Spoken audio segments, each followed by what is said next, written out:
بسم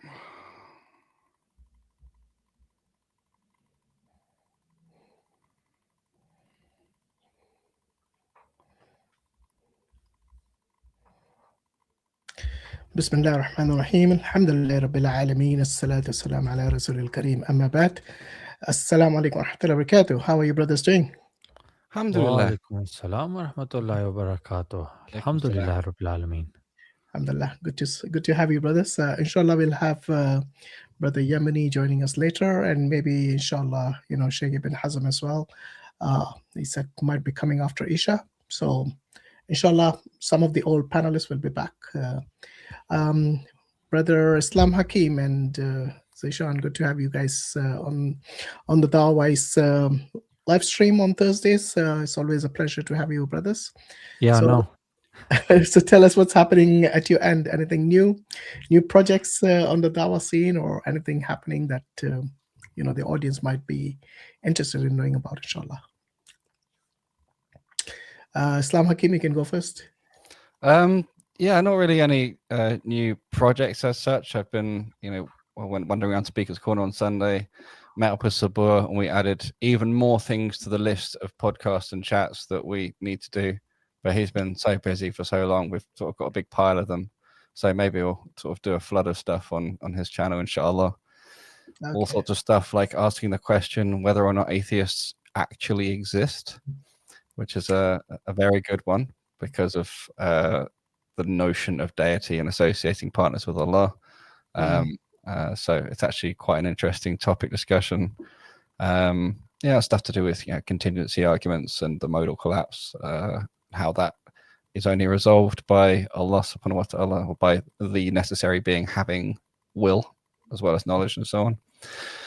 Other than that, I did a stream with Ali Dawa and Sheikh Hazm yesterday. That was good. Oh, how did that go? Yeah, alhamdulillah, it was good. It was good times. Did you guys speak about any specific topics, or? Well, the topic is Muhammad sallallahu alaihi wasallam a warlord, and so we went through some of that, and went obviously not, but we didn't get any decent challenges or anyone sort of come on and sort of get our teeth into the subject that much. I spent about an hour talking to an atheist guy who didn't have criteria for seeing whether or not something was true, which was an interesting one. But yet he was very confident in making the claim that there's no intelligent design because the design of living things is very bad. He's sort of judged of that. So he went through sort of that thing, and he was quite happy to accept the remarkable amount of hubris in that position. So it was strange. It was strange. You should ask them which part of your body would you like decapitated.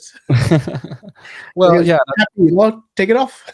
Well, this is one of the points I was saying is if the purpose, we believe the purpose is to worship Allah, and then explained what that involves and how comprehensive it is as a concept, and say, well, actually getting old and decrepit is actually part of the design here. This is actually a positive function in terms of what we're meant to be doing, and it's just incorrect evaluation criteria in his part. So that was all maybe interesting for third parties. We'll see if next time I speak to him, if he's any different. But that was an interesting conversation nonetheless. Yeah, always interesting. So you reckon most atheists are just agnostic? No. I think most people who identify as atheists are actually polytheists. Oh, I just see. Okay. Yeah. Especially if you use the word shirk and use the proper definition of polytheism, which aligns with the Jewish definition and so on. And also if you sort of pull up the ancient Greek and Roman versions of their deities and how they saw things, and you sort of look at things like the pharaohs and the Japanese and the way they venerated people. And one point I made to the guy is like, well, clearly, Japanese emperors were regarded as deities, in the past. That's and he was basically just a mini version. If you steal some nuts from someone, it's still stealing, even if it's not the same as stealing someone's car. It's still the same underlying thing. So, he's still deifying himself. So it's interesting. He did accept those points, but I don't know, what difference it made to him. But it's good round of discussion. And so that's something that I want to sort of talk with Sabur a lot more, because I think it can actually be shown that fundamentally, because everything's connected, you either have a single overarching authority on which everything is dependent, or you have multiple independent points of independence that everything sort of hangs under, in which case you essentially have multiple versus singular deity, because each of those points is either not a final root, or it has agency and qualifies as a deity. Yeah. Alhamdulillah. So seems like an interesting podcast. Is it out already, or? No, this is literally just adding to the list of things we need to sit down and do. Right. I meant the one with the Ali Dawa. That's Oh what yeah, that was just a live stream we went going yesterday. Yeah. Okay, mashallah. Do you know Brother Zishan also has a podcast? I do. Yes, I watch it sometimes. I'm subscribed. Alhamdulillah. What podcast is this? You got your own podcast. Come on, man. Tell us about it. Yeah, no, we stopped doing it. We did like 9 episodes, and I Mhm. think we've taken a pause now. Ah, And yeah, just change the direction a little bit, change the concept a little bit, and inshallah try to come back a bit stronger. Yeah, inshallah. sure. That's good. Yeah, I think a studio makes a big difference because podcast can only be had in a studio. This is more like a live stream. Yeah, it's a bit different. I don't know. Do you see any difference, Brother Zishan? Yeah, definitely. I think if you're in person, you get to Yeah. you get to kind of control the aesthetics a bit more. Whilst when it's a live stream like this or like StreamYard, then everyone kind of comes with their own setup, their own connection, their own lighting, Mhm. and visually it doesn't always go. Someone might have a mic. If they don't have a good microphone, then it just, because a podcast primarily relies upon the audio, and if the audio is not on point, then it pretty much defeats you really need the dedicated people that will be able to sift through the bad audio and really focus on the content, which is asking a lot of the audience. That's true. So yeah, definitely in person is ideal because you get to use your equipment and just the guests come into that setup. But there's also the chemistry as well, and in the way you interact with each other. Because when you're all dialed in from separate places, you sort of deal with the delay and wait for people to start talking and so on. Whereas you can read body language and things much better and more instantaneously. And I think that different feel comes across to viewers as well. Even if all they see is 3 separate screens, just like this, it's still they can tell when it's a conversation in a room. There are pros and cons. Like in a live stream, having the guest call in makes a huge difference, isn't it? Yeah, absolutely. We can't guarantee everyone's setup with their audio and their.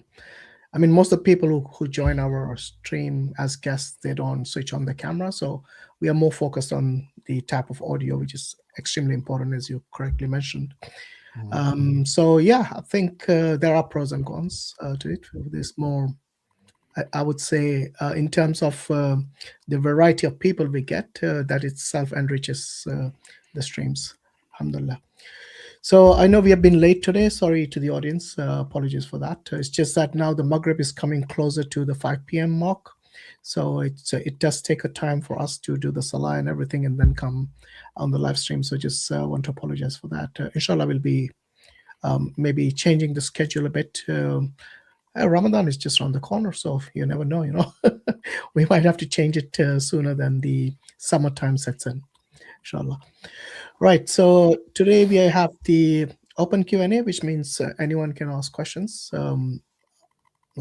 Most topics, obviously, making sure that the questions and the way the guests come here, we expect them to be respectful, not only to the panelists, but obviously there are hundreds and thousands of people watching, not live perhaps, but later on, once it goes online. So do bear in mind that it's a reflection on yourself as well, how you perform in terms of the etiquettes and the way you put things forward.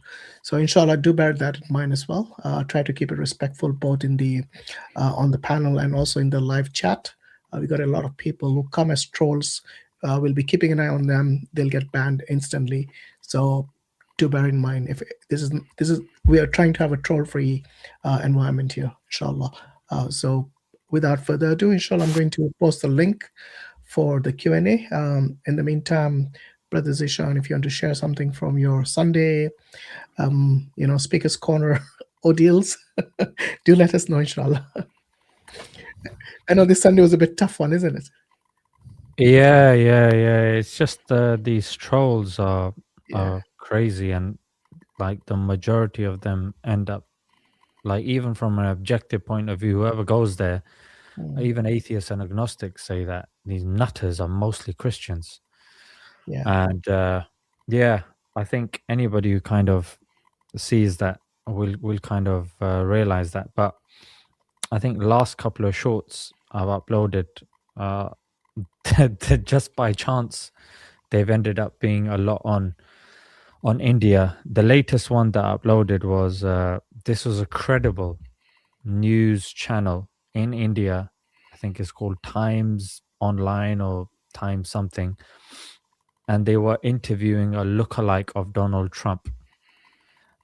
That it was a news slot, and they were literally asking him questions and getting responses, and people are just commenting saying, what the hell is this? Like, is this the quality of the news? Like, you're supposed to be a legitimate news channel. It just goes to show that all the legitimate stuff is not being reported. What's left is just entertainment. That's what it is. Like, so interesting seeing the quote unquote largest democracy in the world and how it disseminates knowledge and what sort of path it's going down. Another one, ironically, that links to the path that it's going down is there was a clip of a bunch of Hindus worshipping a bin. Oh yeah, I saw that. Shocking. How did you even find that? I think I was just scrolling and then I came across it. I was thinking, my first thought is, what was he Googling? How did that even? I think it was. I think my feed is just. Yeah, my feed just knows me now. No, this was actually a prank set up by a few youngsters to see if actually people will come and worship. So the bin clearly says "use me," so it's not something that they were even hiding. So that part, which on most of the bins in India, they probably put this, it's like saying use me as a dustbin or something. So they put garlands around it, and they just acted like they were worshiping it. So some of these locals, they saw them say, "Oh, we have to worship this." So then they all started worshiping, and then whoever saw them. So it's like kind of a chain reaction of worshippers of idolatry, Yeah. And it became a joke, and obviously it went viral, this particular. But it just shows how easily idolatry is accepted within Hinduism. Like, they would literally worship anything. And I think that ties in with what Hakim was saying, pertaining to the Christian that he was speaking to, that he was very quick in denying the existence of design and a God, but he didn't have a set criteria that he would follow. And it ties in a lot with these Hindus that they talk about spirituality and they talk about God. However, when you start actually trying to get to the bottom of a structure, you start asking about manuscript evidence of the Vedas and consistency pertaining their gods and the avatars and the likes. Nothing adds up. It is so similar to Christians. Like, you speak to 10 Christians, you'll get 10 versions of Christianity and 10 different Bibles that they're following. You speak to 10 Hindus and you'll have 50 to 100 different types of Hinduism and beliefs.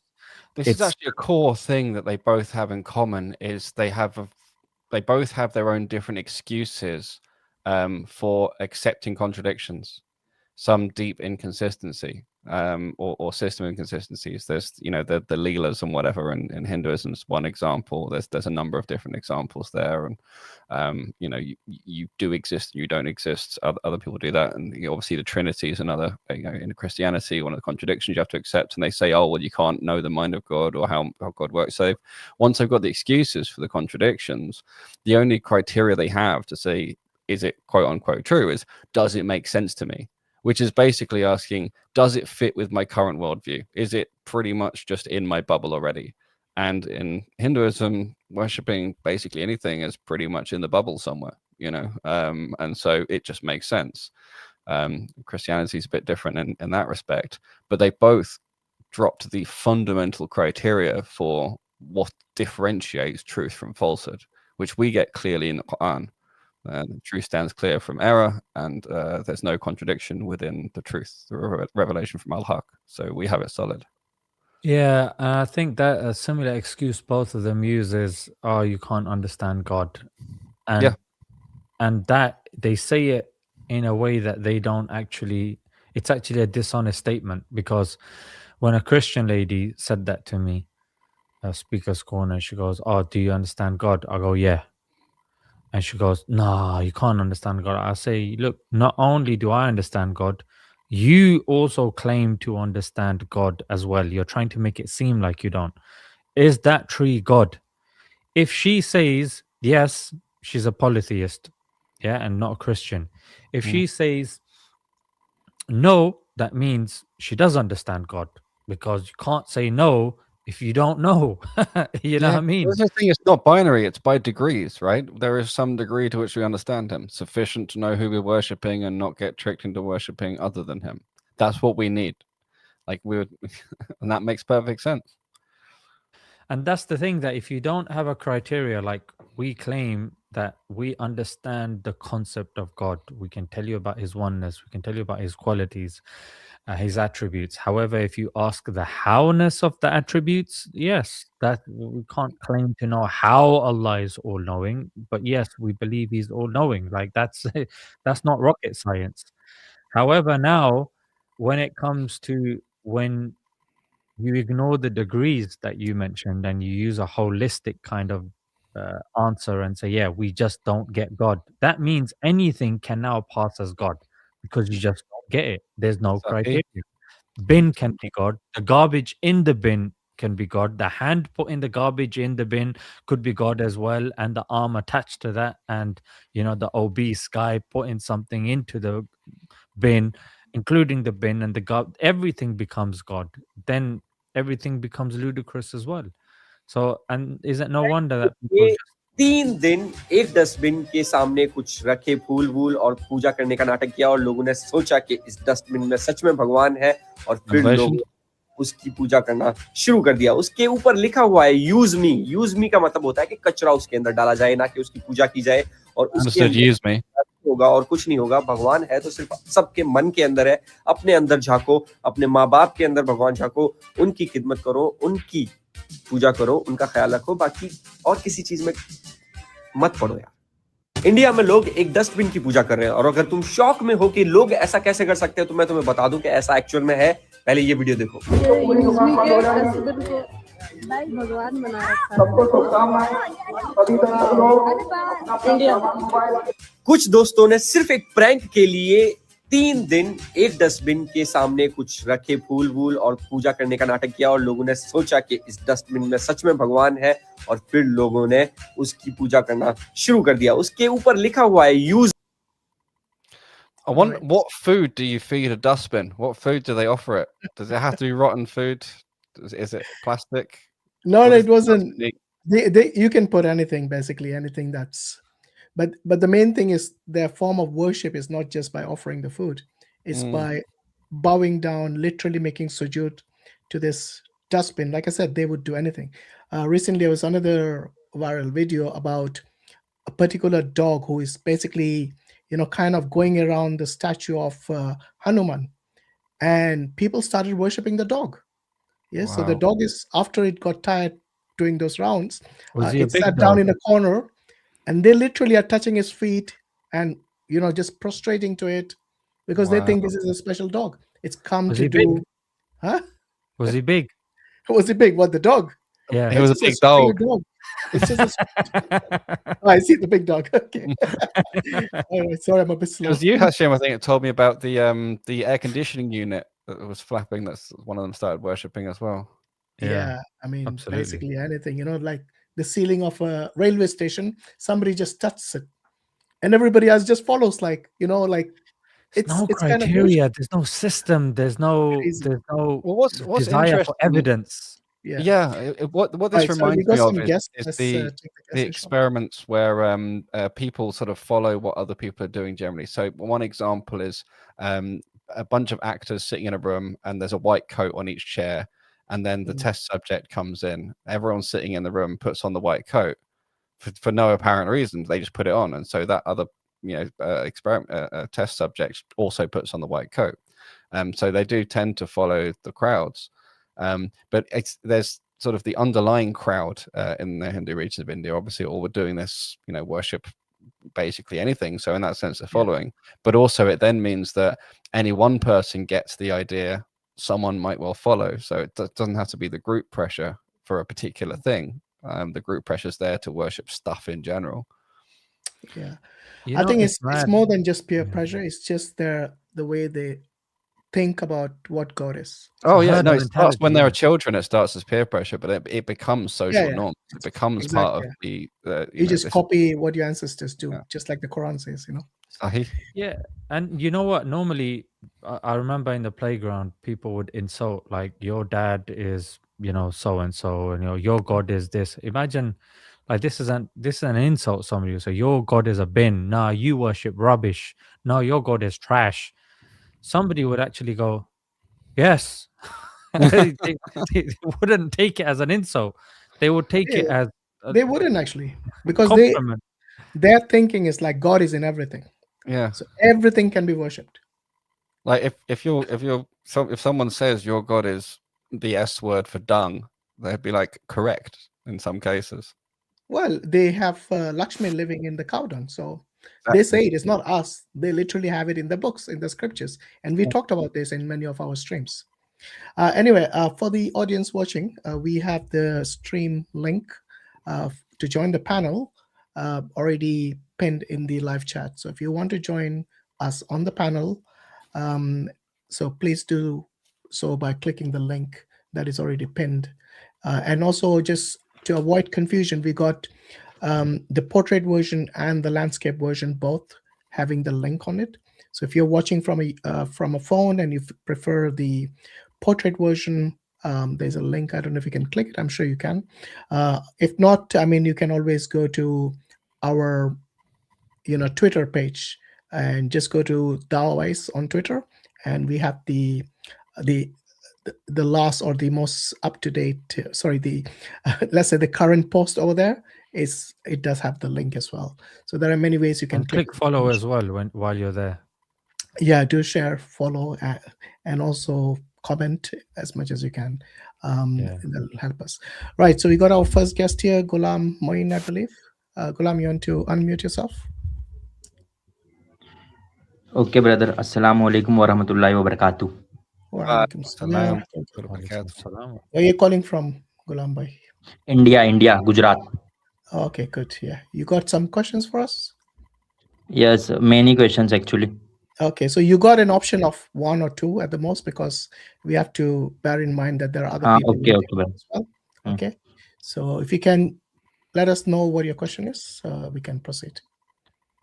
So my question is how to deal with Islamophobe, especially Hinduism, especially like I go in school, so they like taunt me and make fun of Prophet and age of Aisha.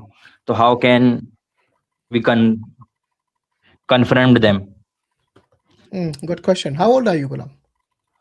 19. 19. Okay. So which class are you studying in? I am actually in college MBBS. Oh, you're becoming a doctor. Doctor. Yes. So are you saying the medical students who are learning medicine have this kind of mentality? Especially like school and college are mixed, so many students from school Okay. come here, and because especially I only 2 and 3 Muslims are there in whole college, so they known as that they are Muslim, they are Momin, especially Momin, they called us Momin. Okay. Have you tried complaining to your faculty? One of faculty is actually also Islamophobe. When somebody do not bring any book or pen, then they say Allah ke naam pe maang lo. One teacher actually, So why didn't you make a formal complaint to the I don't because know, the in India dean? there is no use. Have you tried it? Have you tried complaining, writing Yes, a yes, formal but letter they to the are dean? saying ki this teacher is going to retire in 1 year, so Don't give him trouble, huh? But he can give you trouble. hmm, Wow. hmm. All right. Yeah, it's a good question. Brother Zishan, you want to help Brother Ghulam? Maybe, or maybe Yeah, it's so I in the UK, obviously each country and each kind of surrounding is different. But here in the UK, especially in kind of not the financially well-off areas. So we were like in South London, and the schools there were a bit rough. So people will pick on anything and everything. Yeah, if it's not religion, they will pick on the way you look. If it's not the way you look, if they see your parent, they will say, "Oh, your parent is like this, or your parent is like that." So it's a general kind of thing. It's a general way of being able to maneuver around bullying. Bullying only works if you react and you give attention and power to it. I'm going to say this again. The bullying will only work if you give attention and power to it. Now, a way for you to do that would be to react. Now, if a bully says something and you react and you become frustrated, already you've lost, and the bully becomes more emboldened and becomes more powerful.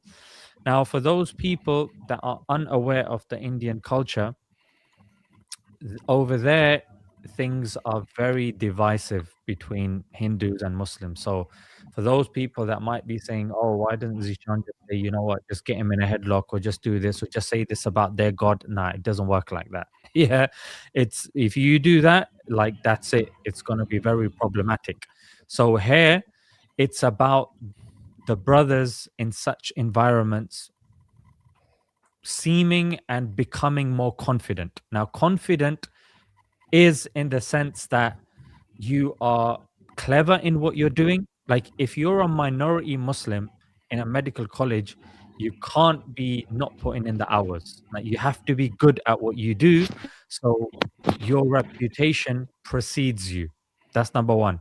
Number two, don't give airtime to fools. So somebody says something, don't react like a child and don't be just bati and be like, yeah, but you're no.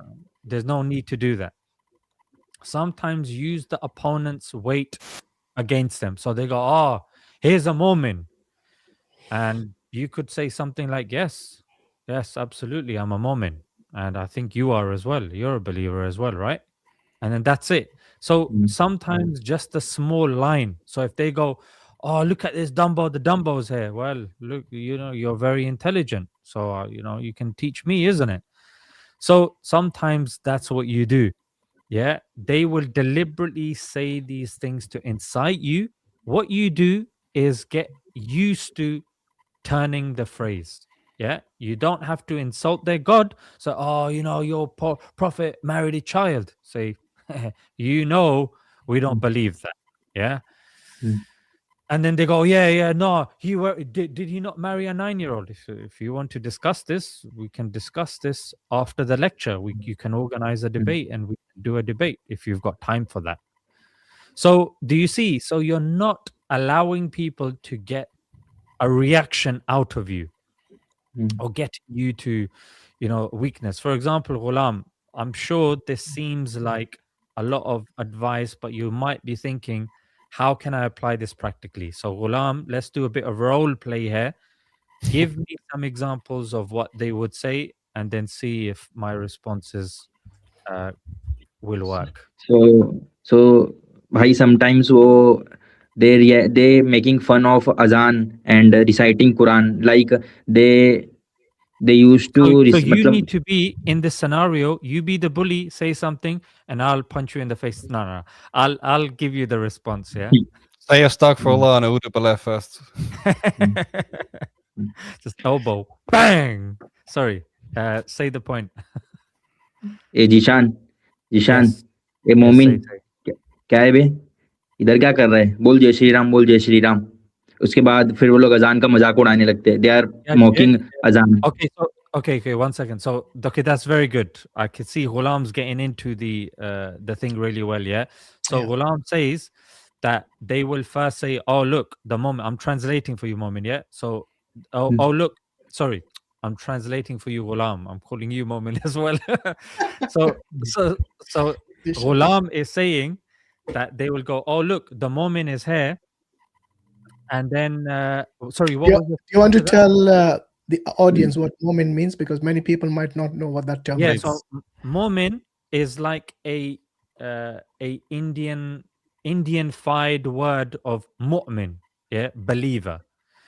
So sorry, Ghulam, they say Yes. Momin, and then after that, Then they will say, what are you doing here? Say Jai Shri Ram. If you want to live in India, then you have to say Jai Shri Ram like this. Or okay. making So fun of say in Azan. English, and then I'll give you the response. Yeah, so I don't have to keep translating; it spoils the flow. Try again, but this time do in English. If you want to live in India, then say Jai Shri Ram. Eh? What rule is this? Yes. Doesn't India have a secular constitution? Ghulam, Did you have not to know go back this? and forth. So say the response and then back and forth, back and forth. Let's go. You have to say Jai Shri Ram because it is our God, and you have to say, you have to respect it.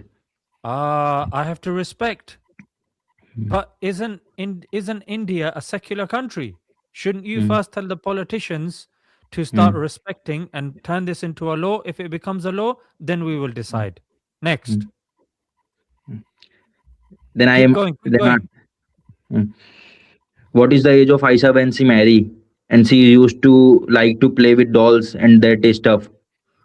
Okay, so you want to organize a debate with me, yeah? So organize a debate, no problem. I'm ready. You book a stage, get the audience there, and we will debate. We will talk about all of these things, no problem. But at the moment, I've got some lectures to do, yeah? Come on, keep going, brother. Keep going. Then they start making fun of Adhan, like inappropriate Azan voices. They are giving Azan, but in inappropriate voices, like putting hand somewhere else and saying Azan in inappropriate manners. What words are they using when they put Tell their hands? them they need to practice. Tell them that's terrible. They need to practice. They're not doing it right. Yeah. So you could say, you know what? You need to. The tajweed is a bit off. You know, it's not good. I know a madrasa. Come with me. I'll take you to the madrasa, and you can learn this properly. If they're saying and putting their hands in inappropriate places and going Allah Akbar, Allah Akbar, you say yes. You speak the truth. Allah is the greatest, indeed. Thank you. Do you see? Yes. Now I And have by to the way, say nothing Ghulam, to you. you don't have to respond to every question or every statement of theirs. Sometimes Now I you just say, understand. I don't have Like time if you for remain silent or don't give response, then they don't have any further question and they will stop. No, you got to be firm in your way as well, because if you just ignore them, they'll just keep repeating because they know you're Look, getting if they annoyed. do azan, oh देखो अभी आप कह रहे थे जय श्री राम बोलो, आप तो अजान पढ़ गए, क्या आप ही मोमिन बन गए हो? माशाल्लाह, हमें मस्जिद एक साथ चलना है, चलो मेरे साथ चलो चलो That's a good one, yeah. अगर हाथ नीचे कर रहे ना, क्या वो नीचे कोई खराबी होगी है? क्या डॉक्टर के पास जाना है? मैं अपॉइंटमेंट बना सकता हूँ आपके लिए। एक मेरा दोस्त है, अगर नीचे आपका वो काम नहीं कर रहा तो ठीक कर ले। Now understand. Asylum में आपके लिए बेड फ्री है। हाँ, कभी होता है ना, अगर दूसरा, मैं ये नहीं कह रहा कि ये करना चाहिए, लेकिन कहते हाँ वो थोड़ी नहीं ये otherwise a bit of the shibling, you know. We just look at them sideways. we shouldn't fall to that level. Yeah. But because if you start saying something about their God, then obviously it will become problematic, and they can actually become physical with you. So it's better. Yes, I understand. Forget that reason. The reason you don't insult their God is because Allah subhanahu wa ta'ala tells us in Quran not to insult their gods. So do it for the sake of Allah. Yes. In the Quran. And also the brothers that think, oh, you know, it's easy to do this on live stream and this and that. You might think that if you haven't seen my interactions at Speaker's Corner, because at Speaker's Corner, I've got like hundreds of videos there, and you guys can see my interactions with people literally coming with hatred, literally coming with accusations and stuff like this. For example, one brother, he was approached. Now, I'm not saying this is the approach you take. Christian came to him. Maybe Hashim, you know this brother. So somebody came up to him and he goes, "Oh yeah, drink the urine of the camel." And this brother responded and said, "No, you know what? First you drink the blood of your God, yeah, the blood of Christ." So sometimes you'll become more used to this. You just need to decide in which scenarios and situations, because this is known as in Urdu, Hindi, they call it ilzami jawab, yeah, and that doesn't Yes, work everywhere. In the UK, an ilzami jawab, a response that at that moment in time, it's more a response to quiet the person, which Yeah. is, there's a time and a place for that. But in an education kind of place, in a scenario like that, you have to neutralize that. For example, he starts doing the adhan. He's like, "Oh, you become Muslim now. MashaAllah. Fantastic. I'll see you for Zuhr Salah." And he starts putting his hand somewhere. You say, "Oh, is there a problem? It's not working? It stopped working? Or what's it?" And he goes, "Oh, Momin." You say, yes, Mr. Momin is here. You want help with anything? I'm a Momin, you're a Momin, we're all Momins here in Bharat. Yeah. Ask them what is the meaning next day. Yeah. Because it just means a believer, and the thing is, you have to be careful about these interactions, because as someone in a extreme minority, because you said you only a couple of students in your entire college, only 2 and 3 in whole college. Yeah, that's right. So what will happen is the scales will be tilted in their favor most of the time. So it doesn't matter whether you're right or wrong. It will be unfair to you. It'll be biased towards you. And this is something which you have to bear in mind as well when responding. So if you think silence is better or walking away from there is better, then take that option, because this is also the prophetic advice. If people like this, they make fun of you, they troll you, sometimes you just say salam and you walk away, and this is sometimes the best thing to do. But because you have to go to school or college every day, obviously it's not something that you're going to bear every day. You don't want to be the victim of these bullies every day. So I suggest you take if you have to take legal means necessary to basically shut them up, then I suggest you do that if you haven't already done it. But I do understand from your perspective, you're a young person, 19-year-old, mashallah, it's very difficult, I think, even for a grown-up, let alone a teenager like you. So it's do try to see if there are any legal means or avenues that you could explore which you haven't yet. Ask advice, I don't know, to some counselor if there is one at your college, or an external Yes, there one are as well. some teachers who support minority like us. So maybe ask them what is the legal means to fight this kind of bullies. There's a few other things to note that it's worth pointing out. Is very often in bullying situations, at least the ones I've been in, you notice obviously the people who are in your face trying to do it to you. Try to take note of the people who have no part in it, the people who aren't laughing along with it, the people who don't find it interesting or funny, and then go sit with them, because we're not supposed to sit with the ones who mock the religion and so on. So if you can, sit with the other ones who don't join in as much. Try to notice them and figure out who they are, inshallah. So that would be sort of one point. There will be some, at least, who are less involved, if not some who reject it, but they might not be so obvious, because it's one thing to reject it, it's quite another thing to stand up for a Muslim in that environment. So just find the people you can maybe sit with who wouldn't be mocking you so much, and build up a sort of separate group of people you can work with, inshallah. The other thing to note, I think it was already mentioned, but there's Hadith Sahih Bukhari 6116. Man came to the Prophet Muhammad ﷺ and said, "Advise me." And the Prophet ﷺ said, "Don't be angry." He repeated the request for advice, repeated again, "Don't be angry." So whatever you do, response to this, it's very, very important not to be angry. So many reasons. There's so much depth to that wisdom, but it keep you safer, take the wind out of their sails. It will make you rise above. People might even start seeing your sabr, your patience, and wonder where it comes from. And Allah can open up avenues for dawah to you. Who knows? Allahu alam.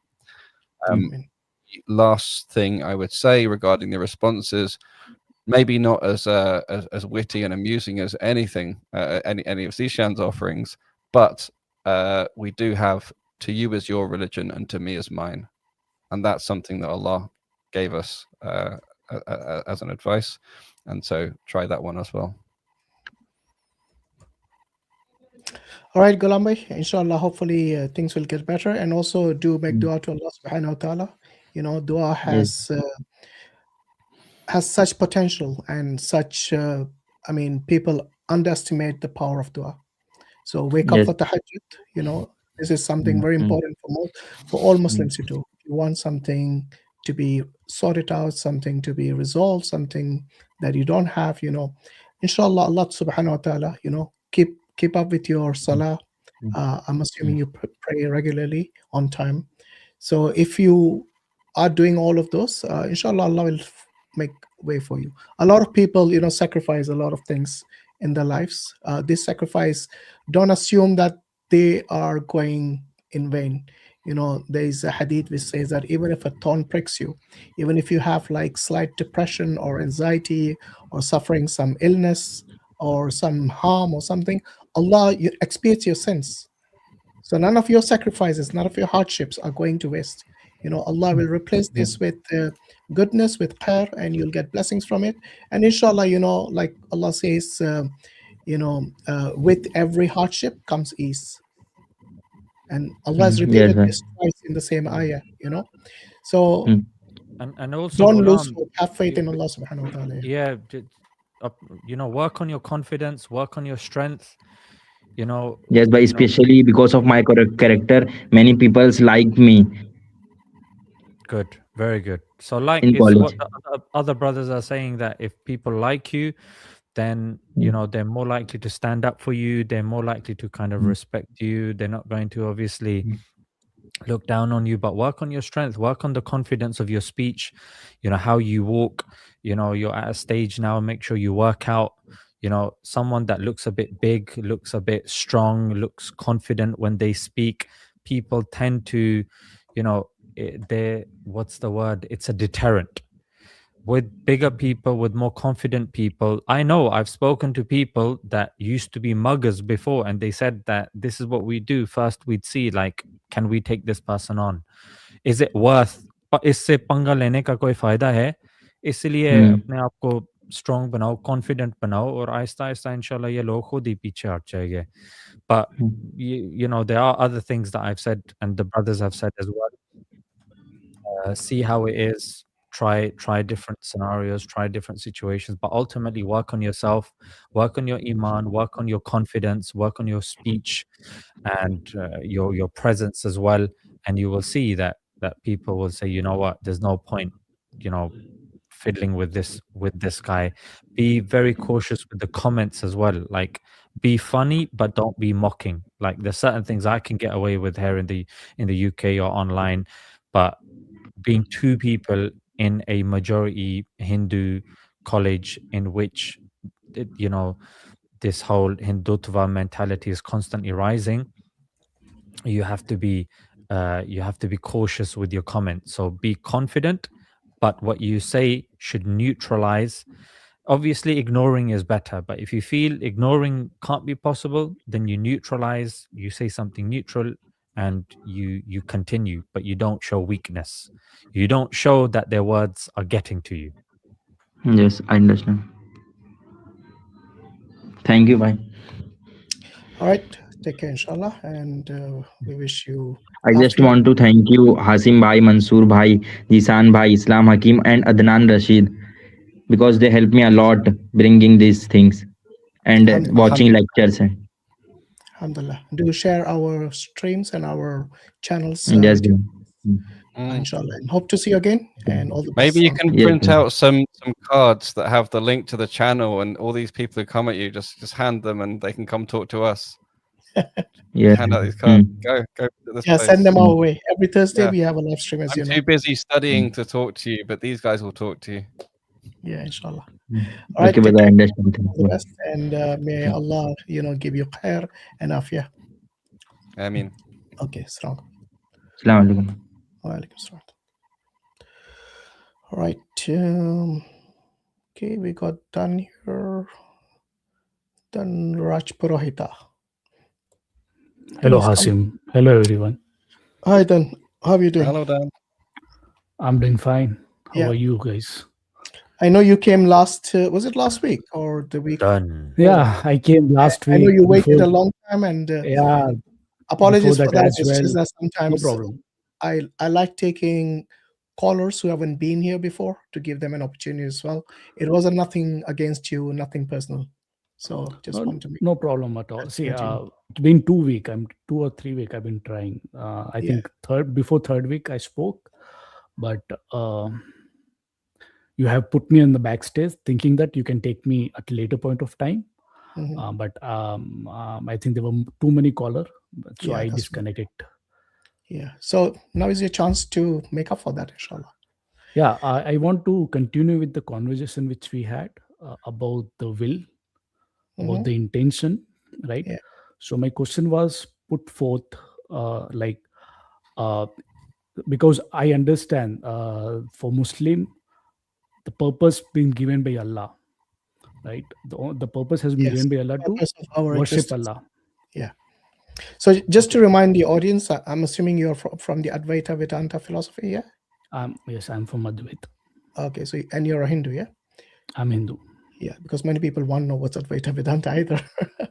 So yeah, I mean, Islam Hakim and Zishan both are here, and myself. So just maybe restate your question and tell us exactly what you want us to engage in. What kind of Sure. topic?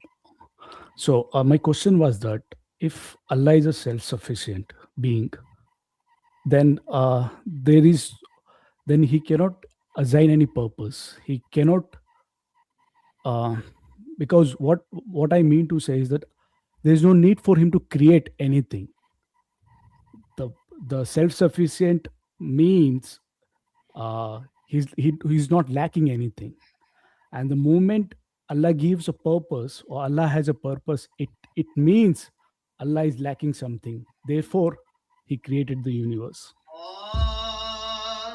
Yeah. So I remember this one, and I thought it had been resolved because I mean we agree with you in that Allah does not need to create us. He is not in need of us. He does not need to create.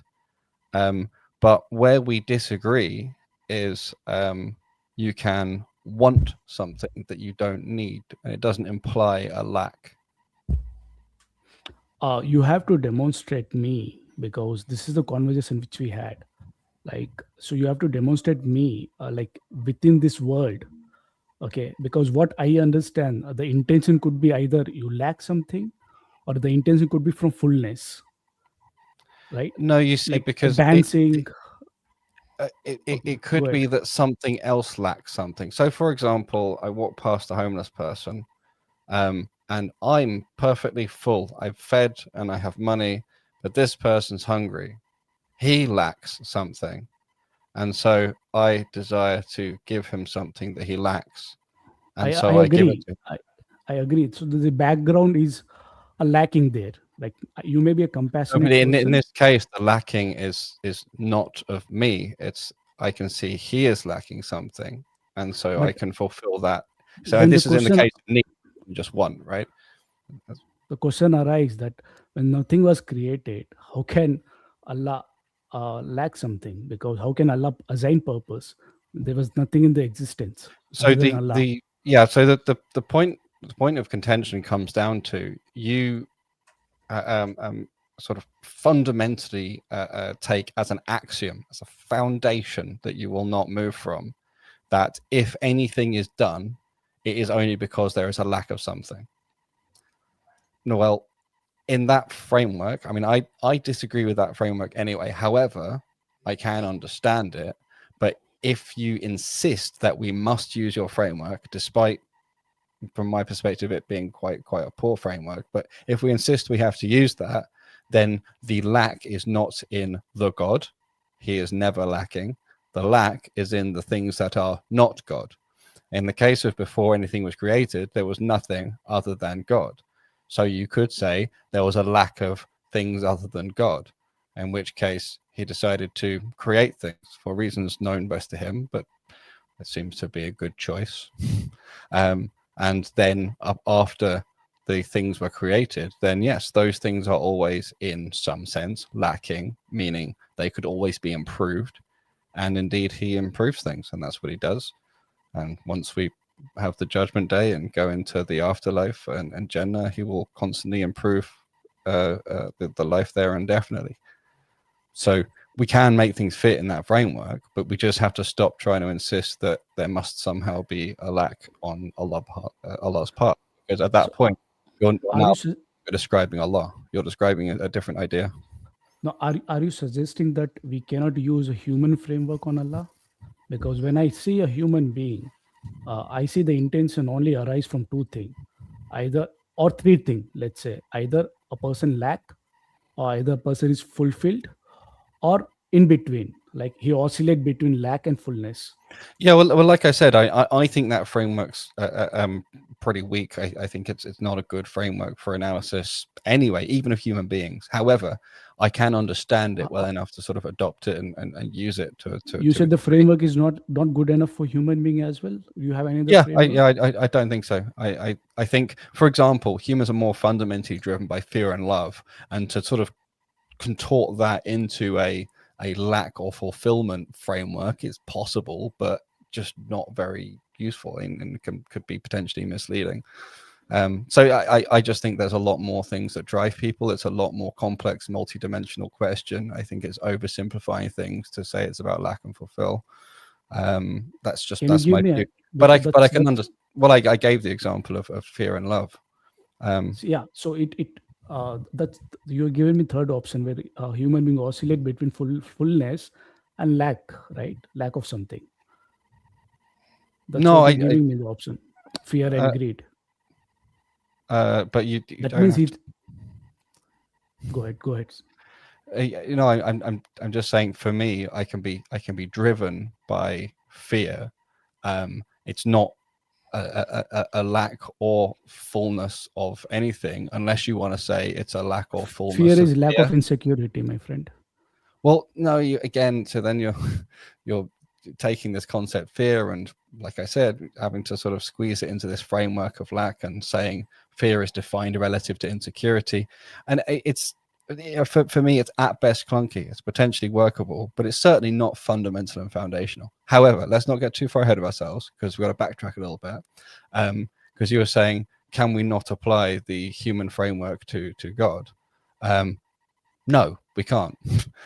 God is not a human being. He doesn't have the same modality, same way of being. Humans are made of parts. God is not made of parts, for example. So yeah, the framework for God is the one that is outlined in the Quran.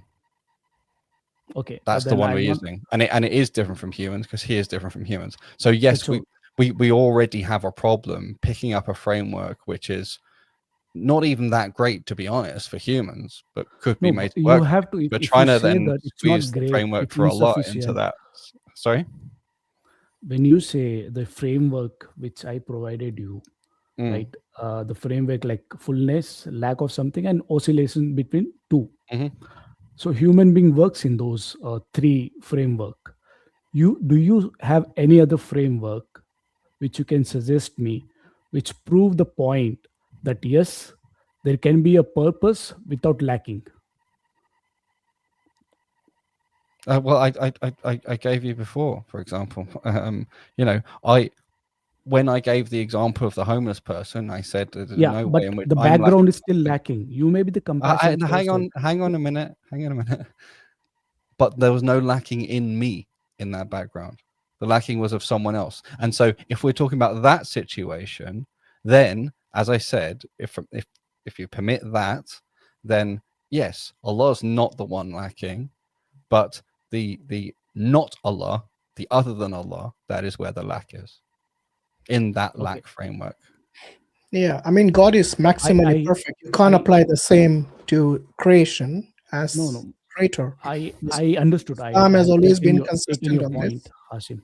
Yeah. The point I want to make it clear, because he told if there is a homeless person, he is lacking something. So somewhere the purpose which inside you, a compassionate person, because you identify other person as human being and you have that soft corner, right? You identify that other person is also human being. I am also a human being, right? So the compassionate flow, either it's flow from lackness or either it's flow from fullness, right? So you may be full, you don't lack anything, but somewhere that lack of other person is triggering your purpose to help him. Do you agree with that? Yeah, but I gave an example specifically where there was a clear lack in order to connect with your framework. If I instead give the example of love, where I love someone and I do something to show my affection because I love them, there's no inherent lack there. You can try and I agree with you. Right. So, again, it's like I said, I don't disagree that all of this stuff can be squeezed into a framework of fullness or lacking, because all you've got underneath that, we could just say, you know what, forget fullness and lacking, and let's just call it 0 and 1. And we can say everything we can think of as being on some scale between 0 and 1. And as long as we break things apart into enough pieces, we can do that. Well, yeah, like binary and computer systems, or the continuous version of that, like Bayesian and stuff. Yeah, you're basically just saying if you work hard enough, you could use maths to describe things. Okay, cool. Like, it's possible. I just don't think it's very effective, and I don't think it's very fundamental. But that's not really going to help us when it comes to God, because if you're going to use that framework, then in order to use it consistently with the concept of God, you have to put the lack everywhere except God. That's the only way you can include Allah in that, I agree with that you. framework. You see what I mean? So if you're going to use that framework, then you can't say that Allah is in any way lacking. Otherwise, you're describing a straw man. You're not describing Allah. Or we can avoid that framework altogether and discuss the will another way.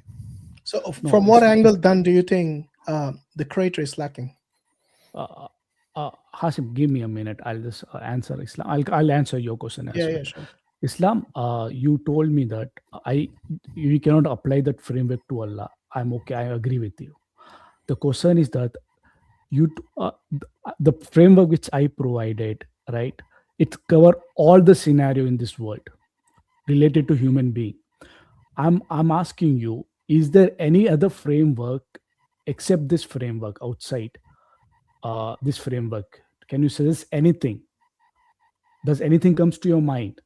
Well, yes, I already did. I already gave the example. Where I think it's what I called a higher dimensional vector space, where there are many more attributes than just something that's full or lacking.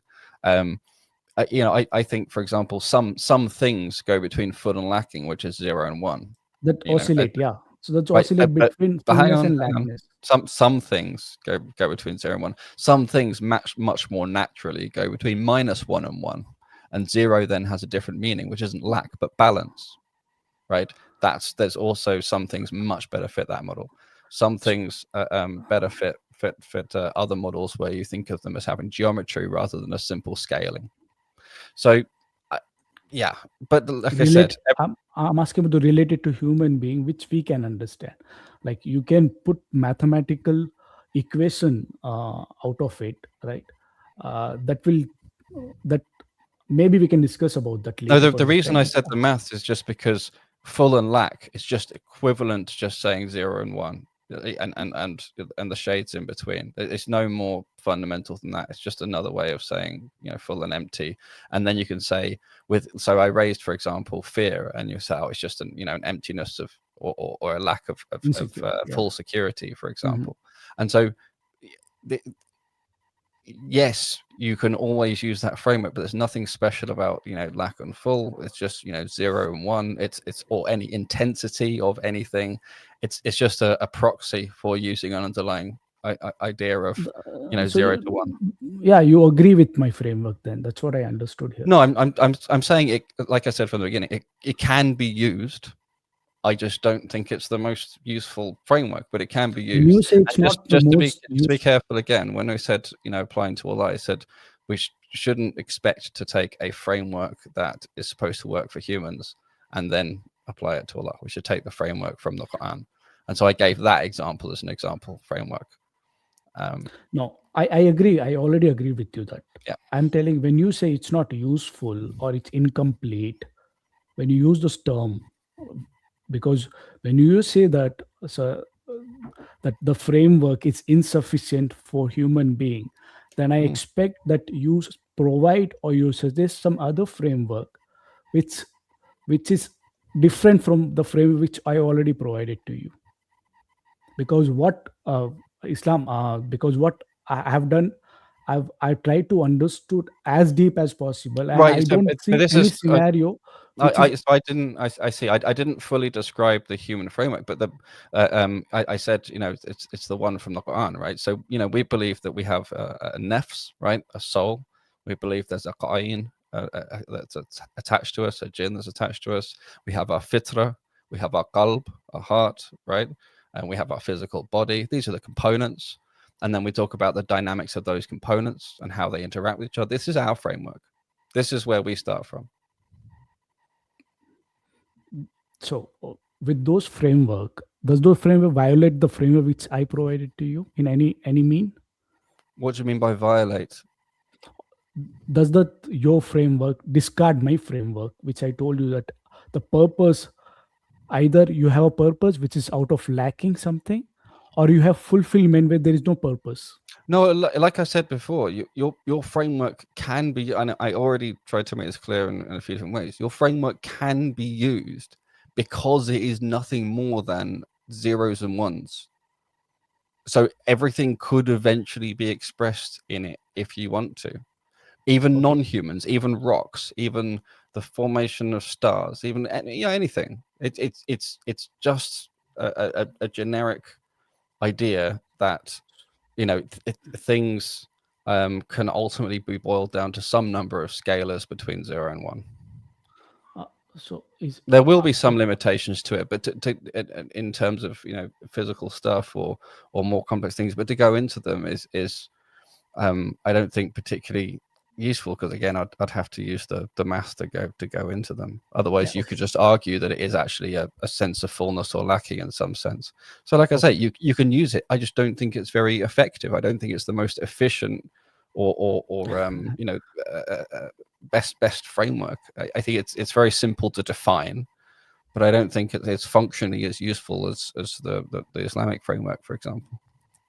Okay, no problem, because again you told it's not insufficient, it's not complete. Sorry, Dan, no problem. You can Hakim, probably I just want to remind you something, that we have got a lot of people waiting in the back studio.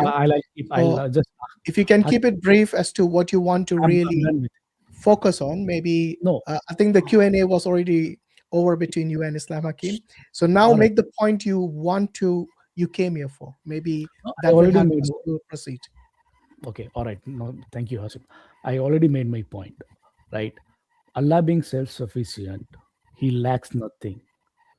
If He lacks nothing, there is no need for Him to create anything. What makes you think you can decide what Allah needs to do or not? Because if that is on basis of my understanding, considering human being. Would you be able to ask these questions if Allah didn't create you? I would not ask this. No, but I'm taking an assumption that Allah created me. Your questioning is irrelevant to Allah's purpose. Your question has assumption that Allah created me. I'm answering you. If you hear me out, it will make more sense, inshallah. Whether your opinion, to be honest, doesn't matter to Allah subhanahu wa ta'ala. He has the picture, you have only the pixel. So He has the more broader understanding of His purpose than we could ever fathom. Neither you nor I will be able to fathom that, let alone anybody else. I would say entirety of the human population, from the past, the present, and the future, they will not be having the picture. So until and unless you can say that your cognitive knowledge is the same as that of Allah, yes, then you will always be the person questioning. Maybe you get an answer sometimes, maybe you don't. However, that does not negate why Allah created us and for what purpose. In fact, He has already told us that our purpose is something that Allah has mentioned in the Quran already.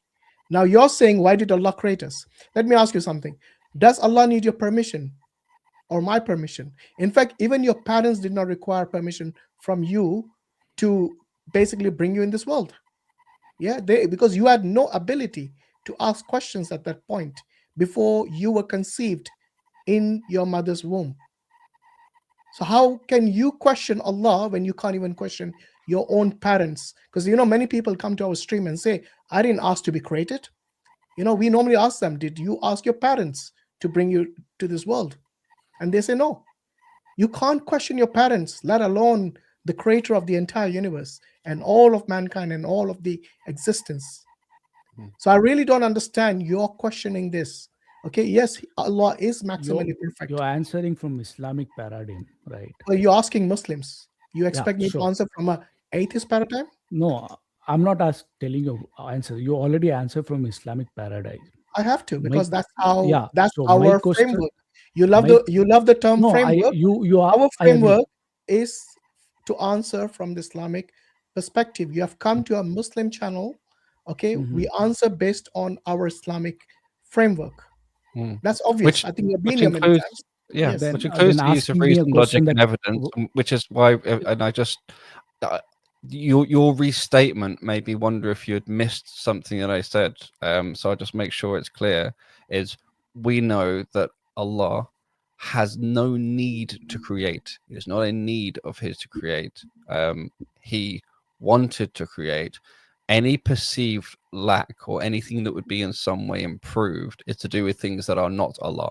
The set of things, in logical language, the set of things that are not Allah was originally empty.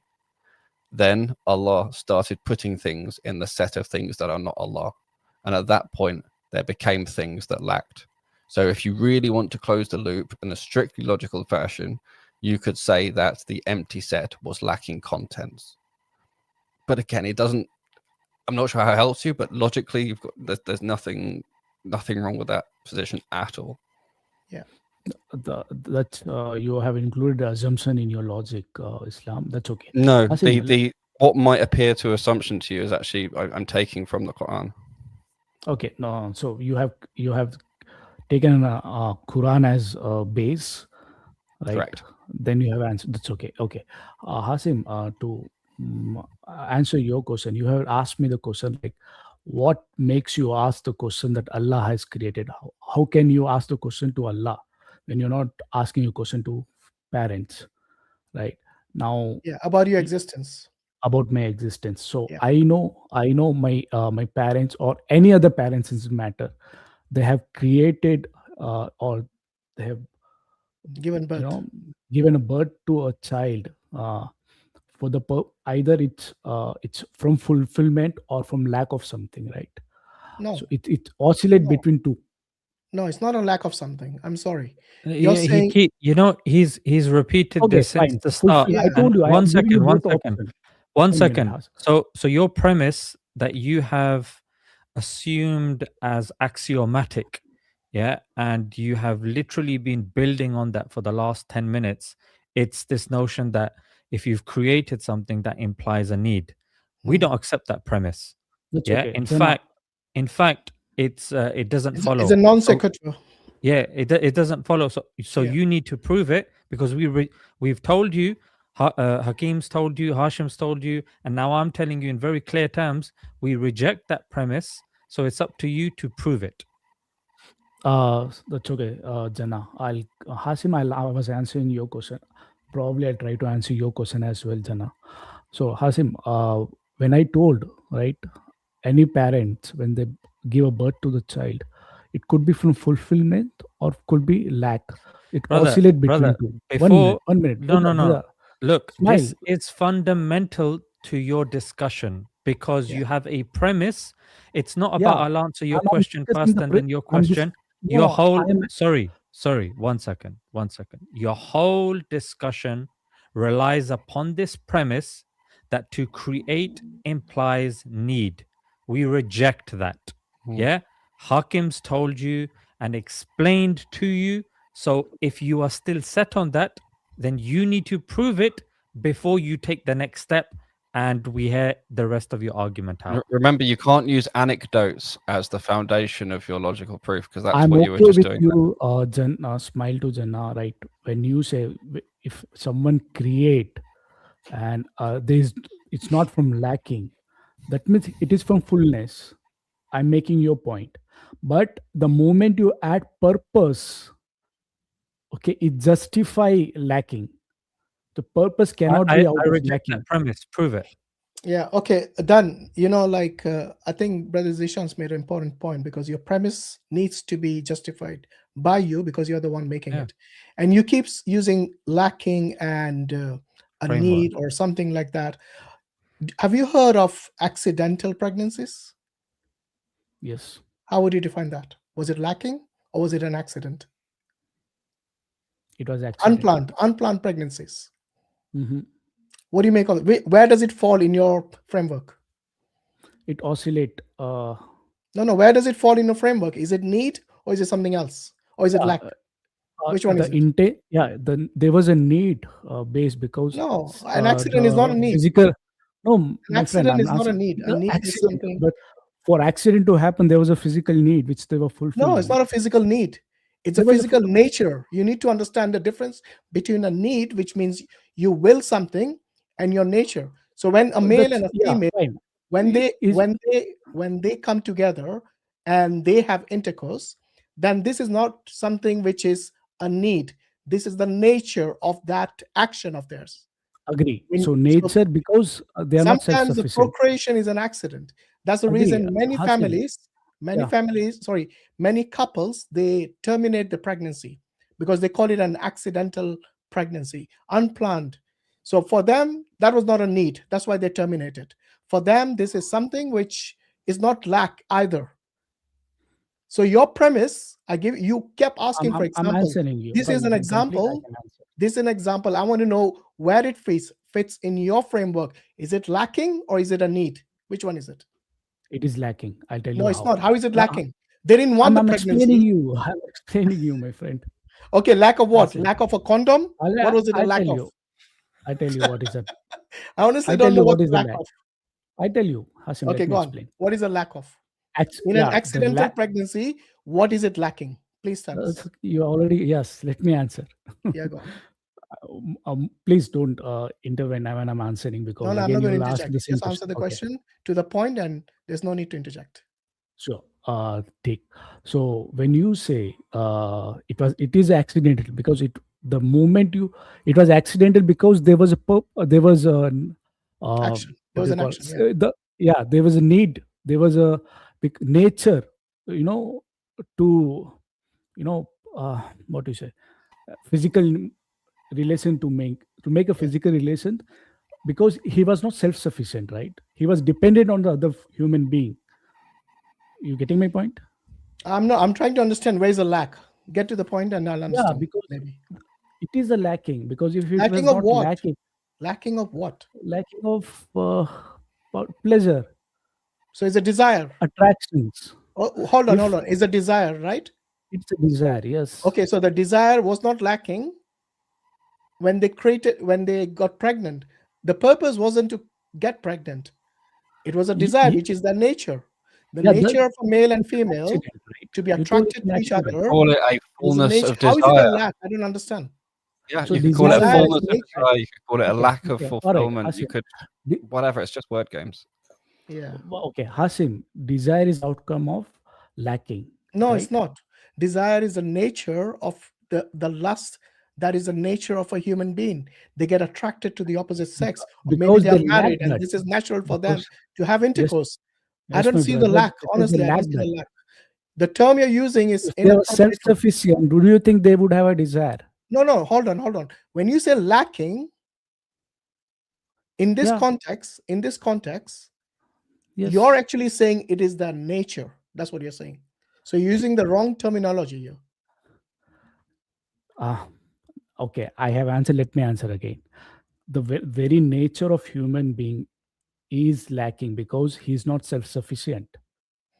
Yeah, In this he's case, obviously he's not self-sufficient. We in we this know that, case, but that is because his nature. yeah, The that human's is his nature is So not what? self-sufficient. But then you're Correct. trying to imply that just because it has certain attributes like lust or desire, that is its nature. It's not lacking in those That's things. nature, and the outcome of the nature is because he's lacking the self, Okay, lacking the I think I'm the done here. We're pleasure. going round in Okay, circles. fine. I'm The sorry, Dan. Maybe fundamental just thing, use the better most, terminology because it's yeah, not making sense at all here. the most important thing to bear in mind See, is, yes, Hashim, he is the outcome self-sufficient, of desire and is we agree lacking. with you, also. Dan, Sorry, he is sorry. self-sufficient. We agree with you there. We agree that there was no need for him to create. He is self-sufficient. There was no need to create, but he chose to create. If you insist on using the lacking framework, the only way to do that and still be describing the situation we talk about that we believe is that the lack is in the things that are other than Allah. There is no contradiction. There is no logical problem whatsoever with Allah being self-sufficient completely and totally and choosing to create us. There is no logical issue with that. If you think there is a logical issue, try and write it down in the form of propositions and So premises. Allah is not in There is not. need, even if He creates. He's self-sufficient. He's a samad. Everything depends on Him. He depends on no one. So for Him to create, and one of His attributes is Al-Khaliq. He's the one who is a creator. What does a creator do? If He does not create, then He would be lacking, because that attribute of His clearly shows that He's a creator. Now, if He does not create, then yes, you would be correct that He lacks in an attribute which He cannot materialize. He cannot act upon it. What's the point of calling yourself a creator but you can't create? The fact that He created shows and demonstrate that He is indeed the creator. But So I don't slight understand precision there. Ah, It would be one who never created, because he was not Yeah. lacking even before he created. Right? Being a creator is not an achievement unlocked once you've actually made something. He was always a creator before he even created anything, and he Yeah. wasn't lacking before he created anything. He was entirely self-sufficient. He just chose that it'd be better not for him, but for other things other than him, which didn't yet exist if he created them. Yeah. So He was never lacking even. Yeah, absolutely correct, brother Islam Hakim. But the point is that if you have an attribute and you don't act upon it, then people like you will question that he's lacking. He's called himself this, but he's not, demonstrated it in reality. So the same question to you, Dan. Do you think Brahman is lacking? Because he created, according to you, he's the one who is the basically he's everything, isn't it? Yes, You I believe can that? answer that. Okay. I'll answer and how it's different from Allah. Yeah, but I want to add one more question to that. For you, that everything in existence is Brahman. Is that right? Yes. Okay. Does ignorance exist? I'll answer your question, Hasim. No, but just answer this Because question and then you can. This question is very deep, I would say, because this question has been discussed over centuries. So I cannot tell you in one or two lines. I need my own How many time. lines do you need to answer the question? If Is you keep Brahman, if you the god of the Hindus, is he also ignorance? Because everything can includes answer- ignorance, right? And No, ignorance because does then exist. I have to go step by step to answer your question. Okay, go on. Okay. No, Sorry, which question are you answering first? No, I'm asking the question which you told, that does Brahman created out of lacking? Hashim, should we conclude this Yeah. this section? I think maybe if you come back next week on that question, so Yeah. take Hashim's question as a homework question, and maybe come No, back next I'll week. tell you No, what. yeah, Dan, I'll take a Because question. it's of quite a Hashim. long answer. I know it can get Yeah. very involved. Ignorance. Okay, Dan, I'll be fair because with it's you. I'll already- tell you what. If you're patient, and if I'll hold you in the back studio today, we don't have many people. We got about 4 or 5 people. So if you're patient, maybe I'll take the question later on. So I'll put you in the back studio, and then you can take a break, join later, whatever you prefer. It's But it's we can take 12:15 your in question India. today, but you have to be patient for that. Is that okay with you? No problem. It's 12:15 in India. Can I have 1 or 2 minutes and then I'll end my call? Okay, have your 2 minutes. Go on. Okay. So Hashim, I was answering your question that when we tell Brahman and when we tell that he created, we don't use a term created. We use term manifestations. So it's a that's an expression of what he is. So it's not out of lacking. There's So no hold on. purpose given. You're saying the universe existed always, or it began to exist at some point? Universe is a manifest, the observable universe which you call matters, right? That's Yeah. manifestation of Brahman. We No, don't but that wasn't say my it's question. no. Did it always exist, or No. did it begin to exist at some point? You're asking the question. We can get into it. That's okay. No, but it's related to this point. That's why. Related question, yes, because it will take another. I mean, you can ask question, and it will take time. No, but it's related to this point. You said the universe is a manifestation of Brahman. My question, the answer which is given here is related to the question which you ask, right? That's different, which I'm highlighting here. That when you come to Allah create with purpose. Here, there is no purpose. It's just an expression of what He is. But with or without purpose, it's a doesn't fulfillment, change like the status. an expression of love. But it doesn't change whether or not there's a lack or fullness of something. In your framework before, lack or fullness of something wasn't contingent on purpose. Manifestation of the universe if makes no you sense say if Allah it began to creates exist no at some purpose, point.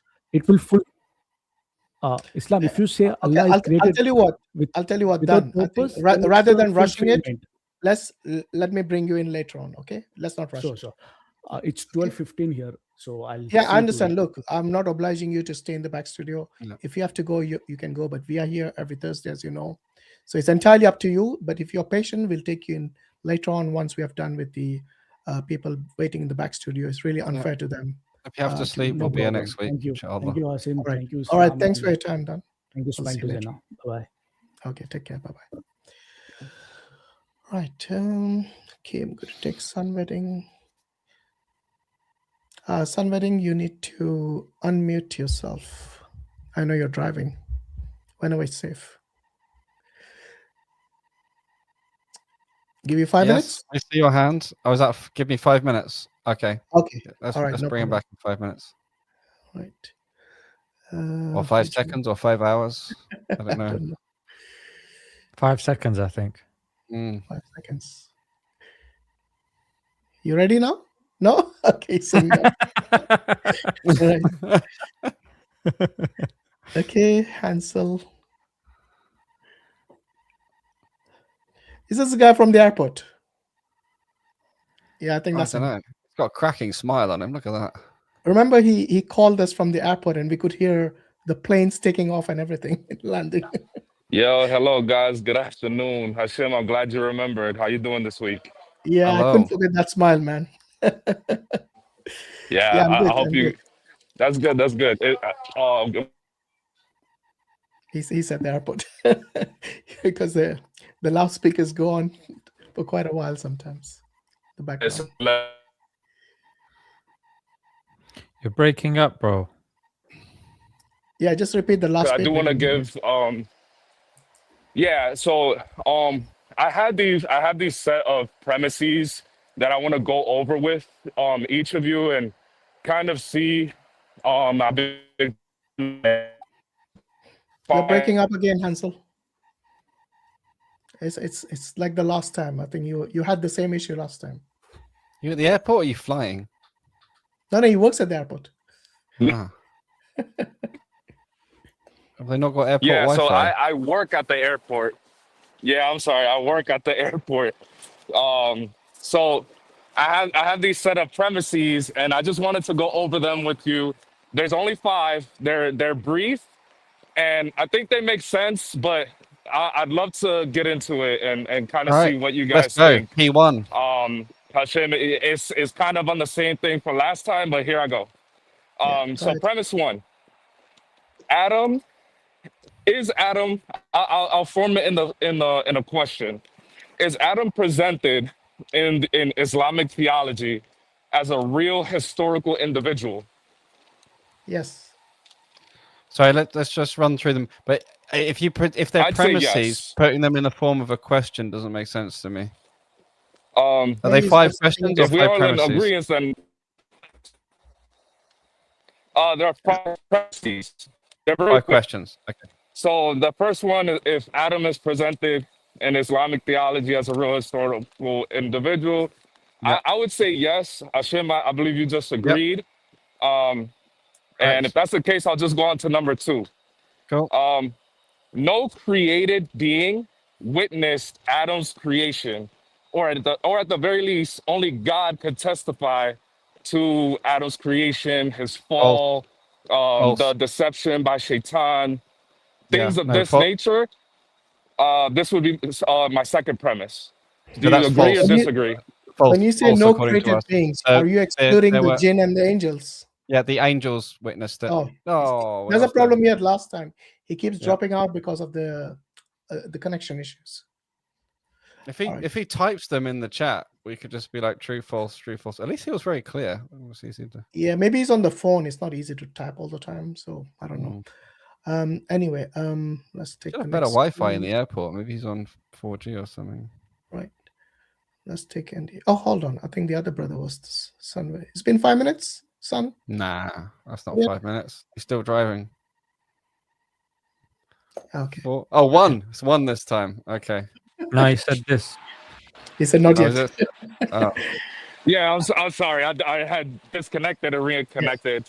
No we worries. were, You know what I'm we gonna were do, wondering, Hashem? Hansel, would it be easier for you to maybe write down your premises in the private chat? That way, it'll be quicker for both of us. Yeah, so you know what I'm gonna do? I'm gonna join back later. I'll write Yeah. them down in the chat in the meantime, just to kind of marinate and give some, you can really think about it. But I'll join back later once I actually Cool. have some time to talk, and I'll let Cool. you know when that Premise time 2, is. Okay. very quickly. To premise 2, there were witnesses. It was the angels And the jinn, the shaitan as well. and the jinn. Yeah, that's true. But Yeah. at least the angels, as an example. Well, okay, so the angels and the jinn don't testify to Adam, however, They Yeah, they do. do. In the Quran, they do. not to him being deceived by Satan. No, At no, least your I didn't question find was, that in the Quran. I think your question was about his creation, wasn't it? Yeah. No. So what I said was that there's no being witnessing his creation, and then I said at the very least that only God is testifying to such. So you keep But changing Yeah, your what I'll premise. do, yeah, I'll write it down. we disagree. We believe explicitly, and this is why I said angels, because I don't know about the jinn, but the angels specifically testified to seeing the creation. Yeah. Yeah. Okay. Well, what I'll do, I'll write it down. I'll make sure, because I have it written down, but I have been going over it and revising it. And I'll try to join later. I'll be here all day, but I'll try to join later. Thank you, All right. guys. Cool. I'm sorry No again. problem. Once you've got a you written know. list, it might be easy to chuck into something like Perplexity or ChatGPT and just see if at least filter out the obvious stuff. Yeah, absolutely. I appreciate that. All right, All right. guys. You enjoy No the worries. day. We'll talk later if I'm back on. I'd love to talk about this. All right, Okay, no get some problem. good Wi-Fi, inshallah. All right. right. God bless. All right. You too. All right. Cheers, Hansel. Okay, I think the brother is ready now, hopefully. Sun wedding, you ready? Not yet. He's ready. Okay, Oh. good. We've got a thumbs up. Yeah. Yeah, you need to unmute Hey, yourself. Ashhadu Allah. He's a Muslim. Hello. Oh, really? Yeah. Salam alaikum. Alhamdulillah, the Yeah, we shahada can works. hear you. We can hear you. Go ahead. Assalamu alaikum wa rahmatullahi wa barakatuh. Do you hear me, Wow. brothers? The power. He's calling from Russia. Hello. Ah. Yeah. I We can am hear very, very, very. Yes, I'm from Russia. Actually, yes. I am from Russia. I am from city of Kazan. Did you hear before? No. Niet. Yes.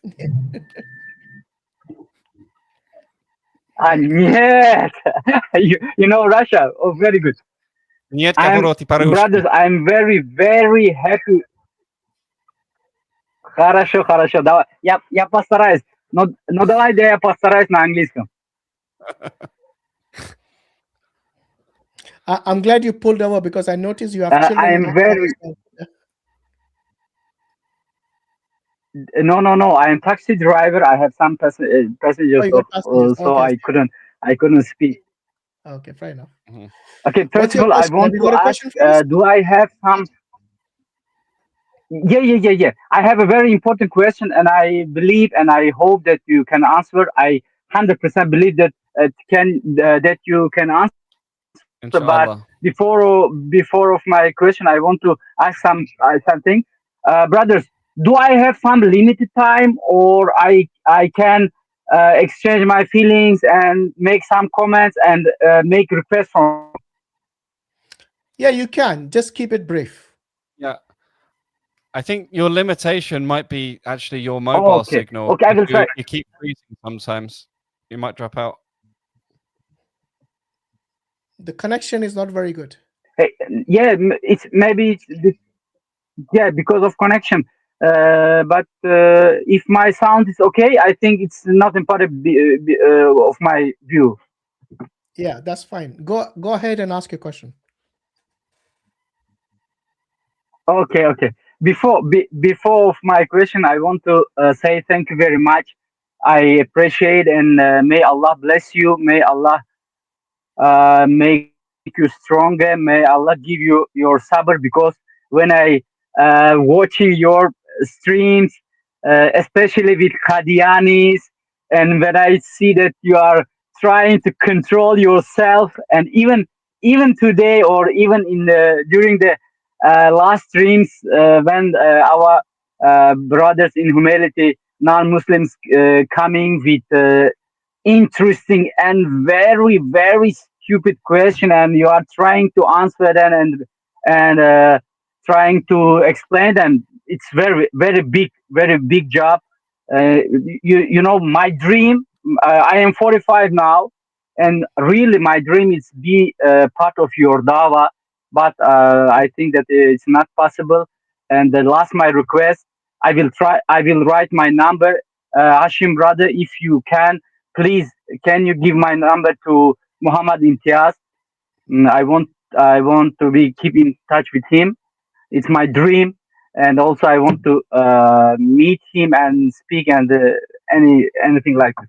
Anyway, if it is possible, okay. If no, because I know that 100 people try to write you. They keep trying to keep in touch with you and with him. It's possible. If it's okay. It's not.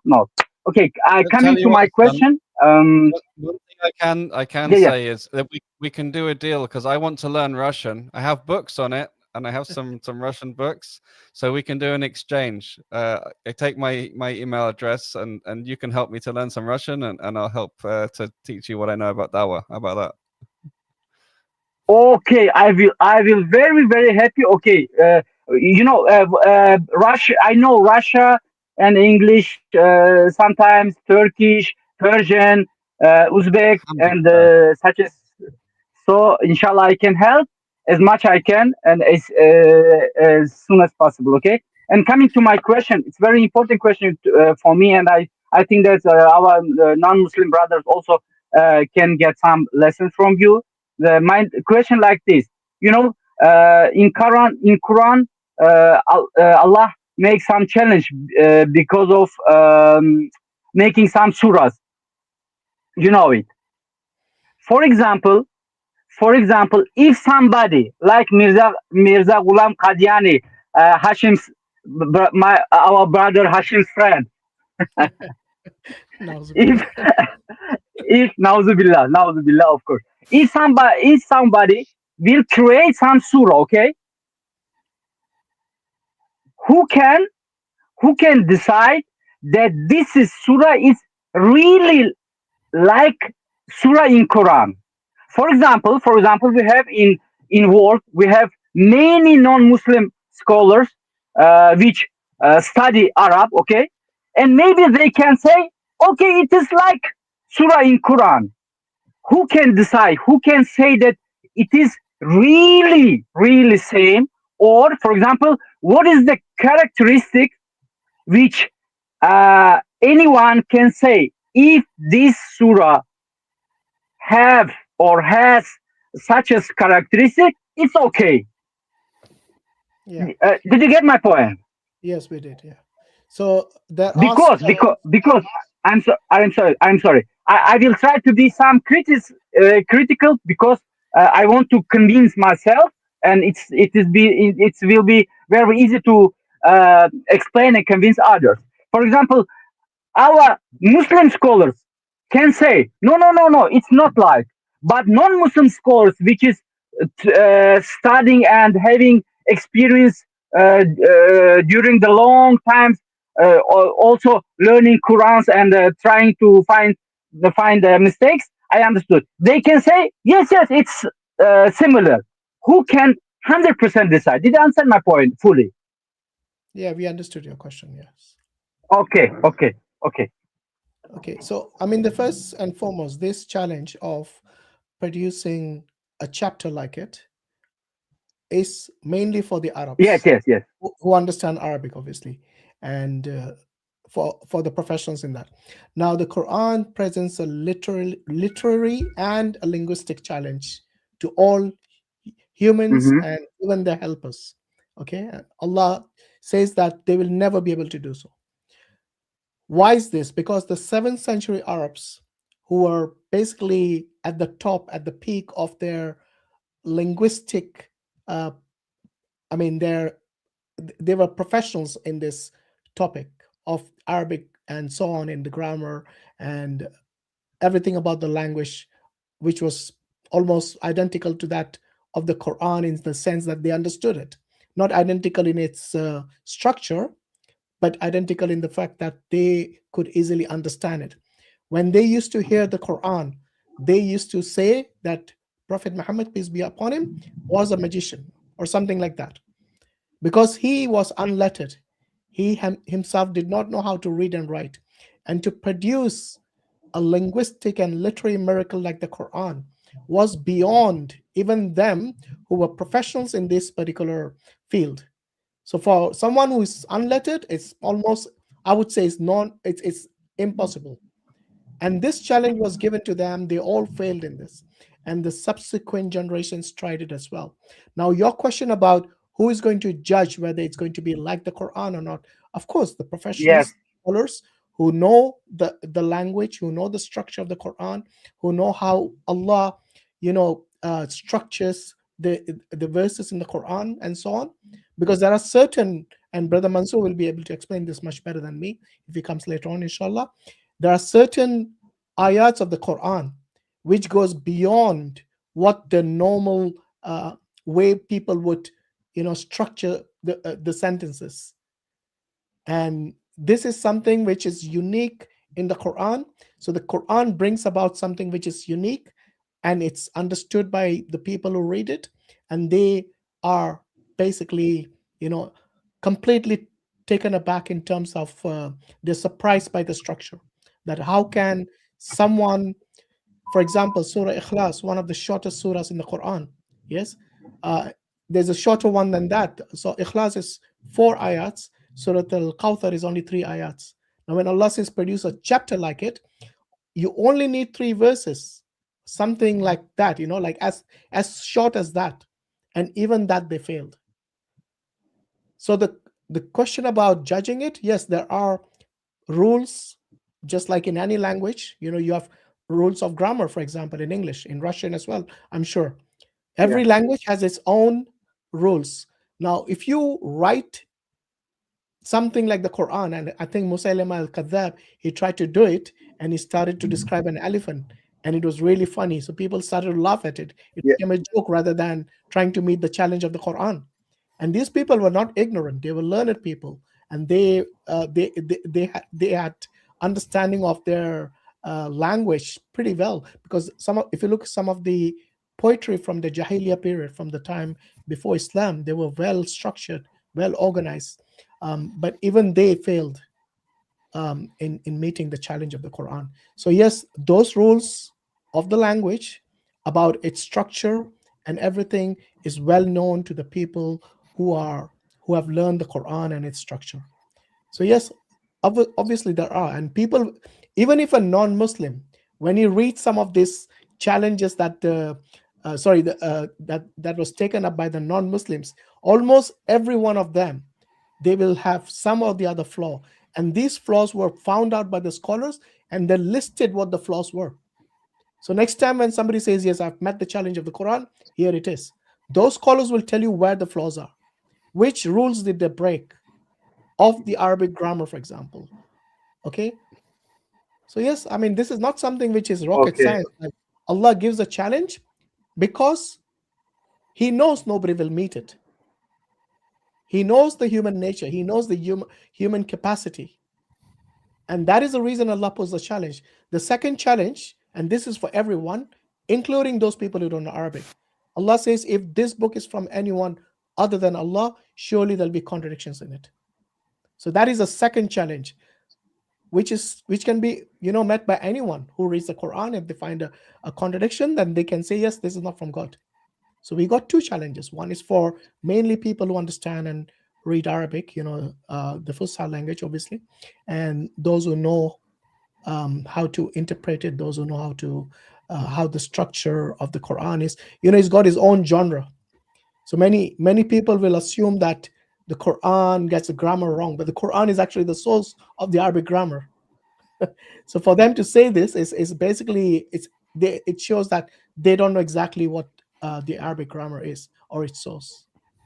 And there are many other points. So this is just like a sort of a superficial view of what the challenge entails. If I give you an analogy, somebody could present you with a mathematics proof, and they can say, look, this proves proposition X.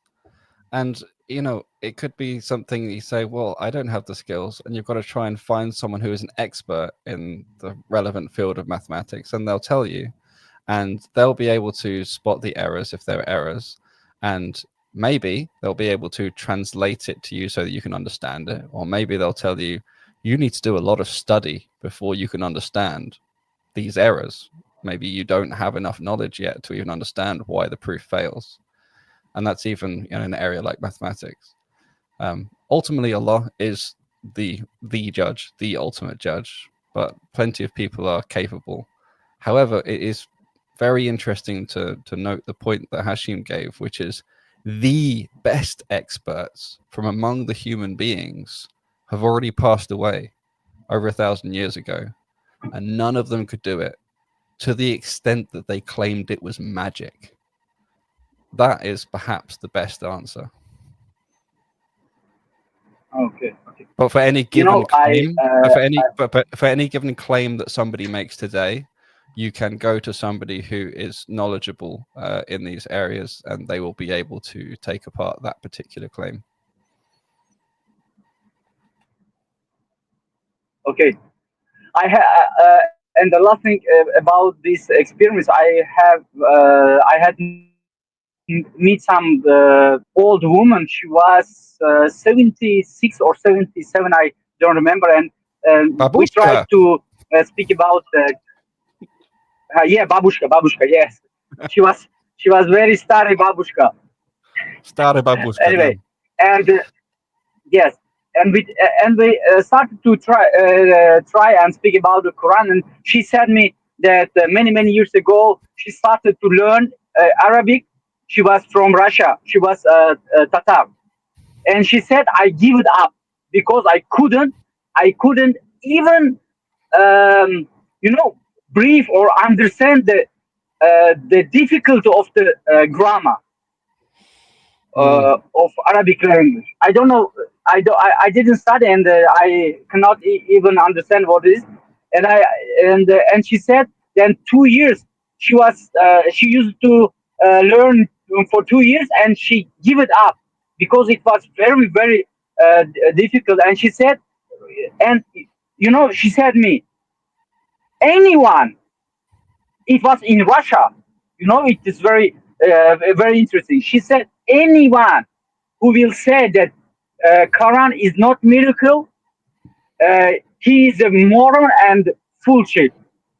I said, really? And I was, you know what? I was in shock how I met in Russia. Look, in Russia, 86-year-old someone who was in Soviet Union period, and she studied.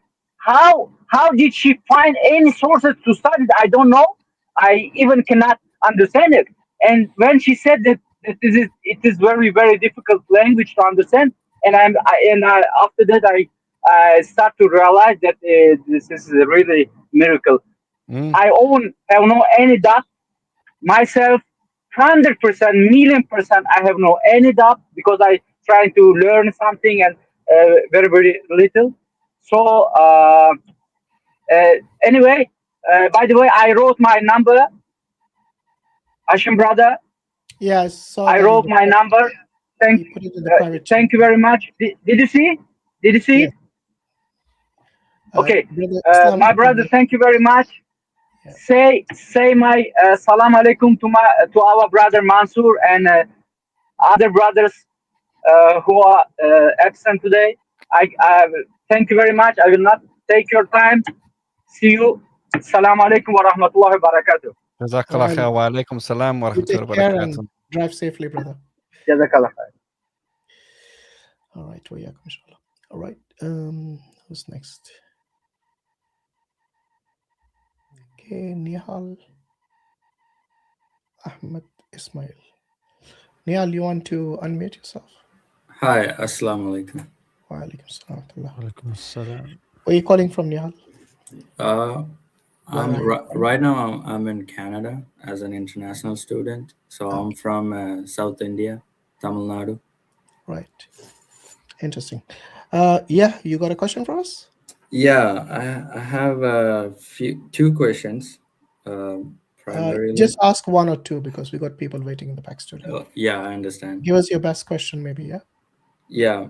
The question I wanted to ask is, so usually I had a phase where I didn't have the belief or I had a lot of confusions in terms of like belief in the existence of God, right? But I overcame that, and now I have this fear of falling into it again because most of the time the belief in the existence of God is based on philosophical arguments, right? So I can come across someone who's more knowledgeable than me in philosophy or like can break down my arguments. Now I have this doubt, like, okay, now I got the doubt of whether God exists or not. So how do I like overcome that? Like, how do I have the belief in the existence of God without getting into this trap? Well, you can't avoid getting the waswasa from the shayateen, right? So the whispers will come. The test is what you do about them. So one thing is to try not to give them too much importance, the best that you can, because what it can do is set up effectively an addiction cycle where you end up sort of getting a dopamine hit from getting the answer. So it's almost like when people, if you go on a roller coaster and then it stops, or you have some fear situation, or the reason people get addicted to drugs that work on the dopamine channel. So you've got to be really careful with it, because I've met plenty of people before who seem to sort of fall into this trap that becomes like an addiction cycle where they sort of need that release from having a doubt and then getting it answered. So that's really the trap you want to get out of. Now, if there's something that's really persistent, then first of all try and resolve it yourself, not by trying to run the doubt through your mind, but try and run the truth through your mind, right? So one of the ways that the sort of system of skepticism sort of induces these things is because it makes you sort of run their idea in your head until it makes sense. And that in itself then just sets up something that you then have to break down. And for what benefit? So what it's better to do, in my experience, is to, if you're faced with a doubt, you say, what are the relevant articles of faith, right? Well, what are the relevant aspects of the Islamic belief system? And you put that stuff together, so you have the foundation of truth to start with, and then you can compare the doubt to it, and you see that it doesn't really fit.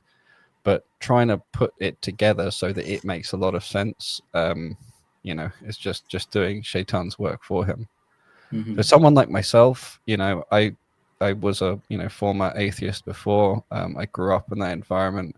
I spent years, I was programmed that way, and then I spent years going through all the philosophers from the Enlightenment period and all this kind of stuff, and then everything up to the new atheist people and the more respectable kind of philosophers like Mackie and Oppie and so on, as well. So there are people like me who, Allah knows best why, have been put through this, and we're suited to deal with these doubts and help answer them and navigate through these traps, if someone's really stuck in them. But it's not something I would encourage anyone to get involved in. It's just not, it's at best a waste of time, and sometimes can be worse. Sometimes people can come out of it with more iman.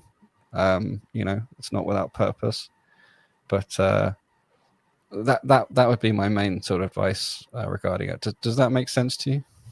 Yeah, as you said, I've been through this, this confusion and all that. I feel like I waste a lot of time delving into these topics, and most of the time, I don't even understand what the arguments the atheists are making. Right? Sometimes it's so nuanced, and sometimes I don't even understand it. But I still, because of this confusion, I had to engage in all that. And I feel like now, most of the time, I wasted a lot of the time, and I feel this regret. But now I feel like sometimes, the evidence for the prophethood, right? So scholars have the evidences for the prophethood, right? Why can't we use that to prove the existence of God rather than going to this philosophical arguments, which makes more confusion than clarity? I agree with you. I think it's much better to go that route. I really like Hamza from Hamza's Den does this a lot, where he talks about the Prophet Muhammad Sallallahu Alaihi Wasallam, and he says, well, look, if this guy's telling the truth, then he is a prophet and God exists. So let's evaluate if he's telling the truth. And that's a really good route through which to explain to people and tell people about the story of Muhammad. Before we move on to the Prophet, I think sticking with the evidence of God and dealing with it via a philosophical lens, there's an issue, there's a kind of foundational thing that you really need to kind of understand, because whether it's evidence of the Prophet, whether it's evidence of the Quran, whether it's evidence of God, Mike, he is not right. Can you hear me? Yeah, just get a bit closer to your mic. It went underwater for a sec. Yeah, so whether it's the mentality that you have to understand, and you have to kind of get to the bottom of before you start delving into the different types of evidences. Because if the mindset is not there, then no matter what the evidence you're going to get, it's just not going to be enough. There's always going to be someone that can say something that can throw you off again. And if I am to respond to that or kind of unpack that for you, it's all to do with the information that's around us. Yeah. Some people get influenced by the information around them more than others. And that's why you've got advertisement companies, working hard. When a movie comes out, when a track comes out, they will, buy billboards, and they will do all of these things because they know that affects people. Having a celebrity on a Pepsi bottle affects people and makes them more inclined towards it. Different people have different tolerances with regards to this. Now, if you feel that you are somebody that can, or that gets affected by anti-dawa, yeah, if that's you, now, generally speaking, that could imply that there's more anti-dawah coming to you than dawah. So what you need to do is you need to shift the balance there. So you need to improve. You need more dawah and better dawah coming to you. Mm-hmm. How can you do that? And that needs to outweigh the anti-dawah. Yeah. Now the way you do that is like brother Hakim said, you've got, Hamza's live stream. Here you've got Dawah Wise live stream. Ali does his live stream. So if you are in, say, Canada and you can't meet these people in person, set reminders or notifications where you can tune in. And even if you're doing work or something, you've got these playing in the background, and every now and then you might pick up on certain things. Another way you could do it is by following more and more dawah pages. So if you are on multiple social medias, you just can't get away from different brothers, because there's so many different brothers that give da'wah in different ways, and they'll be able to resonate with you. And brothers are uploading shorts on a daily basis, so you'll constantly be exposed to these sorts of arguments on a regular basis. And thirdly, whenever you hear that there are talks and events taking place where there are people that are going to be discussing certain issues and these topics, whether it's your local imam, whoever it is, try to frequent those, because sitting in those gatherings in person, that's the sunnah way of seeking knowledge, in person, face to face. So definitely, if you feel that the negative is, weighing you down, then what you do is you just counteract that. It's just like scales. If you feel this side of the scale is going down, then you need to emphasize more there, and you need to make sure that the good side, the dawah side, the positive argumentation side is outweighing the anti-dawah side. Because if you look, the dawah channels are very active. Even if you just follow like 5-6 of them on all the platforms, and whenever you see nonsense come up on your feed, understand, if you are watching videos from anti-dawah channels, the algorithm isn't an algorithm of morality. It gives you more of what you watch. If you are watching plane crashes, you're gonna get more of that. If inappropriate stuff, women dancing, whatnot, comes up and you entertain that for more than 3-4 seconds, the algorithm's not going to be like, he's Muslim, I can't give him that, mate. I need to give him more, halal stuff. It doesn't care, mate. It's going to give you more of those dancing women and all of that sort of stuff. Sorry to put it bluntly. So when that stuff comes, as if you show a bit of discipline with regards to your scrolling habits, you follow more dawah channels, even like entertainment dawah channels. There's different brothers with different styles that you will appreciate and you'll resonate with more. Some brothers are more direct, some brothers are more kind of, you'll see their clips at Speaker's Corner, some of them are more kind of online streaming. Whatever it is, you will resonate more with certain styles. And this is for a lot of the people that are watching. And then hopefully that will empower you. And don't watch anti-Islamic stuff if you are not taking classes, if you're not if you don't have time to study Islam and that sort of stuff. It just does not make sense. If you are studying, you've got people of knowledge around you that if a question comes up, you can easily DM them. You should have people of knowledge on your WhatsApp. You can call them, you can message them, and they're not the people that will respond after 24 hours when the deed is done, sort of thing. You need people that are your friends, people of knowledge. If you do not have that, then you should not be watching anti-Islamic stuff or anti-theist stuff. You shouldn't be entertaining these atheists. It's just silly.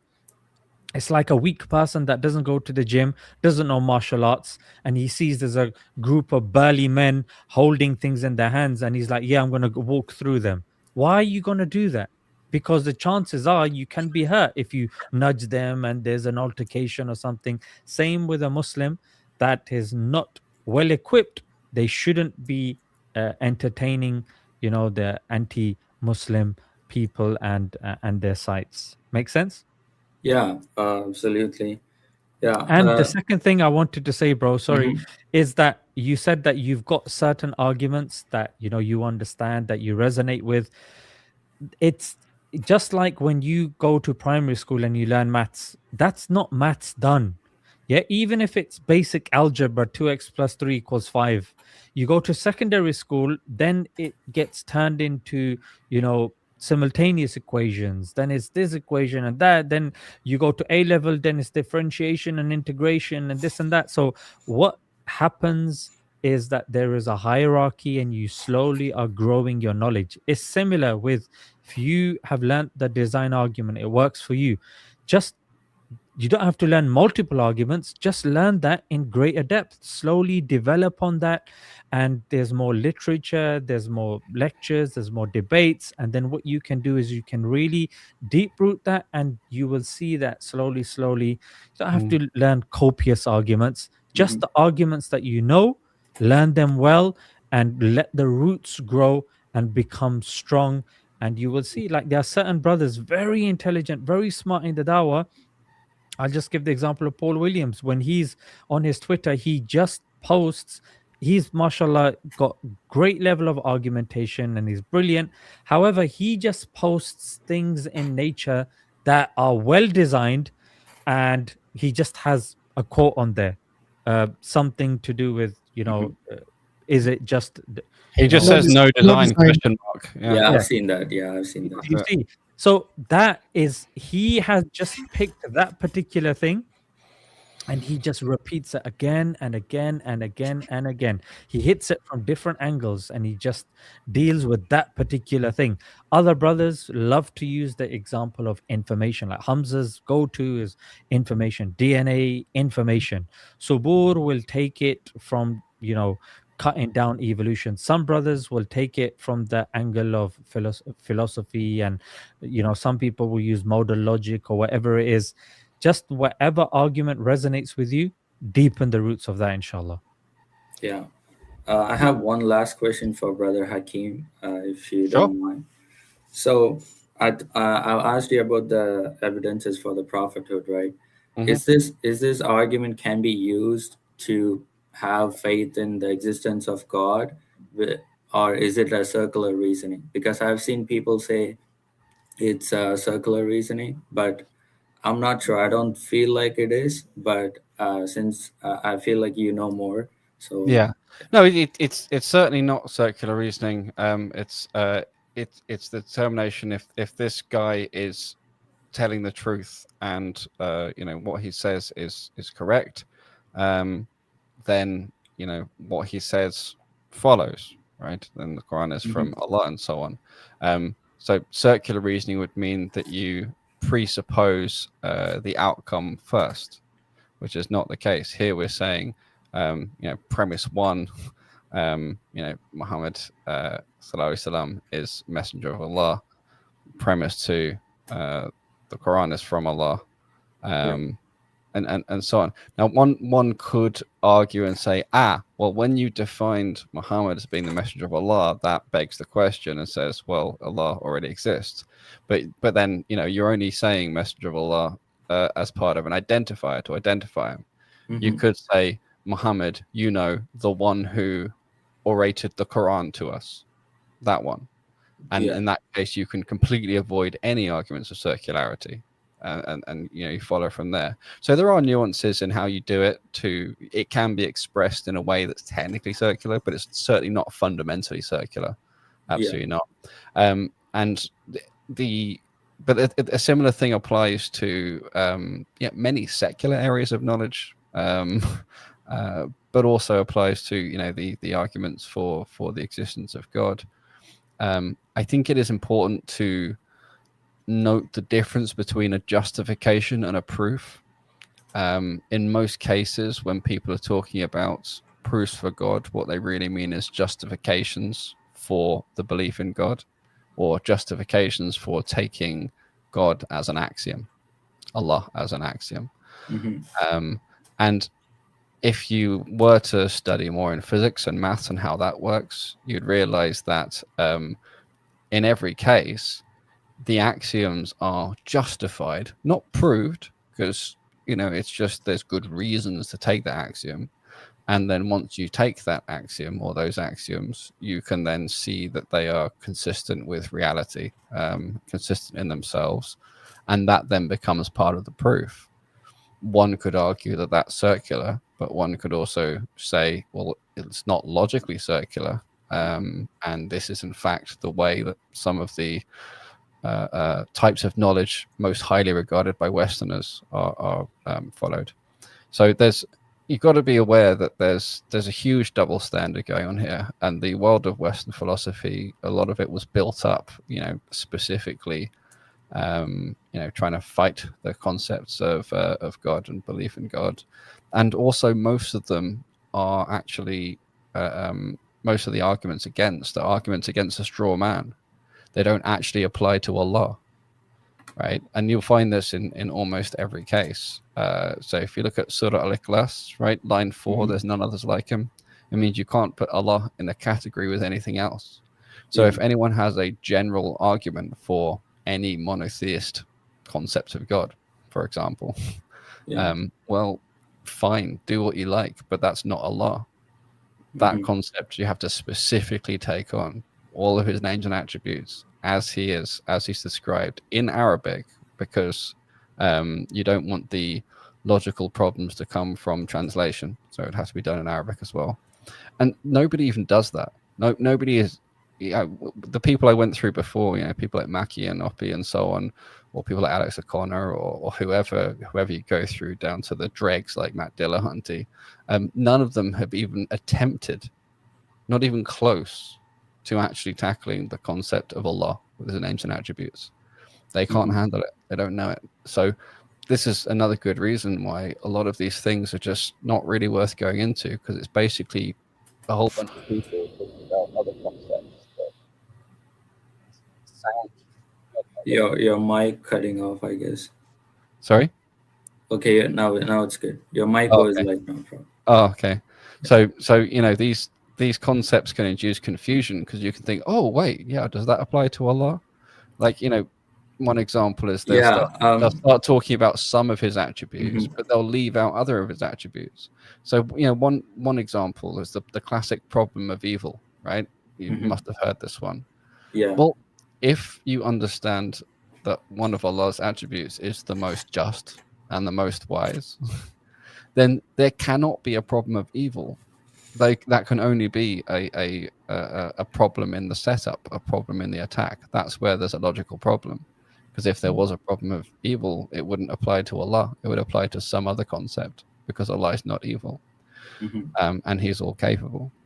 So it's just be careful even with this concept of the proof of God and the proof of prophets and so on. Ultimately, remember that it's up to Allah to guide us. Allah is the guide. He's the one in whose hand is our heart, and it's Him that you appeal to, and that's it. Because ultimately, He's the one that judges, not anyone else. So you've got to think, proved. When I say proved to whom? Prove what and to who? Yeah. As you said, like, I used to watch Graham Oppy and other people. So I have another question too. Like, as we talk about like philosophical proofs, from a standpoint of like philosophy, there are verses in Quran that says like certain attributes such as like God has a hand, or like that. So from a purely philosophical point of view, does that necessarily lead to anthropomorphism? Because me personally, I don't feel like it is. But no, it doesn't at all. And in fact, any anthropomorphism would contradict other parts of the Quran, and you're certainly not supposed to do it. There's different schools of thought. My particular position is that we simply affirm the attribute. Say, yes, Allah told us He has this.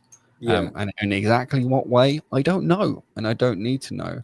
But Yeah. are there ways in which it can be thought of that are inconsistent with Quran? Yes, there are. You could, for example, think of the hand as being a part, as being a part of Allah, in which case you are wrong. We know you are wrong because He is one and indivisible. So it's definitely not that. So we could say that, for example. So we can eliminate things that are false in that way, because the truth stands clear from contradiction in the Quran, and the truth is consistent. But if someone were to say the eye actually, represents his ability to see in some way, and they say it's not a literal eye in some sense, well, that can be consistent as long as it's in a way that's completely consistent with all the other evidence. Then the best you can do is still to say, yeah, maybe, as long as it's consistent, but Allah knows best. Allahu alam. Because you still don't want to go any further than what we can actually definitively tell from evidence. So yes, there are plenty of ways to resolve things completely rationally, without contradiction, but to say which one of those is the truth, or maybe something else, is the truth, would be overstepping the bounds. That would be. And it's just not necessary. This is the thing. But if someone tries to say it's anthropomorphization, then yeah, we have a problem. If they say there's a part, you can point out the contradiction or the problem there. Yeah, for sure. Yeah, even I feel like I'm like very much resonating with the fact that we just accept the attributes and say we don't know how it is, right? But I feel like if I go to Twitter, like most of the time, this is the discussion, and a lot of the people. But that's why I said, prove to who's judging. Why do you care what these people and whether or not they accept it? You see, it's what matters is Allah and what He thinks of your aqidah and what He accepts of you. And the reason I say I lean towards, look, it's just true. There we go. And I don't know in exactly what way, is just because it's the safest. It's philosophically actually the cleanest, and also it maximizes humility, which is very important. We're supposed to avoid arrogance, and we're supposed to be attracted to humility. I have and can, gone and looked at various different ways it could be, but only in the case of, but I'm always very clear to say, but this is speculation. I cannot tell you whether or not it's true. And the only time I would ever do that is in terms of trying to describe or explain to someone else why it's consistent, why it makes sense, to me, or ways in which it can be consistent. But again, in any case, you would still be saying this is just speculation. This is not a definitive fact. In which case, what role does it have in a discussion about the truth anyway? And why does someone want to get into a matters of mere speculation, and sort of play that as a game? Because you got to be careful. Like, a lot of people look like they care what's true, and they argue as if they care whether or not something's true, but they don't. To them, it's just a big game. Yeah. And they're just playing it for fun. And the more they can just speculate and ask more questions and try and throw more things in the way of getting a resolution, the more fun they're having. And it's really sad, because they really give the impression of caring about what's true, but in many, many cases, perhaps even most cases, they just don't. So be very careful, because the speculation just feeds that kind of troll most of the time. It doesn't have any benefit to it. But and there are some Sahaba who did this sort of ta'wil, so I couldn't say it's illegitimate. But I can warn that it's kind of dangerous and has limited validity or use. If you say something wrong about Allah, if you say something about Allah that He hasn't told you about Himself, or if you say something that ends up misrepresenting the Quran, that's incredibly dangerous for you, for your aqidah, for your afterlife, for your judgment day, everything. You know, But if you avoid it, no harm. And I don't care how many hundreds of people might say, "Ha, you're just," they try and hit you with blind belief. Yeah. And it's like, well, it's not blind.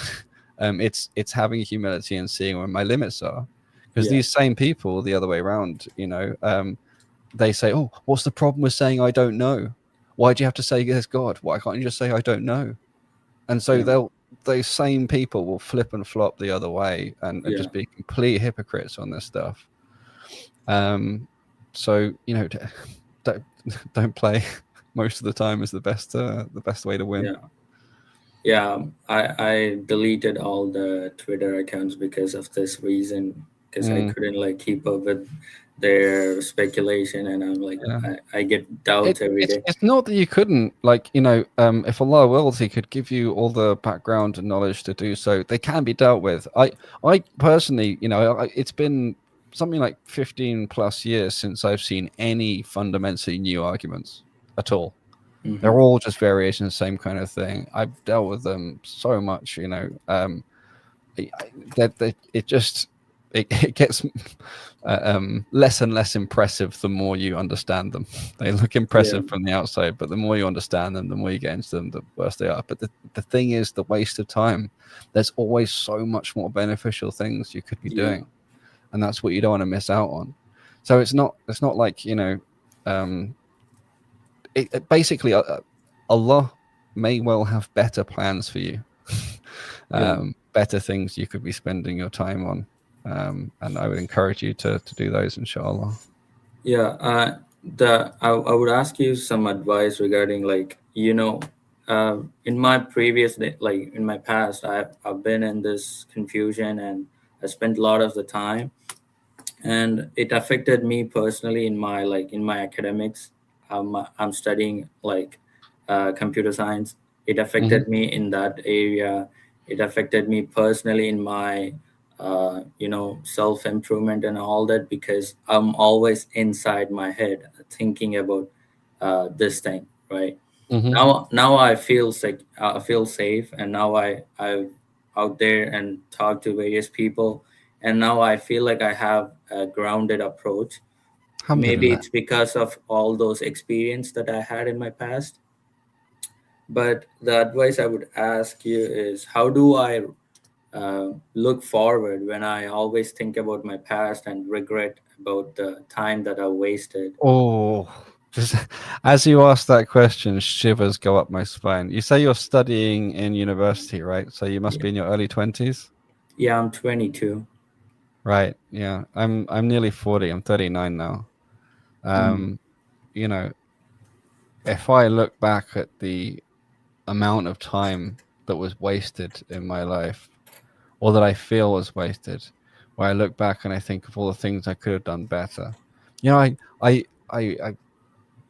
kept struggling with Allah. Ya Rab, why did you give me these 19 years or so of just complete misguidance? Why did I have this start? Why wasn't I born into a Muslim family? Why all this kind of stuff? And ultimately, it's not actually wasted, right? Allah knows best why He gave you your particular path with your particular steps. He knows best what's in front of you for the next 20 years. It might be that these things that you've been through have a really good purpose. Maybe it's going to be useful for dawah He has prepared for you later. Maybe it will be helpful for you to pass on to your children, or maybe just the experience of it will be helpful to pass on to other people why to avoid this stuff. Allahu alam.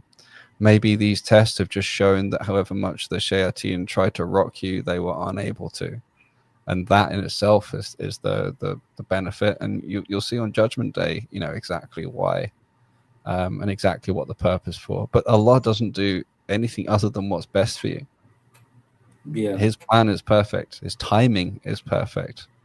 So try not to think of it as a waste, because it's what passed. This was Qadr Allah.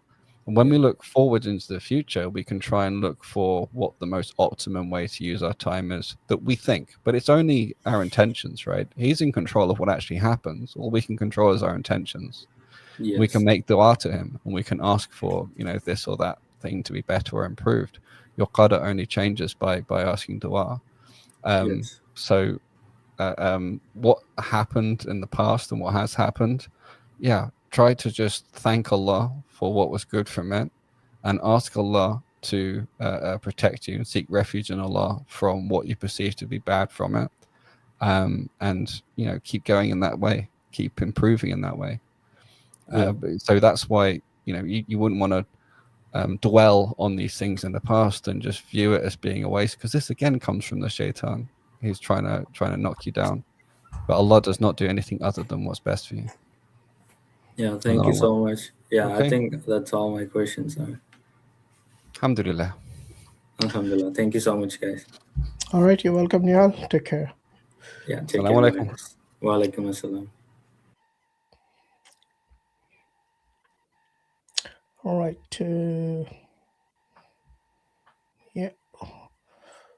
Rida Ali. السلام عليكم ورحمة الله وبركاته. وعليكم السلام ورحمة الله وبركاته. Where are you joining how are from, you? brother? I'm from New York City. Okay. Yeah, we are good. Alhamdulillah. How are you? I'm doing amazing.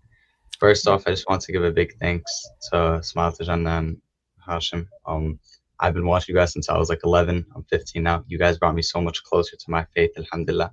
I remember I was lost, and then after I like started watching your shorts and your videos and stuff like that, I've read the Bible. I've read the Vedas as well. So he mentioned the Quran as well. Didn't expect that ending. Razishan, you put me real close to my faith. I've used that time to read the Bible now.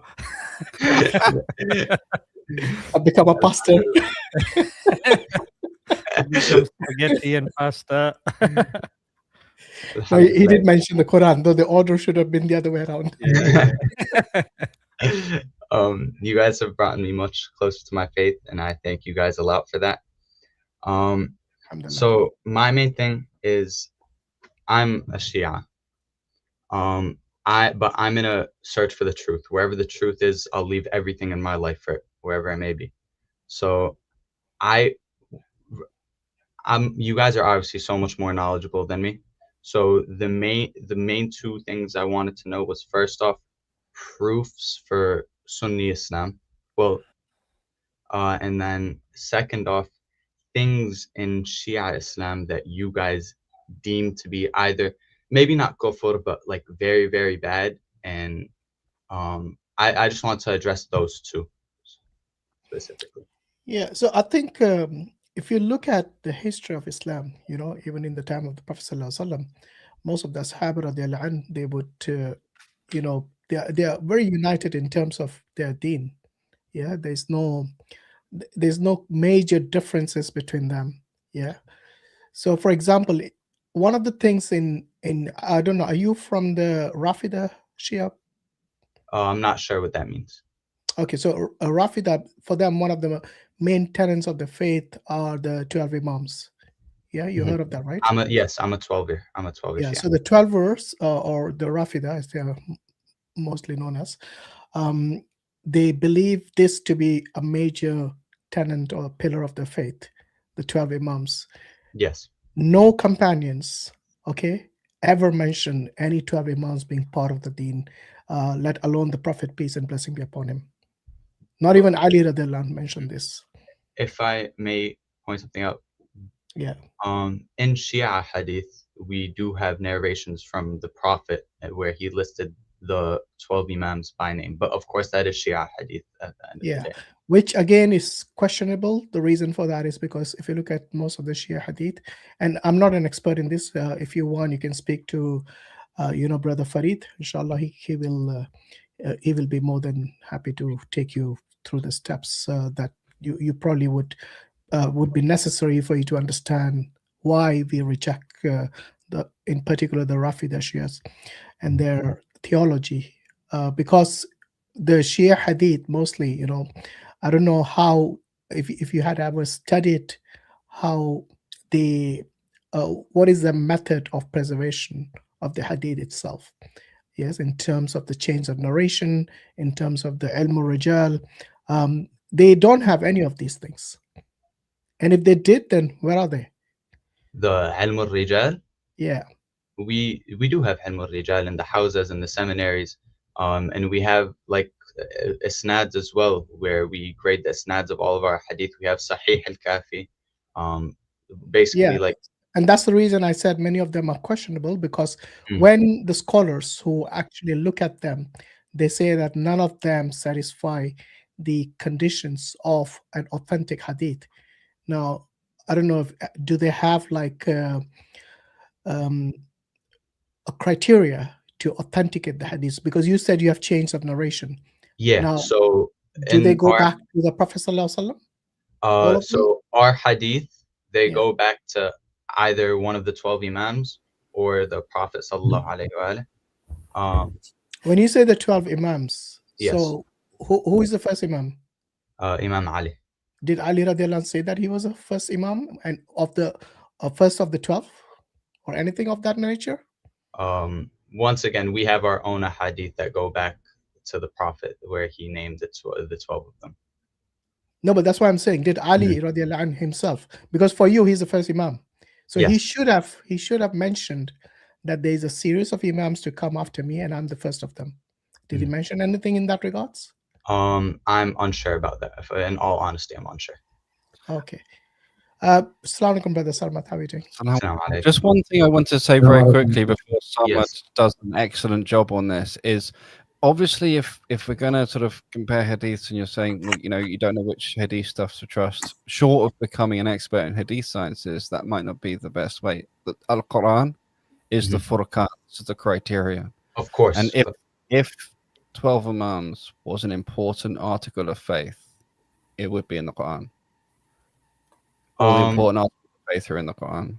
Well, of course, like the important articles of faith are in the Quran, but they don't go like fully into detail. Like, for example, Salat, it's mentioned, but they don't go fully into detail about Yeah, it. sure, but there's nothing like what we would say for that is the Quran. There's a verse, I don't have it memorized, but it says to follow Allah, follow the Rasul, and follow I forgot something Amr from you guys, something like that. I forgot the exact verse. Maybe I أولي could. الأمر وأطيعوا الله وأطيعوا الرسول وأولي الأمر منكم. Yes. So But continue the verse. Assalamu alaikum, brothers, by the way. I don't want to hijack the discussion. no, please take over. But Rada, you said you're a 12er. yes, I am. Okay. So And by the way, I just the would verse- like to clarify. I do want to clarify. I don't curse the Sahaba. I don't. No, I'm not. Listen, yeah. we're not going to go. We're not going to go into controversies. We're not going to go into controversies now. I just wanted to just correct the verse. The verse is Surah Al-Nisa. Yes, if you could give me the reference, that would be amazing. I'll have to. Or I could search for. I'll just search for it. It's fine. أطيعوا الله يا أيها الذين آمنوا أطيعوا الله وأطيعوا الرسول وأولي الأمر منكم فإن تنازعتم في شيء فردوه إلى الله والرسول إن كنتم تؤمنون بالله واليوم الآخر ذلك خير وأحسن تأويلا. But let me take it up for you. But this is not the reason actually why I jumped in. Yes, of course. It was another question I had for you.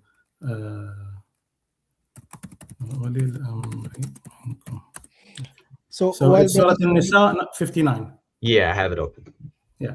All right. So this is not the discussion here because for anybody who appreciates the Arabic language, they understand that the distinction is clear-cut there. There is a clear-cut distinction that you don't dispute with Allah subhanahu wa ta'ala and the messenger, but you could dispute with ulil amr. Okay, yeah. People in authority. You could dispute with them, you could disagree with them, whereas for Shia creed, this is pure kufr.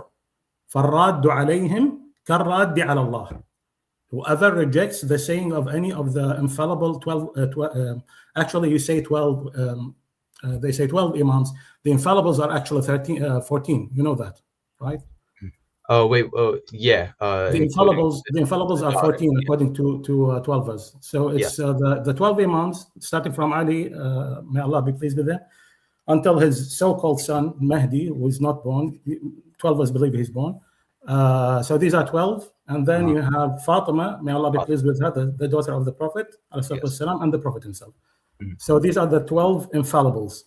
Now they don't put the 12 infallibles as, in the same status of rejection as rejecting Allah subhanahu wa ta'ala's word. They put the 12 imams. And this is, I'm not going to I don't consider this to be controversial, by the way. What's controversial is the following, yeah? What are the cornerstones of faith in Shia creed?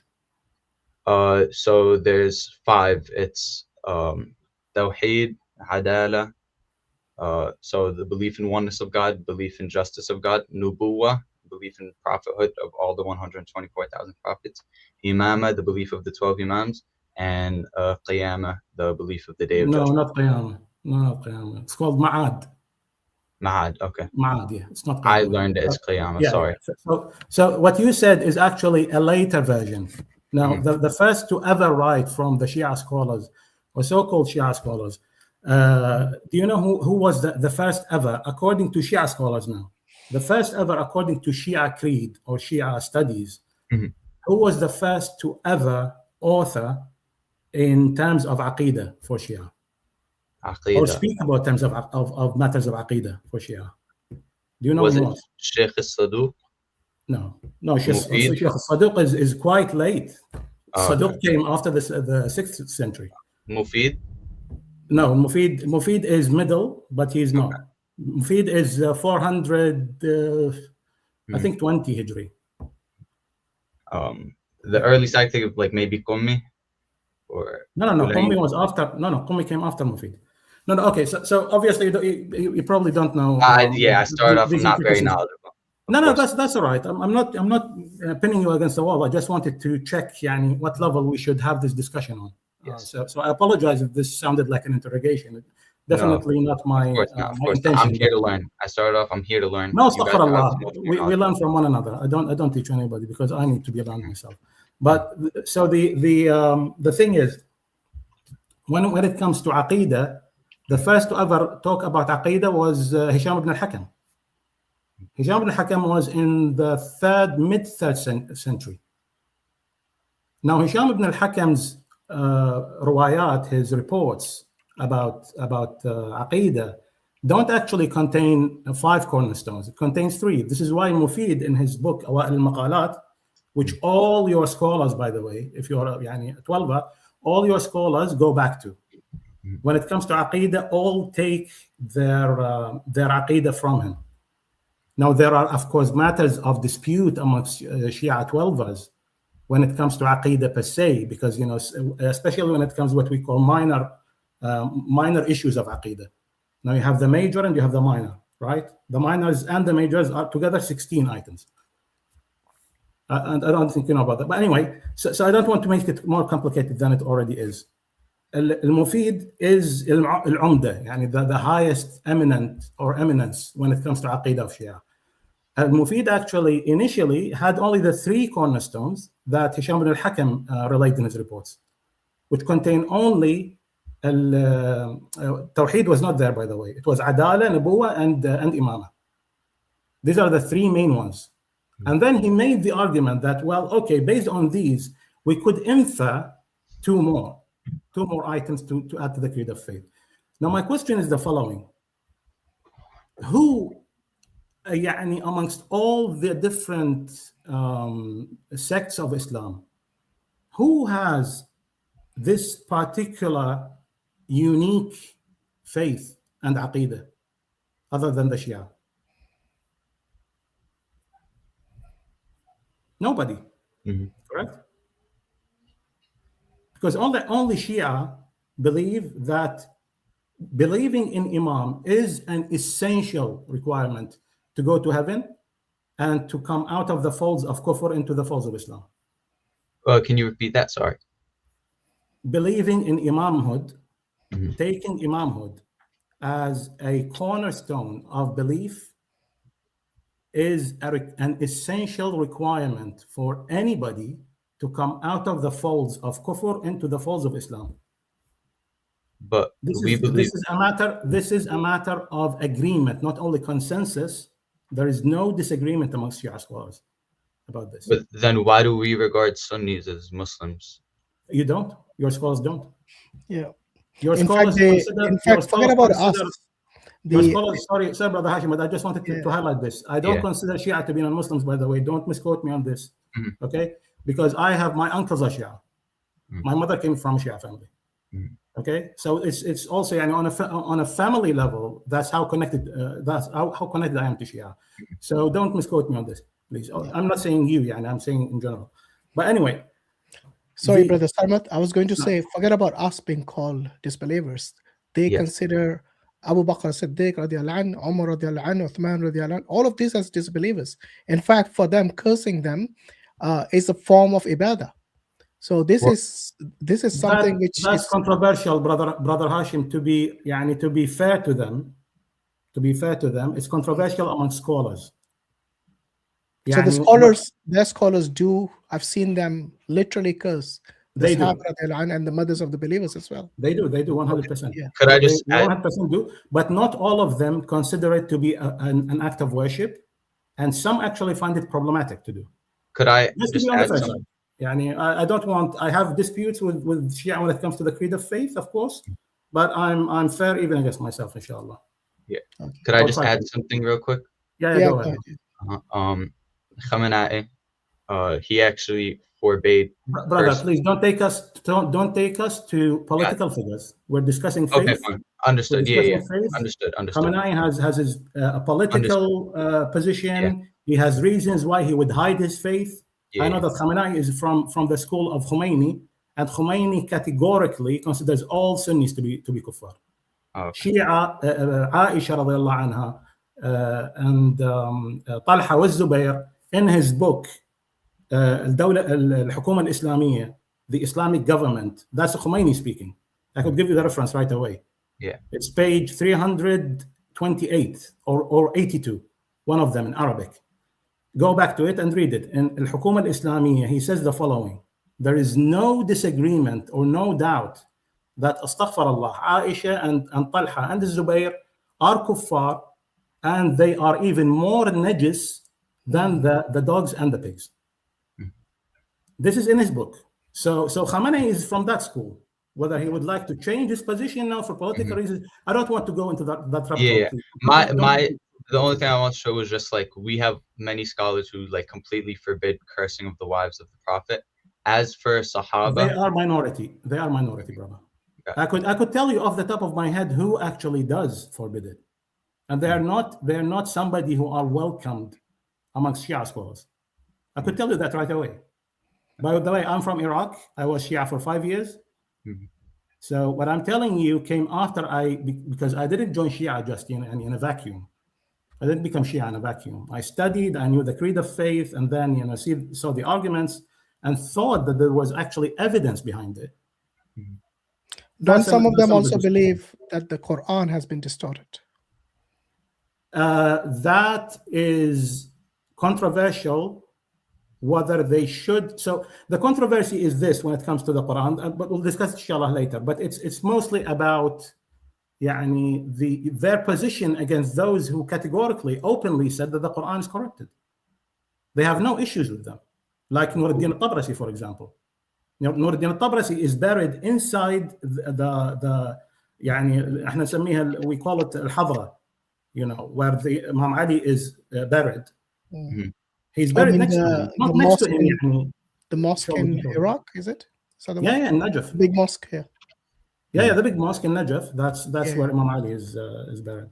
Anyway, but that's so they have no issues with Nuruddin al-Tabrasi, for example, who has an entire book about the corruption of the Quran.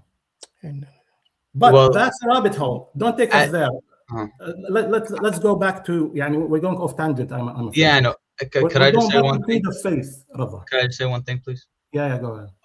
No matter what, at the end of the day, no matter what scholars say anything, the Quran is the ultimate word, and it says in Surah Hijr, "Inna nahnu nazzalna adh-dhikra wa inna lahu lahafidhun."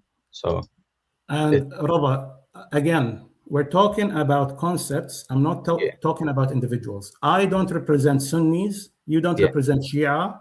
Okay, we're talking about concepts. I'm sharing with you the little I know. Got it. Please don't take me for granted. Of course not. Go and double check and come back. Okay. What are your thoughts with regards to the hadith of the Shia? Hadith? The hadith of the Shia. This is the crux of the matter. Before we go to the hadith, we have to understand that the Shia, according to their scholars, I'm not, by the way, when I say Shia, I'm talking strictly about scholars. Because the vast majority, the lay people don't know much. The lay They people just don't follow. even know the creed of faith. I swear to Allah. Yeah. And I have relatives, my aunt, my sisters, my brother, my father's sister. Okay, she was married to a Shia and she lived in Najaf for 60 years. 60 years. She died in Najaf.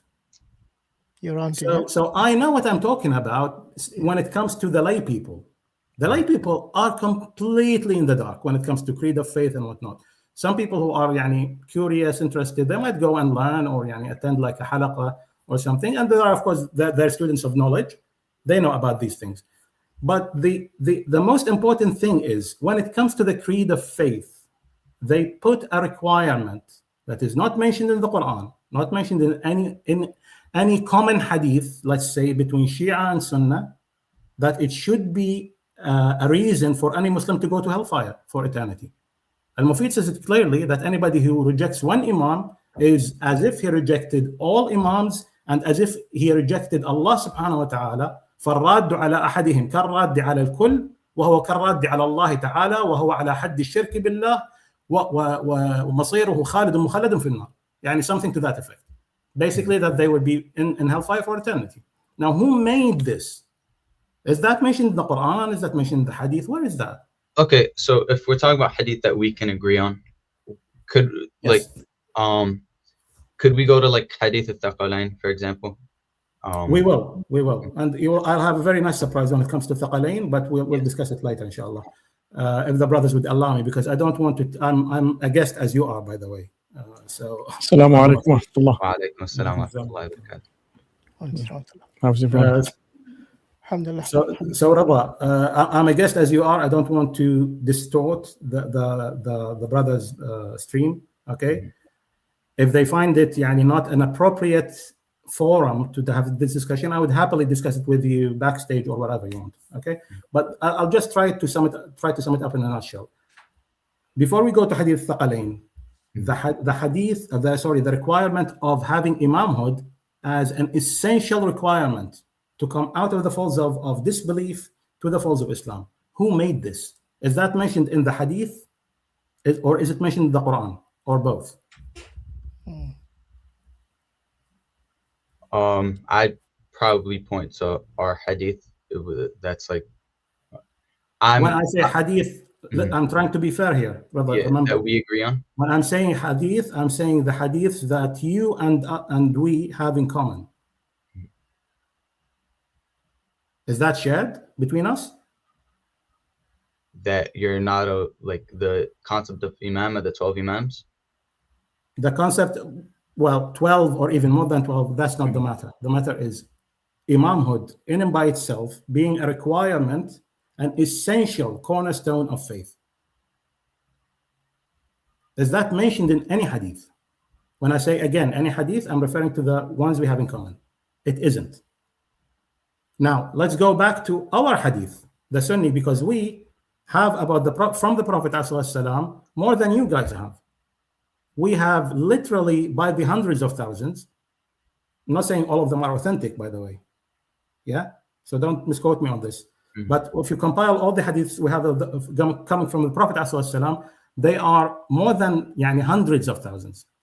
Now, what you guys have in your largest encyclopedia of hadith, which is Al-Kafi, and I'm sure you know the status of the book when it comes to hadith. Yeah. So in Al-Kafi you have 19,000 and roughly 600 hadith altogether, all in all. Out of these, how many hadiths were attributed to the Prophet ﷺ? Only roughly 300 out of more than 19,000. So you see the difference. When I tell you let's go back to our hadith, it's not because I'm a Sunni. No, it's because we practically have thousands of folds of what you guys have coming from the Prophet ﷺ. So we go there. There is no imamah. There is no, not believing in an imam, you go to hellfire.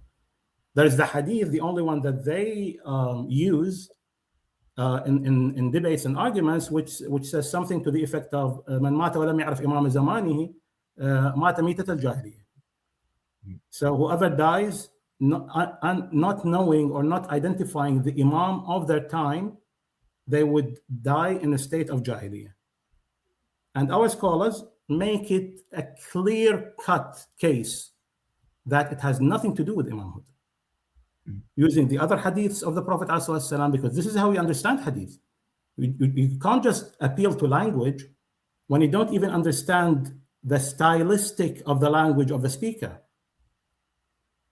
Because the Prophet ﷺ had his own style in speaking that wasn't matching to Abu Bakr, may Allah be pleased with him, or Ali, may Allah be pleased with him, or Hussein, may Allah be pleased with him.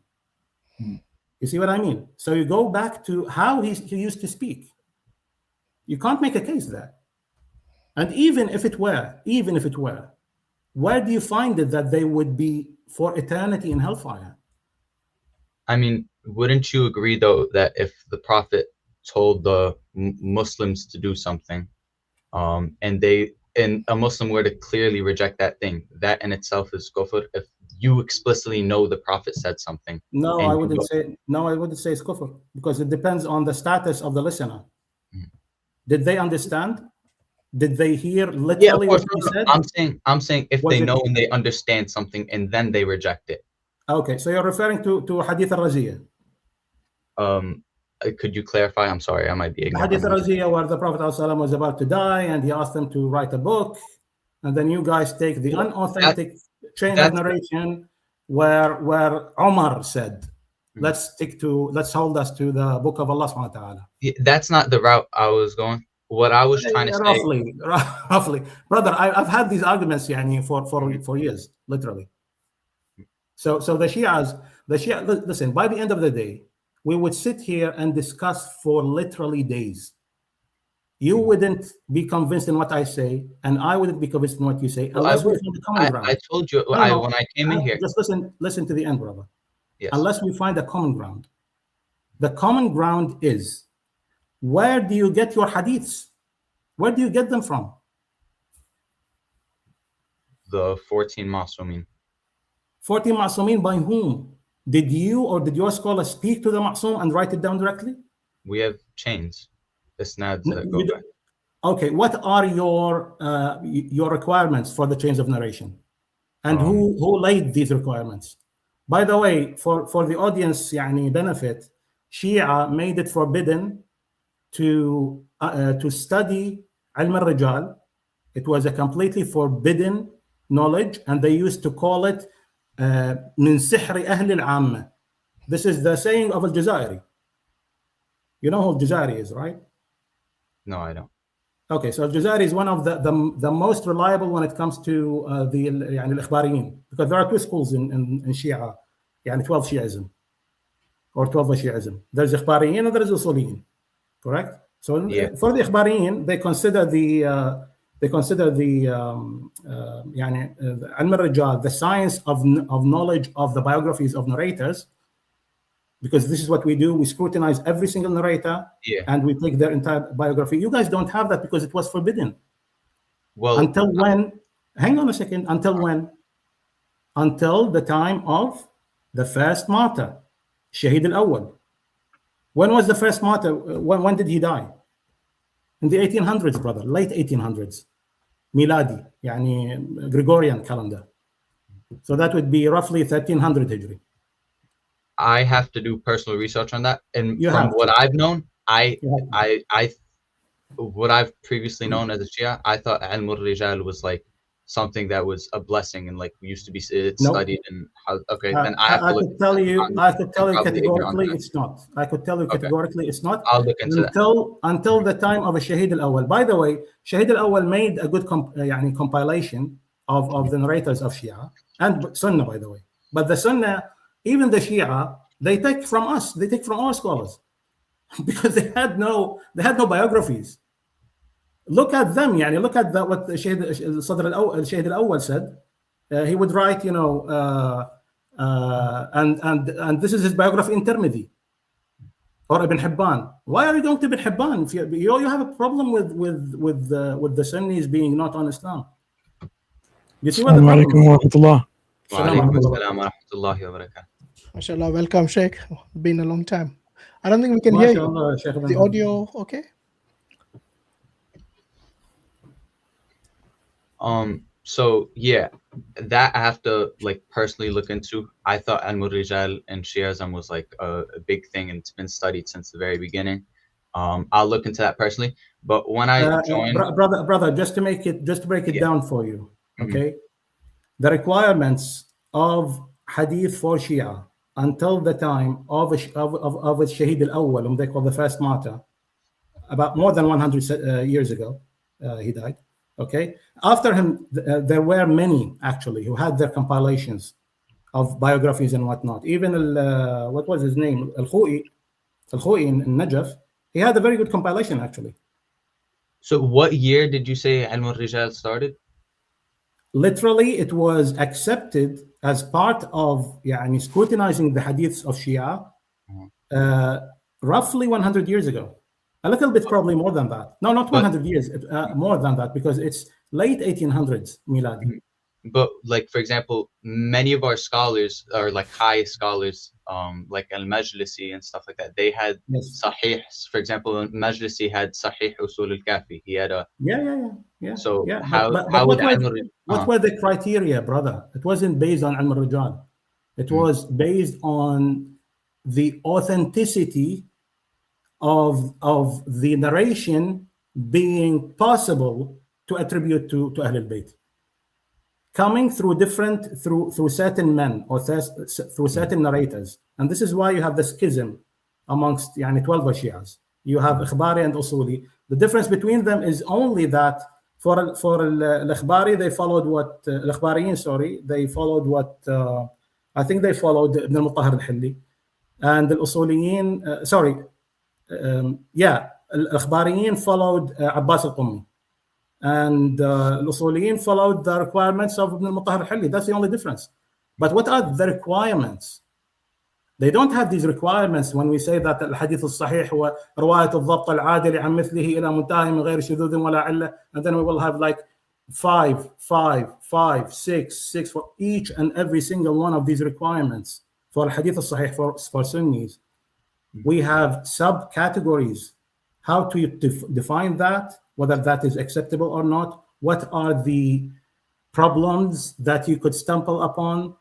You see what I mean? So when you say, for example, رواية الضبط العادل, الضبط is somebody who are good in their memory. Okay, is it only memory? Does it have to be memory and writing? Did they have to have their own scroll, for example? Did they have to be Muslims? Because early Shia scholars, they had no requirement for the narrator to be a Muslim, to take from them. They took from Kuffar, they took from Nasara, they took from Christians. So what I would say is I personally have to look into that, because that is something that I've never heard before. I need a fact check. I need to look into that. But when I joined, I explicitly mentioned, because I'm someone of not much knowledge. Neither am I, brother. Neither am I. I'm just discussing with you as sincerely, because I had this journey before, and this is what I ended up with. I might be wrong. Allah subhanahu wa ta'ala, don't take me for granted. Don't take everything I said with a pinch of salt. You could go back through the stream and write it down, everything I said, and double check it. And I might be wrong. I'm not saying I'm not a scholar. I'm not a student of knowledge. Let's leave it there. Let the brother go and do some research and come back when he has some information on this. Maybe Sheikh Ibn Hazm might give him some advice. Sheikh, if for a layperson who is from a Shia family, what would you advise in terms of him doing his research in an objective manner to understand which is true, whether it's Shiism or the majority, 90% of the Muslim who follow the Sunnah Islam? Oh, we can't hear you, Sheikh. So if you go to your settings on the StreamYard and under audio, check if you got the right mic connected there. Yeah, you can hear us maybe, but we can't hear you. So maybe your speakers are working, but not the microphone. While you're checking this, I want to highlight this comment, Sheikh. info. Logan says, Sheikh, I'm your big fan. Please promote me to an air conditioner. I think this is very creative and very nice the way it's put it. From fan to conditioner, but fan in a different meaning. So we talked about this, Brother Salmad, in terms of how words have different meanings, and depending on the context is understood. But this is a very good use of the words. Yeah. We can't still hear you. We can't hear you yet. Could I just say one thing quickly? Yeah. So when I joined, like I specified, like I'm not that knowledgeable, so I didn't want to go too much into the tariq. I just wanted to like study proofs for Sunni Islam and like kind of like definitive proof, just to kind of convince me, like, if you know what I mean. Like that's what I wanted to focus on. So either from the Quran, something like that. I just wanted like proofs that could convince me, put some peace in my heart, because I've been like very stressed out. I've been trying to learn, and I don't know where the truth is, and it's very like hard, and I don't know what to do. So I just want to like hear maybe some proofs that could change my mind, like just definitive proofs that could help me, if that makes sense. Yeah, I think that's you did make that clear. So I think Brother Sarmat mentioned with regards to the 12 Imams, and as that being one of the cornerstones of Shiism, the question is like, do you consider this as something that is extremely important, or is something that's optional for you? Imama? Yeah. I believe, what I believe, it doesn't really matter because it doesn't represent the full creed. Can I break it down for? Yeah. Can I break it down for you, Reza? I think what Brother Hashim is asking you, that's for somebody. Now we as Sunnis, we believe that if somebody was a Muslim and they were convinced and knew all the signs and the reasons why to believe Islam is true, which are undeniable, okay, and they leave Islam willfully and just rejecting it because they don't like it, or they just reject it because they find it not convincing anymore, okay, that would be problematic for them. We can't say that they are our brothers, of course. We can't say that we guarantee that they will go to Allah subhanahu wa ta'ala knows best what will happen with them, but they're outside the folds of Islam. Yes. Now, when it comes to me, somebody who studied 12-verse Shi'ism, became a devout Shia. I went to Ziyarah al-Karbala, to Najaf. You say whatever you want. All the, what you call the sha'a'ir, I did. And astaghfirullah, I said things that I shouldn't have said. Okay, let's just put that back. So for somebody as me, as myself, who then finds that to be completely not pertaining to Islam and leave it willfully, do you consider somebody as myself to be still on Islam? Because I still say the Shahada. I'm a Sunni, a proud Sunni, but I don't consider whoever holds these beliefs and preaches them, that if you don't believe in the 12 Imams, you would never see heaven. You would be for eternity in hellfire. Regarding that concept of if you don't believe in imama, like you're not a Muslim or whatever, I mean, in our fiqh, we're allowed to pray behind Sunnis, where like, I've never personally heard that you're out the fold of Islam just for not believing in imama, because if we're allowed to pray behind you, if we're treating you just like we're treating other Shias, why would that take you out of the fold of Islam? Like, if you understand what I'm saying. Yeah, I understand, but this is a matter that has been extensively discussed.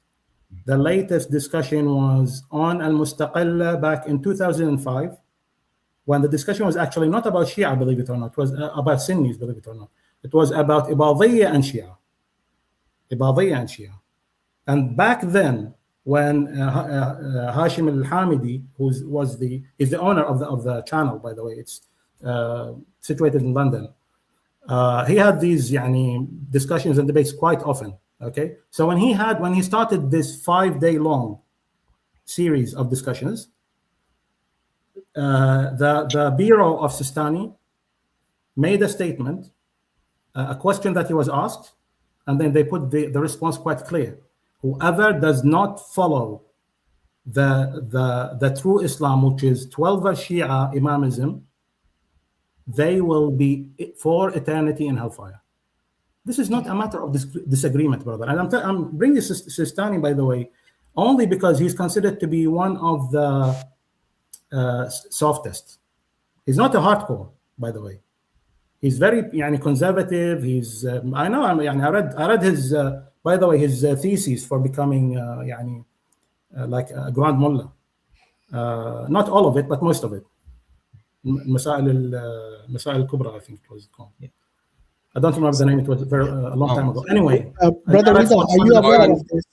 Are you aware of this principle that unless you believe in the 12 the 12 imams, you will be outside the fold of this 12-verse sect of Shiism? You know, this is one of the sect within the Shiism. You know that, right? There are other sects as well. So the Rafida is one of the sects, and there are other sects like the Zaydi Shias and so on. Yeah. So are you aware that because the name itself, I think there's a clue in the name. If you call them Ithna Ashri, the 12-verse, it's because of the 12 imams. Yeah. So this is a fundamental pillar of the Rafidi Shia sect. And if you don't follow that, then you're outside the fold of the 12-verse. Are you aware of this? No, you're outside the fold of Islam, brother. Yeah, but this according to them. That's not true. According to them, no, according to them. Yeah. Starting from Al-Mufid. Why is it allowed in our fifth Nobody, Muslim? Let me just make the case, please. Nobody except Al-Khou'i kept silent about this question. And Al-Khou'i died back in 1990, was it 93, I think. And he was in Najaf as well. He was the grand, how do you call it? Al-Marja, the supreme scholar. And when I say Najaf, probably for Sunnis, they don't understand what I'm talking about. Brothers, when I say Najaf and Shia, the grand scholar in Najaf, he is literally the scholar whom roughly about 90%, 80 to 90% of all 12 Shias on the globe follow. That's not a matter of dispute. So I'm telling you, As-Sistani said that if you're not a 12 Shia, you're for eternity in hellfire. And he's one of the softest. But we take it from the start. I'm taking you back to where it all started. Al-Mufid, in his Awa'il al-Maqalat, his book, he laid the foundations for the systematic construction, the systematic design of the Shia creed of faith. According to Al-Mufid, if you denounce only one, reject only one of the 12, you would be rejecting Allah subhanahu wa ta'ala. Because they are appointed imams. They're not elected. They're not imams because they had virtues. No. They are elected. They are chosen. They are chosen by Allah subhanahu wa ta'ala by name. And they go for that. They go back to the hadith al-Sahif what do they call it? There was like a scroll. They have this fabricated hadith attributed to Fatima. May Allah be pleased with her. That she told Jabir bin Abdullah al-Ansari. She told him about her 12 sons and grandsons by name and their characteristics, and whoever would denounce one of them would not be a Muslim. Roughly. Yeah. So, Rida, are you aware of this? If you do not follow the 12 imams, you're outside the fold of Islam, basically, not just the 12 verse. And you'll be eternally in hellfire. I'm not aware of that, and personally, I don't think that's true because we have so many fifth principles where we treat Sunnis as Muslims who are allowed to pray behind them. That's fine. And in fact, Rida, can I just take? Yes. I really wanted to point something out here because, as you say, you're not a person of knowledge. You're a lay person, just like myself. Mm-hmm. What's really important here is when you're asking for definitive proofs of Sunni Islam. Yeah. For definitive proof, if you're going to sort of take this questioning, well, not necessarily true, that might not be right, and so on. Mm-hmm. These are the questions and answers which you need to be a student of knowledge for. You need to really go into depth if you're going to question. There's a mismatch between your questioning, where you're asking questions that require deep knowledge for fully satisfactory answers, but you're sort of you're not accepting answers that are of the level of someone who's not of particularly high knowledge. For example, when I raised, if it's so fundamental, it would to creed it would be in the Quran, because everything fundamental to creed is in the Quran, which the Quran says itself. And that wasn't good enough for you because you raise these questions, but these questions are the kind of ones that you need to have deep knowledge to answer. And if I give you just an analogy, just for you to answer to, if I were to if I were to ask you to prove that water is made of H2O, could you do that? Like, if I were going to be skeptical and force you to give me the proofs, definitive proofs, could you even do that? Or would you need to be like a student of chemistry and physics? Right. So this is what I mean. It's apparently simple question. Hey, can't you just prove water's H2O? But at some point you have to take it from the people of knowledge, or you have to sort of accept that this thing makes sense, or you have to really dig in. So this is the paradox I was trying to highlight to you, where on the one hand you're saying, look, I want simple answers, and I just want to know what the proofs are, but the proofs are detailed and complex and involve a lot of deep study. Brother Islam, it's simply an oxymoron to say that one of the cornerstones of the true faith is imamhood, and then say, I don't have a problem with you if you don't believe in it. Yeah, it's an oxymoron. This is why I raised it's not in the Quran, but the Quran. Exactly. This is why I raised my position to say, look, easy answer for me. It's not in the Quran, but the Quran contains everything we need of the creed. And the Quran tells us it contains everything. I could, for the sake of argument, I'll take it from anybody who would say, okay, imamhood is not, they will agree with us that, then they have to agree with us, by the way, if they're sincere. It's not mentioned in the Quran, it's not mentioned in the Sunnah of the Prophet as a cornerstone of faith. Okay. And they would say, well, you have to go back to the hadiths coming from the Imams, because some of the Imams we do consider to be truthful people. And Imam Ja'far, for example, he was one of the great scholars of Medina. And he was the sixth Imam for the 12ers. Imam Hussein, Imam al-Hassan, these are Imams named as Imams by the Prophet ﷺ. Brother Samad, I think the brother, when he's not in this kind of approach, look, because we're going to let him go and for him to study, but before he goes, this is the advice, because the Sheikh's, I'm not sure whether his mic's working or not. Look, the default... Can you hear me now? Yes, we can. Yes. Alhamdulillah, we can hear you. So we will get you, Sheikh, to give a final advice. The point I was going to make is this, if I may just put this in. The default position of Muslims, the default are the Muslims who are the mainstream. They do not need to prove about the mainstreamness or the correctness, because that's what the default position is.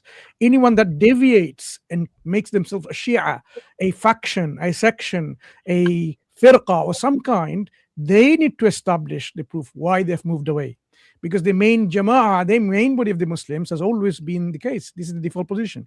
We don't need to, like, somebody becomes a nation of Islam and questions, how do I know the main body of Islam are Muslims or not? No, the default is this is the correct position.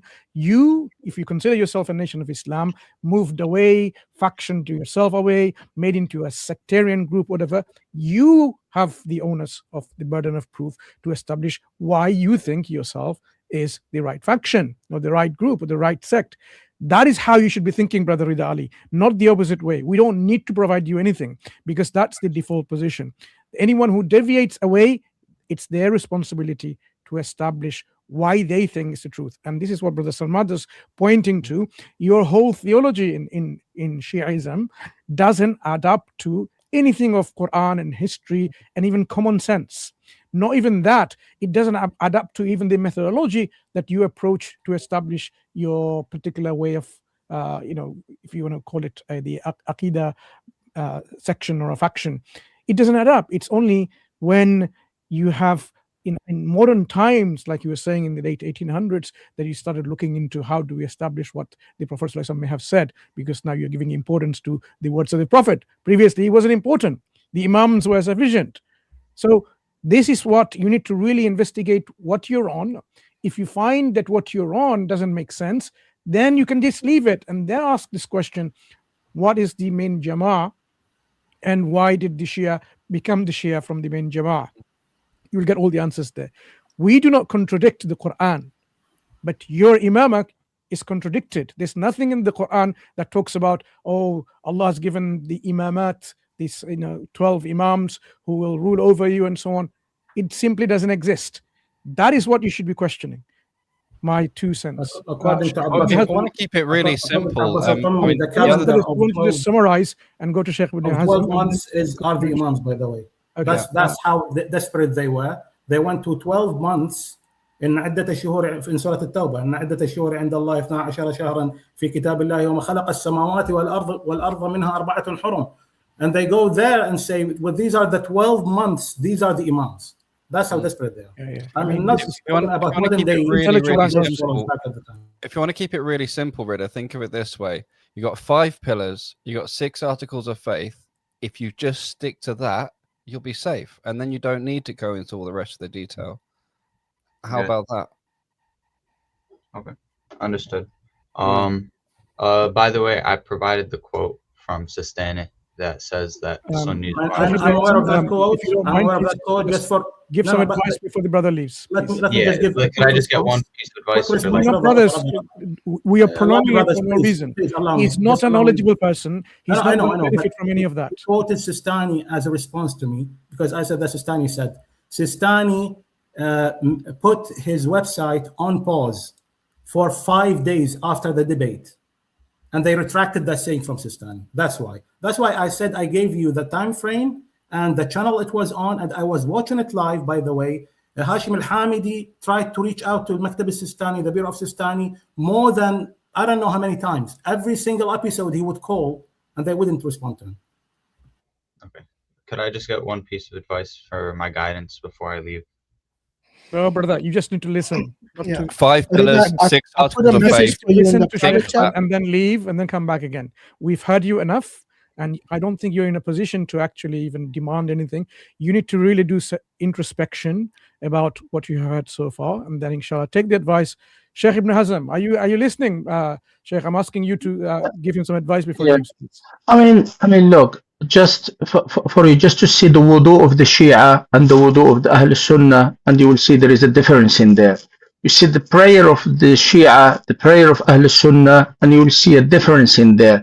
Now, would you say that like over 1 billion Muslims are wrong, and whatever is like 200 millions of Shia or 300 millions of Shia are correct? It's there. Plus, I mean, Brother Sarmad had said so many things, but just to add one thing, yes, the later Shia, they call us as Muslims, and they call for us Ahl Sunnah wal Jama'ah, we are Muslims for them, but Shia are mu'mins. So we are, because we don't believe in the imamah of the last imam and of al-Mahdi, then we are not classed as believers. We just classed as Muslims, meaning they can marry from us. We can be buried in Muslim cemeteries. They can pray janazah on us. But salvation, no salvation, because we don't believe in the 12th imam. Okay, Brother Rida, I think the brothers have given you Sorry for taking so much time. Thank you for having me. Yeah. I've posted a small message for you in the private chat. Do have a look at that as well, inshallah. Yes, thank you very much for having me. Sorry for taking up so much time. No, that's fine. Maybe do some research yes, and course, touch base with us again. Hopefully we can help you, inshallah, become a Sunni, and as you said, there's nothing wrong with being a Sunni, so take the Shahada and follow the way of the Sunnah, inshallah. Yeah, inshallah. Assalamu alaikum. Thank you. Assalamu alaikum. May Allah grant him hidayah and us all. Ameen. Nice to see you, Sheikh, after a long time. Really missed you. Yeah, I know. Alhamdulillah. MashaAllah. Let's take our before you take the next guest, Hashim, this comment about this particular individual in the comments, Dawah and Vice can't go together. He says you have to misrepresent the Quran and be intellectually dishonest to ignore the obvious Islamic dilemma. If you really think this Christian delusion is something so important, you would be able to kindly provide us a particular a journal reference maybe where we can go and look at this, which scholar took that seriously. Islam has been there for more than 1400 years, and you expect Christian scholarship whether through Orientalism or elsewhere, to talk about this, to pick this up, not suddenly like from Speaker's Corner or somewhere there, some dancing evangelist suddenly come up with something massive, a defeater for Islam, and no other scholar of Christendom who are scholars understood that. So these I have seen dancing, a video of a Christian scholar who theatrical individuals somehow now found something. You should be able to just pinpoint, there you go, this is a peer-reviewed journal, and this is the article, this is where it's articulated by this scholar. Until you do that, stop just deluding yourself, because this is all there is. It's just a Christian delusion. If you still think you have some substance, jump on. The link is pinged and discuss with us. Yeah, do learn to spell dilemma, because he called it dilemma or something. Bring that up again. I did see a video from a Christian scholar. One of these missionaries was talking about Islamic dilemma, and the scholar was just calmly explaining how ridiculous it is. And he said, this makes no sense. This is not their belief. This is not legitimate. That's the only Christian scholar I've seen this one saying it's just ridiculous. Absolutely. All right, let's bring the next caller, inshallah. Where's he going? Oh, here he is. Okay. Yeah, Aryan. Hello. Hi, Aryan. How are you doing? Hello. Where are you calling from? I am from India. Okay. Are you Arya Samaji? No, my name is Aryan. I am not Arya Samaji. Okay, so you're a Hindu? Yes. Okay. Yeah, what is it you want to discuss with us today? Actually, I want to ask that what is the future of non-Muslims with Muslims? Second, what is the future of non-Muslims with Muslims? I'll answer that briefly. They have a bright future in the Islamic system of governance, just like when Islam was implemented, all other faith communities flourished, whether it be in technology, civilization, culture, they all flourished and contributed. So they have a really bright future if Islam is in governance. Yeah, next question. Actually, the kind of, intolerant. I've answered your question. Do you have any other question? I have commented earlier that the kind of intolerant and, with different sect in Islam, how can be our only one future? As I said, looking back in Islamic history, where Islam was implemented in the early days, you've heard of the Bayt al-Hikmah, the houses of wisdom. In those houses, do you know, it wasn't just Muslims contributing. All faiths, whoever they were, whether it was Jews or Christians, they all contributed. So Hindus will come along in these things again, and again be part of the Islamic civilization, contributing to the world sphere and the world peace and tolerance. So Hinduism, even if they want to carry on believing in idol worshipping or whatever they want to believe in, no one's going to force their belief away from them, right? This is what Islam provides, this level of tolerance. Islam will not coerce or force anyone to have their belief changed. Belief has to be changed by their own will and their own volition. Everyone has to change their belief, if they want to, by their own will and volition. Islam says you cannot force anyone. La ikraha fid din. There is no coercion or compulsion in religion, because the truth is clear from error and falsehood.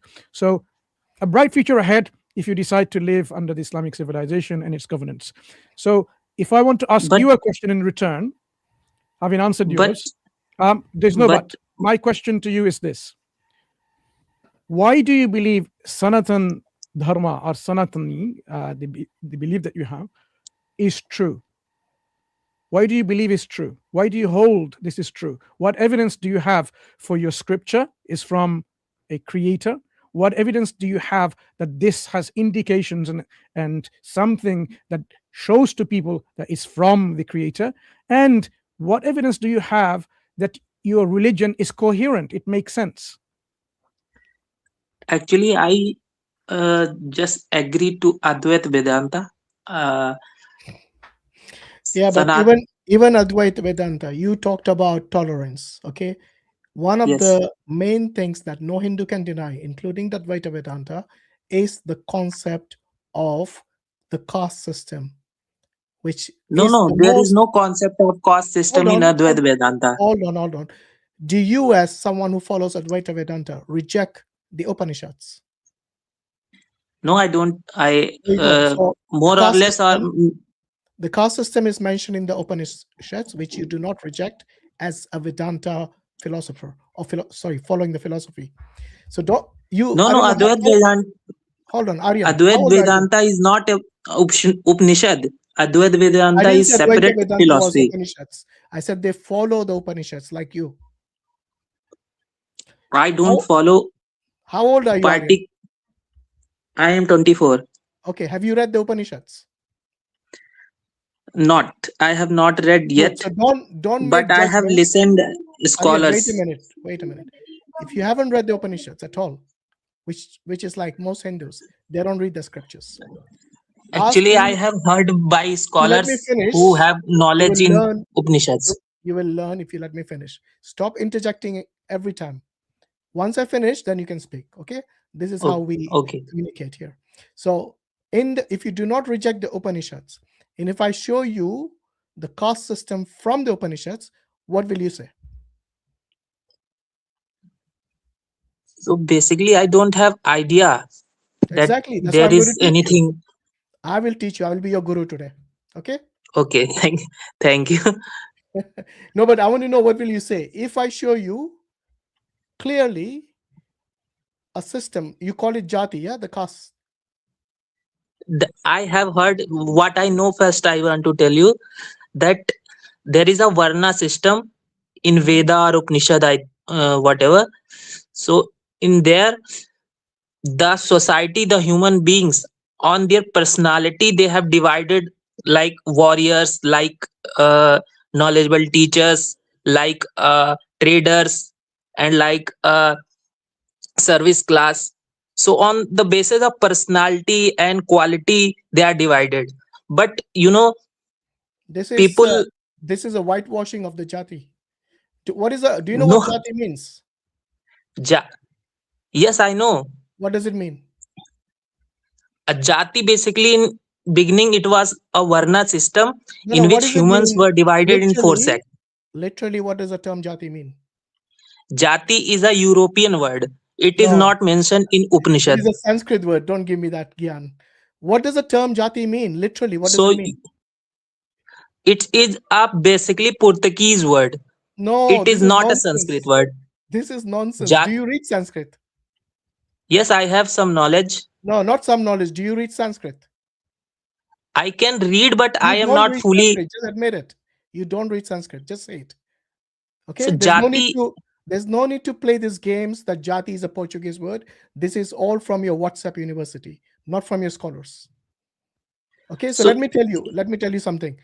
In the Upanishads, the caste is clearly mentioned. Jati means from birth. Okay. The term jati means from birth. No. You are misinformed. Wait. Hold on. I'll give you references. Don't I worry. know. I got receipts, unlike you. Okay. So let me show you first the caste system in the Upanishad, which is what I said I was going to tell you. All right. So consider me as your guru for now and learn this most basic thing from one of the. By the way, the Upanishad is a Shruti, right? Do you know the difference between Smriti and Shruti? Yes, I know. Okay, so this is Shruti, which means you cannot deny it. You cannot reject it. And it's not going to change. Okay, so here it is. Right. Read the Sanskrit down here. Let's see if you can read it. You said you know Sanskrit. I can't read it because it's not very visible. I can't make it any more larger. The one at the bottom is Sanskrit. I am talking with my mobile, so it is not very visible. See it on a mobile, trust me. It's that big. Most people don't know Sanskrit in Hinduism, and that's the reason they don't read it. But anyway, let's move on. So let's see what it says here. So where is jati? This is Chandogya Upanishad. Yeah, book number 5, chapter 10, verse 7. And most Hindus will say it's translated by some European guy. No, this is by a Swami whose name is Lokeshwaranda. Varananda. Yeah, probably butchered the name, but I you get don't it. know. Yeah. So here is what it says. Can you read it on your phone? This bit. Among them, those who did good works is In this world. in this world attain a In their good past birth life. accordingly. Yeah. They are both born as Brahmin, Kshatriya, Vaishya, but those who did bad work in this world attain a bad birth accordingly, being born as dog, a pig, or a casteless person. Yeah. So the casteless person here in Sanskrit, it is a Chandaliya. Yeah. Chandalioni. Yes. You know what a Chandala is? No, I don't know.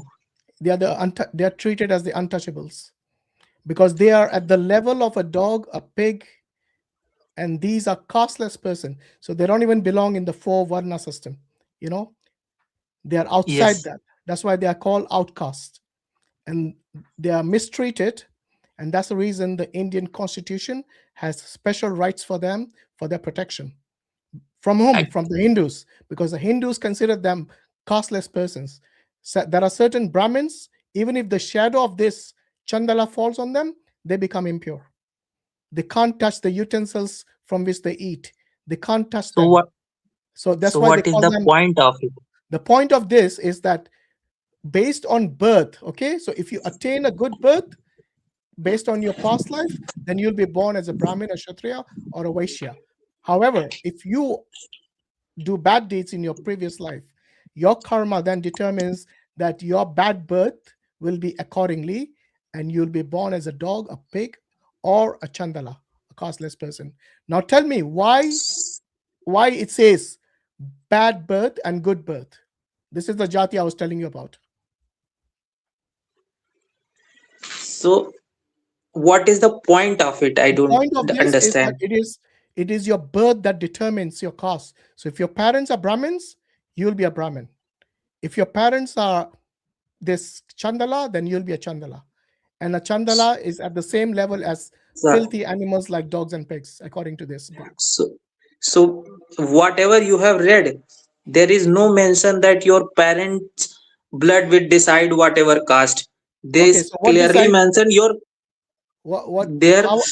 how would you know what is in your past life? How would you know? Tell me. So karma, there is Yeah, but clearly how do you written. know your past karma? It says here in the past life. That's what determines it, your past karma in your previous life.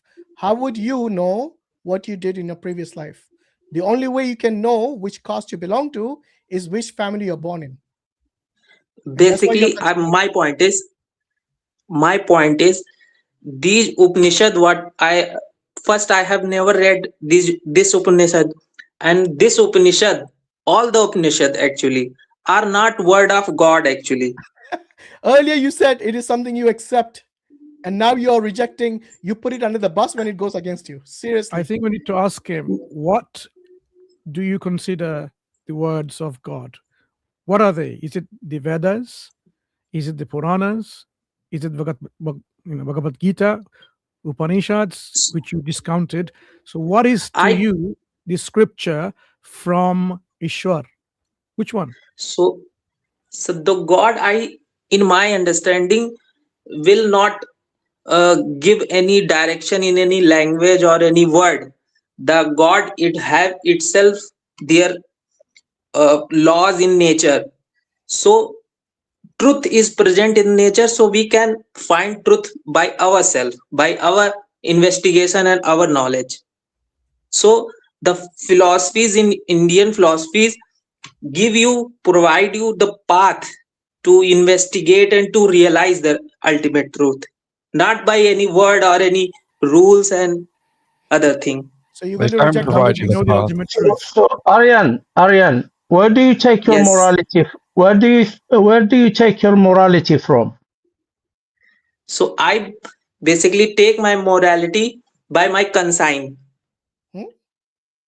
What's that? You mean your conscience? My consign, my inner voice. Yeah, that's your conscience. Yeah. You can say that, but there is difference. What's the difference? Has your inner voice ever been wrong? Look, Answer the there question. are Answer the question. Has your inner voice ever been wrong? so in Bhagavad Gita there is also mention that if you have choose the right decision by your consign, that there is also some direction is given by Lord Krishna, that how you can choose the rightest path. You haven't answered my question. Has your Yes. inner voice ever been wrong?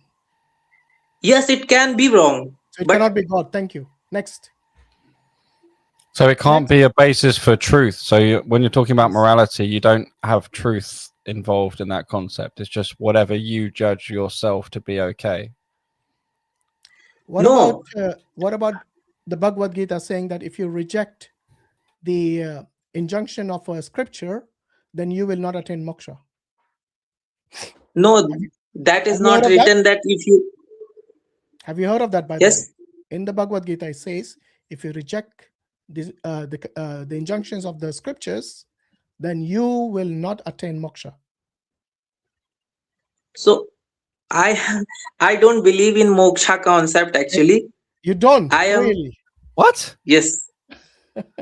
So the So- scriptures are the things that tell you about the path to truth, but the scriptures talk about moksha, but you don't care. You just don't believe in So it. basically, you reject the Bhagavad Gita, that means. let me first tell you that the Abrahamic view, No. basically Don't go Abrahamic view. Do you reject the Bhagavad Gita? there is a clear difference by Can you answer the non-Abrahamic question, view man? of world and Stop making Abrahamic view jalebis. of world. Aryan, stop making jalebis. Just answer the question. Do you reject the Yes. Bhagavad Gita? The part which really guides me, I accept it and I follow it, I read it, and You're following your desires. Do you realize that? In fact, that is exactly what Krishna says. So let me bring up the passage for you. You guys can ask him the question in the meantime. Let me bring up that passage. This is exactly what Krishna says. That will not give you even happiness in this world by following your desires. I'm interested. Well, I hesitate to use that word. The you saying that nature sort of presents you with truth, and so somehow these scriptures have given you a path of truth, basically by not giving you anything except telling you to go look. And what you've decided to do is to whatever appears to you to make sense to you, you call that truth, whether it be the external or whether it be your internal voice. That's it in summary. Is that, am I wrong? I didn't got you.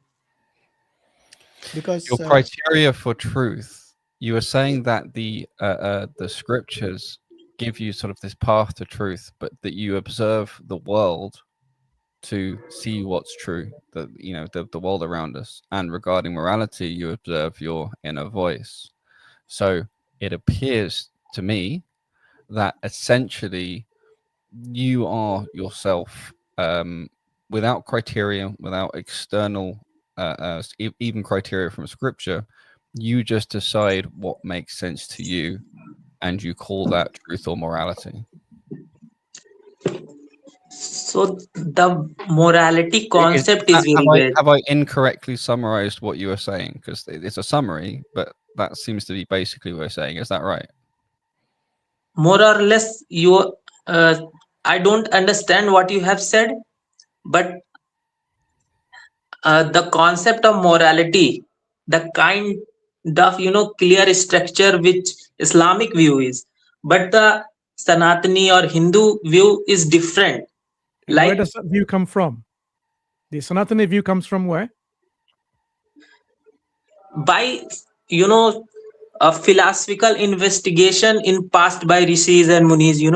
Yeah, so they have written books, scriptures. They have written Upanishads. People have compiled Puranas. Yeah, so we need to go to. But we have no compulsion to follow those scriptures. We can. So how do you know then? How do you know the path that I have taken? By looking at the nature, and it provides me the direction to Islam. Now, how would you find out whether my path is correct or not? by the ultimate realization of the truth. But you And don't know what is the ultimate realization. Which is You have exactly no the idea moksha, about it. which is you don't believe in. The ultimate So- realization is moksha. So, Don't tell me you didn't know that. so how will you attain that? No, wait. You said ultimate realization. Is that moksha or not? Moksha is the afterlife concept which I don't believe in. The No. I Moksha am is not the just afterlife. realization I am talking about. You will only attain moksha once you have attained this ultimate realization, and then you're free of this cycle of birth and rebirth. This is what moksha is. I'm surprised you don't even know the basics of Vedanta or This the is the basics of afterbirth. Hinduism. This is the afterbirth concept. But you can, by living, you can realize that ultimate truth. So You can enlighten yourself. Who attain moksha while living? I know some people like Give me Osho. one name. Osho. Really? The guy who used to run a brothel? He attained moksha in the world? Yes. Subhanallah. Yes. Swami Vivekananda, which the photo I am using. Swami Vivekananda said most of the Vedas are lost, 90% of them. Are you aware of that? So You yes, haven't read it's any of your true. books, have That's you? what. That's why the corruption in scriptures are there. Good. So do you agree Vedas have been lost, 90% of them? Do you agree with Swami Vivekananda? Yes, I agree. Good. So where is your knowledge coming from then? When you say self-realization, which you haven't attained, which 99.99% of Hindus haven't attained, so where is your where is this knowledge coming from? Because you also rejected the books. You said what I find to be acceptable, I take that from the Gita, the rest I reject. I give you one example to give my point. Just in universe, the gravity existed before its invention. Nothing to do with morality or your books. I'm saying Yes. I'm saying according to the Krishna, Vedic knowledge which have lost were all present from the beginning, and if they have lost, we can again find them by investigation, by philosophical investigation. What investigation when your books are lost? What investigation are you going to do? By find the truth. How will you find the truth? How will you know what is the truth? You reject the truth from the Gita. You're that kind of person. You will throw everything under the bus that doesn't agree with your conscience, with your desires. And this is exactly what Krishna says in Bhagavad Gita, chapter 16, verse number 23. The desire are different from consciousness. Wait a minute. So you don't need divine revelation. Listen to what Krishna says. He says, he who discards the injunction of the scriptures and acts upon the impulse of desire attains neither perfection nor happiness nor the supreme goal, which is moksha. Okay, so you discard the injunction of the scriptures, is that right? Because most of them are lost, so you can't even go to them. Desires are different from consciousness, from consign, from But inner voice, from right voice. Do you reject the injunction of the scriptures or you don't? The scriptures which are truth, which we can which we can established by like just scientific laws, we can establish it is right or wrong. The verses we can got nothing to do with morality, so stop trying to compare the two. So actually I'm not very good in English. No, you're quite good. You understand it. In fact, when Krishna philosophy says you reject those who discard the injunction of the scriptures, you're one of them. Because when I showed you the Upanishads, you did not agree with it. So I don't know where you find that. I gave you the reference. Book number 5, chapter 10, verse 7. Go home and read it in Hindi because I know you don't know Sanskrit. So in Hindi, I have read about Varna system, but I have never read those. You never read the Upanishads. You already confessed that you did not read the Upanishads. That's why I said I will be your guru today. So I will teach you from the Upanishads that you have the caste system which discriminates human beings like dogs and pigs to that level. Actually, let me deviate you from the beginning. I have joined. I am talking about the caste system, but I have come to ask about the future of Islam. Do you reject that Hinduism has a caste system? Do you reject it? Like Hindus have caste system which have opposed by many scholars in India as well. Give me one scholar who opposes it. A Hindu scholar who is credible. Give me one name who opposes it. Even Swami Vivekananda did not oppose it. If I have to, You can't name one scholar. You know why? Because caste system and the karma go hand in hand like that. Okay, and I showed you this example from the Upanishads that if you do good karma in your previous life, then you'll be born as a Brahmin, a Kshatriya, or a Vaishya. Okay. However, if you do bad deeds and you have collected bad karma in your previous life, then you'll be born as a dog, a pig, or a Chandala, a casteless person.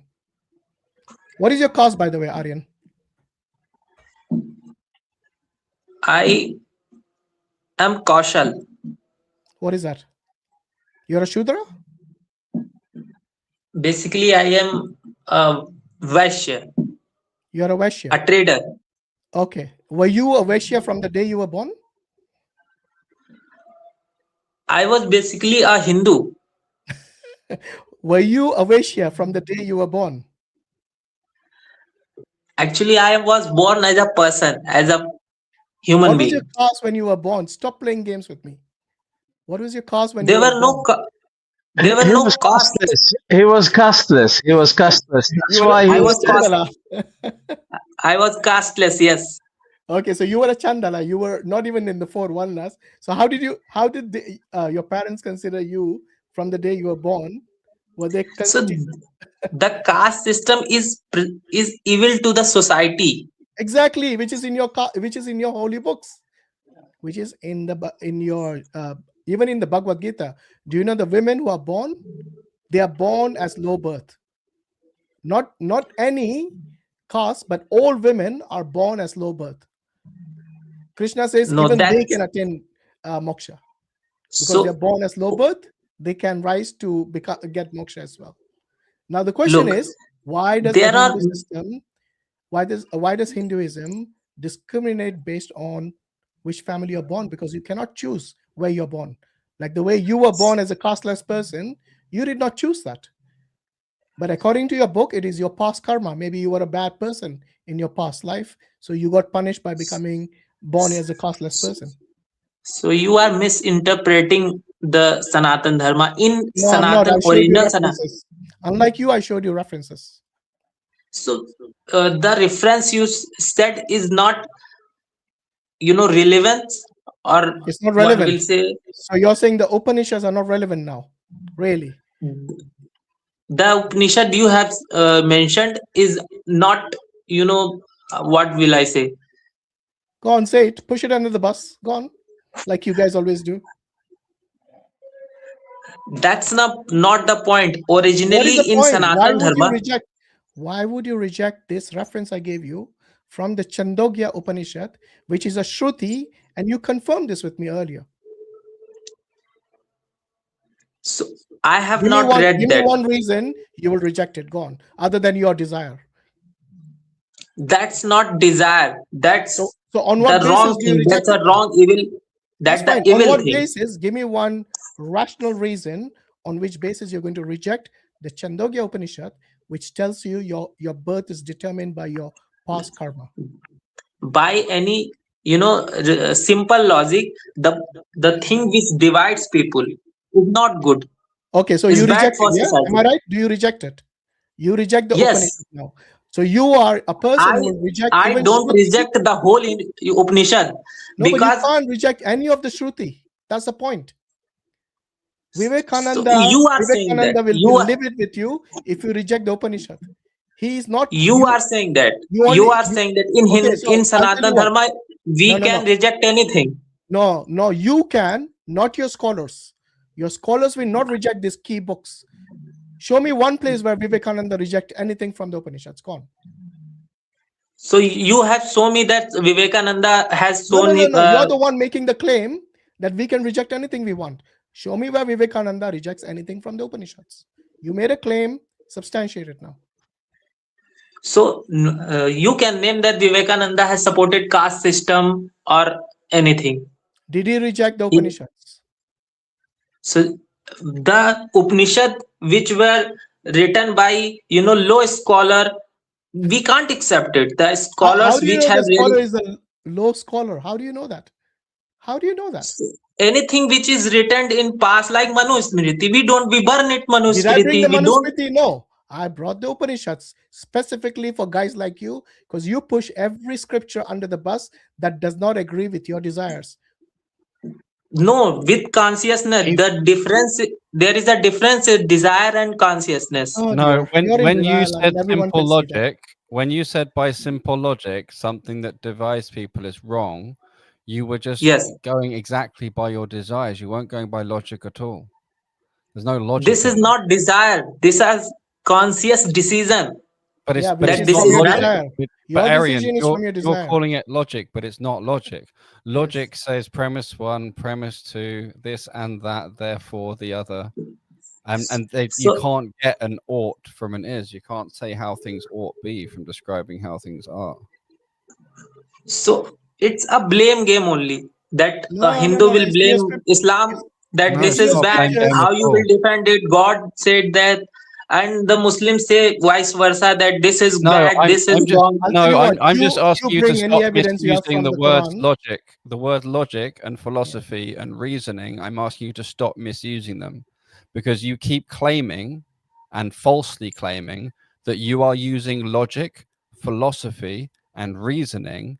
And every time you say that, then you show and demonstrate what you mean by that. It is not logic, it is not philosophy.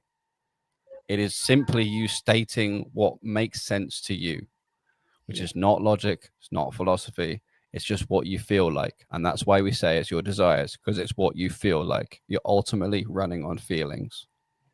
Basically, from where I start, basically the Hindu's philosophy is about the finding oneself, the existence of oneself. Have you found yourself? Because your feelings. So it's Just, so again, you're now admitting you're based on your feelings. Let's just hone in. Have you found yourself?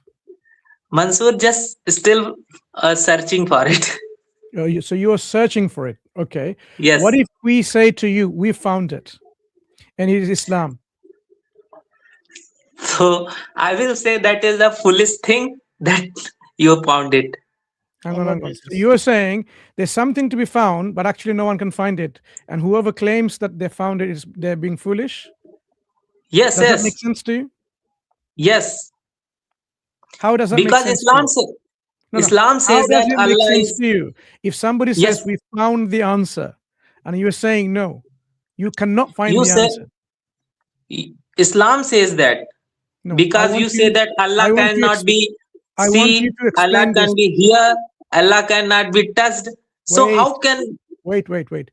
I want you to explain one thing.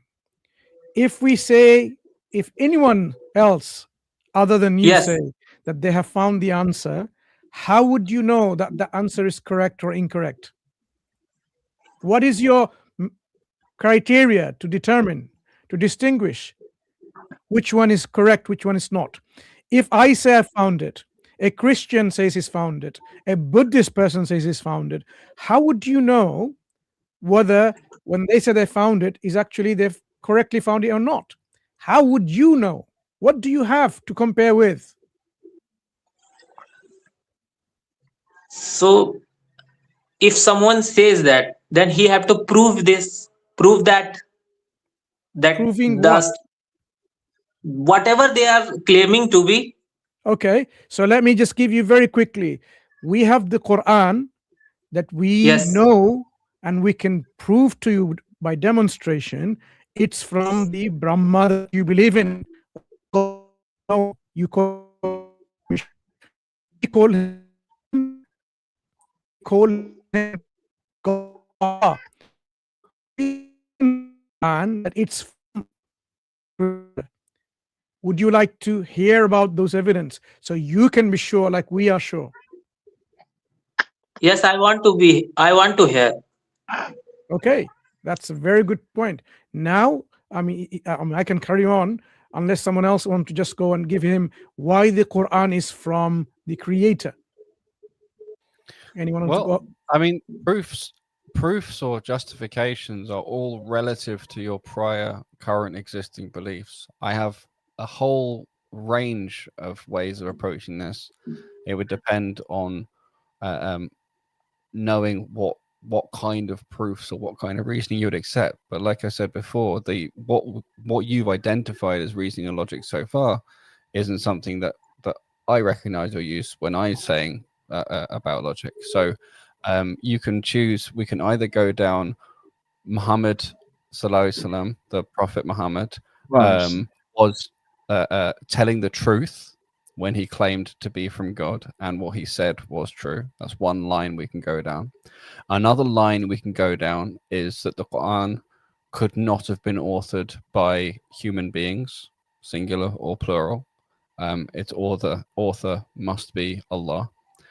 Another line we could go down is that the Shahada, the testimony of faith, is the ultimate axiom.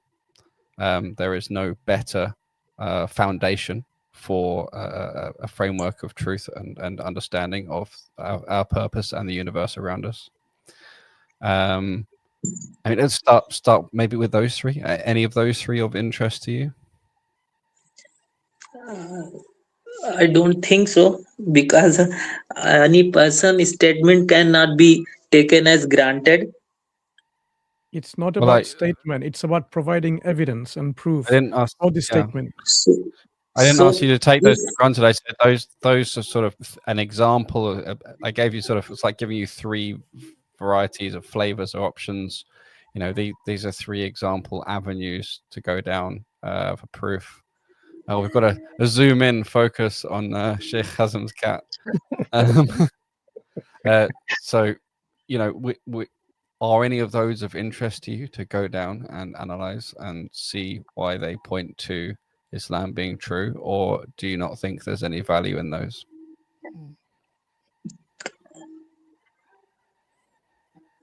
The words you said, I just didn't understand. Okay. Do you believe there is one God? Actually, I have doubt that there is God or not. Okay. So another option maybe we can do is talk about the creator, the sustainer, the one God who created everything, and why there must be at least one God and cannot possibly be more than one God. So who created God? Nobody. He's uncreated. So, He always was and always will be, always existed. so how you reach that conclusion? How did I reach the conclusion that that is his nature? No, how you reach that conclusion that God created the universe and nobody created God? Well, so nobody created God is part of the definition of this thing I'm pointing to. This is why maybe it's better to say the God. I was trying to say the God So in English. the definition will not satisfy, you know. There should be logical way Yes. to. Yes, there are lots of logical ways around this. But for example, we could talk about the necessary being, and if a being is necessary, then its attributes don't change. Do you understand what a necessary being is? No, I don't understand necessary being. Yeah, okay. So brother, this is going to be a long discussion if he doesn't know it. Yeah. Okay, so Aryan, do you respect any of your scholars? I respect Vivekanand for the contribution he given. I meant the living ones. The living ones, the Sadguru. Seriously, Sadguru? The guy is like almost an atheist. But he talked very logically, so it makes What is sense to logical? me. Do you know one of the things he said is that humans imagine that gods are like men, so they make statues of man. Now, if a buffalo comes and He sarcasted in that. I heard that debate. I heard that speech. He sarcastically said that no sarcasm. people. This has been consistently his view. He does not No, believe no. like most So Hindus do. don't make me fool. I have heard him from beginning. So he didn't said that. He said that if fish will imagine God, then he will imagine like God will be like fish, or a Do human you will agree? imagine. Is Then that sarcastic or is that what he actually believes? it is sarcastic, and he was pointing. I don't remember the speech, but Okay, it was not. let me ask you on that basis. Do you think Ram and Krishna existed in history? I don't know exactly. See what I mean? You will reject your own Bhagwans. That kind of person you are. You reject your scriptures, you reject your Bhagwans. For you, the concept of God is probably different to most Hindus. Yeah, he's quite unique. Look, your Sadhguru, what he said, if I understood from you, that people. So they can be Just one mythical, second, Aryan, person. one second. A fish Yes. will consider God like a fish. Humans will consider God like a human. Have you ever asked a Yes. Muslim, what do they consider God like? Is God like a human? Is Allah like a human? Have you ever asked a Muslim? There is no need to ask. Okay. Because So do we consider our creator like us, the creation? so actually I'm not sure about the creator, that Okay. he is or So not. let me answer. Your Sadhguru, if he said what you just said, that people imagine God like them, their own self. A fish imagine God's like a fish. Humans imagine God's like a human. That's maybe what the Hindus do and other people do. In Islam, to tell you something, it might come as a shocking for you. We believe God tells us, that's where belief comes from, that there is nothing like God. God is totally unique. There is So, no yes, comparison. this concept is Just let me finish to tell you where if you said Sadhguru said that, then Sadhguru is wrong, as you will now know. And you have to leave Sadhguru and now take Hashim as your guru, as he's already given you a lesson already. So we believe there is nothing like unto God, and you would know that why it makes sense. Because God has to be totally unique from and different from his creation. Because you and I, there's something in common. You do not know everything. You are limited and dependent on so many things. For example, if I ask you to stop breathing, take in oxygen, you would die. You would not be able to live if you stop breathing. You have to breathe in. You have to take in the air, take in the oxygen from the air. If I say stop eating food for 2 months, you will die. You won't be able to live. Why? Because you are dependent on food. If I say stop taking any water or any fluids whatsoever, you will die. So you are dependent on water, on food, on air. You are dependent on your parents to bring you back in this life, yeah, to give you life in this world, to bring you in this world. So all of the things that we see in this world around you, whether at your workplace or your college, university, school, wherever you may be, they share the same thing. They are dependent. They depend on something. If everything is dependent like that, then this world would not just simply exist, because dependent things cannot exist by themselves. Like if I ask you, did you exist by yourself? You'd say no, your parents. And where did you get your parents from? Your parents came from their parents. So everything dependent depends on something else. So ultimately, the only logical conclusion, because you talk about logic, now let's share some logic with you. The only logical conclusion is all of these dependent things must depend on something that is not dependent. And that's what I mean by independent. So our creator, our God, our originator is independent. This is the logical conclusion that you and I, both of us here, we will agree. So when we talk about our God, our creator, he is not like us in the way that you imagine. He's independent, self-sufficient. That is what we talk about God, and this is why God is a necessary being, because if everything is dependent, they have to necessarily depend on something that necessarily exists all the time. Because at one point, if there was nothing, you and I would not come into existence, because nothing comes from nothing. Something cannot come from nothing.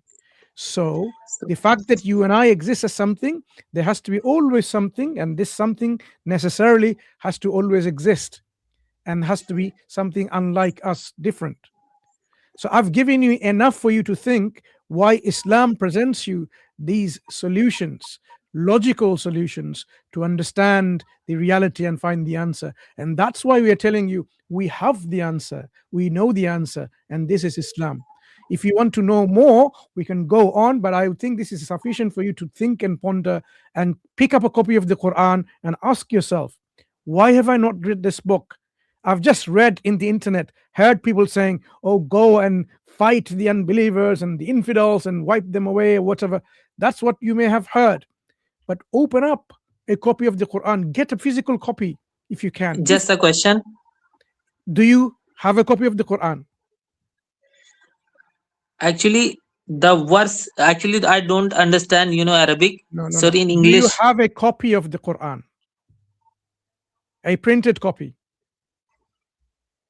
I have seen, right now I don't have, but I have Right. Quran. Would you like us to send you one? If you send in your private chat, we can send a physical copy. But alternatively, there are Quran recitations you can hear at the same time. You can read. So have you read the Quran, say first 5 chapters? Not, chronologically, but the controversial verses I have read it. Controversial verse. That's the wrong approach. So if you speak logically now, you have taken an illogical step of knowing where the answer might be, because you just went into what controversial questions and verses people might point to. That's not the way to find the truth. Read the book from the beginning and finish it at the end. And then next step is, once you finish reading it in one reading, whatever you've understood, come back to us again. We have been doing this stream for a long time, Thursdays, every Thursday now for a long time. So if you read this book, the Quran, say in 1 week, you can read it in a few days, read it in 2 weeks if you want to, and then come back on the 3rd week and tell us about what you've understood about God, what you've understood about reality, what you've understood about why you are here and what is going to happen to you. We can then take it further, because there's no point discussing any further unless you've actually understood this message that we are trying you to believe in. You have to read it. You have to understand it.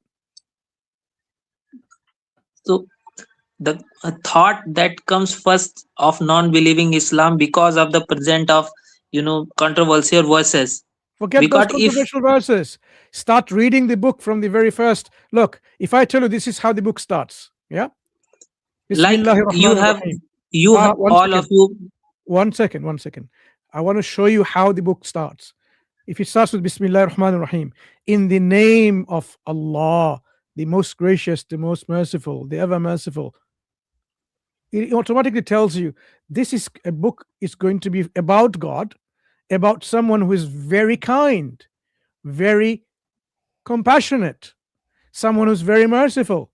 So from the very first thing that you read in this book, it tells you that this is a book about a creator who has these properties of compassion, mercy, love. And then if you start judging and it says, okay, Alhamdulillahi Rabbil Alameen, all praises and all glory, all gratitude belongs to God, who's the Lord of all that exists. If you even think about this second thing that you read, actually, of course, he deserves our gratitude. We should be grateful to him because he's the one who's the Rabb. He's our Lord, someone who's created, someone who guides us, gives us nourishments, nutrition, and so on. So this is the reason why we should be grateful. And he's not just God, the creator of the human beings. He created everything. So from the very beginning, you have a concept about something which is called the creator of all that exists. And there's a reason why we should be grateful to this creator. So you should be asking, what is this book talking about? Is this book talking about like just go and start fighting one another? He says, no. Ar-Rahman ar-Rahim. He is someone who is merciful, compassionate, so much grace, gracious. So the picture that you're getting from the very beginning is that it's unlike what you've heard. So that's what I'm saying. Start reading the book from the very beginning. Go along chapter by chapter and finish at the end, and you will see the difference. It's only when people don't read the Quran, they have all this negative imagery and negative images.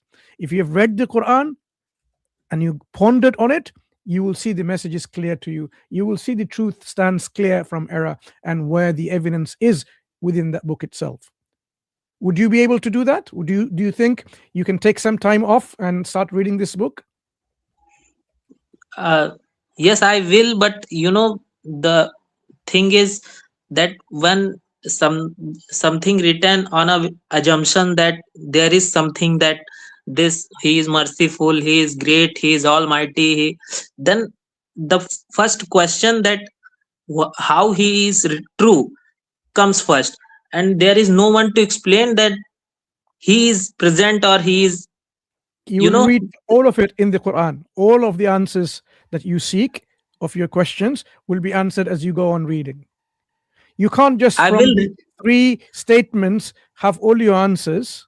In fact, you could have actually, if you pondered deeply, it was enough when you read Alhamdulillah Rabbil Alameen, all gratitude belongs to God, the Lord of all the worlds. That should have been sufficient for you. But because you don't see what's in there, keep on reading, and it will uncover you all the answers to your questions, like it does to everyone. This is the book. It doesn't say this is a book for the Muslims.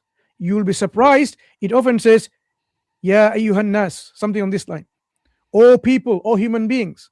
Or it talks about Ya ayyuhalladhina kafaru, something along this line, like all who people who have disbelieved. It addresses people's in different dispositions, whether someone is a believer and a disbeliever, someone who's an agnostic, someone who doesn't believe in anything. Quran addresses all of these things. So when you go and read, you will then see. That's why I'm saying I would like to continue this conversation with you, but only once you have read it once. And then you will see we can have a meaningful discussion. Things that you are about to ask, you'll find that if the Quran answered already. That is what we're saying is the evidence comes with the message. That's why it's important to read the message to know whether there is any evidence for it. You So have to understand. You have to understand the whole theory, to put it in your philosophical terms, before you can judge or evaluate it. Imagine, thermodynamics, quantum theory. People, learn just a small portion of it, a little piece here or there, and then decide to judge it, or decide they're gonna have a problem with it or raise something else. It wouldn't make any sense. You have to know the thing. And not just say, oh, well, first of all, this needs to be proved independent of that, because everything hangs together, and that's when it makes sense. Sheikh Ibn Hazm, would you like to give some advice to Aryan before we go to the next guest? I mean, you told him what he needs to do. He needs to open the Quran and read it without prejudice. Then he will come, if he is truly seeking the truth, he will find the truth in there. Because Allah subhanahu wa ta'ala speaks about it, Astaq al-Hadith, the most truthful of speech. So, yeah, absolutely. Aryan, I think the most important part here is sincerity. I've noticed that you are just rejecting your own scriptures. You're rejecting even your scholars. Do you have any respect for the 4 Shankaracharyas today? Who are in charge of the 4 different mats? Yes, I know the post of Sankaracharya, but I don't just don't listen to them. Why? They are from the Advaita Vedanta philosophy. Because they don't talk intellectual things. No, these 4 mats, okay, or you call them what, the Pritams. These 4 cardinal Pritams were established by Adi Shankara. Yes, the one who founded the Vedanta philosophy. And they preserve and propagate Hinduism and Advaita Vedanta, this doctrine of non-dualism. So you are, like I said, you would reject your scriptures, you will reject your scholars. Doesn't matter what it is, You can't even read Sanskrit, and you are rejecting your scholars just because they're on Talk Posh. Like what's that guy's name? The one that So the Sadhguru guy. So let me tell you what the Shankaracharya said with regards to this jati before you leave, because I have to call the other the people waiting in the back studio. So just listen to what he says, because I did mention to you, but you did not believe that So, jati means birth. I have This a guy- point to Wait. one After line. you listen to this, One line, please. Okay, go on. One line, please. You have blamed me that I have, a biased view of Islam and all of that. I have not read all Quran, and I am just, claiming anything. But all of you also don't read all the philosophies present in, Sanatan Dharma, and just pointing out the Varna system or Jati system, and because of this evil, you are judging that this religion is, not truth or anything. So people This have evil, which you call this evil, is something that is endorsed by Adi Shankara. Okay, I have read the Upanishads. He never said that caste system is something we don't believe have in. you read about Sankhya philosophies, Advaita No, wait. philosophies? Why would you and reject even Adi Shankara, the founder of Advaita Vedanta philosophy? he is Vedanta philosophy. him, He is caste not from system- Advaita Vedanta. Who? Adi Shankara? What are you on about? He is Vedantic philosophy follower. And The Vedantic Shankaracharya philosophy don't founded follow- Vedanta darshan, and the They Advaita follow Vedanta. Advaita Vedanta. What are you on about? Seriously, Actually, I man, don't know. where I you don't understood? follow him, so I don't know him deeply. Exactly. If you don't know, don't make blunders like this. Adi Shankara is the founder of your philosophy of Vedanta, and Vedanta is Advaita Vedanta. There might be different different categories within Vedanta, but definitely Advaita No. Vedanta is. There is a difference between Vedanta and Advaita Vedanta, as far as I know. Do they both follow non-dualism? They don't. They follow, single Brahma. Single They Brahma. follow non-dualism. That's what Vedanta is. If you don't know the basics, I don't know why you follow the philosophy. Anyway, let me bring it up for the knowledge. If I know you don't want to have this knowledge, I'll do it for the sake of the other people. So just listen to what he's saying. He's saying it in Hindi. You know this guy, right? Yes. What's his name? He is. No, I don't know. I don't remember the name, but that's because you don't know your scholars. He's just nonsense person. He's the leader of the Advaita Vedanta philosophy in Puri. His 60% statements are just nonsense. Yeah, because that is what you are. You follow your desires, so you reject your gurus, you reject your books, you reject everything. So you again blaming that I follow my desire. I don't follow my desire. I follow. In fact, your ignorance is your biggest downfall. Unfortunately, you are ignorant of most things, but you think you have the knowledge of everything.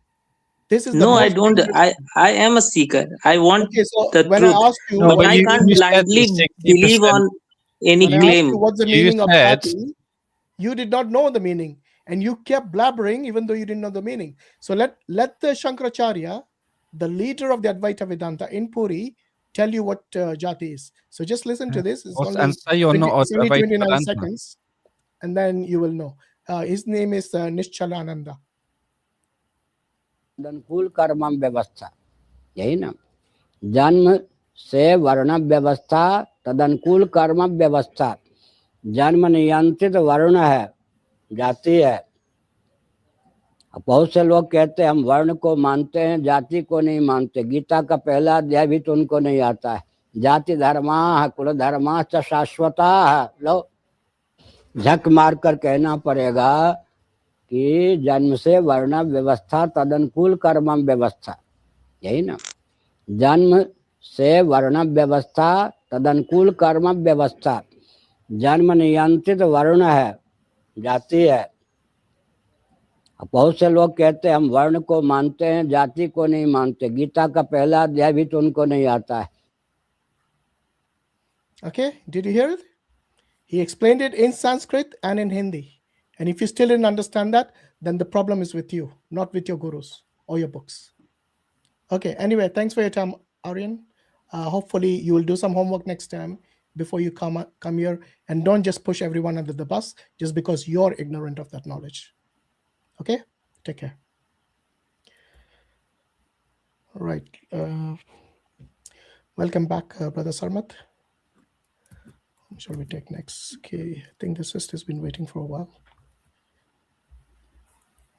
Andy, can you hear us?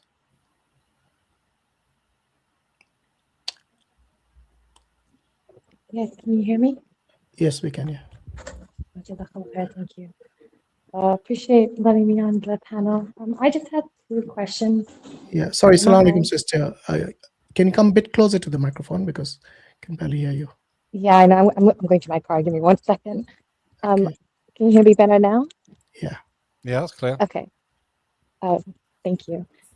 So my questions are not very, they're more specific, but they've been on my mind for a while, and I don't really know where I can start looking for information about clarity on them. One of them is more simple. One of them is a little bit more, I guess. That's fine. Go ahead and Fundamental. ask your question. No problem. Okay, thank you. So the first question I have is, so I've been, because I have a lot of friends who don't have any, like, they're atheists or they're agnostic. One of the questions I do see in some of the Dawa videos is the concept of, you know, a necessary being, and then the attributes of this necessary being.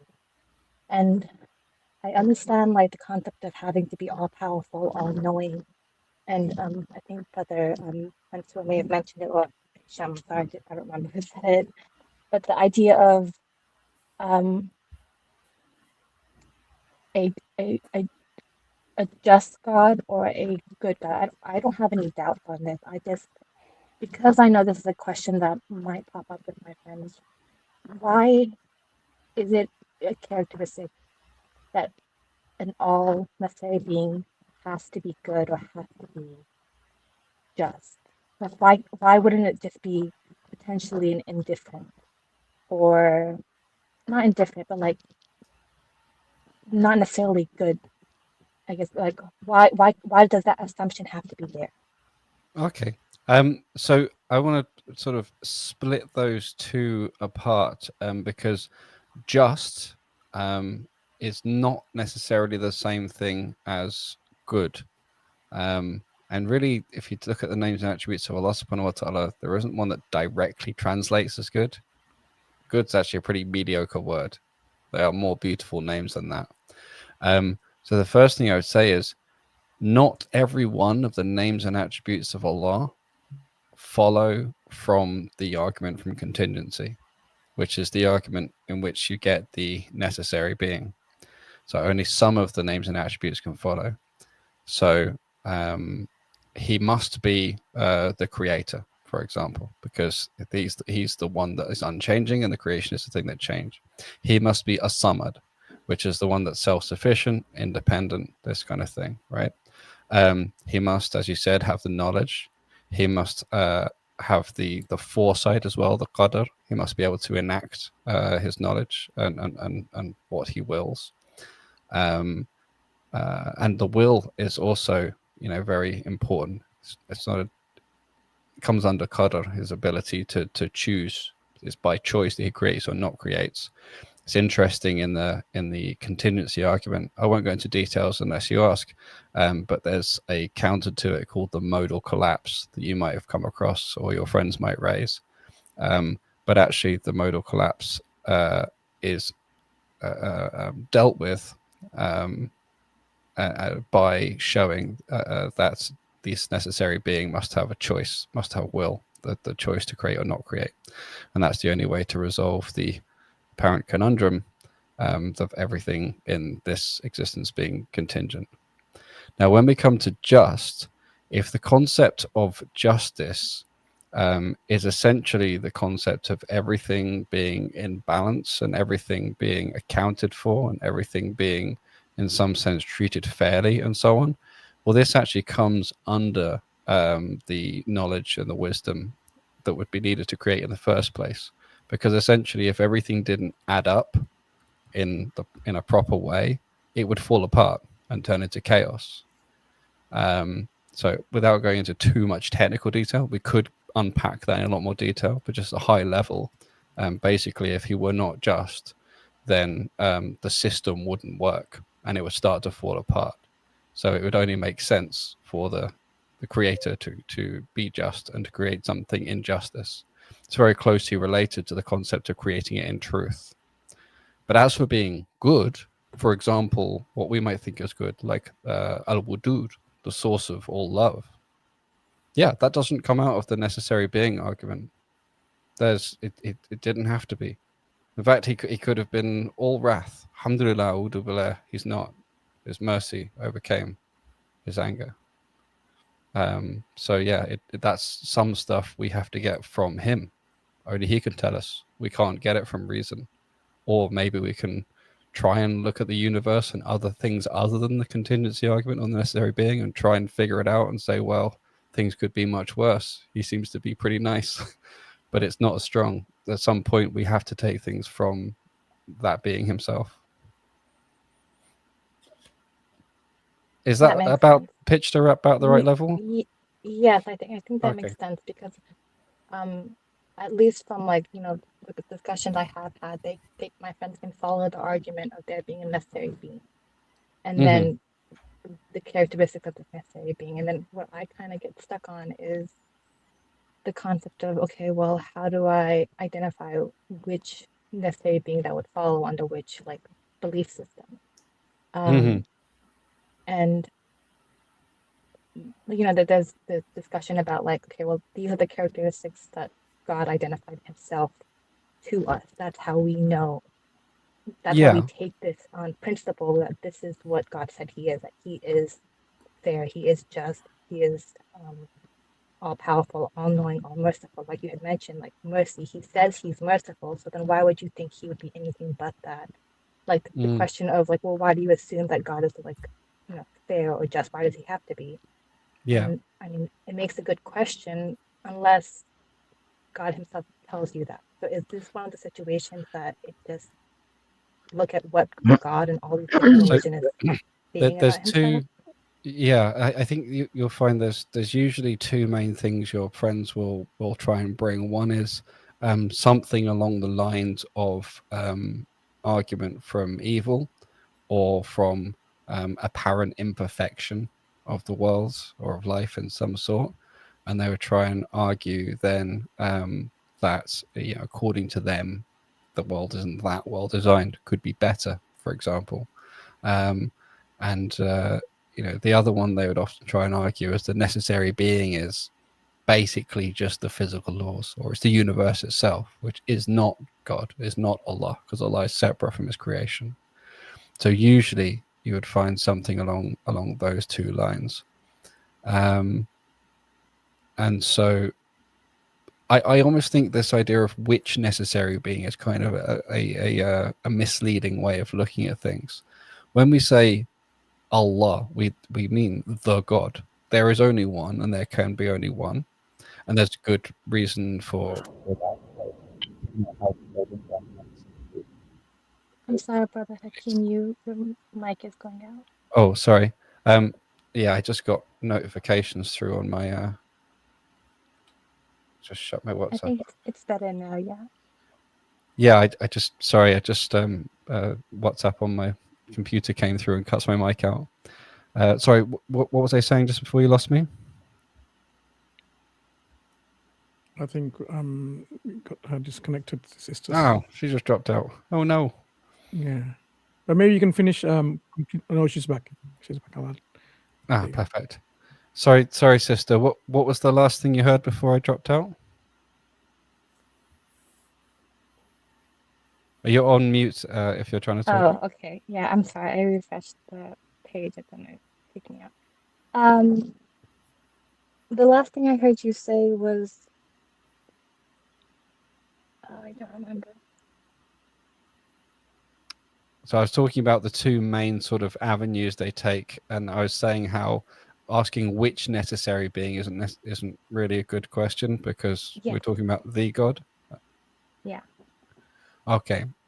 So it's interesting because I used to have this very same dilemma.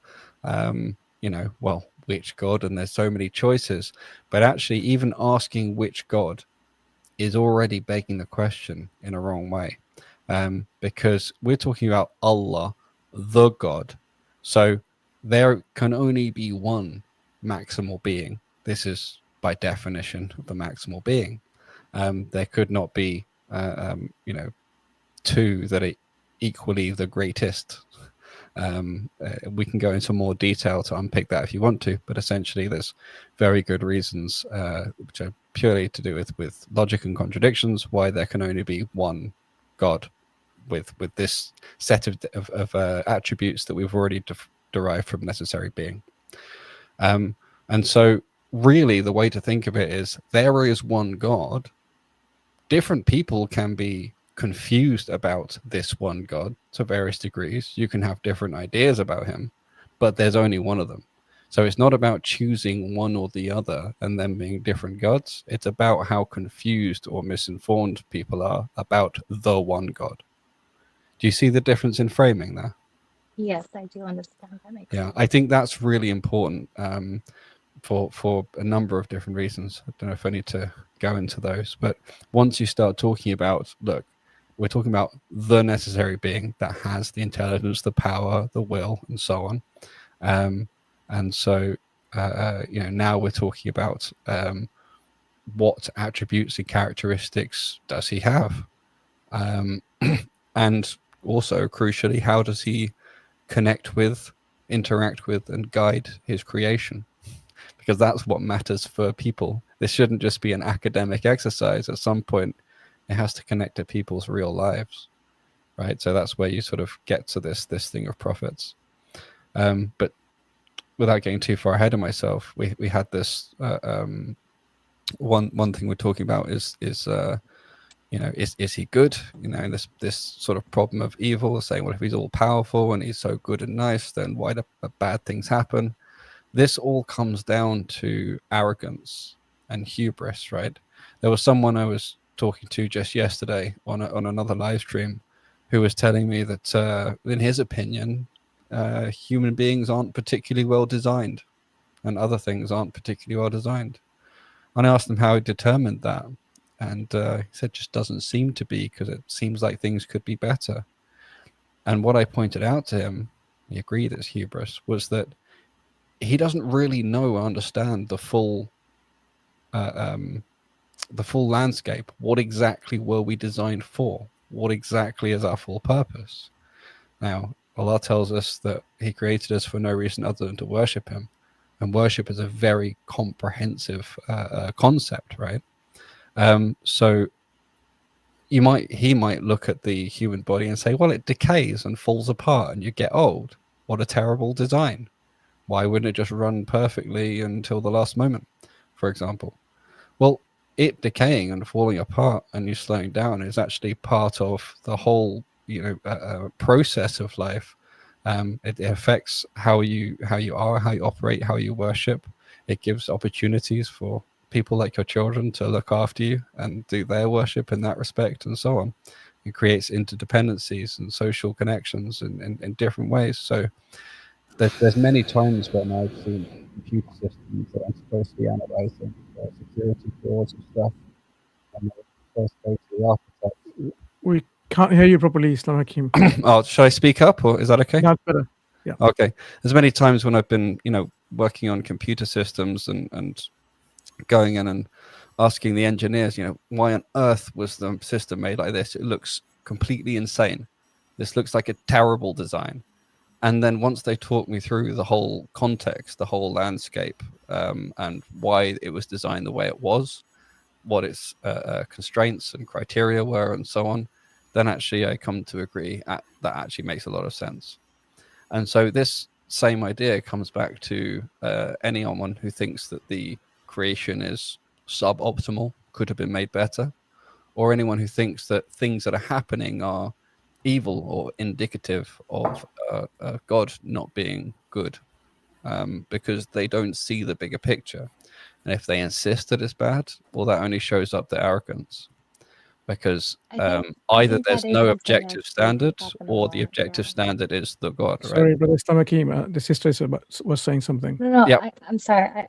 I was just agreeing the fact that a lot of the discussions I have is a question of, well, I don't like why are we designed that we have to kill things? Why do we have to design to have greed and stuff and die? And I've explained the concept of this life is a test and we're going to be tested, and this is what the Islamic paradigm is, that this life is a test, and there'll be good and there'll be bad and there'll be suffering because it's to be a test for you. But the idea of Assalamu alaikum, Brother Muris. design Assalamu alaikum wa rahmatullahi wa is barakatuh. something that Salam. Alaikum assalam wa rahmatullah. Alaikum salam. The idea of design is something that The idea of the design being flawed, I don't think I've come across anything in the Dawah wise yet, or any of the Dawah's videos of people making that claim. So I don't really know how to respond to that, because I don't know how No, that's fine. I to it. thought this thing about problem of evil and imperfection of the world is just very commonly brought by the kind of atheists and agnostics you were talking about. But if that's off track, there's no point us going into it. Was there something more specific they bring to you you wanted to ask about? Not yet. I'm gonna be having a discussion with them this weekend, so maybe inshallah next week I'll have questions that I don't know how to answer, and I'll come back to you. But that's kind of why I joined today, because I'm gonna be having a talk with a friend this weekend, and I want to make sure I'm versed on some of the things that last discussion. Okay. So inshallah, I might just do a deep dive on Dawah wise this weekend and see if I can get any input. Inshallah. So Well, jazakallah khair and for this also, answer. is there a chance to encourage your friends to come on here and talk to us? Or if they don't want to Well, do it publicly, we can set unfortunately something not else the up. kind of people who would do it. Well, But it doesn't have to be. What I was going to say is it doesn't have to be online. I wouldn't want to do one-to-one with another female for obvious reasons, but we yes, can yes. set something up like a panel with some other people and but not have it live streamed if that's their issue. I'll let them know that this is like a source. If they're interested, like they can join this, check out this channel on YouTube, inshallah. And if they have questions, there's like open panel question Q&A. But yeah, like a private Zoom call, something like Yeah, that. we could do basically like a private call so that it doesn't have to be televised. yeah, I just find that because I'm from California, so a lot of my in the U.S. So a lot of unfortunately, the conversations I have with people who are agnostic or atheist, or even just day-to-day Christians, they have already kind of quote unquote done their research, and they don't want to look further. And I don't know really. I understand. Sometimes people find it interesting when it's something new or different. So you might be able to show them some selected portions of our streams that you think is relevant to them, and they might think, "Oh, okay, I could talk to these guys." If one of them is, for example, from a science background, you can tell them, "I graduated in theoretical physics. I went in atheist. I came out Muslim." That's something that's of interest to people who take I actually scientific. have recommended your page, but Islam to one of my friends who is like, one of the questions was about like the idea. I don't really have a of page theory. yet, but we can if Your the YouTube mail. page? Oh yeah, but I haven't got any content on there yet. Oh, okay. Well, I just maybe that's why I just joined, subscribed to it Yeah. a while ago. Good stuff. Hint, it's a time to update your page, Brother Islam Hakim. Yes, Please you do, are correct. inshallah, because I saw one of the questions that someone asked me, and I didn't really have an answer. And besides the fact that we just don't know yet, it doesn't mean that it's not. But then that's an argument of absence of evidence, I guess. It's the idea that, like, at the very quantum level, like, there's this theory, and forgive me for being wrong about this, the idea of, like, there's no causation potentially in, like, quantum level. Things just kind of happen as they are observed. Happen randomly. Yes. I don't know if that's true or not. Well, it's an. Oh no! That sounds like something really bad happened to a phone. May Allah protect it and keep it safe. May Allah grant the sister an even better phone if it died. I don't know if that was a phone, but. No, she said, "Oh, my phone." How is it? Oh dear. Yeah. Not sure what I've heard. I hope someone's not stolen her phone. Was she on the go? Out? She's still online, so I suppose that she's not next to the telephone at least. Because it's still on the same. She's still on now. Well, it's been muted, so definitely it's we can't hear them. But anyway, I'm going to put the sister in the back studio if she comes. Oh, it's gone now, so I didn't do that. All right. Yeah. Anyway, let's take the next call. I was just going to add for the audience's understanding a bit more. I know I.Hakim, brother, you're speaking on a very high level on these issues, but simply, the question she asked, why does God have to be just? Why couldn't he be otherwise? Not just, for example, not good. The necessary being, when we say the necessary being, is the most maximally perfect being, has to be perfect. There cannot be any imperfections in someone that didn't even begin to exist. If you begin to exist, then you may have introduced limitations, but if you did not begin to exist at all, you cannot have any forced, some kind of coercion in you in terms of who you are, what you are, your characteristics. They cannot be limited, they cannot be constrained.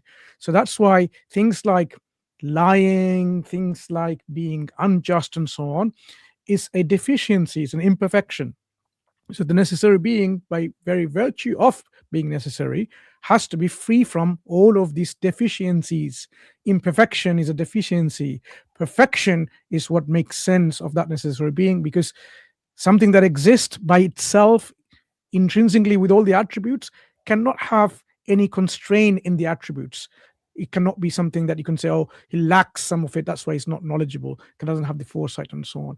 So that's why being just is what makes sense in terms of the most maximally perfect being. That's why being otherwise, a concept of God which is less than that, is not the necessary being and cannot be true God.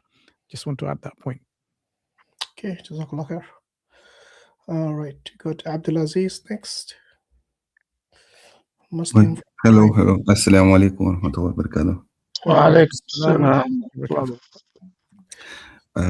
Brothers, I have some question here. It's quite simple. It's about in the Quran, Allah says, وَلِيَعْلَمَ اللَّهُ الَّذِينَ آمَنُوا.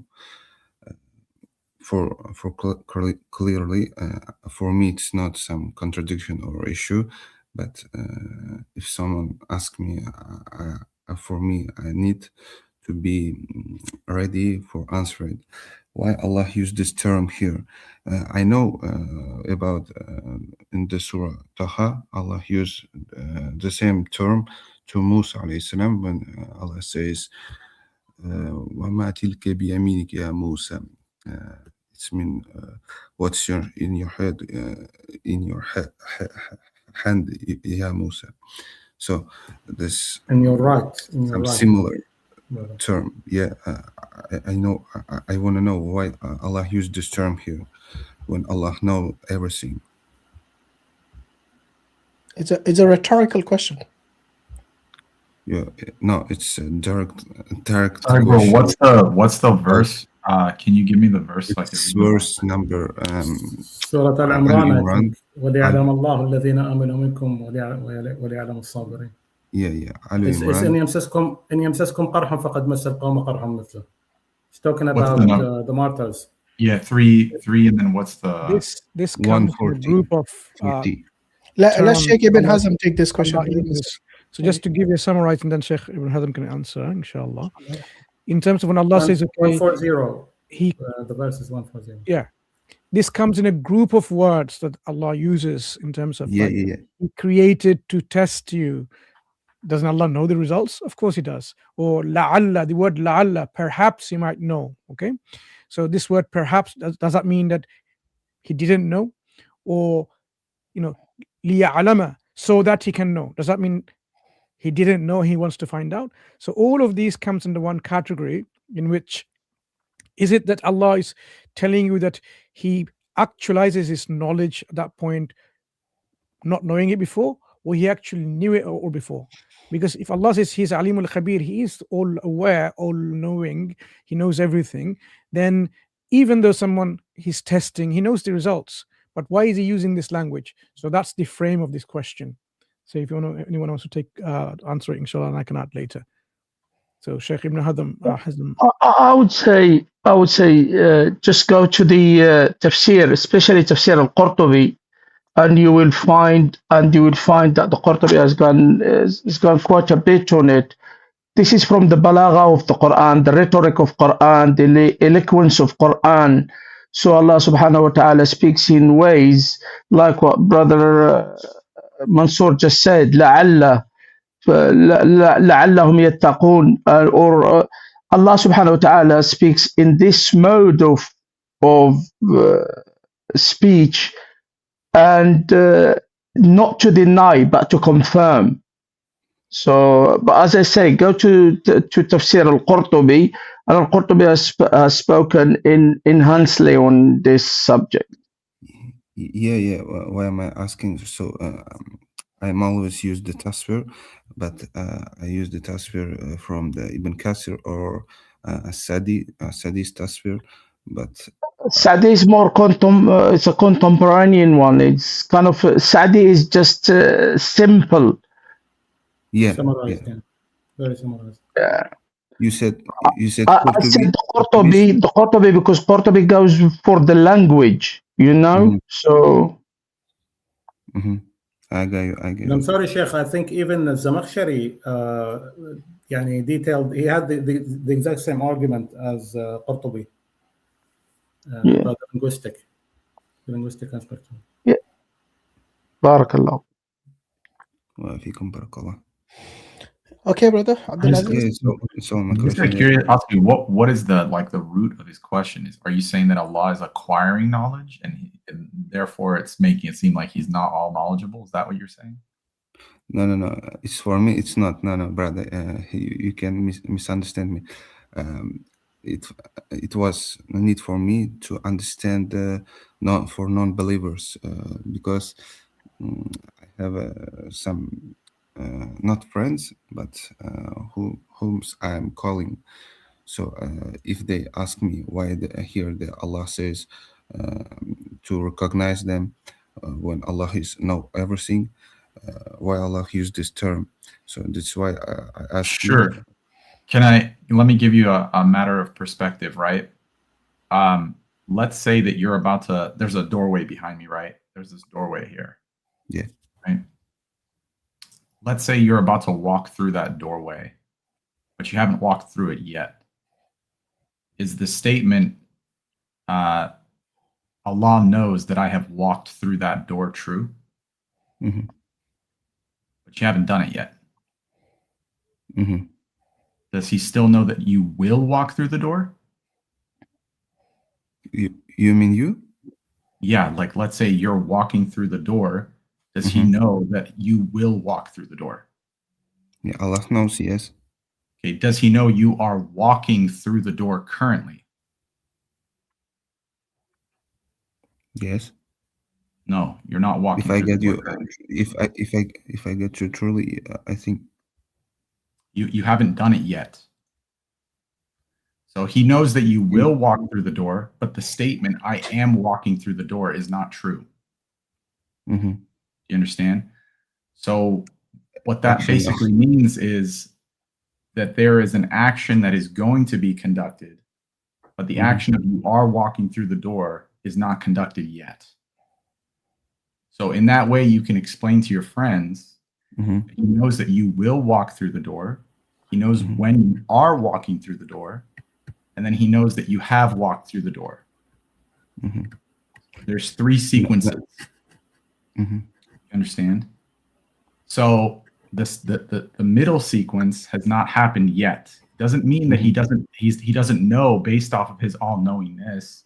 It's just the statement of "I am walking through the door" is not true yet. He knows you will, but you can't say that he knows "I am walking through the door," because there's an actual internal shift that's happening. You understand? It's something hard to me, but okay. Sorry, Brother Muris, if I could just explain in other words. So what Brother Muris is trying to tell you, Brother Abdulaziz, is that the knowledge, there is what we call ilm taqriri and ilm ghaibi. There is knowledge of the unseen, and there is knowledge which is factual of things that already have happened. Okay, so the knowledge Yeah. of Allah subhanahu wa ta'ala is absolute. Yes. It includes what has happened, what will happen, and what never happened, how it would have happened if it were Yes. ever Yes. to be. Okay, so these are the three levels. Now, when Allah subhanahu wa ta'ala talks about, because here the verses talk about the future. reward.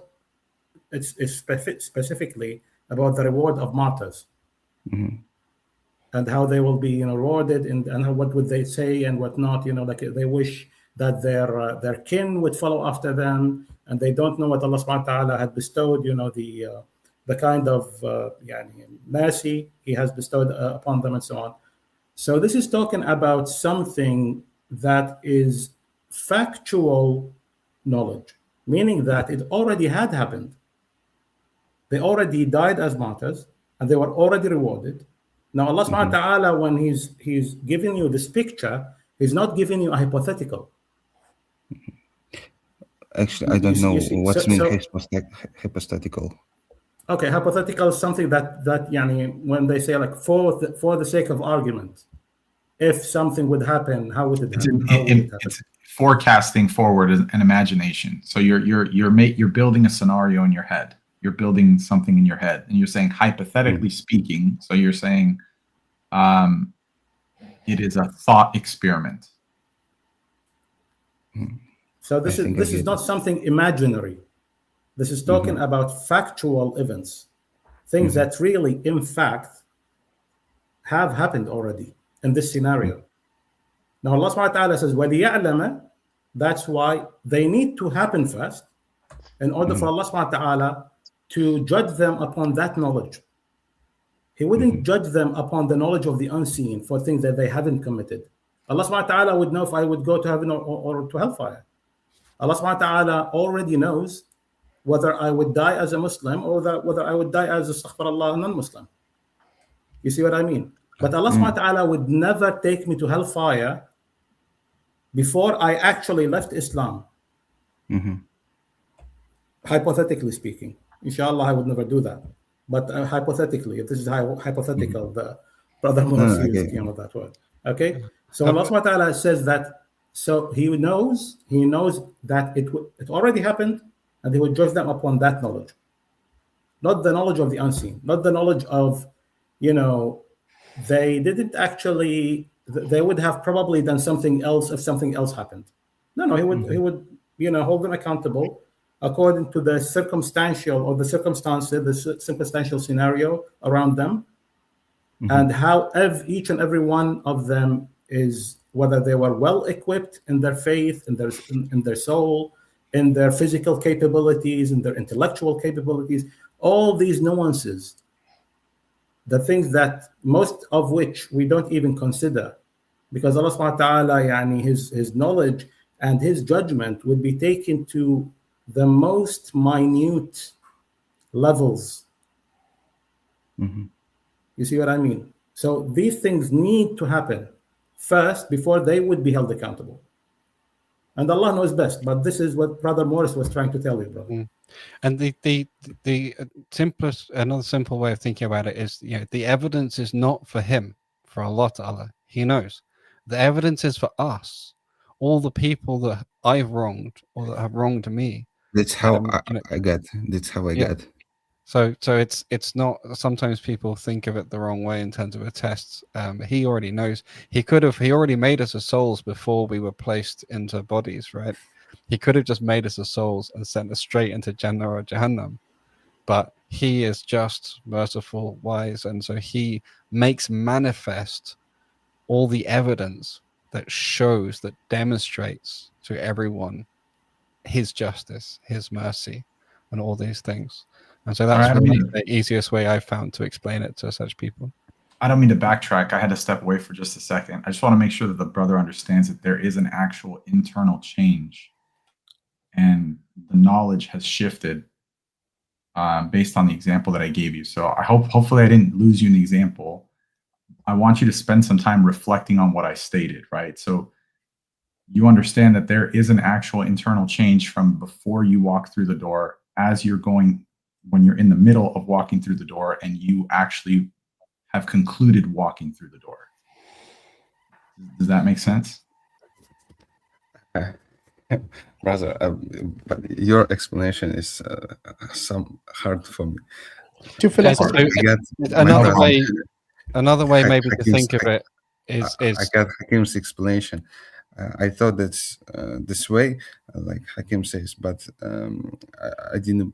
No problem. As long as I you was got saying your something question slightly answered. different. There's a No point that problem. Muris is getting across, and if I can try another way, it's essentially you can think of your whole life as like a series of walking through different doors, right? You start as a baby and you grow up into an old man.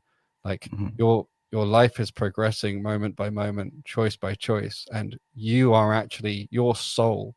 You are developing as you take those steps yourself. If you didn't take those steps, you wouldn't be involved in your development the way you are. Something actually happens as you go through and experience life yourself. Does that make sense? Yeah. Okay. If not, then is that the there's point you're making, Maurice, or is it a different one? No, there's just a very simple example that I can give him. So here's a small cup and a large cup, right? I have the choice to drink from either one of them. Allah subhanahu wa ta'ala created the possibility of me drinking from either one of these cups.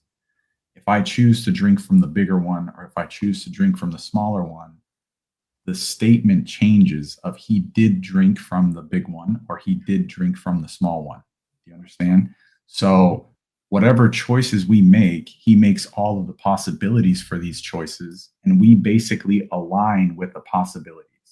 So if you can imagine, here is his will, right?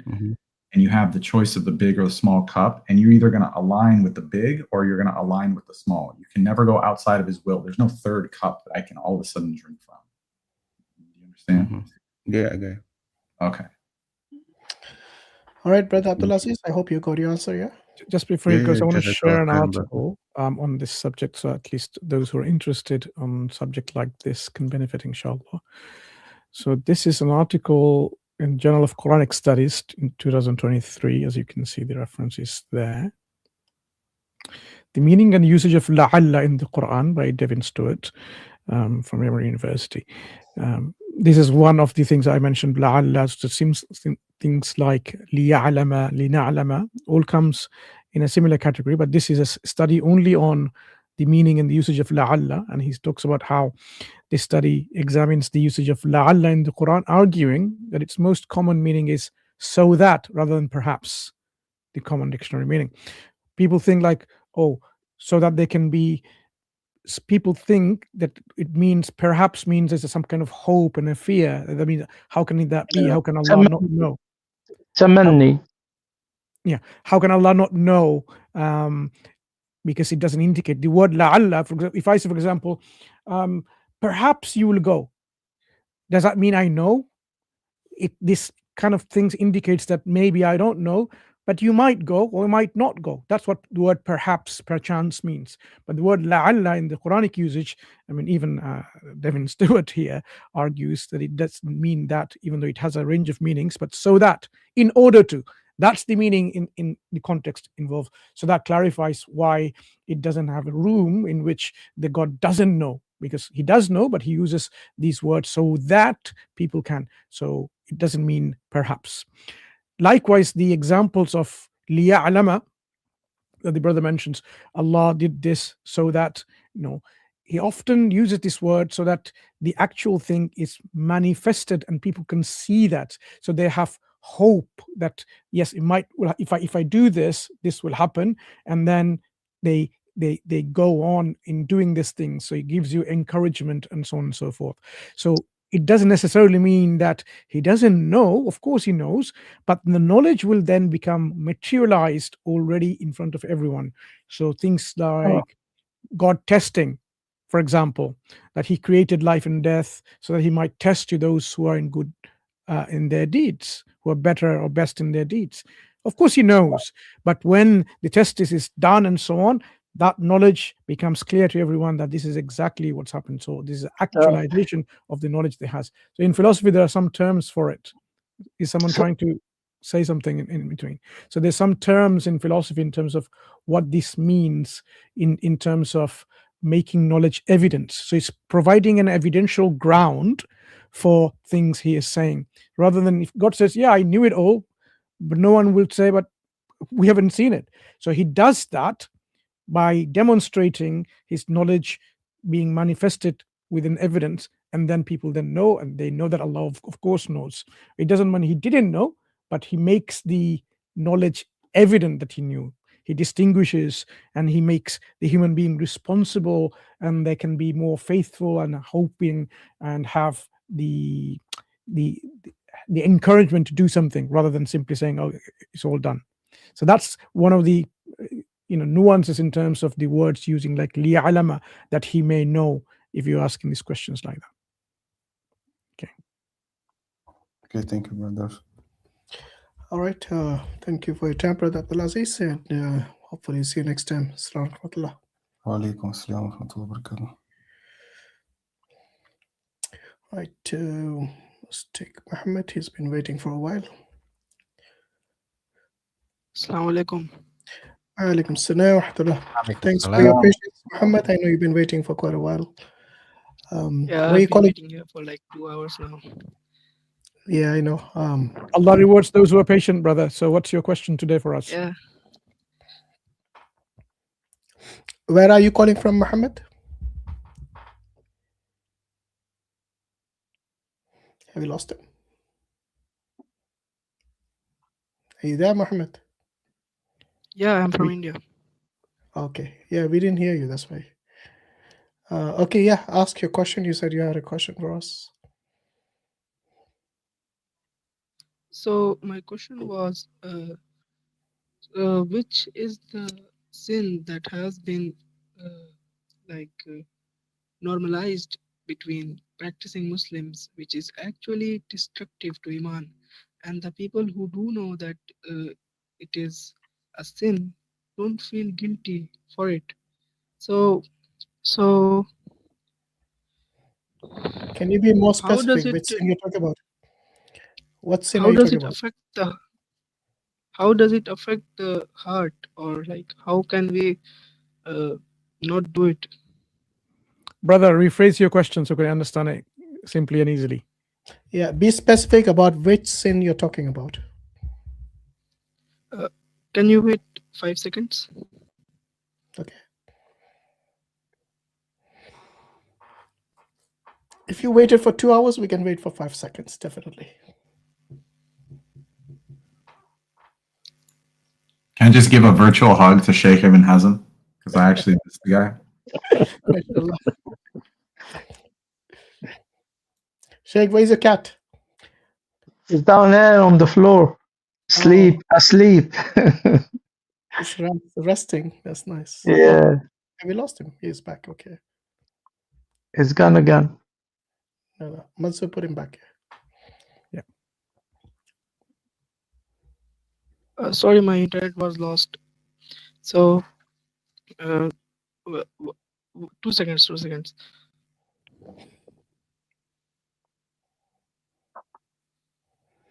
Yeah. Which is this sin that you're referring to, which has been normalized by Muslims? So if you can be more specific as to which sin you're talking about, that'll be good. So I was talking about which sin has become so normalized among practicing Muslims today that people no longer feel guilt for it, even though it is deeply destructive to Iman. And how does it affect the heart over time? And how can an individual Are you protect writing an essay themselves of some from it? kind, and you want to get our answers to it? I mean, this is how No, it is. no. He's asking a question. Yeah, but he's reading his script like he's writing an essay. So he's written the question. Why are you asking these theoretical questions? Just say it. What, in your opinion, what is that sin that you think is normalized? Like alcohol and Alcohol has been normalized by Muslims? Where? Which country, which Muslim country has normalized? It's not normalized even in Turkey. I mean, there are people who drink there, the people who drink everywhere in many countries, but I don't think it's been normalized. It's a very difficult question to answer for the whole ummah. Who's done what has been normalized? I'll tell you. Something like backbiting. Yeah. People don't even blink, when they're doing the Usury backbiting. and interest. Yeah, riba. Yeah. But even that, but backbiting is so bad now because the whole of the social media today kind of runs on backbiting. Everyone's gossiping about everyone else.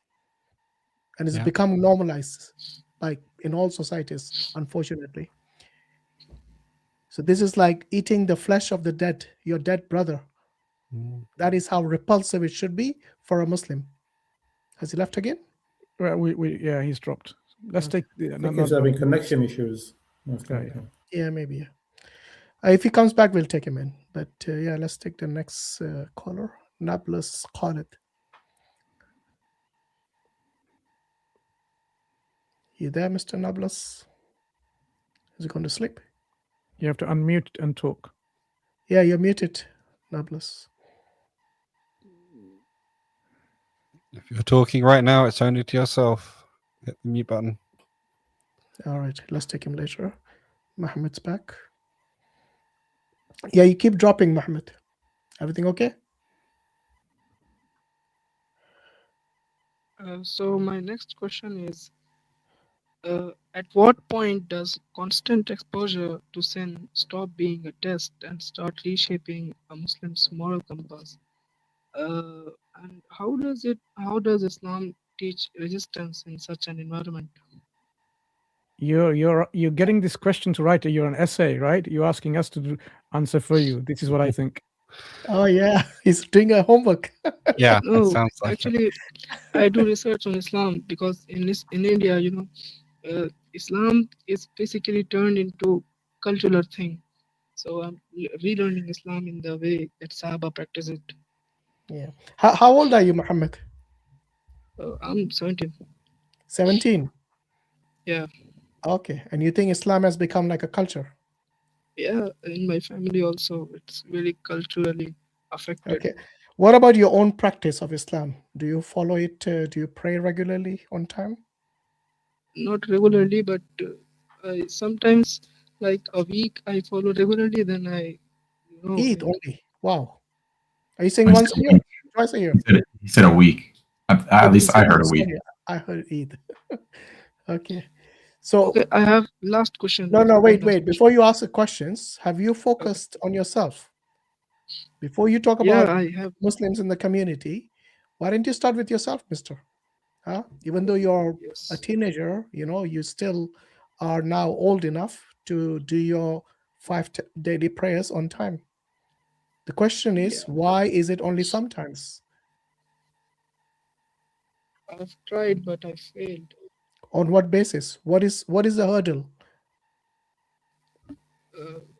That's the thing. When you say you failed, do you mean that sometimes you pray late, you miss the appointed time? You mean you failed to No. go into the masjid, or you mean you haven't prayed it at all? By regularly, I mean when I said I was regular, it meant I prayed 5 times at masjid behind the imam. Mm-hmm. How about now? Are you just praying at home? But my nerves takes over me, and I just can't fight over it. So what do you do in Ramadan then? I'm planning to fix myself. No. What did you do last Ramadan? Ramadan, I did pray the Taraweeh and took every fast, but I think I lost 6-7 Taraweeh. Yeah. Not your Taraweeh, I'm talking about your Faraid. Do you know your Faraid are more important than the Taraweeh? Yeah. So were you praying the 5 times prayers on time in Ramadan last year? No. Why is that? I told you, I just feel lazy or like. Okay. So let me help the guy out real quick here. I'm just going to ask you a super simple question, man. Why do you want to be a Muslim? To please Allah, of course. Okay. So if that's the case, then wouldn't you do the things that are pleasing for him? Yeah. Do you ever want to be a Muslim for the purposes of like self-preservation? Yeah. How about reward? Yes. And the avoiding of punishment? Yeah. And for self-benefit, like self-elevation, so that you have structure in your life? Yeah.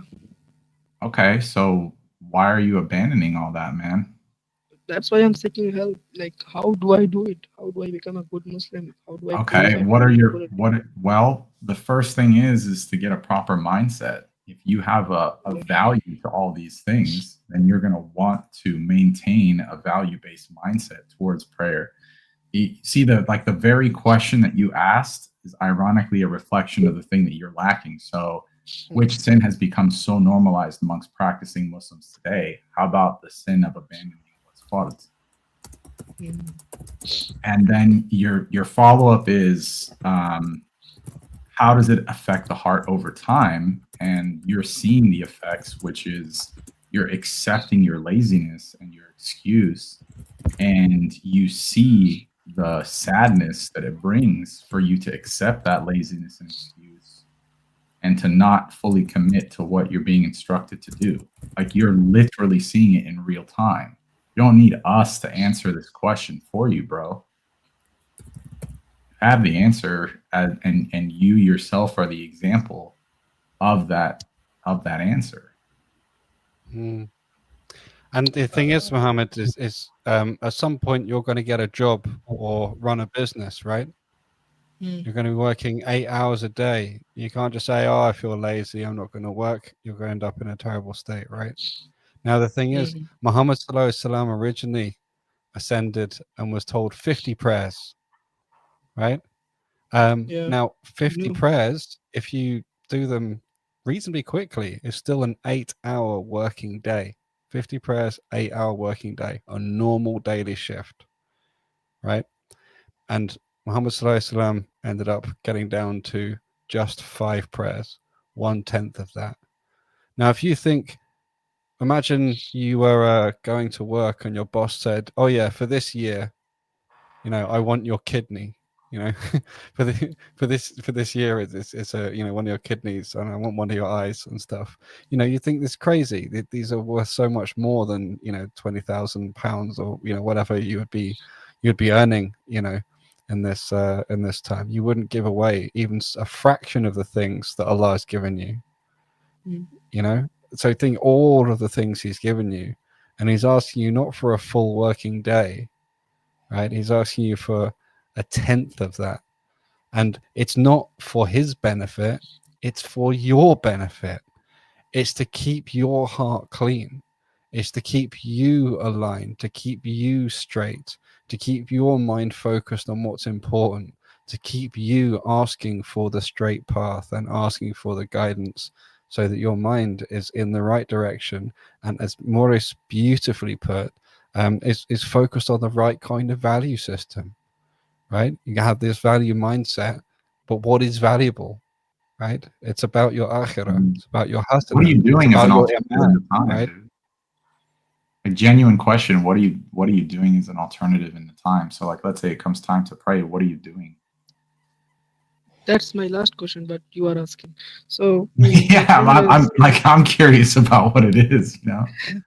Not only me, it's actually a problem with very Muslim people. Yeah, but bro, you can't solve other people's problems until you solve your own. I'm telling the problem. Yeah, so what are you doing? The problem is addiction.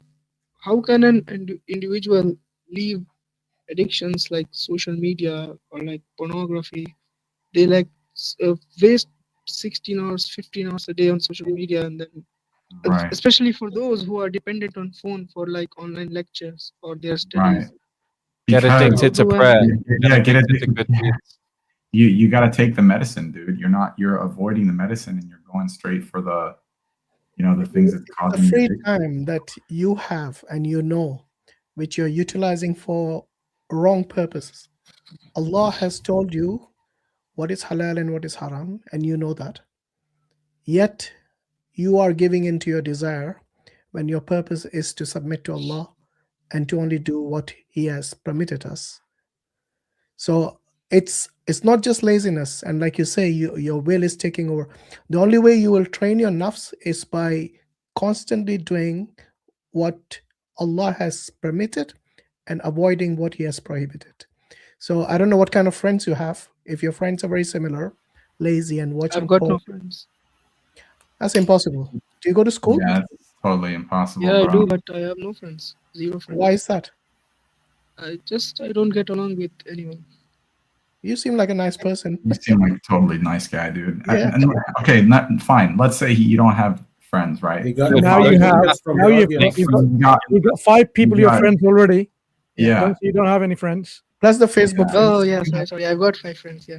Yeah, and then what are you doing to ground yourself? This might sound really silly, dude, but when's the last time that you went outside barefoot and just stood in the grass or like tried to push up against a giant tree trunk and just laid your back against the tree trunk? What are you doing to ground yourself to reality? Because oftentimes I found that the people that are just so buried in their phones and buried in technology are trying Yesterday, I guess. Yeah, but I mean like without any type of interruption. No phone, no nothing. It's just you and the ground. No lies, but I tell you all 5 here. The thing is that it's my first time between big scholars, and so I've got a little nervous and my hands are literally shaking. That's why I messed up in the first part. This is the thing. Yeah, dude. So just be mindful of how you're spending your own time for your own sake, man. So if you're lacking in social spheres and you're lacking in grounding, No, I You don't get like along with social. Mohammed, you get along with your family? No, my thinking is different. Their culture, their Islamic, the Islam that they follow is culturally affected. I don't follow not, them. not in terms of religion, in terms of socializing with your family. Do you get Yeah, along? yeah. with them? You do? Yeah. Okay, you have cousins? Yeah, I do have cousins. A lot Okay, of you them. spend time with your cousins and your friends your age? Yeah. That wasn't very convincing. But anyway, maybe take up sports, like if that is something maybe that'll help you, because the thing is the free time, the devil will tell you to utilize it for everything that is haram. So what you need to do is you need to spend your time in a more productive way. Maybe go to the gym. Yeah. Go play, I don't know, play football or cricket, whatever. Sports. Archery. It's a really good sunnah sport. It's really relaxing. Mm. Yeah. It helps focus the mind. You say Bismillah every time you loose an arrow. Yeah. I really recommend archery. Maybe horse riding if that's available around you. It's another Which really country good are you in, sunnah sport. Brother Muhammad? Did you He's in say India. India? Yeah. India. What? There are many mosques around. I mean, you have to change the way you are behaving currently. Social media, you need to detoxify. You need to know. I mean, you've managed to come into the stream. You should be able to find out, even through LLM or all of these AIs, how can we detoxify ourselves from social media? Okay, this zombie scrolling business. So Sabur Ahmed recently has published a book. Yeah. How to save yourself from zombie scrolling, for example. All of this TikTok, on these Snapchats, Facebook Reels, these are sort of embedded and integrated in terms of your everyday life. That's why you're not going out. That's why you're immersed yourself in, and you hooked into it, basically. So you said addiction, that's a key word. So you can search about like, how do we remove ourselves from addiction? Go into those medical websites, psychosocial websites in which they give proper advice from not just psychologists, but psychotherapists and various others. There will be real world advice from people who were in addiction, whether addiction in pornography, addiction in social media, like a zombie, they can't live their life without it. Like if you left your phone for 1 minute, you're like, you've lost all your life. You search for your phone mad. If your battery runs out, it's like whole, life is gone. So you need to know how to detoxify yourself, how to remove yourself from addiction. So start listing what kind of addictions you have, and you'll have professional help, because don't feel you are the only one suffering from it. There are thousands, if not millions of people who suffer from the same problems. They become introverts. They stay in their own room for almost every day, and they don't go out.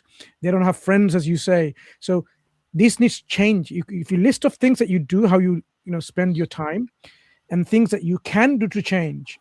So the advice is, brothers, given to go outside and have friends, going to visit into a mosque, spend some time there, make friends there, stay in the house of Allah, so that you can see you reconnecting yourself in a different way. You're diverting your addiction to social media or whatever problems you may have back to Allah. You playing football or soccer or playing, archery, whatever it might be, on the ground with people, as dissociating yourself from this addiction. Addiction needs to be done in this addiction rehabilitation done in a practical way. Theoretical advice is not going to work. So you need to know what are the practical advice that professionals offer, and all the people who have suffered this kind of addiction and how they came out of it. There are many people in the internet you can find if you search alcohol addiction, gambling addiction, pornography addiction, and how they made sure they come out of it. They will give you practical steps. For example, when do people watch pornography? In front of their mother and father and sister, in the kitchen when they're all together, in the lounge or the sitting room when they're together? Of course not. It's when you're all by yourself, locked away in your privacy. So if you think about detoxifying and removing of an addiction, you need to know what facilitates these kind of things. So you need to put some barriers. You need to really make a plan and say, look, I'm going to put some firewalls, these are called parental things in the control phone. I don't know what they're called. Parental control, yeah. Parental control type things. There are many things like this. What it does is the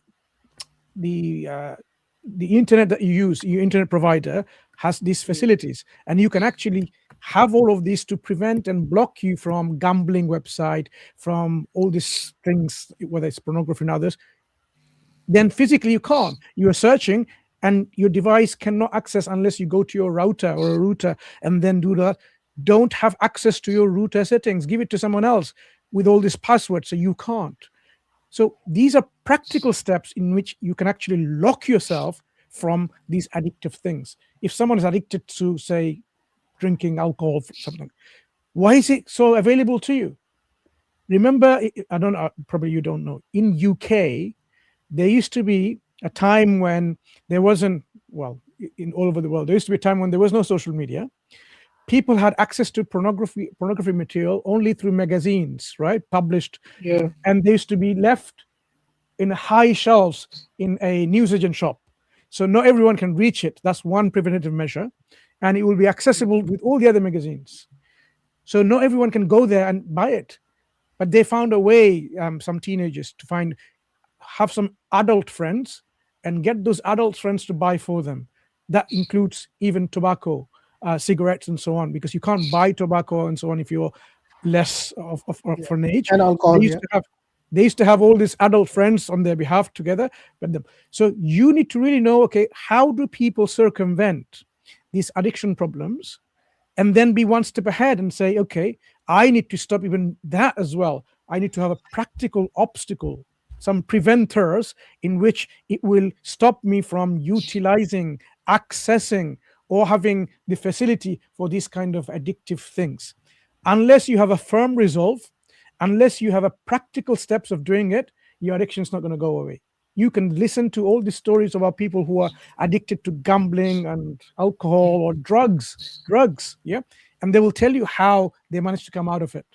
There are TED Talks, if I'm not mistaken, TED, TED Talks, listen to millions of people. There are things on that you can go and listen to, how to practically help yourself from remove this addiction, and of course detoxifying from social media. But guess what? Ramadan is coming, a brilliant opportunity in which you can detox yourself, in which you can actually practice constraints and restraints, in which you can develop yourself of these evil traits and behaviors and characteristics and things which are really harmful to you physically and psychologically and emotionally, because they are not good for you. And it will help you to develop good characteristics of patience, of knowing to continue to do good, and to encouraging you to do good. This is what we'll do in Ramadan. So take this Ramadan, which is less than 4 weeks away, as a practical way of solving all of the problems that you have, not just one, all of them. But as I understood from the very beginning of your question 1, 2, and you're going on questions, you are starting in the wrong approach. You want to save the world. You want to solve the world's problems. Start with your own. I think Every that's my single problem. brother advised you. Start with your own self. قُوا أَنفُسَكُمْ وَأَهْلِيكُمْ نَارًا. Quran says so. Save yourself and then your family, and of course the people that will come afterwards. So you start with yourself and say, I'm only 17 years old. Why am I really addicted? Or why am I in this mess? Why am I an introvert? Why don't I have friends? Why don't I go out and play and meet with people? Why am I, when am I together with the friends, I'm on my phone? We're having a chat in a dinner table, but I'm still, typing out some messages in the phone. Stop all of that and say, I need to really help myself. If you don't have that intention, it's not going to work. So number one is intention. Number two is practical ways. Number three are smart objectives. Do you know what smart objectives? Can you tell me? SMART, smart. Go in, type in the internet. What are smart objectives? Something very specific, something measurable, something achievable. And then it will give you a practical way to actually deal with problems. If we don't have objectives which are smart, then of course we're not being smart. We will just think that we're going to do it and it will never be done. So start with smart objectives and aim to do things gradually. You can't just become a saint the next day. It will not happen because you have become so much engulfed and immersed in this mess, in this problem, that it requires a little bit longer of the time. If someone's smoking, say 3 packs of cigarette every day, you can't tell them to stop no smoking from tomorrow. The body will not cope it. He will get all these things, goosebumps and reaction syndrome and rejection and I can't remember the term. Maybe Samad can help me. This is what you suffer. Just like an alcoholic, it will tell them that you need some alcohol in your body. Someone who smoke, it will tell you, I need nicotine. I need more nicotine. And that's why we rehabilitate them. The limbic system. The limbic system and dopamine. Yeah. They play We need rehabilitation by giving nicotine supplements in a different way. For example, as you know, all these patches that people use, not smoking. So there are ways to solve this problem. What we can tell you, look, the brother in the green, he's a medical doctor. So I'm going to now hand over to him for some practical advice to really think like how we can solve a problem which has become physical as well as psychological and emotional. So listen to him carefully. Okay. Brother Muhammad, it's real nice to have you on.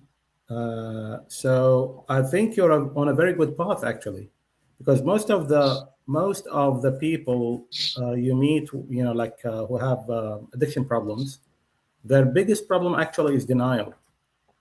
Now, since you already don't suffer from this biggest hurdle, which is the key, this is the main key for any treatment to work or any rehabilitation to work.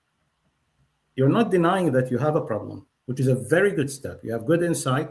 So I think you would, inshallah, by the will of Allah, you will get rid of this. But what I wanted to ask first and foremost, since you already have, you put your finger on the problem, do you know how to do salah to start with? Yeah, I know how to do salah. Okay. Do you memorize anything from the Quran other than Fatiha? Yes, I and do. the short? Yeah, Fatiha and the 4 calls and Ayatul Kursi. I know these 6 things. MashaAllah. So did you ever consider to increase, because I hear you have certain observations about your family around you, and their Islam is basically cultural and it's not coming through hard study and hard work. Have you ever tried to talk to them about religion? Yeah, I did, but they all gathered up on me and they started shouting, so I gave up. I was like, no, I ain't doing it. These things happen in a family, so it's not surprising. But I mean, so do they listen? Do they engage with you if you have certain observations? The thing is, they couldn't answer me. My questions were genuine. My questions were according to the Sahaba, how they practiced Islam, not like them, my family members. So they just shout and try to intimidate me. I just shut up. Okay. So do you usually use the Quran in your arguments, or any Yeah, more Quran and discussions? Hadith. That's the only weapon I got. Okay, and how much do you memorize of the Quran? I haven't Like, memorized the Quran. do you memorize juzu, for example, one entire juzu? No. Okay, so here is a humble advice, since you seem to have like genuine interest, and you want Yeah, to I have work on your interest, a deen, lot which is a interest. very good thing, brother. A lot of other people, of your peers in this age, they don't have this will.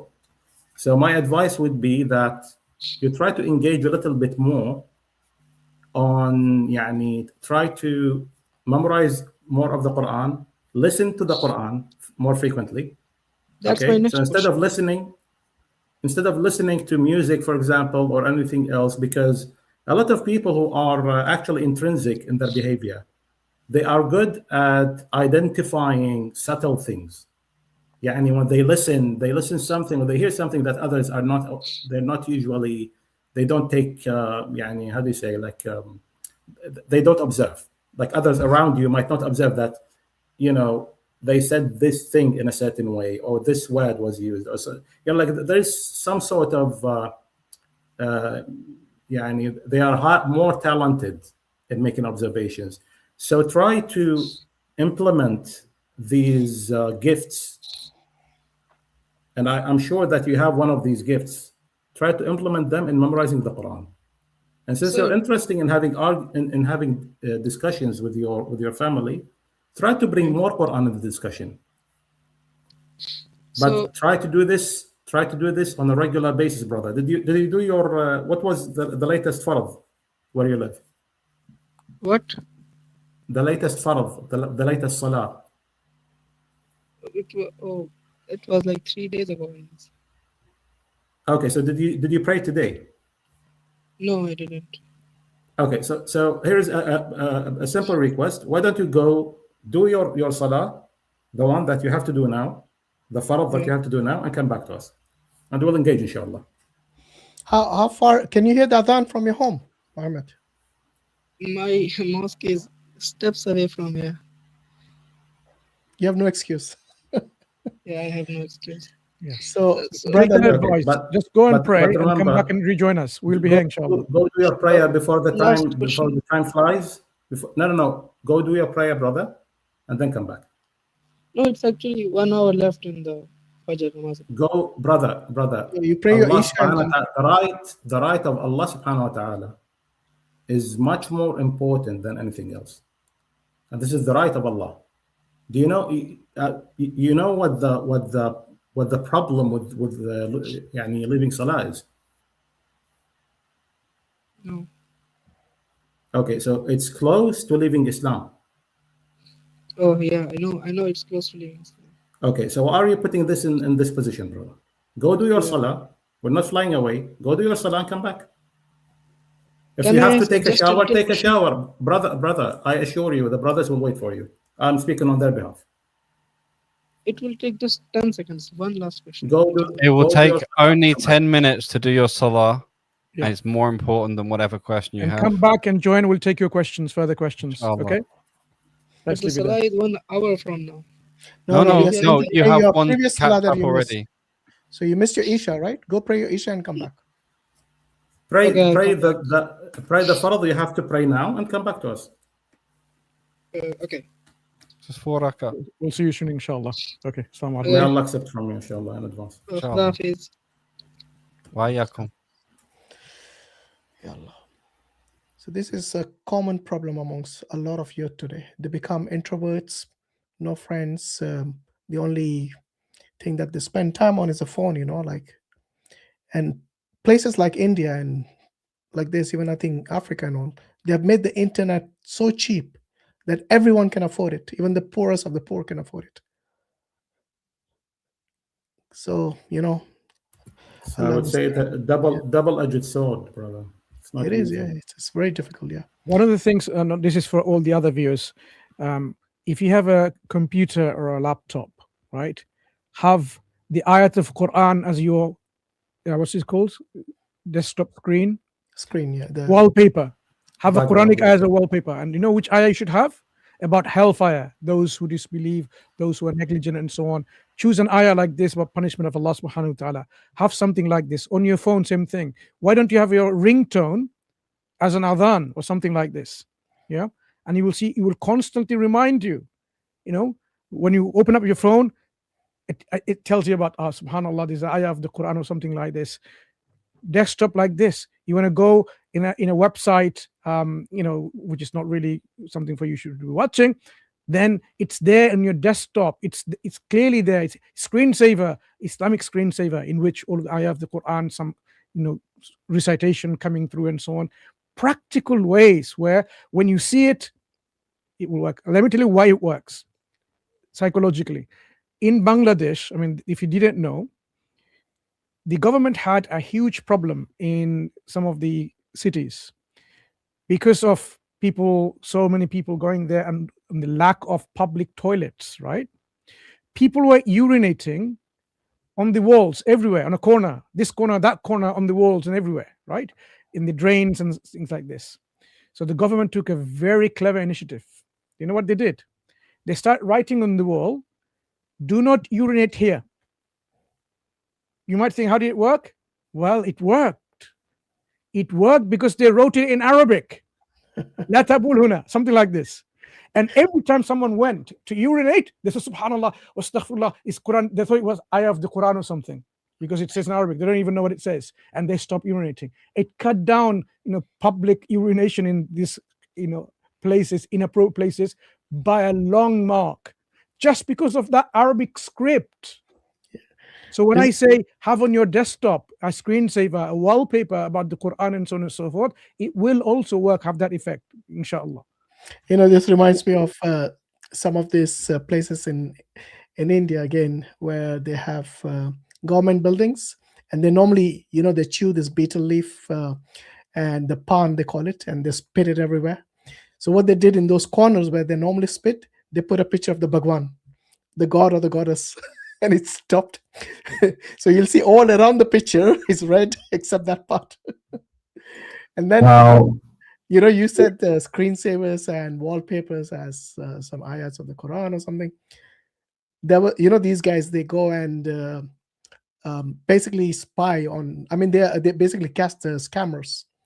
So this scam center, all the scam center, you see that on their screens, it was a picture of the Hindu Bhagwans. While they are doing the scamming. So, it doesn't affect everyone. Once they start doing this, all that is irrelevant. These guys, the shaitan is always there. But yeah, we should take precautions. You're right. Yeah.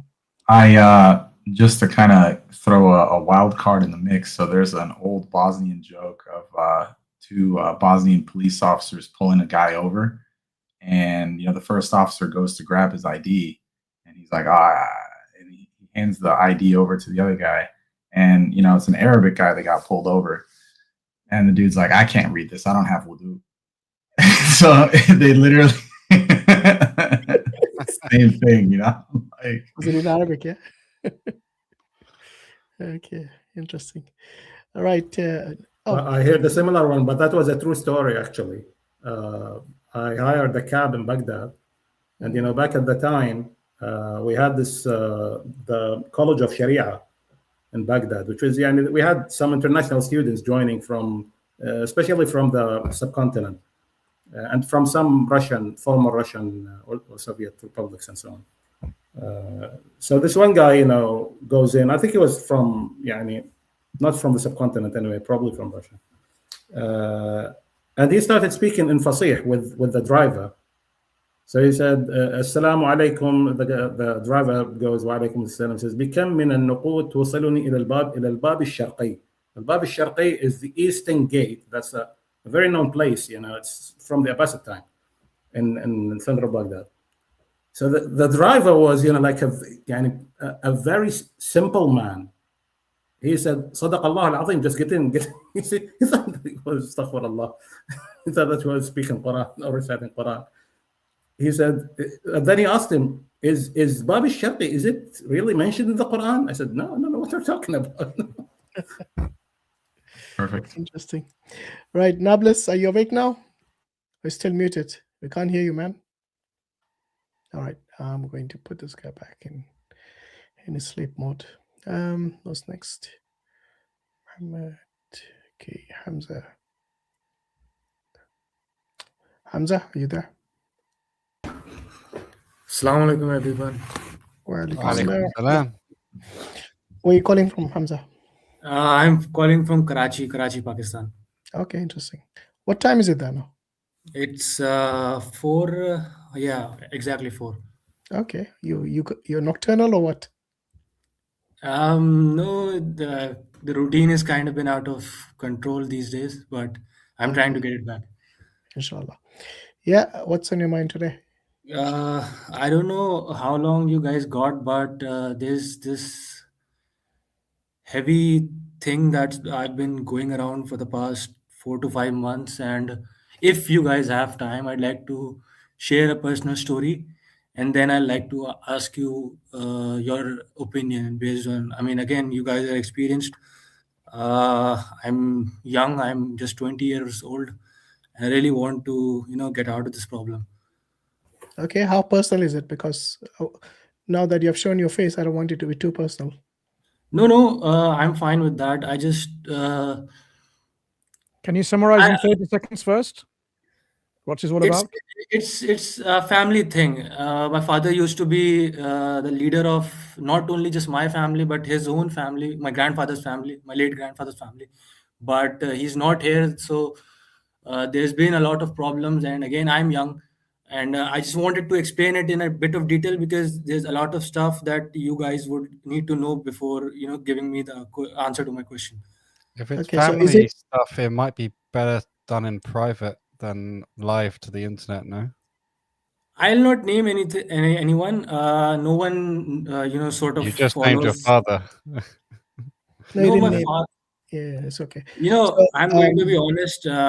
If I'm sharing something personal regarding this, I know how bad it could go. I know it isn't as bad as you guys are imagining, but I just like to share it because it's the cultural sort of norm that happens in Pakistan a lot, and I've been experiencing this a lot. Okay, just keep the question brief. Yeah, that's fine.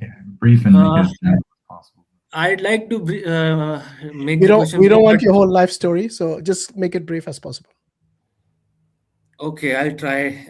Last year, I used to be not a great Muslim, not a great human being, and I used to live my own life. But my father passed away last year in March, and he used to sort of take care of everyone in the family. He sort of had a control over his children, his wife, my mother, and his younger brother and all.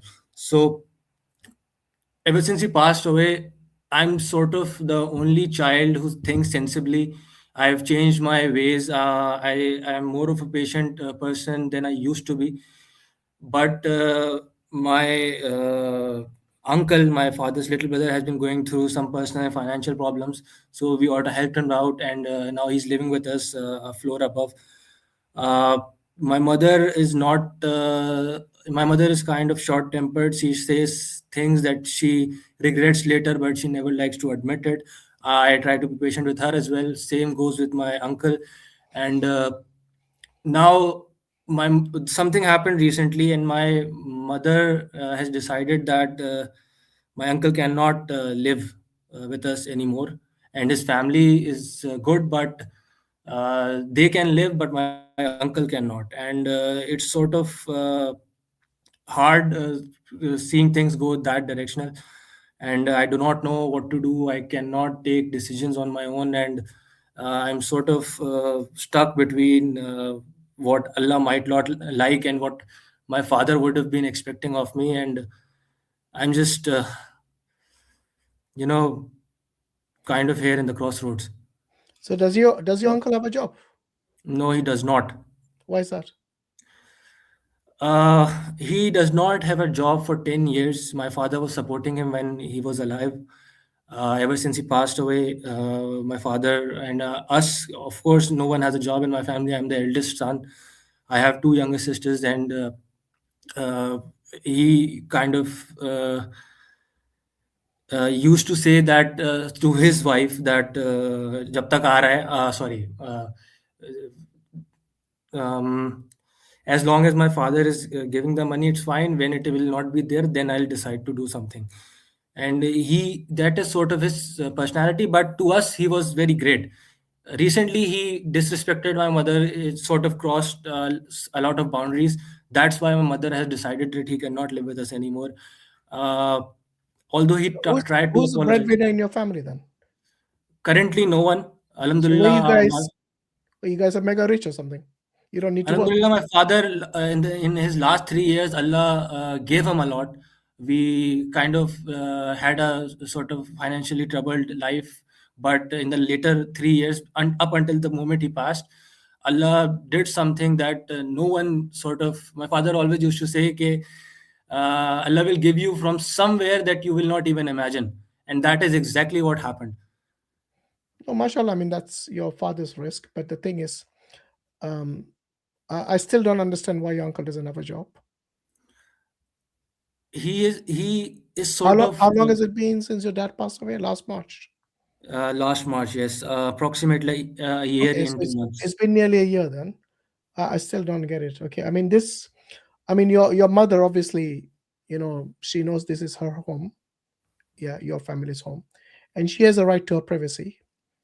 I mean, I don't know what the situation is, but your uncle is still non-mahram for her. You know that. So I don't know from which angle she doesn't want him there, but it's her home and it's her right. But if your uncle has no excuse for not working, then I really don't know why it's not working. Like He unless just he's gives handicapped one. or He something just like that. tends to give one reason that it's an age problem. He used to be in a banker, a call center type of job, but now he's in his early 50s. He hasn't worked for the last 10 years, so it is really hard for him to get a job. Yeah, but he doesn't have. There are so many. He can learn a new skill.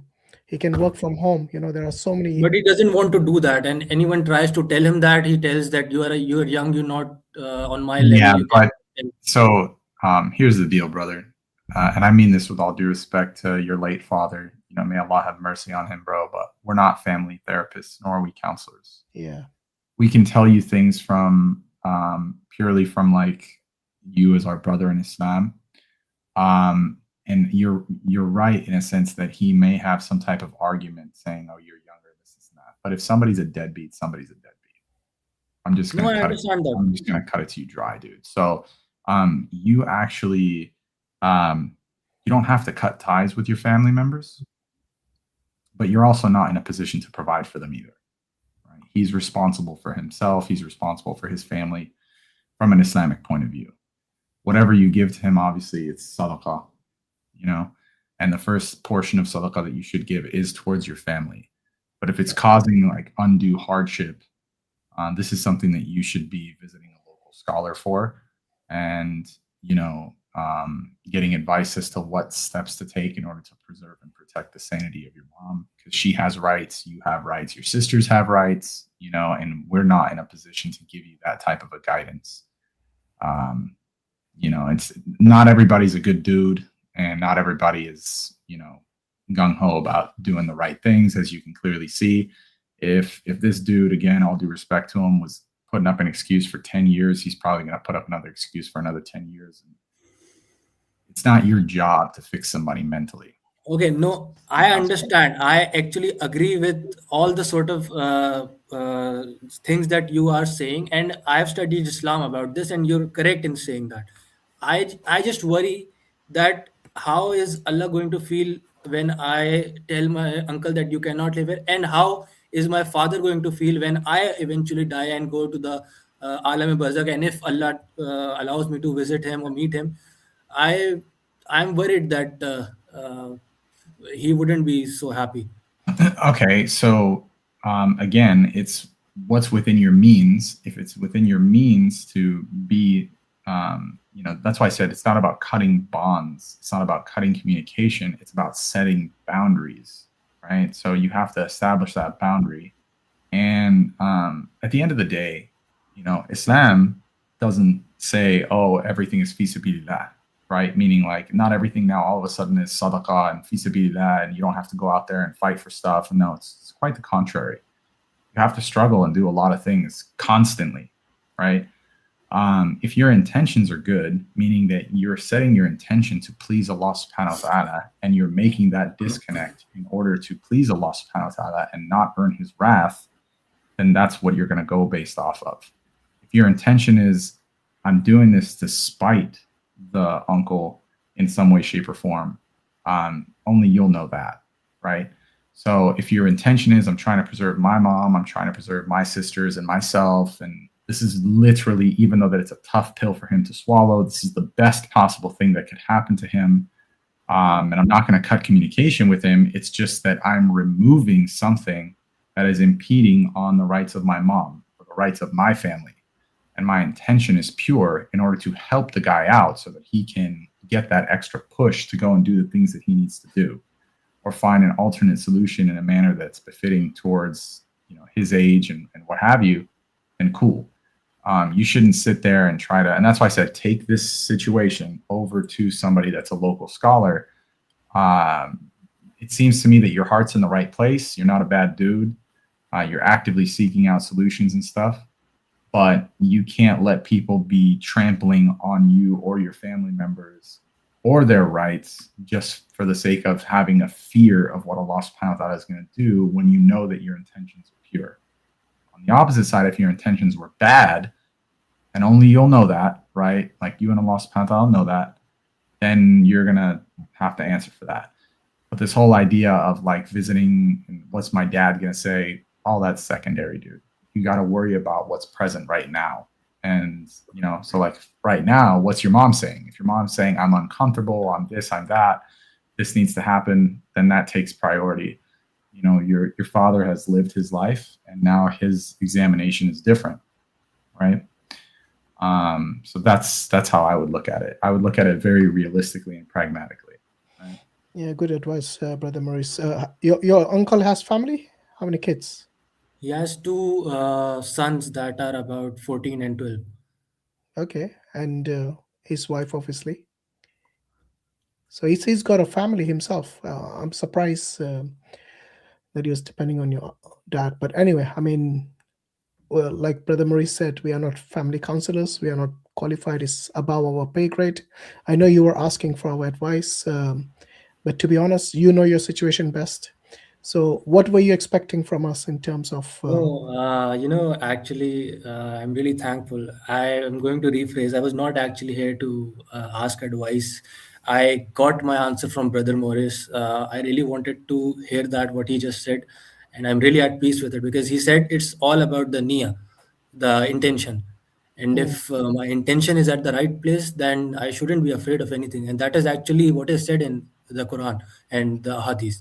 So I think I got my answer, and really thankful. And to brother, if I may just add one thing. So your late father, may Allah grant him Jannah, inshallah, the highest degrees. Your late father is not going to judge you. Judgment is only to Allah subhanahu wa ta'ala. No, neither your father, nor the Prophet ﷺ, nor anybody else would judge us except for Allah subhanahu wa ta'ala. Now Allah subhanahu wa ta'ala showed you the way. It's not so difficult. You said you did your own due diligence, and you gave it your time. You studied the Islamic position on it. I think it all falls down to how you interact with your mother. May Allah preserve her. And remember that your mother is in a difficult position right now. She's the man and the woman of the household. With all due respect to yourself, of course, but she is the one who's she's the one who is expected to take decisive positions when it comes to family business. Okay, so I would advise that yes, your heart seems to be in the right place, as the brother said, but try not to sacrifice that on the cost or by sacrificing your relationship with her mother. Try to be next to her, console her, show her love, because this is what she needs from you. She needs to feel that your father didn't die, that you are there next to her. So try to do this together. This would be my advice, actually. And maybe if it's causing depression for your mom, or you should not delay the situation, because the tension the depression, the anxiety will just keep increasing. So try, because you're the oldest in the family, right? Yes. So, take steps yourself. If possible, I don't know, find your uncle a job. I know it's difficult. He's been not working 10 years, so he's going to keep making excuses, like Brother Muris said, for the next 10 years. It's possible. But maybe, something that he feels is not too degrading. Maybe, I don't know, working from home as a translator or something like that, which is dignified in a way, brings him income as well. And maybe explain to him from the point of view of Islam, because most of these things happen because you do not respect the rights of other people. And that is from the ignorance of what the rights are that Islam, the Sharia, has basically, decreed for them. Bro, and again, it's no disrespect to the situation or anything like that. The other thing too is what I was gonna say is this might sound really crass, dude. I don't want you to. So two things. One is, what's his position and his thoughts on like what Allah subhanahu wa ta'ala is going to judge him off of, right? Obviously he doesn't care. And two, and I mean this with all due respect, but from the outside looking in, the dude is literally pimping out your family for money. That's literally what it is. He's just suckling and being a parasite. That's not acceptable, bro. And I mean that with all due respect. It's just, there's plenty of people out there that are like that, and they'll come up with all sorts of excuses, and they'll enter into sometimes, in especially in Asian families, the elder brother likes to spoil the younger brother or sister or whoever it is, and they don't basically they give them all the favors. They're saying, he's my little brother, he shouldn't be going through trouble. Is that what happened, Hamza? No, I'll tell you something. I mean, again, my father's not here, so I'll try to advocate for him. When my mother used to ask him that, why do you do this, or why do you support him, and he doesn't do work on his own, my father always used to say, I'm doing it because I'm getting it from Allah. When I'll stop getting it, I'll stop giving it to him. I'm doing it for Allah. It is his job. It is his job to understand that he has a family and he has to support him. If he doesn't understand that, it is not my fault. He used to be very clear about it. He's not doing it. He's doing it for Allah. Sorry, I'm sorry, real quick. Sorry. Yes, I'm sorry. In retrospect, your father enabled this guy to do what he did. Yeah, spoiled him. Yes, okay. That's why I think the question here begs itself. To be honest, did your father leave a testimony or statement? No. He was a very Islamic person. He said what Islam says, it is going to be as is. Did he tell you or tell your mother or any of your siblings or other relatives that if I die, somebody needs to take care of my brother? No, he doesn't say. As I used to. Then your mother is not in and we're not muftis here, so please go and check with your local imam. But on the outer surfaces, Brother Muris said, there doesn't seem to be much to think about from an Islamic perspective. I think it's all a family issue, as you said. Yeah, I think so. And it all falls down to you're the one actually who could answer this question. You're the one who knows your mother, you're the one who knows your family, and you're the one who knows your uncle. And you're the one who could imagine what would your father have done in this situation. You see what I mean? He would have let if it becomes so intense and if it's starting to creep into the integrity of the household, if there are problems, you don't know about these things, brother. You know about it. So try to take this with your mother. He would have built a wall between us and him, even though it is his brother. That's not my point. That's not my point, brother. My point is, what I would have done if I were in your shoes. Of course, this is just coming like something which is really, very ill-informed or poorly informed. But I would have sat with my mother, spoken to her nicely in the way that she actually is meant to be spoken to in this situation, and try to understand what her fears are, why she thinks that position is the best to take at the moment.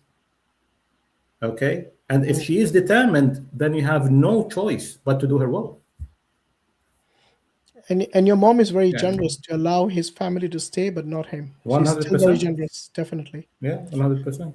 So, I know some women who divorced their men when their men used to do like they had like similar demeanor to their family or to their own kin. So your mother is generous. Yeah, of course. So yeah, I think she's been patient and tolerant. So look, you know the situation best. So you heard what we said. Now it's up to you. Maybe take advice from the local mufti or an elder person, whom maybe your uncle also, respects, and try to Yeah, resolve. go together with them. You can always go together. Yeah, have an arbitrator who is wise, who is obviously religious, whom your uncle respects, which is very important. Because if he doesn't That's the respect thing, you, he doesn't respect anyone apart from himself, or he did, my father, because again he took care of him. He doesn't listen to any Bro, of he the other doesn't neighbors. respect your dad. He abused your dad, dude. Okay. Again, coming from a psychological standpoint, right? And again, not to be dismissive of your situation, but may Allah subhanahu wa ta'ala make it easy on you, bro. Sometimes family ties brings in risk, and that's exactly what your dad experienced. Yeah, for real, It's dude. one of the main, ways in which you can increase your risk is to maintain good family ties. So do bear that in mind as well. I know it's not easy, like your uncle's got family. You let your uncle go, the family will be separated. It's not easy situation. So it's something that it's like I said, it's above our pay grade. We don't qualify for. We can only give you opinions from our side, and may Allah forgive us if we have made any mistakes. Take care of yourself, Hamza, bro. Thank and you, just keep And up make the dua, man. dua, do istikhara if you have to. There are many ways. Allah will show you a way, inshallah. But do take advice from the elderly who are wise and who are religious in your local area. Maybe they can give you some nasiha. Because they know the local situation. Sometimes we living on the other side of the world might not even take into account the cultural situation and the social aspects and so on. And they, being locals, they will know much better than us. Thank you so much. Okay, Jazakallah. Brother Hamza, you take care, inshallah. Yeah. May Allah grant you afia and help you Ameen. with your family. Okay, salam. Jazakallah. Okay, alhamdulillah. More mature than most 50-year-olds, man. Yeah. Right. Who's next? Ramon. Okay. Assalamu alaikum, guys. Can you hear me?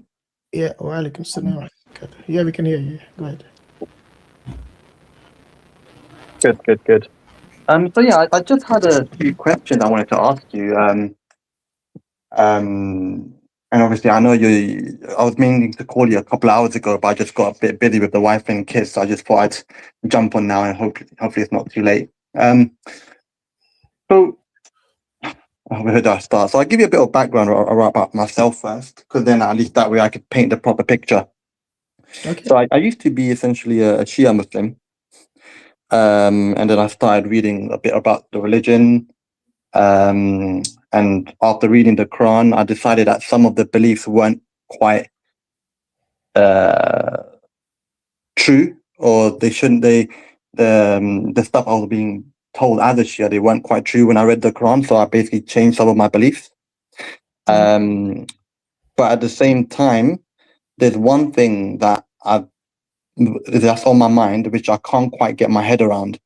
And I was hoping that maybe you could help shed some light on that. So what are you? Are you a Sunni Muslim now? I wouldn't say I'm a Sunni Muslim either, simply because the Quran says not to split into sects. So I don't want to label myself as anything. Yeah, but Sunni Muslim means you follow the Quran and the Sunnah. That's what it means, which is from the Quran. Atiullah, Atiur Rasul. Yeah, I guess everyone would say they follow the Quran and Sunnah, though, right? No one would say they don't. No, but the thing is, there are many things which go against the Quran and Sunnah, and that's when they separate into another sect, which directly goes against it.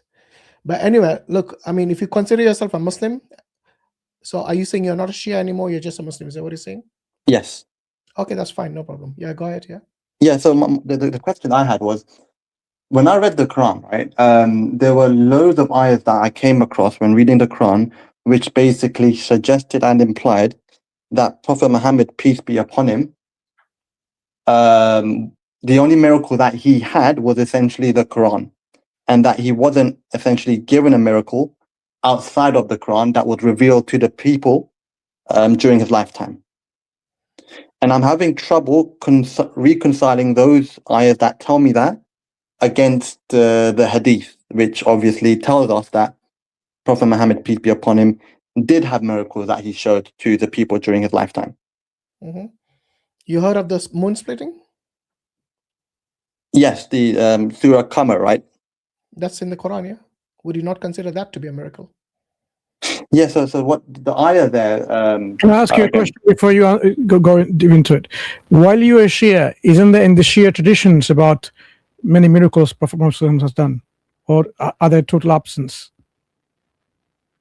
Oh no, the Shias also believe that there's loads of miracles done by Prophet Muhammad, peace be upon him.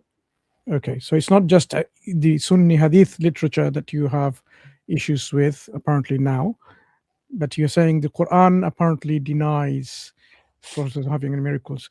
Have you looked into these ayats yourself properly and the exegetical works or tafsir materials on this?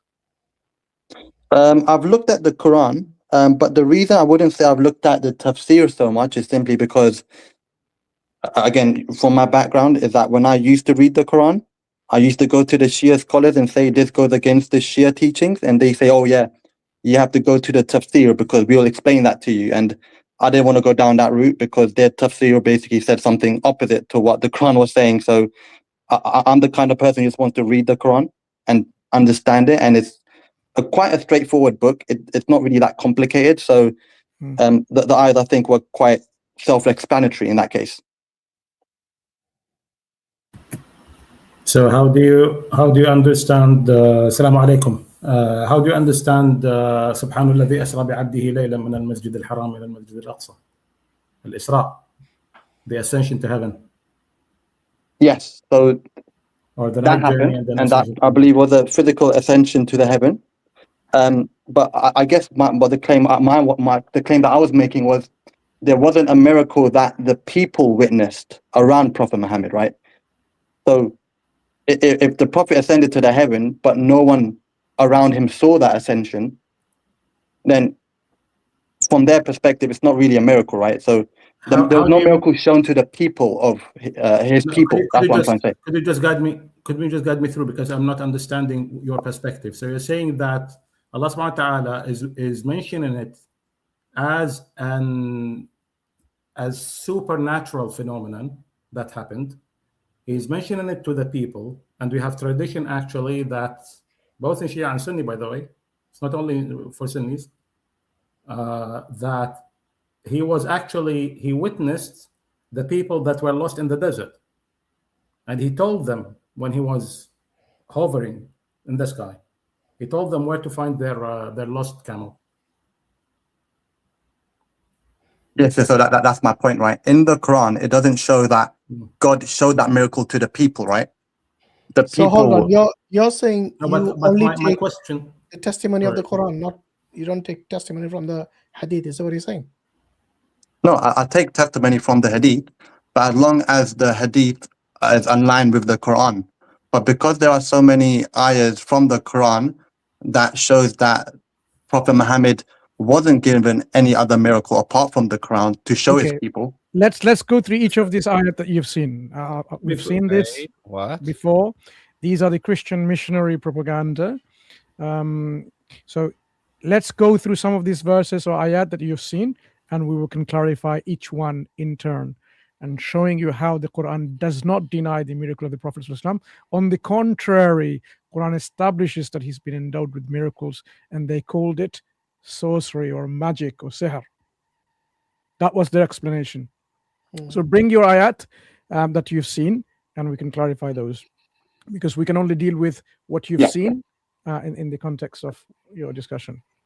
Sure. So Surah 70, ayah number 90. And that from ayah number 90 all the way down to ayah number 93. And I can read it out if you want. And you read the tafsir of this? No, but that's what I'm saying, right? That, again, you have to look at it from my paradigm, right? I'll share the screen. Just 1 second. Let me... Because you seem to have created your own paradigm. Like, unless someone sees it, it's not a miracle. Let's see. No, so I guess what I'm trying to say is it is a miracle, but for example, the claim that I'm trying to make is from the Quranic, from the Quran.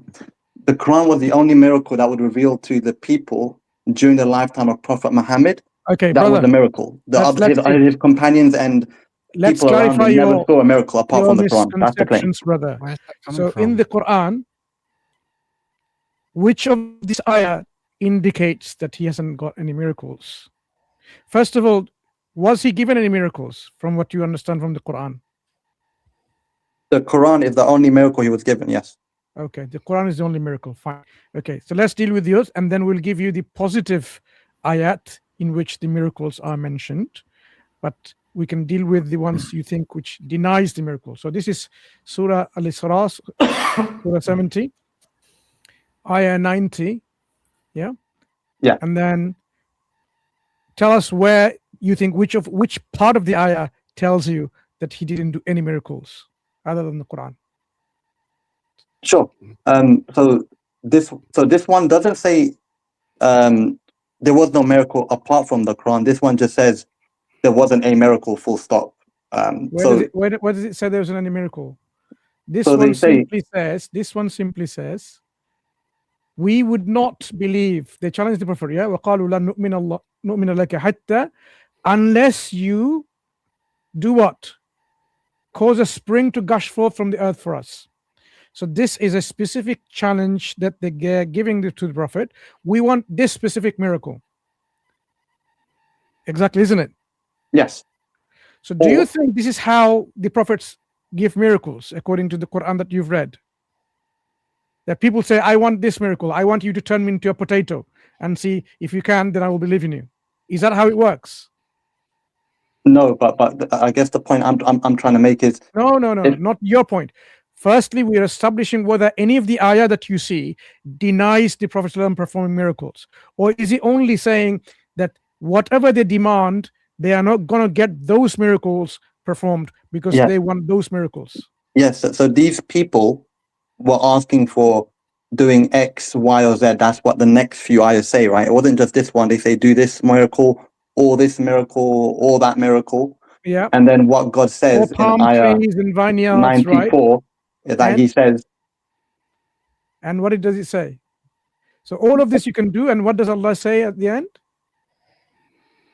and what prevented the people from believing when guidance came to them, except that they said that Allah has sent a human messenger. So where does this ayah deny any miracles being performed? Because the people are asking him for a miracle, right? No. How does this ayah suggest to you that he didn't do any miracles? Because it's Allah is saying here, nothing's prevented from people believing except what? They say, why does he send a human messenger?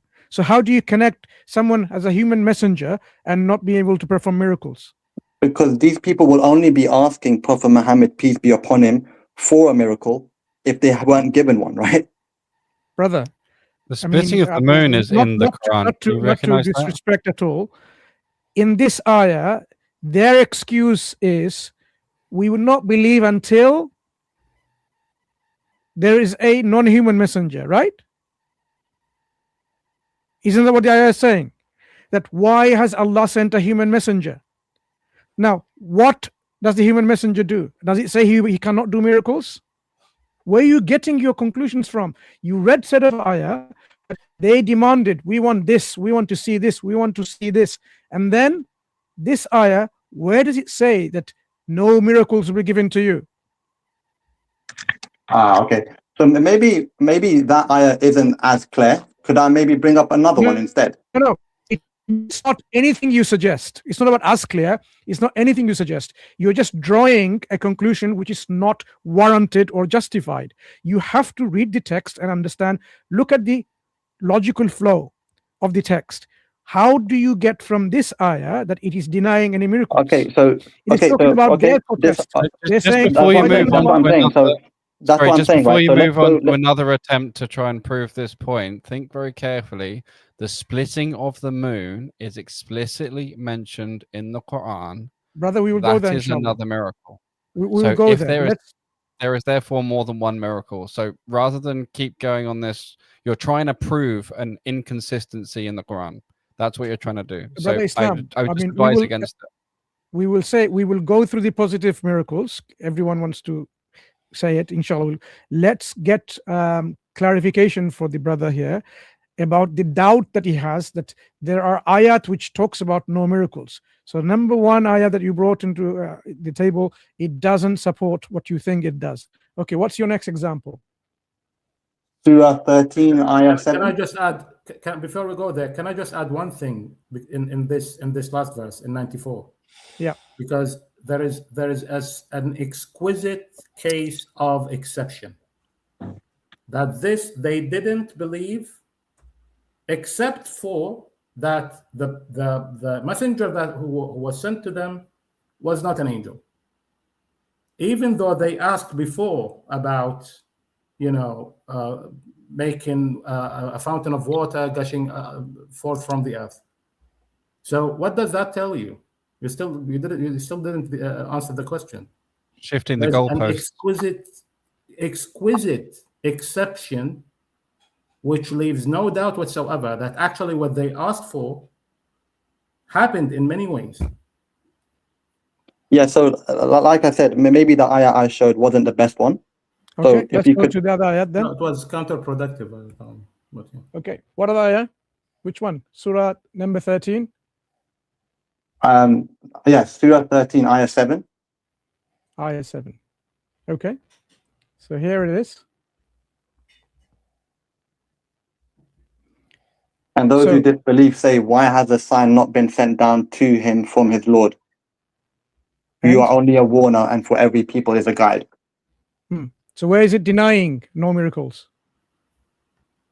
So the people there are saying, why has a sign not been sent down to the messenger from his Lord, right? The sign is the miracle.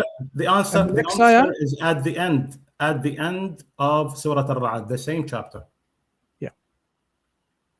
If you go 6 verses before the last, Brother Mansur. 6 verses before the last. I think 6 or 5 probably. Just show me. Sorry about all this Bangla translation. That's all right. I need to work on my Bangla as well now. If you scroll Let's down. see if I can just hide the translations. How do I do that? Yeah, it should be in the settings. Oh, here. Translations. Oops, Lower. too much. Go down. You need to go down. There you go. Yeah.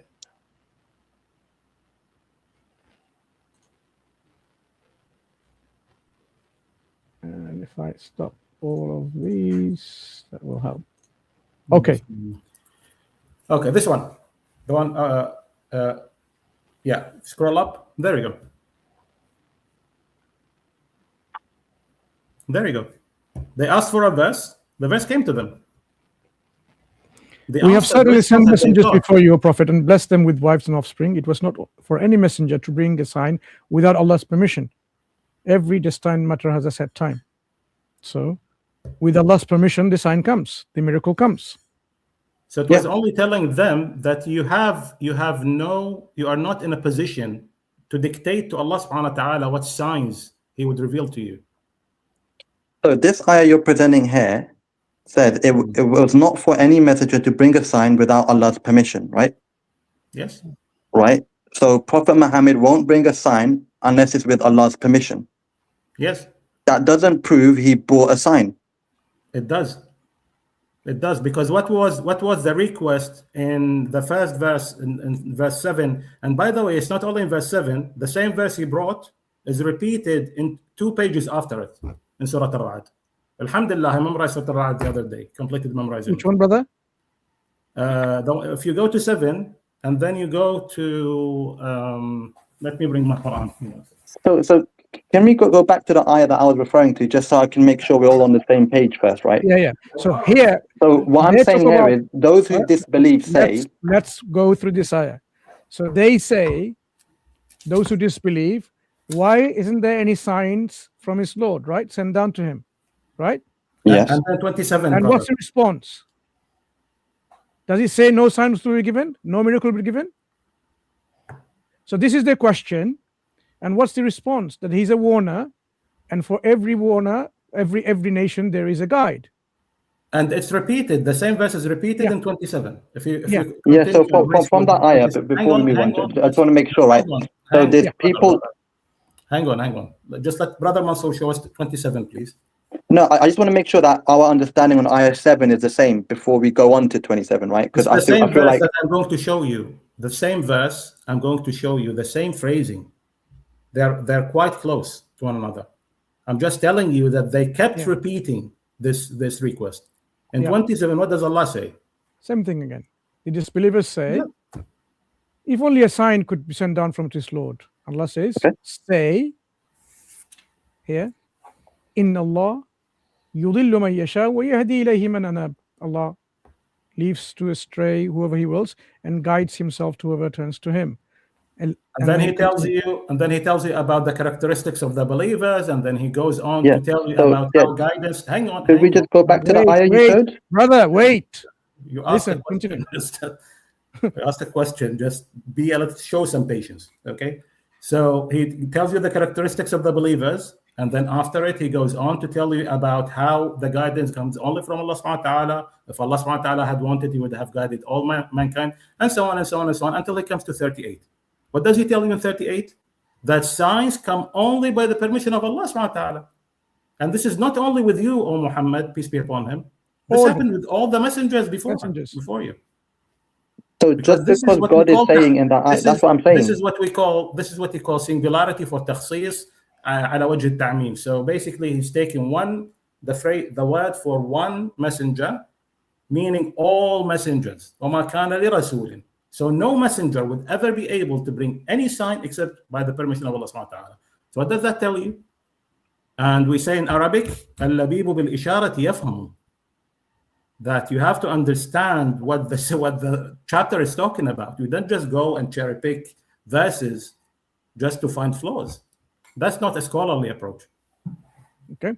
So we have established here, it talks about that Allah sends evidence or ayat miracles with his messengers. In fact, this is all messengers. It's a matter of when it's going to happen. Allah is going to set the time. Every destined has a set time. So miracles, when it's going to come, it's not by the dictates and wishes of the people. Allah decides when he sends a miracle to them. Okay, so this is this ayah. Again, it doesn't support you saying the Quran does not. Quran indicates that actually there's no miracles. It doesn't. So in that case, if we go down that route, let's go down that route. Okay. All then you will then have to do is then show me a miracle that was. Sorry. So, this is contextual reading. You can't just read one ayah and not the whole context. So the brother gave you two similar kind of repetitive claims people are making, and this is the response. Now, may I ask you, did you even read that ayah number 38 in surah number 13 for the response before? Yes, I read the whole surah. Yes. No, did you read number 38 was a response to those claims? Yes, when you scroll down, it was ayah 38 right there in front of the screen. No, right? no, not now. Not now, as the brother indicated to you. Before coming in the stream, you knew about ayah surah number 13, whichever ayah you gave, number 7 or something. Did you know that within that surah, this had a response? Yes, but I'm not. How does the chapter of thunder, Ar-Ra'd, how does it end? So can I just get a word in, because you guys are speaking, but then when I speak, you just cut me off. So I don't think it's fair, right? Hang on. We're not fighting, okay? So I'm trying to have a conversation, a dialogue. How does it end, Surah Ar-Ra'd? This chapter, the same chapter you cited or referenced. How does it end? The last verse, what does it say? Well, I've memorized the last verse of this chapter, right? No, you don't need to memorize, brother. I'm just asking you. Say don't know. I'm not interrogating you. Yeah, but I don't know. I don't know the last verse of surah. Yeah, that's fine. Okay, no worries. So this is the last page. 38 is the last page. Okay, so it starts by talking about the signs that came forth to the Prophet ﷺ and how the people who have the knowledge were pleased with it. And then it ends by them still denying. ويقول الذين كفروا لست مرسلا, and they say, the brother got it up, mashallah. ويقول الذين كفروا لست مرسلا, you're not a messenger, you haven't been sent by anybody. What does Allah subhanahu wa ta'ala instruct his prophet, peace be upon him, to tell them? قل, O Muhammad, say, كفى بالله شهيدا, Allah subhanahu wa ta'ala is sufficient as a witness between you and me and that who have the knowledge of the book. What does that mean? The dialogue or the challenge ended because he brought them verses, they still denied. Brought them verses, they still denied, and they said, Antum washanukum, you're on your own. Yeah, that's my point. He brought them verses from the Quran, right? But what I'm saying is the Prophet Muhammad didn't have the physical signs. They asked for signs. Allah subhanahu wa ta'ala told them that I'm not giving you the signs you asked for. I'm going to give you signs, but not what you asked for. So, okay, let's go with that. So, let's assume we go down that route, right? Let me give you the context of the Quran, brother. Hang on a second. We're not fighting, wallah. I know, but I feel like I can't get a word in. I don't have even the interest to fight anybody. So why are you so rushed? Just hang on. I'm giving you the context. In Surah Al-An'am, in chapter 6, second page, Allah subhanahu wa ta'ala says, first page, last verse. Allah subhanahu wa ta'ala says, if we had sent a messenger, higher up. It's the hang on. I'll give you the number because that's my problem is that I don't memorize the numbers of the verses. Because you learned it from printed pages, both sides. Yeah, exactly. So that's that. My closest. Which surah you asked, brother? Which surah? It's 8. Oh, Surah Al-Anfal. 8. No. Chapter Al-An'am 6. And verses 8 and 9. Yeah. This is the context of the Quran, brother. They said we would only believe if he were an angel. What does Allah tell them? Even if we were to send an angel, we would have made him to look like a man. That's his challenge to them. They don't challenge Allah. Allah challenges us. It's not we who challenge Allah. Who are we to challenge Allah subhanahu wa ta'ala? Allah sends his signs to them. And then they say, okay, he sends signs, but he's not a messenger because he's not an angel. Okay, so what signs were given to the people? Hang on, just hang on. And then they even increase the challenge, the stupidity of the disbelievers of Quraysh. They increased the challenge and said, even if he were a man, why didn't Allah subhanahu wa ta'ala choose a man from the 2 great villages? So they are still in this arrogant approach, speaking to the Creator. Imagine this. Allah sends them signs, and they don't even say that, okay, they are not signs. They try to say it was magic. They try to say it was whatnot. They try to say he was crazy. They try to say all sorts of things. Do you understand now what the context is? Because when Allah subhanahu wa ta'ala brings them a sign, they would say, okay, you split the moon for us? Yeah, but he's not an angel. Still, we won't believe it. You see the arrogance. Okay, you're on Anta wa sha'nuk, brother. I'm not going to force down your throat what I'm saying, but this is what the Quran talks about, by the way. Okay, the next ayah. Let's go to the next ayah, which talks about no signs. Which surah is it? Surah 17, ayah 59. 1759. Let's have a look. And you accept that previous one doesn't imply no signs then? Okay, so nothing keeps us from sending the demanded sign if they had already been denied by earlier peoples. And we gave the Thamud, the Shikam as a clear sign, but they wrongfully rejected it. We only send the sign as a warning. So God says he doesn't send a sign, but people deny it. But did he send the signs in the past? Is the question to you. So the way I read this ayah here and interpret it, nothing keeps us from sending the signs. Yeah. So God is saying nothing is stopping him from sending the signs. The only reason he's not doing that is because the previous people denied the signs. Where is he saying it stopped sending it now? Where did you get that Nothing keeps us from sending the signs. Nothing keeps us from sending the signs, right? So Yes, God but is it's saying specifically nothing referring keeps to the us. signs that are being demanded, right? That demanded in parentheses, right? That's something that's been put in. The ayah without the parentheses says, nothing keeps us from sending the signs. Yes, No. but there's a reason hang demanded on. is put in the So, brother, parentheses because we can't just there put. is conflation. No, there's conflation. Hang on a second. There's conflation here. What does the Arabic say? The Arabic says, "An nursila bil ayat," not nursila al ayat. An nursila bil ayat. What does that mean? What does that infer in Arabic? There's deletion. He wouldn't even know. I'm not an Arabic reader. All I can do is go off the English that I can see in front of me, right? So if you're saying that this translation why is wrong, are you saying the English that's in front of you demanded? You're ignoring that. the translation added the stuff in parentheses to help you, and you just said, "I'm going to throw that out." yeah, the parentheses isn't part of the ayah, though, is it? That's something that the translation. Why is it there, my brother? Translation. You cannot do a word-for-word translation between Arabic and English. You cannot even understand the Quran only in English. There is no. It's a Semitic language versus an Indo-European language. If you were to take even some words, you need an entire paragraph to try and explain the word. Okay, I apologize. Let's go with that then. Let's say demanded is in there, okay? So nothing keeps us. Even apart from that word, just take a step back.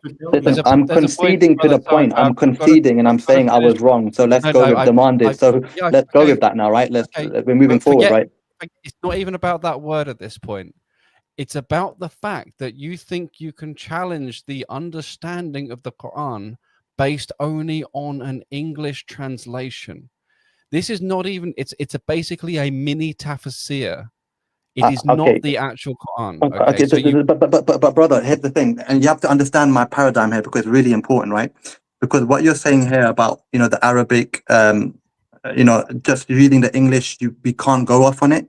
This is the exact same thing that my Shia scholars used to say to me when I was telling them that this concept of imamate is wrong. It's not clear from the Quran.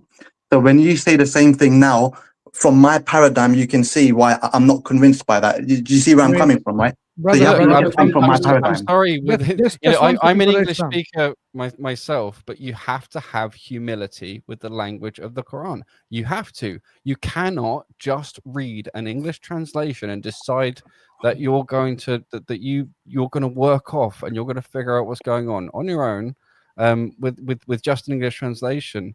And we can go into details of why that is, but I don't want to derail the discussion we've been having. I just have to highlight that. And I'm sorry if you don't like it. No, but and maybe something these guys saying was true. I would really love you. I would really love you if you are, I'm sure gracious enough. Just look at the English. What does the English use? It uses okay, let's just go with the English. Yeah. Hang on. I'm sticking to the English now. I'm not discussing Arabic because I'm not trying to boast. You have to understand that. So I'm trying to be as sincere as possible. I was trying to warn, not boast. Yeah, exactly. No, I'm not trying to boast. I'm not trying to show that I have knowledge and whatnot. But the reason why I brought the Arabic is because you challenged the brother in Arabic. That's why I said in Arabic it doesn't say al-ayat, it says bil-ayat. Now we go back to the English, brother Islam. What is the verb used here? Send, correct? Sending. From sending. Nothing keeps us from sending. So the verb is to send. Does the verb to send take an object or not? Yes. Perfect. So we are not in dispute because if we say that the bil ayat means nothing, or it means only the verses or the signs, right? In Arabic, it wouldn't work because it's not an object. It is a semi-sentence, what we call a semi-sentence, because you have ba, which is how do you translate ba in English, brother Mansur? Like with sometimes. With, exactly. So it's like an article. or next to, or by, or something. By, yeah. exactly, by. By. So In by Babi, the by the signs. What does that even mean? Send by the signs? No, you have to infer that there is a deletion. نرسل البرهان بالآيات. We will send يعني the irrevocable proof with signs, for example. You have to infer that there has been an object that is deleted, removed, and then we have the semi-sentence, which is composed of the article and the noun after it. Those together, we say in when we do يعني the grammatical breakdown, we say شبه جملة تقوم محل المفعول به. So it's a semi-sentence that does the work or stands for an object. Do you understand now? But you have to infer. This is the madhab of both the linguistic, the Basri and the Kufi schools in Arabic language. Just want to go back to the Nothing English. is something controversial. So that ayah. In the English, nothing keeps us from sending except that they had already been denied. In this construction, does it mean the sending is not being done? Yes. Just read the English. Nothing keeps us from sending the demanded signs except they had already been denied by earlier prophets. Yeah. So just stop God there. is saying that there's nothing stopping him from sending the signs that the people are asking for. Mm-hmm. So The only what is reason this he's ayah not saying? doing that is because is he sending the signs, or is he not sending the signs? he's not. Where does it say it's not sending? It says it's nothing stopping him from sending. Yeah. Nothing So that stopping him means- from sending the signs. That means he is sending the signs, right? Is the opposite to what you claim. Ayah says Allah is sending the signs despite they're denying it. And the So if I say nothing's keeping me from drinking this glass of water except this. Nothing I don't keeps get me it. from, one second. Nothing keeps me from sending. What does it mean? Am I sending or am I not sending? You're not sending. English, Nothing is brother, English. preventing from sending. Nothing's preventing me from sending. Nothing is preventing me from sending means I am sending. No, God, that's prevent what you're is saying. too That's strong a God word saying because it's only nothing. saying keeps us So from. I guess what I read the ayah. Honestly, I'm not trying to. I'm just really trying to understand how we could get two different conclusions from the same ayah, right? Read it again. Read it again. Yeah. So nothing keeps us from sending the signs. So nothing stopping God from sending the signs except for this reason. No, except that for the what? reason. Yeah, but careful with What your does logic. it mean? Except doesn't mean that he doesn't send. It means that every time he sends a sign, people denied it. So it's Okay, got it. Okay, I understand what you're saying. So you're saying God's given loads of signs, right? But then he stopped sending them because people No, denied he them. doesn't say stop sending. It That's doesn't an say inference anywhere. that you're adding. What I suggest, brother, one second. What I suggest here, use this translation, put it on a linguistic model, and say, does that mean the signs are not being sent because people deny? And you will get the answer. It here simply says, look, it even ends like وَمَا نُرْسِلُ بِالْآيَاتِ إِلَّا تَخْوِيفًا, that we only send to what? As a signs of a warning. He even says that he keeps on saying sending. He sends them as a warning. So in this construction, nothing keeps us from sending doesn't mean he stopped sending. He Okay, said, great. So if, for example, you to show me one sign from the Quran, that would basically debunk my whole thing then, right? We want to clarify I already every single verses that you think it says it doesn't. I mean, Quran denies miracle will be actually the opposite. It doesn't. These are the missionary claims. We want to really debunk it from your head, brother, so that we can clarify all of it. Bring me any others. We will give you the brothers that they're talking about, like, for example, the moon splitting. This will be as obvious as day. Layluha kanahariha, like the day and night is clear. It will be clear like this. But let's deal with the negative.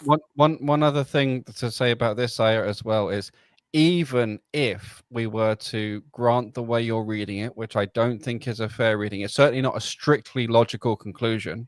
I can see why you might add some extra inference and read it that way, but it's not strictly a logical conclusion. But even in that case, it would only refer to the signs that are precisely the same as the previous signs, and in no way would imply that there are not other signs. You have to at least admit that, right? Yeah. If you just read the construction, nothing prevented us from sending the signs. That's what it is. the problem is here, I think people think except means, oh, it stopped from sending. No, the signs, they denied it throughout. And if you look at the Quran, every time a miracle was done, they kept denying it. And this is exactly what we're going to do now. Okay, let's go back to Surah where the moon is split. Then we will see. Before that, brother, I just want to highlight something. I hope I'll be quick here. So nothing prevents us. This is a statement. It's a negative statement that nothing prevents Allah subhanahu wa ta'ala from sending signs. This ends and something else starts. Because this is one other way, by the way, of understanding it. Because N, you could take it as N for confirmation. And not N as, there's the N, like that joins two statements. You could take it as N of confirmation as well. And you say that surely, indeed, the previous ones denied the signs that they were given. This is, I'm talking pure linguistic Arabic now. Do you get it, brother? There are two ways of looking at it from a grammatical point of view.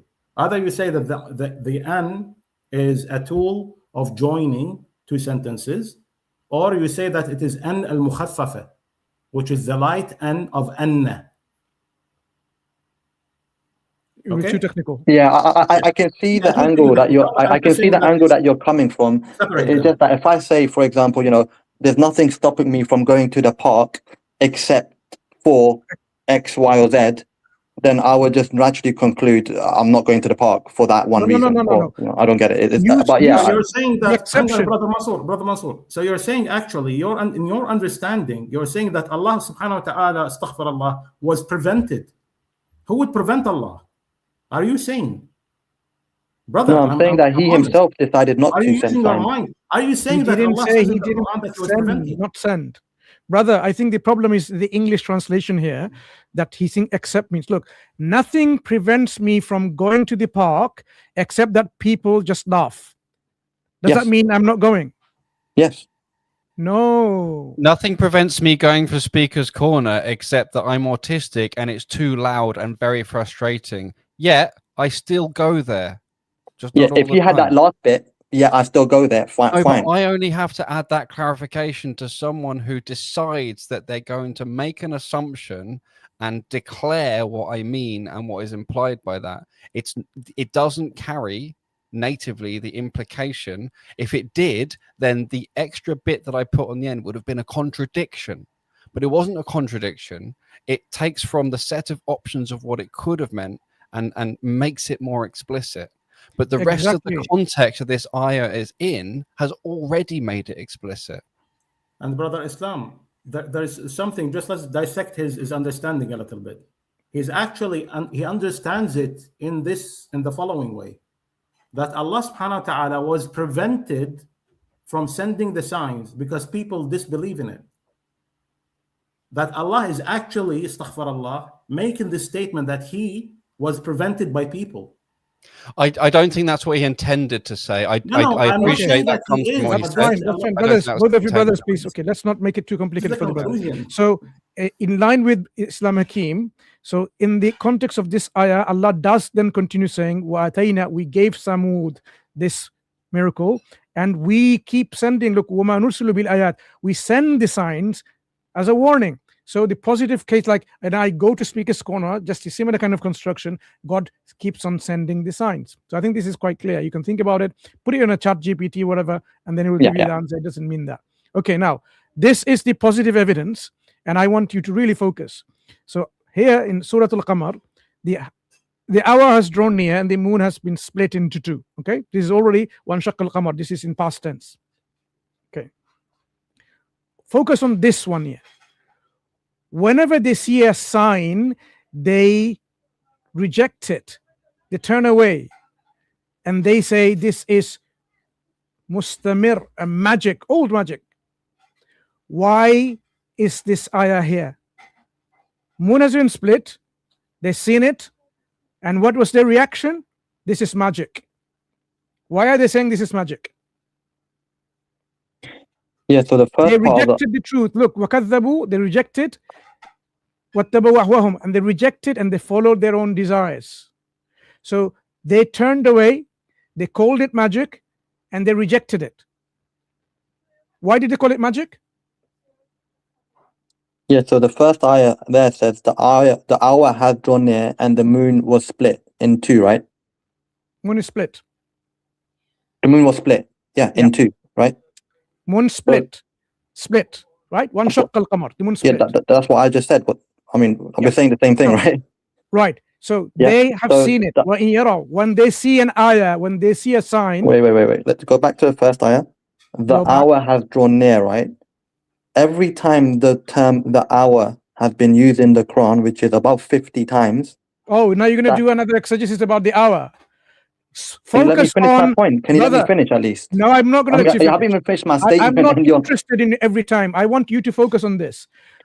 The moon is split and they see the sign. Can you let me finish the statement? I'll let you finish. Now, just let me finish. I'm not arguing. I'm just saying, just let me finish my sentence. Of all, I'm giving you a positive statement. I want you to deal with it first. Then I'll go back to yours. So when they see a sign, why do they say magic? Tell me. They haven't seen a sign. Can you let me just answer the question first? Brother, read the second ayah. وَإِن يَرَوْا آيَةً Okay, what sign have they seen? What sign have they seen? The sign just before, talking about just before. Yes, the sign of the moon splitting, right? That's what you're referring to, yes? I am not referring to. The ayah is saying. But that's what I'm saying. So let me just finish my sentence and then you understand where I'm coming from, right? Brother, you're not very sincere and honest. I noticed that from the very get-go, right? So I may be wrong. Prove me wrong that you are actually sincere. So now tell me, Quran talks about the hour is being near, this moon is being split, they see this sign and they turn away and they say this magic. Now tell me, why do they call this magic? Are you going to interrupt me or can I just finish?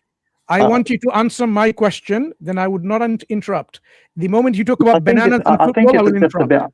So focus on the question I ask and please answer the question. But when I ask a question and then you answer it or someone answers it, maybe not in the way I like it, I don't interrupt you and I let you finish. Brother, so I appreciate you asking me a question, but if I'm not giving and whatsoever, I've asked you a specific question. Moon split, they see as a sign, they reject it, turn away, and they call it magic. My question to you is, why did they call this magic? Answer that, and then go back to your exegetical framework about 100 times this word used and so on. Later, we can deal with that. Answer this question first. I'm sorry, brother, but I've tried to really, take the conversation forward, but I don't think you're actually doing that. If you were sincere, you would have answered it. You are proving to me, but you don't let me. You are not sincere. Do you believe the moon was split? Are you denying that the moon was split? Do you believe? Are you denying all the hadith about the moon split, or do you believe the moon was split? I'm saying that the hour refers to a sign of the day of judgment. Yes, yes, and the hour's drawn near, and the hour has been near for 1,000 years and more. The hour being near, yes, it's very near. Universe appears to be 13.5 billion years old. So yeah, any time between now and next few thousand years, yeah, it's near. Doesn't matter. Completely irrelevant. Do you believe the hadith talking about the moon being split? Do you believe the moon has been split? The Quranic ayah here. Those as well? There's ayah here, and there are also hadith. Do you believe the moon was split or not? I'm saying the moon will be split closer toward the day of judgment. You don't believe it was split already? No, I don't believe it was split already. I'm saying it will be split. What does the Quran say here? Does it say will be? The hour had drawn near and the moon was split. It's referring to it as the past tense. Even the English says what will it happen? Yeah, but there are many other ayahs in which God refers to the day of judgment as the past tense. No, so that doesn't necessarily mean that this has already been done. But so you're saying that maybe we have a different view on this. It's fine. I just thought I'd. Dude, this is why I was mentioning before about Arabic, right? It's absolutely fine to read in English and try and understand as best you can, and then go and check with scholars to see what you've misunderstood. But overturning the Sunni and the proper scholarly understanding of everything based on your own feelings of what you think the English translation is kind of communicating to you has no legitimacy. Okay, brother, can I just It's finish? not Can I symmetric just finish what I'm situation. doing? Barakallah fik. No. Yeah. So, but the moon was split, past tense. okay, They refer to it as so magic because it's a mirror. let's take his exegesis. The moon will split in the future, right? Next ayah. Tell me what it says. So in the future, the moon will split, and then ayah number 2, what did it say? In line with your understanding.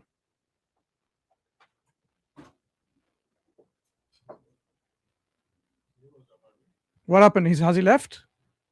No, I'm still here. It says, Okay, yet, whenever they see a sign, they turn away saying, same old magic. Yeah. Okay, when is this happening? This speech? Who's saying to who? When? Yeah, I don't know. I don't know. Brother, you must know. Yeah, because when you read the second... Brother, you must know. You know how many times it's used, so you must know. So tell me, is this referring to in the future, the present, or the past? That's the thing. I want to say past, but because it said the hour before it, I think it's future. I'm confused. Honestly, I don't know. I am giving you have a paradigm of interpreting it. I'm going to show you how your interpretation is wrong by going through your paradigm. So you say this is referring to the future. Okay, let's take that for the sake of argument. It's referring to the future. In the future, moon will be split. Yeah, your argument. I'm sorry, I was away, Brother Mansur. I'm sorry to interrupt, but what was his specifier of understanding that the verse he's saying this refers to a future event. It will not happen. What's the tool he used to make this distinction? Because there are other ayahs of the Quran which uses past tense, and the word "sa" refers to the "sa." In the future, the actual "sa," the day of judgment that's approaching. So I am saying, let's give him this interpretive discourse that he has.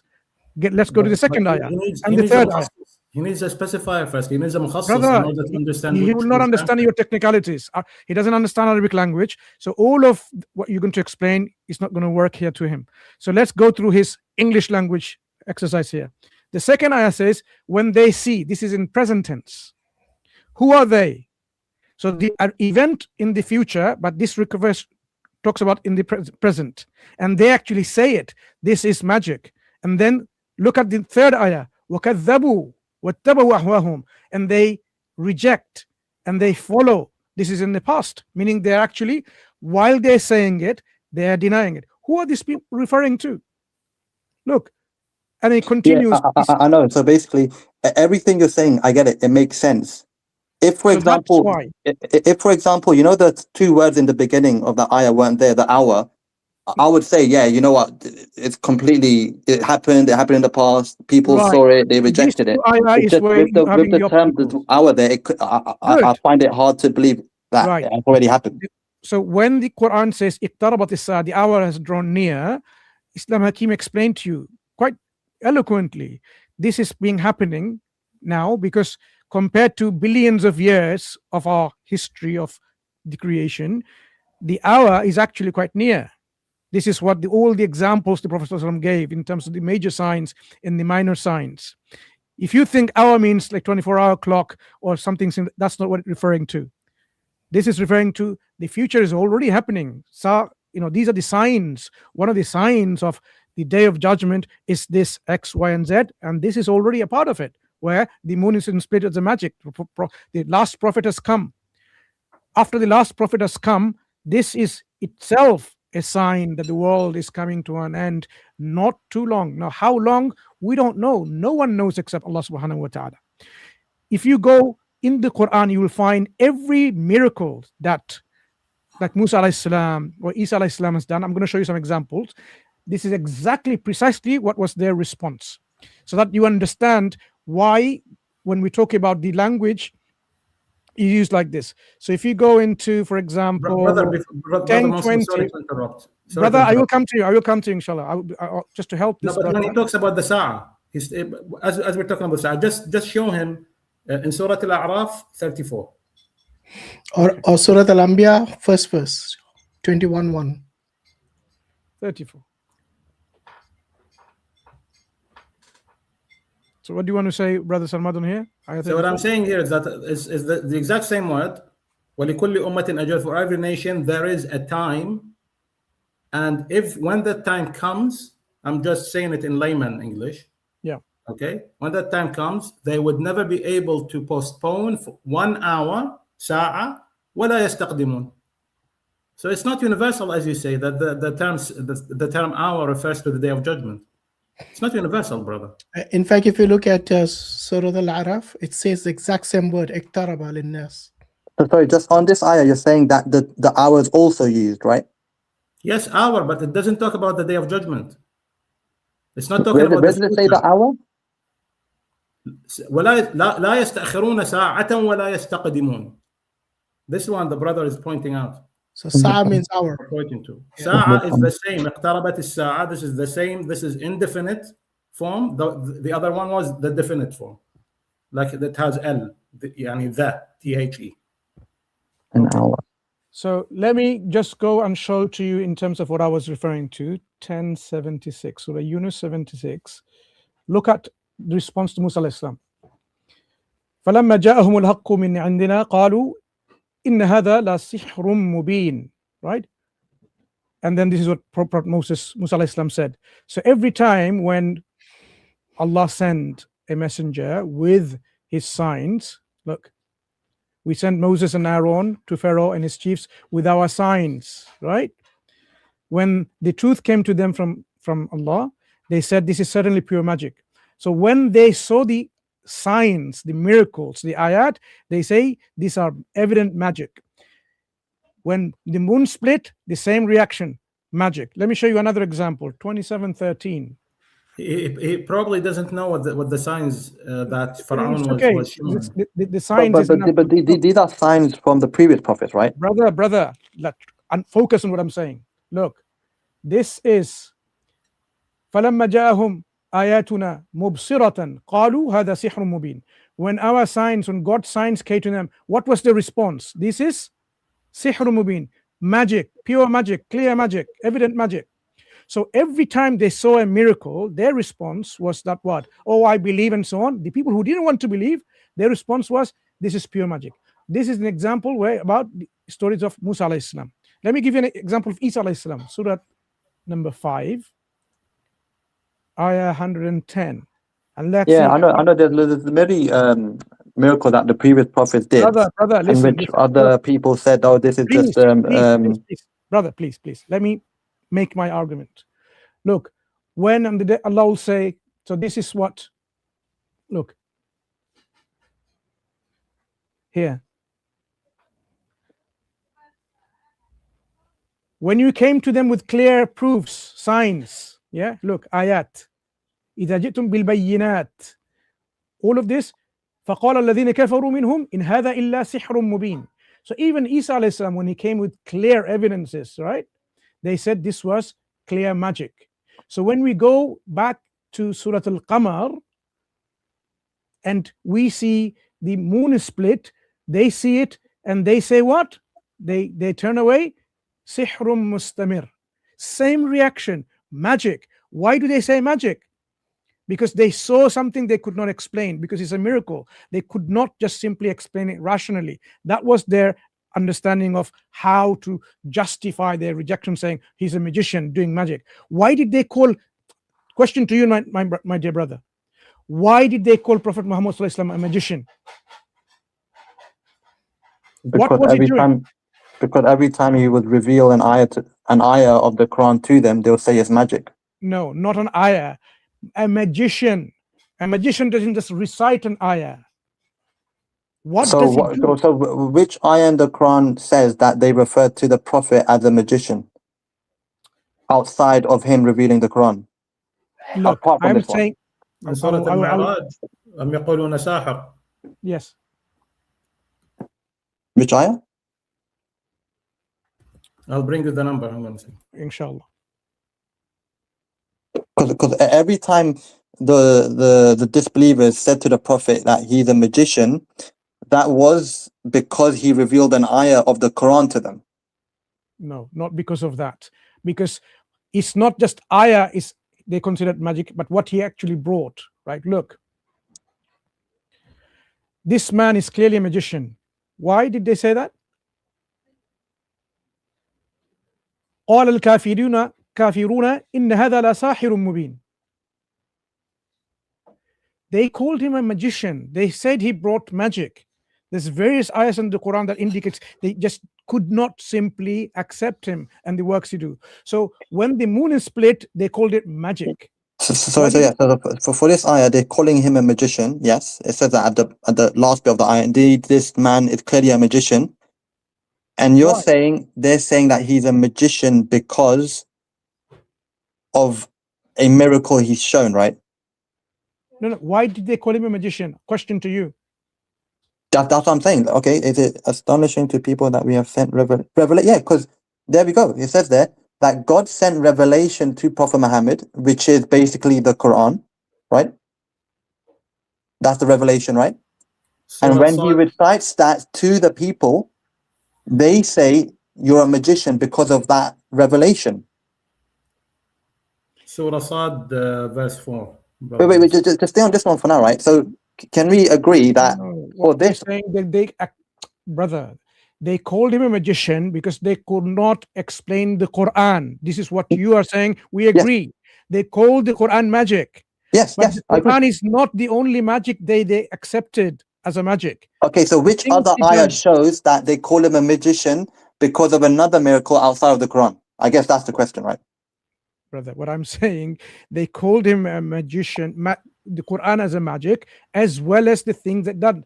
One shaqqal qamar, they see it and they call it magic. If you can't so see that apart yourself, from the moon splitting, were there any other ayat in which they referred to the now Prophet you as a realize, magician? now you accept, so that he did miracle of moon splitting. That one, okay. If we assume that that's true, were there any others as well? It's not about assuming. You have to be sincere enough to admit it and say, accept it. It's not about. Okay, Surah Sad, verse 4, Brother Mansur. Let's see how he understands that. Which Sad is number? Sad is number 38. 38, yeah. Yeah.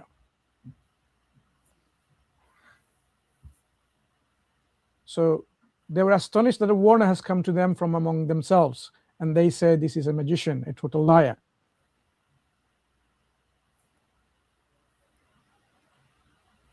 Okay. They called him a magician. No link to about just as the Quran. Yeah, so we don't know why they're calling him a magician, right? It's just. Yeah. It doesn't matter, brother. You ask a question. This is the response to your question. You said, where did they call the Prophet in the Quran that he was a magician? This is your answer. That wasn't my question, though. You asked earlier, where does the Quran... Wallah, it wasn't your question. Wallah. Wallah, it wasn't your question. Wallah, that wasn't my question. Honestly, maybe you might have misunderstood my question. Brother, already. I'm going to mute myself. Brother, that's fine. That's what I'm saying. So now we've established the Quran does talk about the Prophet ﷺ performed miracles, which they said it's a magic. So Quran is also a miracle. They couldn't explain. They called it magic, as well as the things like moon splitting that he did called magic. So now, is there any other things that you want to ask before we go to the next caller? Because I think we've answered your question about. Sorry, I have to leave to go to bed now. Okay. Just one thing, very, very quickly, I want to say before I go. Notice how we've gone from the beginning, which is the statement that the Quran tells us, that the only miracle from Muhammad ﷺ was the Quran. And now where we are is that you feel that you can argue that it is potentially a viable position to say that you can read this from the Quran. Do you see how far we've gone? Clearly, the Quran is not saying the only miracle was the Quran. In no way is it saying that. So we've really moved the goalpost in the course of this conversation. Okay, but thanks a lot for your time. I really do appreciate it. Maybe I just need to look at those ayahs from a different. One more to add for you. Look. I've got to go. So, Assalamu alaikum, everybody. Wa alaikum salam.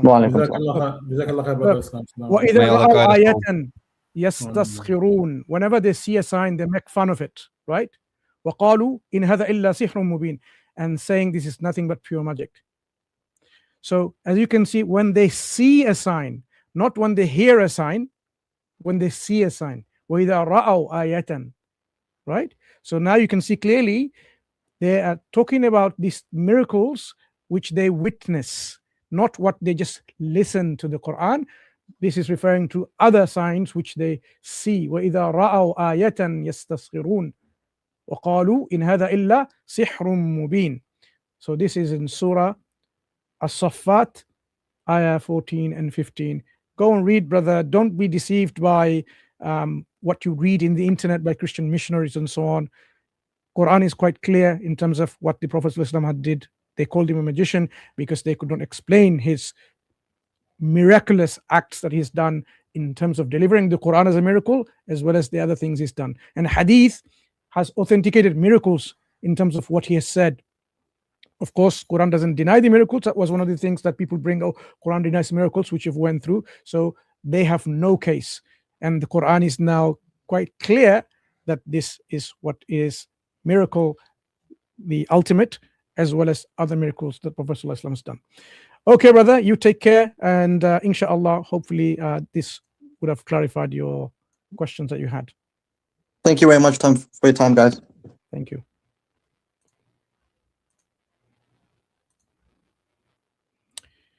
Okay, let's see who is next. Brother Muhammad, I'm going to add you. Are you there, Brother Muhammad? Yes. Assalamu alaikum. Can you hear me? Wa alaikum assalam. Yes, we can hear you. Yeah. Sorry, I might have forgotten what my question was. I'll keep it quick because I need to go anyway. So, I had a few questions actually, but I only have one. Yeah, one was fine because we're going to end soon, inshallah. Okay, so my question is, you know, I heard an argument from an atheist, right? And he said that if he hears an argument from religion, let's say it's Islam, for example, and he's not convinced by it, then he shouldn't be punished because he didn't choose to not believe. It was just something that his mind naturally came to the conclusion of, basically. In other words, he had no control over what he chose to believe and what he didn't choose to believe. Okay. So my question to you was like, how would you respond to this? Sure. If an atheist is not convinced by our arguments from Islam about the truth of Islam, then how can we make him liable to accountability? That because he's not convinced.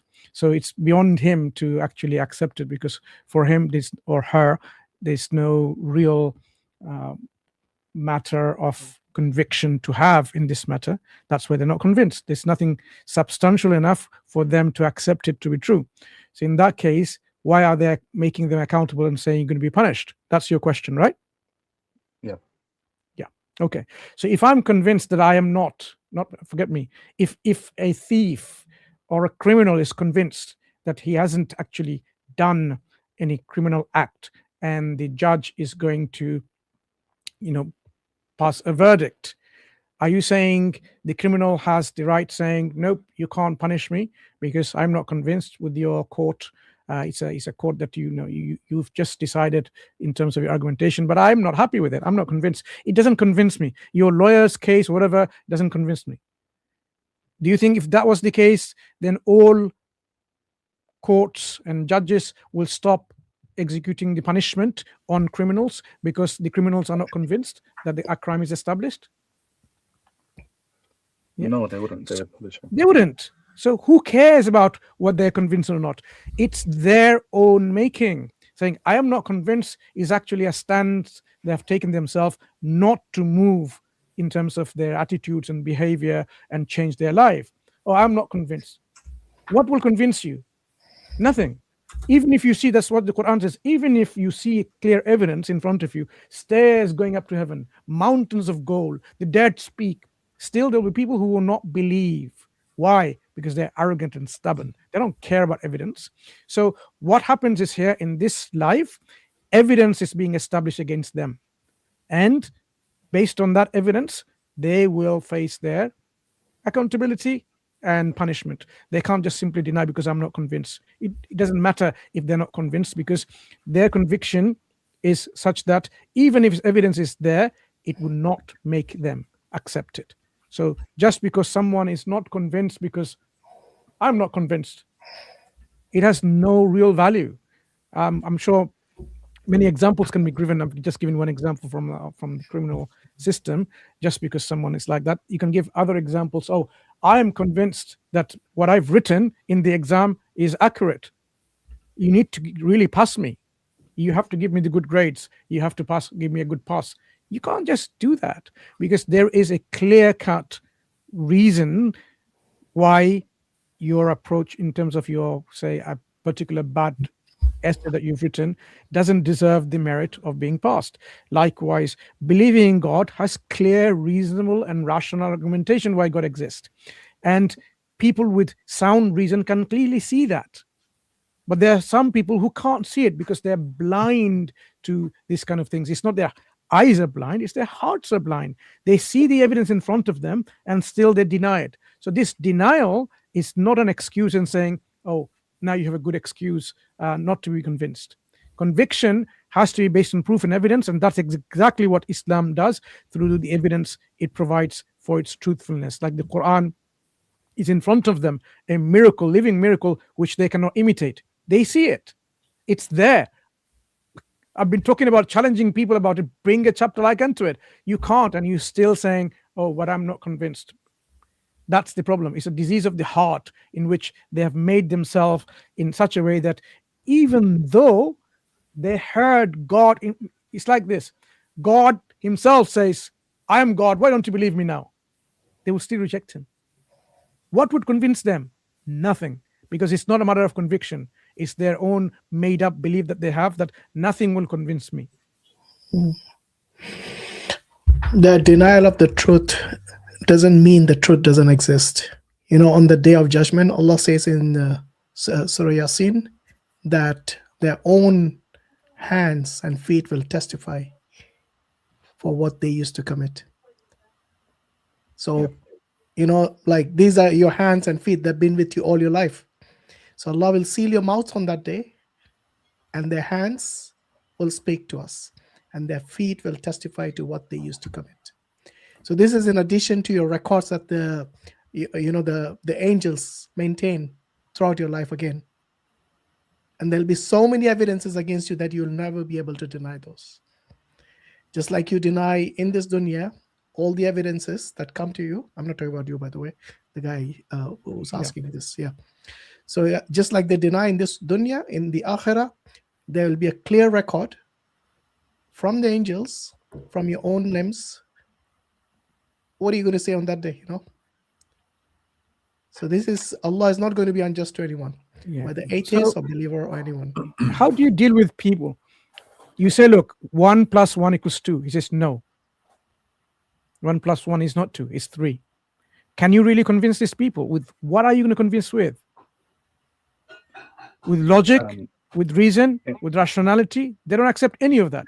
That's why when we speak to atheists, we give rational argumentation, textual, scriptural argumentation or evidence. None of them works to those who are arrogant and stubborn. Brother Samad, do you have anything to add in there? No, Jazakallah khair, brother. I just wanted to add one of my favorite verses that I always quote, just because I just finished memorizing Surah Al-Ra'd again. So, my way of celebrating it. When it comes to discussing or debating the Quran and Allah subhanahu wa ta'ala with non-believers or disbelievers who just don't want to see it. In Surah Al-Ra'd 31, I think it will be like a sufficient answer. Since I read it, subhanAllah, it changed my attitude. I just read that, memorized it, and then said, you know what? If they don't want to believe, that's on them. Leave them. What could you do? I mean, you give them you try to explain sincerely, and they still just, no, I don't believe. Well, yeah, that's true. Yeah. The eye on the screen that you're referring to. Assalamu alaikum wa rahmatullahi wa barakatuh. I know I said I was going to sleep, but I was just listening to the rest of the thing, and then we're still waiting for you. And then we close it. We're still waiting for it.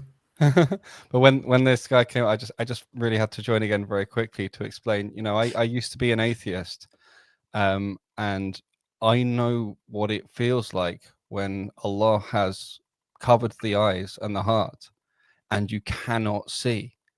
And I used to have this kind of problem, right, where, you know, I'd say, well, like, you know, I'm not convinced, so I can't be held accountable for that.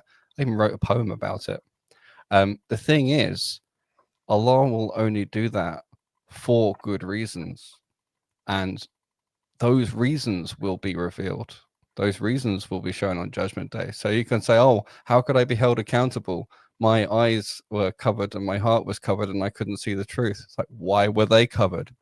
Oh, yeah, because of my arrogance, because of these other things I did. And so you're still accountable.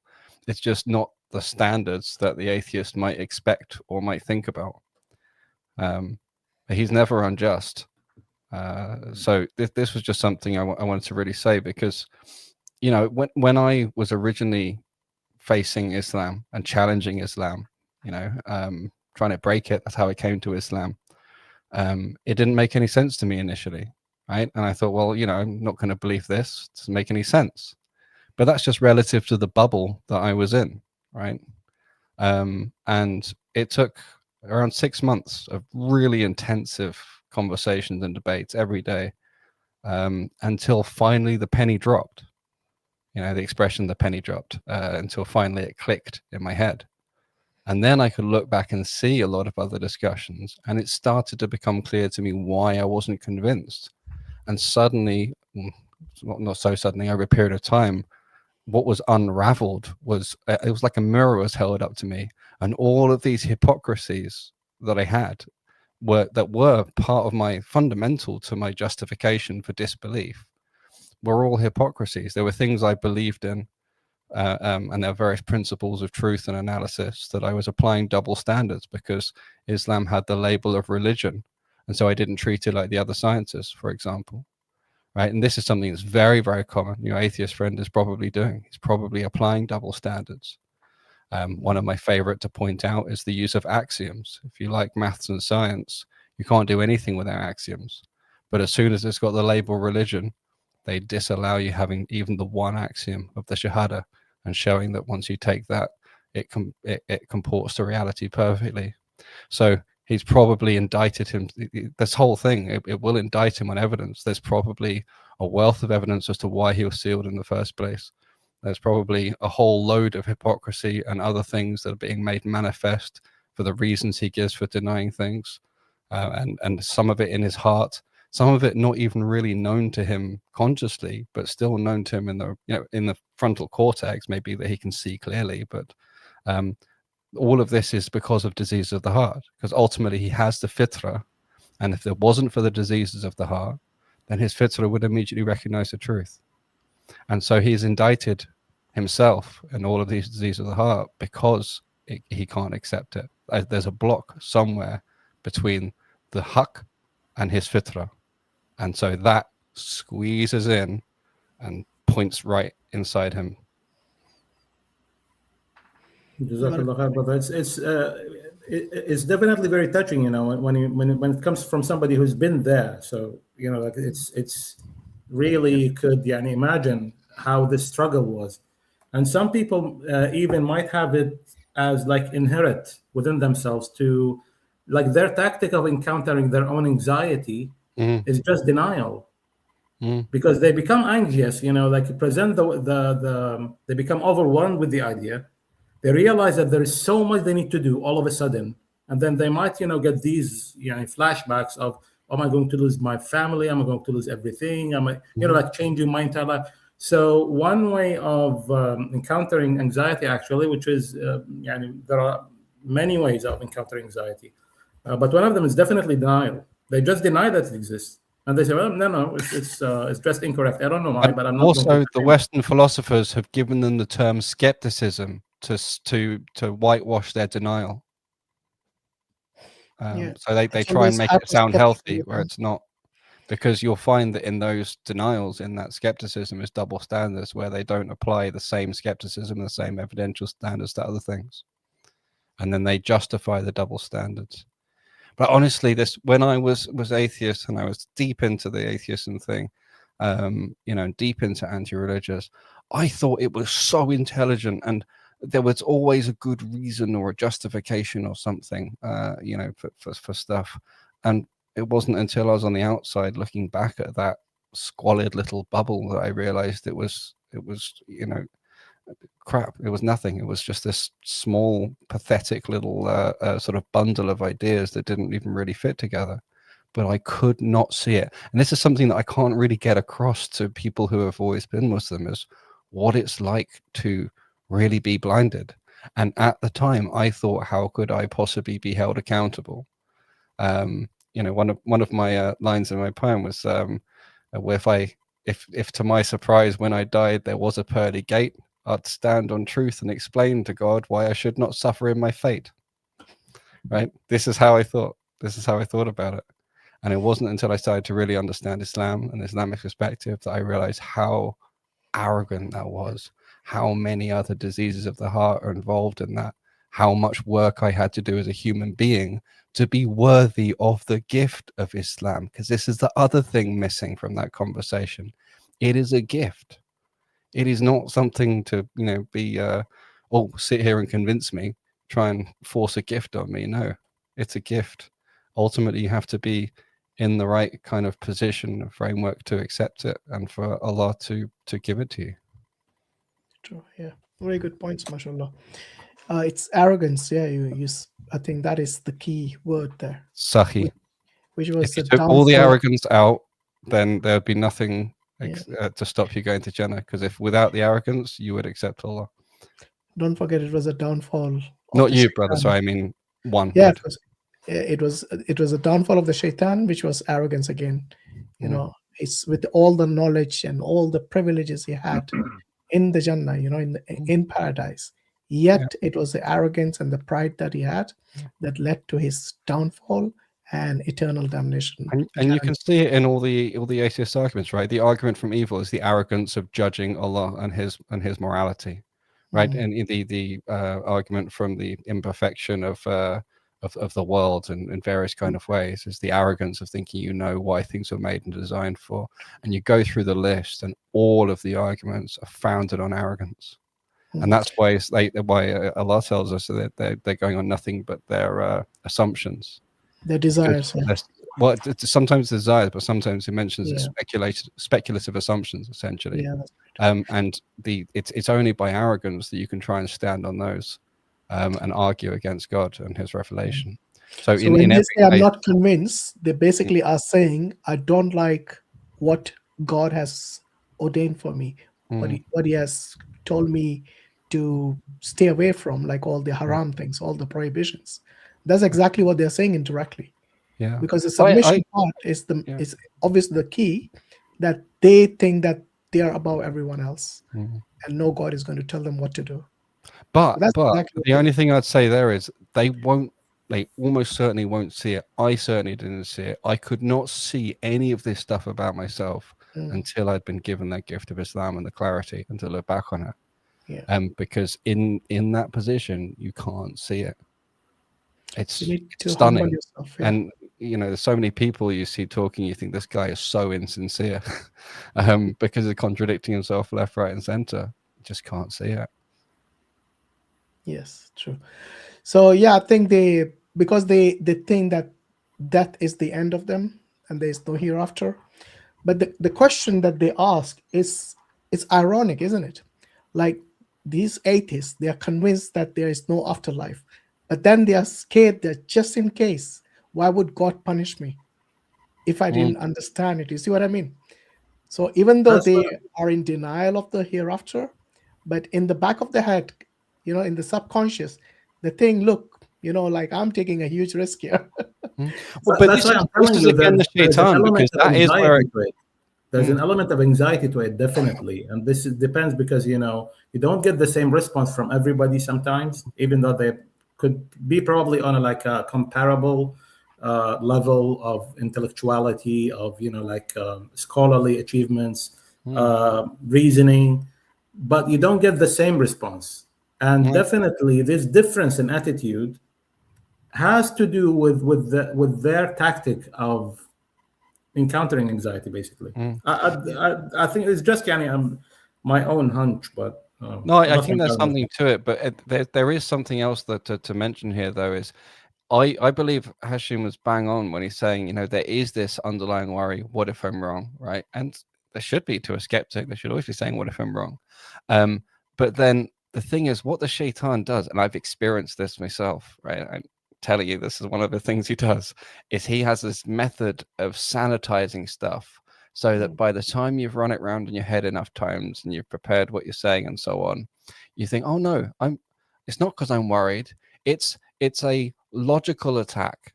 It's a logical attack because that would be unjust, and God is supposed to be fully just. So I'm only raising a philosophical, logical argument. It's not my fear. You see, and not just in that case, but in many cases, the shaitan hides from you the actual origin of your thoughts and replaces them with, or at least whispers to you, suggests to you, replacing them with sanitized things that no longer is your ego challenged. Now you feel in a safer position. It's very, maybe very it's also the way for he them works. a way to find, let's see if there's a loophole, and this little justification of mine is a loophole. Like I have logical stance here to face Allah and ask Him, look, this is my case, so treat me with fairness. So with all the science, that's why Allah seals the mouth, because Allah knows that man is argumentative, and on that day He's going to do the same thing. So what Allah does, Allah seals the mouth, yes, tells the hands to speak, and tells the feet to testify. Now your own self is testifying against you, so you got nothing else as your defense mechanism, because your mouth is sealed. You know what's so, the shaitan has many ways, many ways. And one of the weirdest arguments, I want to see it from a very close friend of mine, unfortunately, who's a very good guy. And, I don't try to push him towards prayer and whatnot, but he doesn't pray. And he believes, he's a believer, but he's not really. And you know what his argument would be? By the way, one of the most IQ gifted people I've ever met in my life. And we've been friends for tens of years. He would say that I don't want to worship Allah subhanahu wa ta'ala because I'm afraid. I want to worship Him the way that He should be worshipped. And so, my counter argument is always the same. Start with that, take baby steps, and get to that level that you want to. But you really don't want to take that step. That's what's happening here. I'd love to talk to him. It's interesting because in most things, with created things, we are. I mean, as humans, we're influenced by fear and love, right? And with most things, if you fear something, you don't love it. If you love it, you don't fear it. But if you can, and so this is also this push and pull you have. If your fear and your love both draw you towards Allah subhanahu wa ta'ala, that's when you're most secure. You need both. Otherwise, you're not fully submitted. True. Right, Brother Muhammad, I hope you understood the argument. I just wanted to show the brother this verse from Surah Al-Ra'd because I think it might help him, get some tranquility when it comes to those who reject. Inshallah. So it's 31. And I'll just, make an ad hoc translation. Oh, there it is. Okay, so it says in English that if there were a recitation, meaning the Quran, because this is what it says in Arabic, وَلَوْ أَنَّ قُرْآنًا. So if there were a recitation that could cause mountains to move, or the earth to split, or the dead to speak, it would have been this Quran. But all matters are by Allah's will. So basically he's saying that if they had wanted to believe, they would have listened to the Quran and believed. Why are you so, exhausting yourself with them? Allah subhanahu wa ta'ala says, even in Surah Al-Kahf, فَلَعَلَّكَ بَاخِعٌ نَفْسَكَ عَلَىٰ آثَارِهِمْ إِن لَّمْ يُؤْمِنُوا بِهَذَا الْحَدِيثِ أَسَفًا. You might exhaust yourself near to death just because they don't believe, they disbelieve, and because all the consequences that follow. So it's not our job to make them believe. You give them the message, do the best you can, and then Hidayah, guidance is in the hands of Allah subhanahu wa ta'ala. Yeah. Sorry, can you guys still hear me? Yeah, we hear you.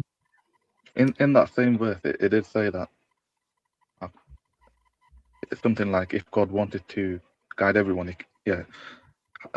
he could have guided all of humanity. Yeah.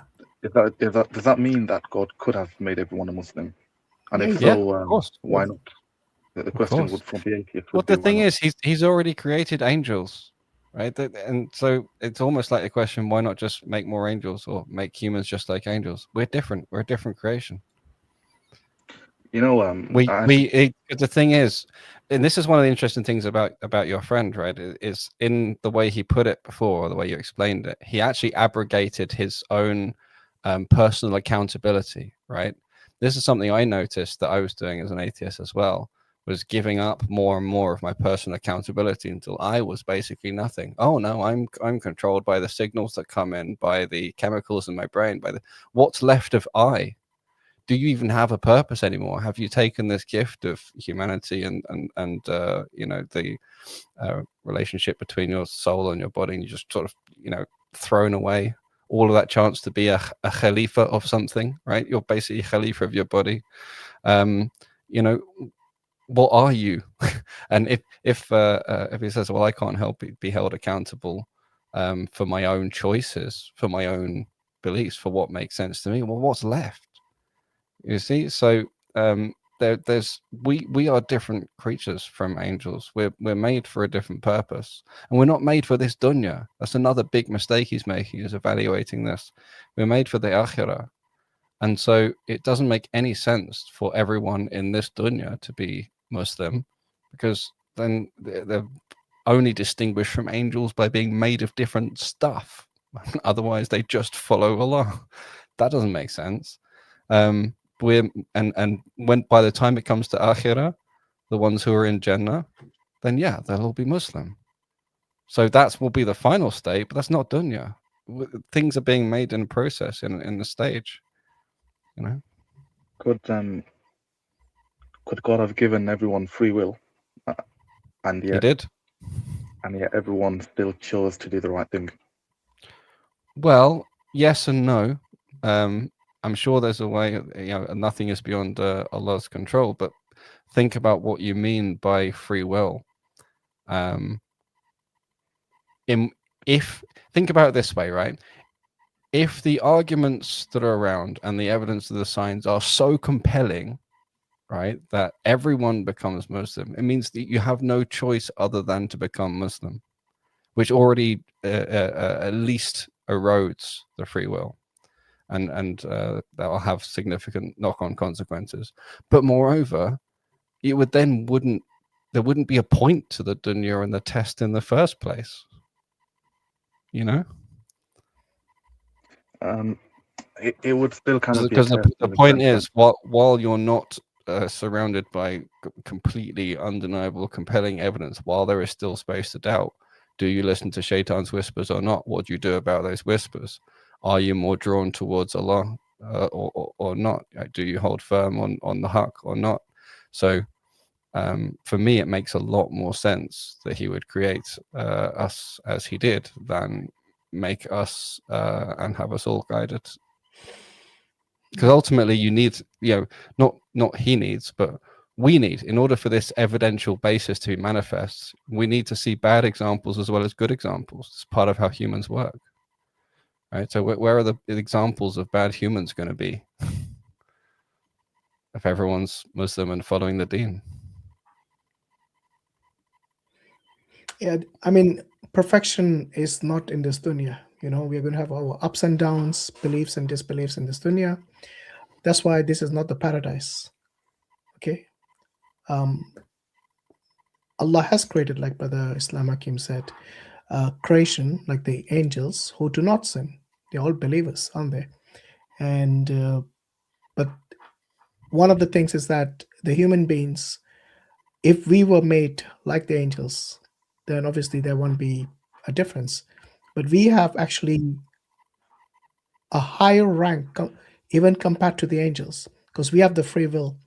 And with this free will, we can either obey or disobey.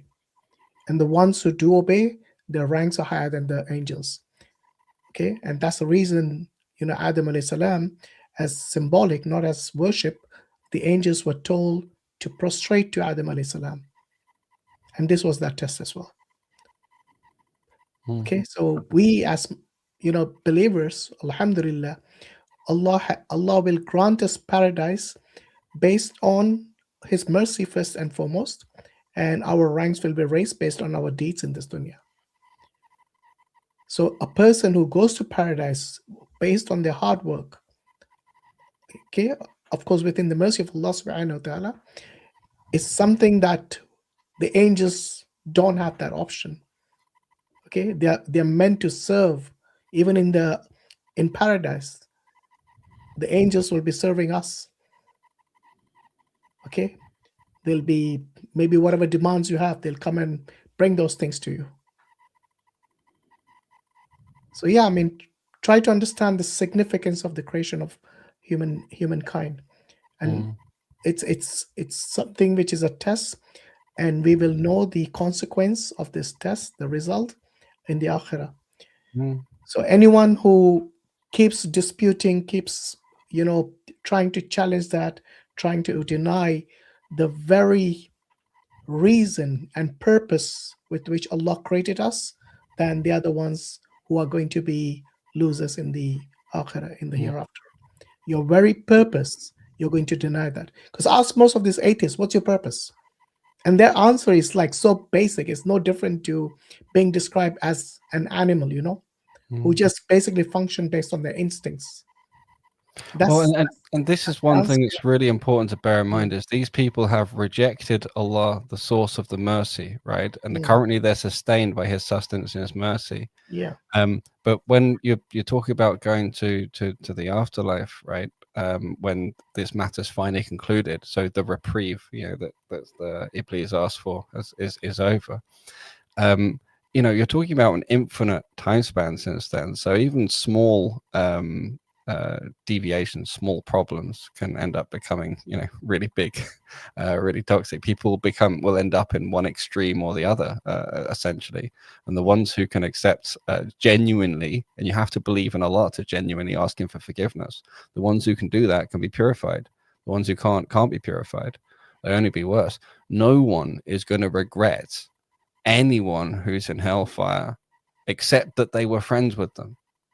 No one's gonna think, oh, I wish that guy was out of hellfire and with me in heaven right now, because I'll look at him and go, oh my God, what a disgusting disgrace that thing is.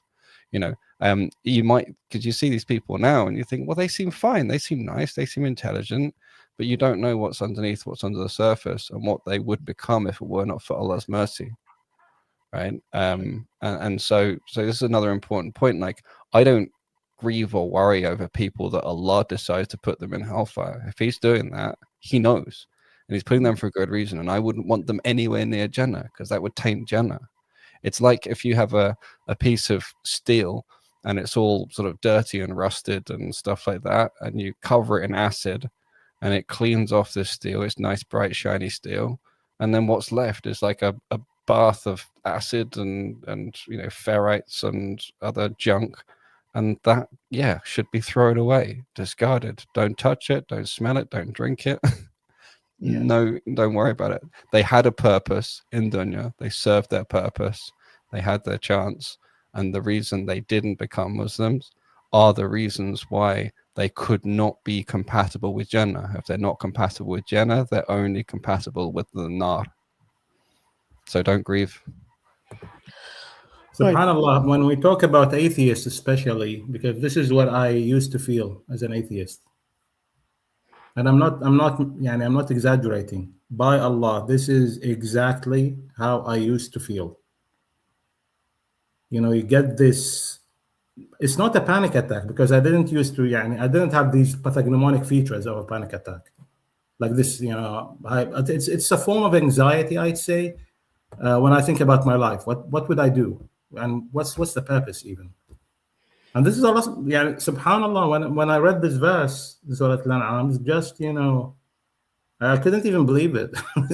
It was literally speaking to the deepest darkness in your soul. MashaAllah. And it's speaking directly to the one who is affected as well, isn't it?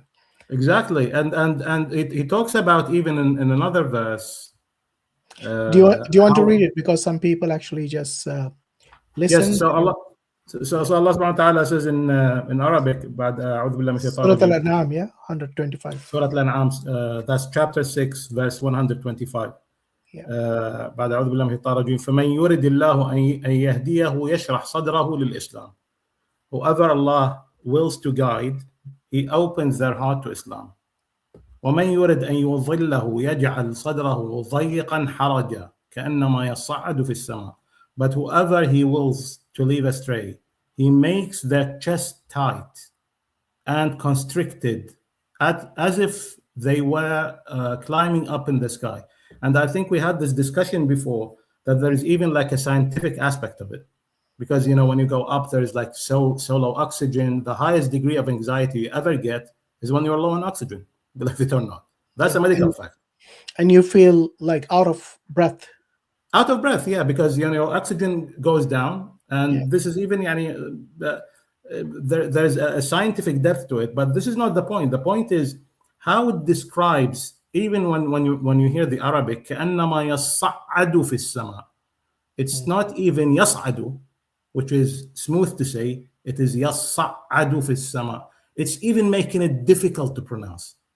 Yani by Allah, the miracles of Quran, if you look at them and how everything is put together in a way that it's not just speech. It's like, astaghfirullah, not an art of work. It's something beyond. When you see this description, he's not even describing that he's going up in the sky. No. He's even making it difficult for you to pronounce it. Because it says, يَصَّعَّدُ فِي السَّمَاء. It's not يَصْعَدُ فِي السَّمَاء. يَصْعَدُ is smooth to say. But يَصَّعَّدُ فِي السَّمَاء. It's even giving you this difficulty, like part of the difficulty. Yeah, and then it says, كَذَلِكَ يَجْعَلُ اللَّهُ الرِّجْسَ عَلَى الَّذِينَ لَا يُؤْمِنُونَ. This is how Allah dooms those who disbelieve. This is I don't know. I mean, to me, it resonated when I first read it and contemplated. It resonated with being an atheist, to be honest. This was my condition. Yeah, and I think the next ayah is also important. وَهَذَا صِرَاطُ رَبِّكَ مُسْتَقِيمًا. This is your Lord's path. قَدْ فَصَّلْنَا الْآيَاتِ لِقَوْمٍ يَذَّكَّرُونَ. Perfect. This is your Lord's path, perfectly straight. مستقيمة. We have already made the signs clear to those who are mindful. So it's all about if you can't see, if you're rejecting even to listen to it. In the same chapter in Surah Al-An'am, Allah subhanahu wa ta'ala has this, one of the very sweet ways even of describing it, when he's talking about how the disbelievers in Quraysh used to do when they would hear the Quran. They would argue with the Prophet ﷺ, denying the signs, but what would they do at the same time? وَهُمْ يَنْهَوْنَ عَنْهُ وَيَنْأَوْنَ عَنْهُ. يَنْهَوْنَ عَنْهُ وَيَنْأَوْنَ عَنْهُ. So they prohibit others from listening to it, and they themselves wouldn't listen. So they argue against the Quran. The Prophet ﷺ comes with the verses. He explains the true oneness of Allah subhanahu wa ta'ala, and they just argue for the sake of argument, obviously. But they're not even listening, and they would tell others, don't listen to it. Yeah. And this reminds me exactly of the double standard I was talking about before, because these same atheists, you will never see them arguing with biologists about evolution theory. They come and tell them this story, and they go, yeah, cool, okay, that just makes sense. They're not arguing hard against them. They're not pulling on their full degree of skepticism and being as skeptical as they can. Same with chemistry, with everything else. They just take it and say, oh, okay, I'm gonna read that in good faith. I'm gonna trust you, and as long as it kind of makes sense, okay, I'm gonna go along with it. That's the way they treat, all these other kind of subjects, and this is a hypocrisy that indicts them. If they're going to have that level of skepticism against the Islamic sciences, this is something actually we should say material sciences for some things and Islamic sciences for the others. If they're going to have the same skepticism against Islamic sciences, well, they should be not applying double standards. They should be applying the same skepticism to all of the other sciences. And if they don't, then there it is. They have been indicted. There is a reason for the double standard, and that will be emotional, not rational. It will come back to the diseases of the heart. Yeah, they'll be extremely charitable to anything other than religion. And make hundreds of assumptions, give hundreds of excuses to accept it. But yeah, like Allah says in the Quran, yes, seal their hearts. That's exactly what it is, basically, because you've reached such a point that after so many clear signs, as it said in that other ayah, this path of Allah is straight, perfectly straight, and Allah has shown clear signs, but they kept denying, and this has really, darkened their hearts, which then can't see truth from all the falsehood around you. Yeah. But anyway, I think Brother Muhammad, I think he gets the idea. So inshallah, hope we have cleared your given you a good answer. Yeah. See if you can get your friend to watch this section of the stream. See if you can get him to join in, have a discussion, maybe. It's not actually a friend. It's just somebody. Something I heard online actually. Oh, okay. I thought someone you knew. But okay. Well, send them the link next time to join the stream. I want to ask it today because it's been 7.5 hours. But when do you guys normally do this? Is it every day? We do every Thursday. Yeah. Every Thursday. Okay. So every I'll ask Thursday it from 5 p.m. UK time, 5 p.m. GMT. Cool. No problem. Jazakallah. Assalamu alaikum. Wa iyyakum.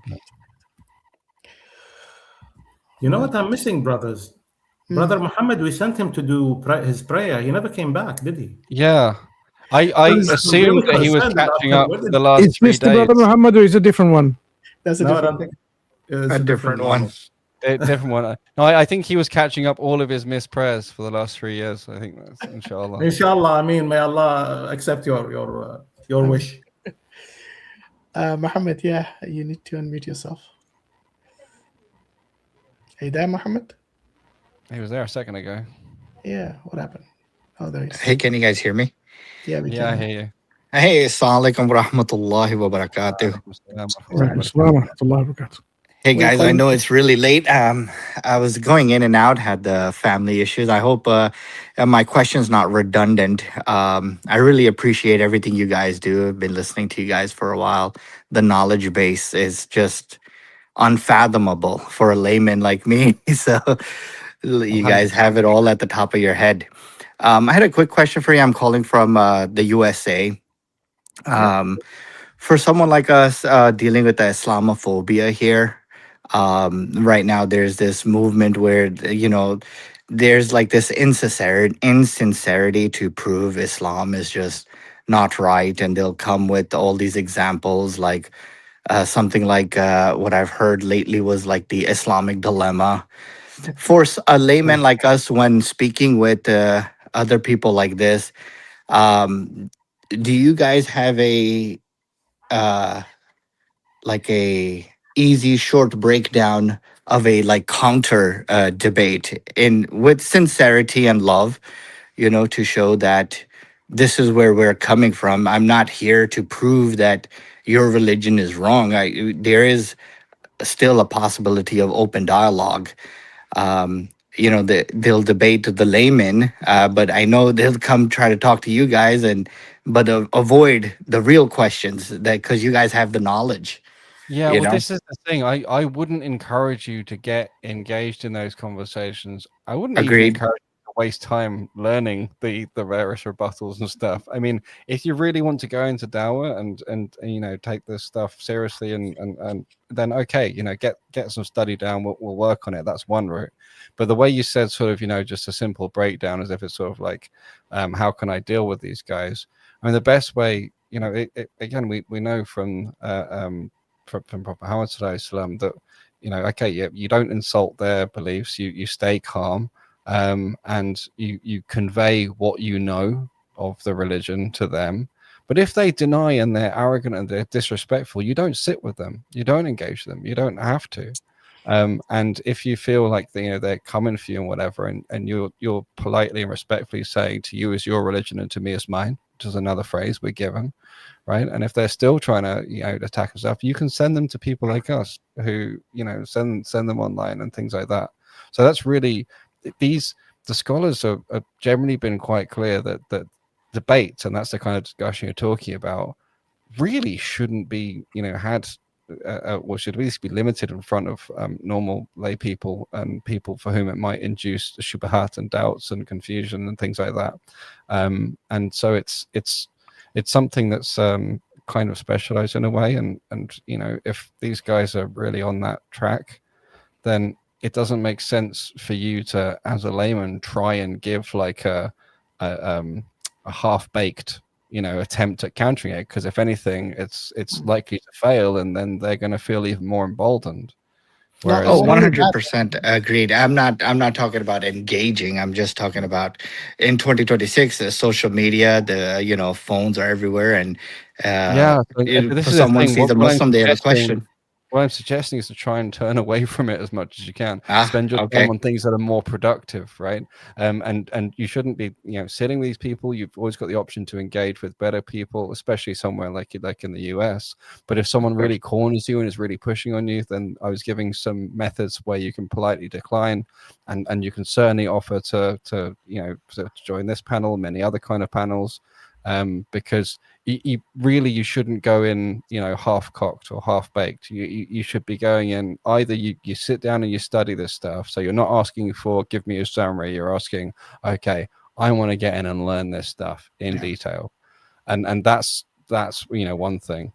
Or you send them to people like us, but it shouldn't really be like, I'm just going to try a sort of a 2-point exercise to, you see what I mean? Of course. Lakum dinukum waliyadin, right? Yes. Yeah. Yes. Not only that, I mean, But I really appreciate your. I'm having some trouble hearing Brother Hashim. Yeah, I was saying it might even impact the iman if I'm you're still not having some trouble. Let me. Could I leave and come back in? I can hear him. Okay. Well, we can hear you. We can hear Hashim as well. For on my end, I don't know why. Could I leave and come back in? I had to do that a couple of times. Yeah, sure. Go ahead. Okay. Yeah. So it's like easier story is always to say Quran doesn't mention the Bible. As Ramzi says. Ramzi has his easy answer to it. Does it mention the Bible? I was going to say that I think pretty much on what Brother Islam Hakim Plain calls on for the us. same line. Oh, go on then. Yeah. Can you hear him now, Mohammed? He's muted. Yes. You need to okay, good.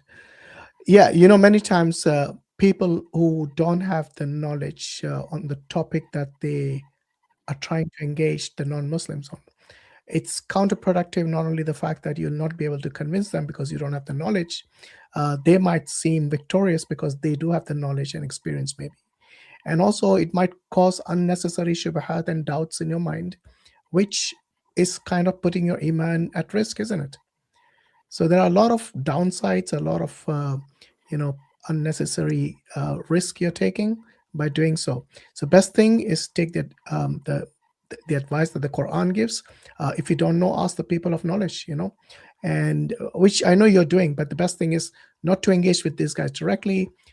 Either send them a link to come here, say these Muslim brothers have streams every Thursday, and I'm sure there are so many other streams throughout the week.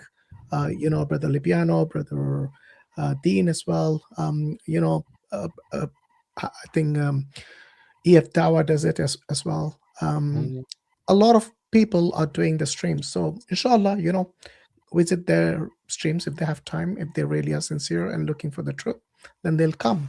If not, they'll just keep repeating this dilemma things when it's just projecting their own insecurities and dilemmas, I would say. And if they won't come to us, in the case of the Islamic dilemma, you can actually take them to pretty much any religious professor, any secular religious professor, anyone who's studying, because literally no academic takes that argument seriously in the slightest.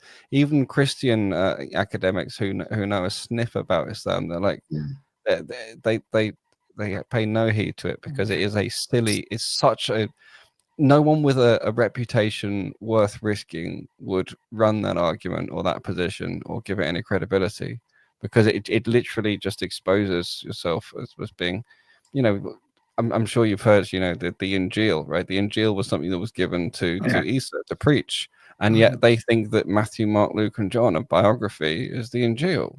It's insane, right? And so but it doesn't make sense for you to necessarily memorize all these things. And if you start with just that one nugget, they might have a bunch of counters. They come back and you end up wrestling with pigs in the mud, and that's just not great, right? No, agreed. It's that level of just unviable.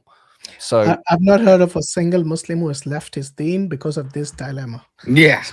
No one's taking it seriously except for them. Yeah, no, I'm not engaging. Listening to you guys. Is just I was just trying to see if there was tools that can be have, and that I think that's the best policy right there. Is I'm not trying to do a half baked job and Mm. represented bad, and it's good to always hear from you guys, and I think that's like a good policy. Lakum dinukum waliyadin. Here's what I believe, and this is what I love, and Mm. this is what I'm going to tell you that I believe in. That's it, right? There's I one love it. more thing you It's can do, simple. brother. There's one more It thing is you can really do. simple, yeah. And again, if people that you know or yourself later decides that you really want to get into the dawah stuff, and in particular you want to come into the defense of Islam, and that's something you want to seriously think about and dedicate some time to and study, we can help you with that, inshallah, or hook you up with people more local to help you with that. And then once you're really confident, and once you're sort of seeing these debates and other discussions online, and you can see ahead, you see where they're going, you know the counters that are coming, you correctly predicted it, and so on. You know what's going on, you're comfortable, then you'd be in a position to address these people directly. But yeah. Yeah, no, I that's the just art. wouldn't recommend it. There's just so many better ways. The only reason I'm doing it is just because of what Allah put me through for the beginning part of my life, the journey that I had. I just can't see any way to make any good of the stuff I learned, except for in defense of Islam against atheists and giving dawah. But there's I spent a long time questioning Allah. Why didn't you just raise me Muslim? And I have a life right. Why am I not already a memorizer of the Quran? Why didn't I start when I was 10 years old? Yeah. Why didn't I study hadiths instead of studying physics? Everyone has their own You know? journey. You wouldn't be Yeah. the man today if It's you all didn't go through possible those still, trends. brother Islam. It's all Sorry? possible. It's all possible. Remember, Yes, the I know Sahabas, later, but I'm just the Ashab Rasul Islam, they weren't all young. Many of them were, in your age and others, and they managed to achieve what you're Sahih, thinking. no, I do intend to. I'm just saying, I went and studied physics, but I could have been, if I'd been born in a Muslim family, maybe I could already have studied. What I'm saying is more beneficial knowledge, better knowledge, Yeah.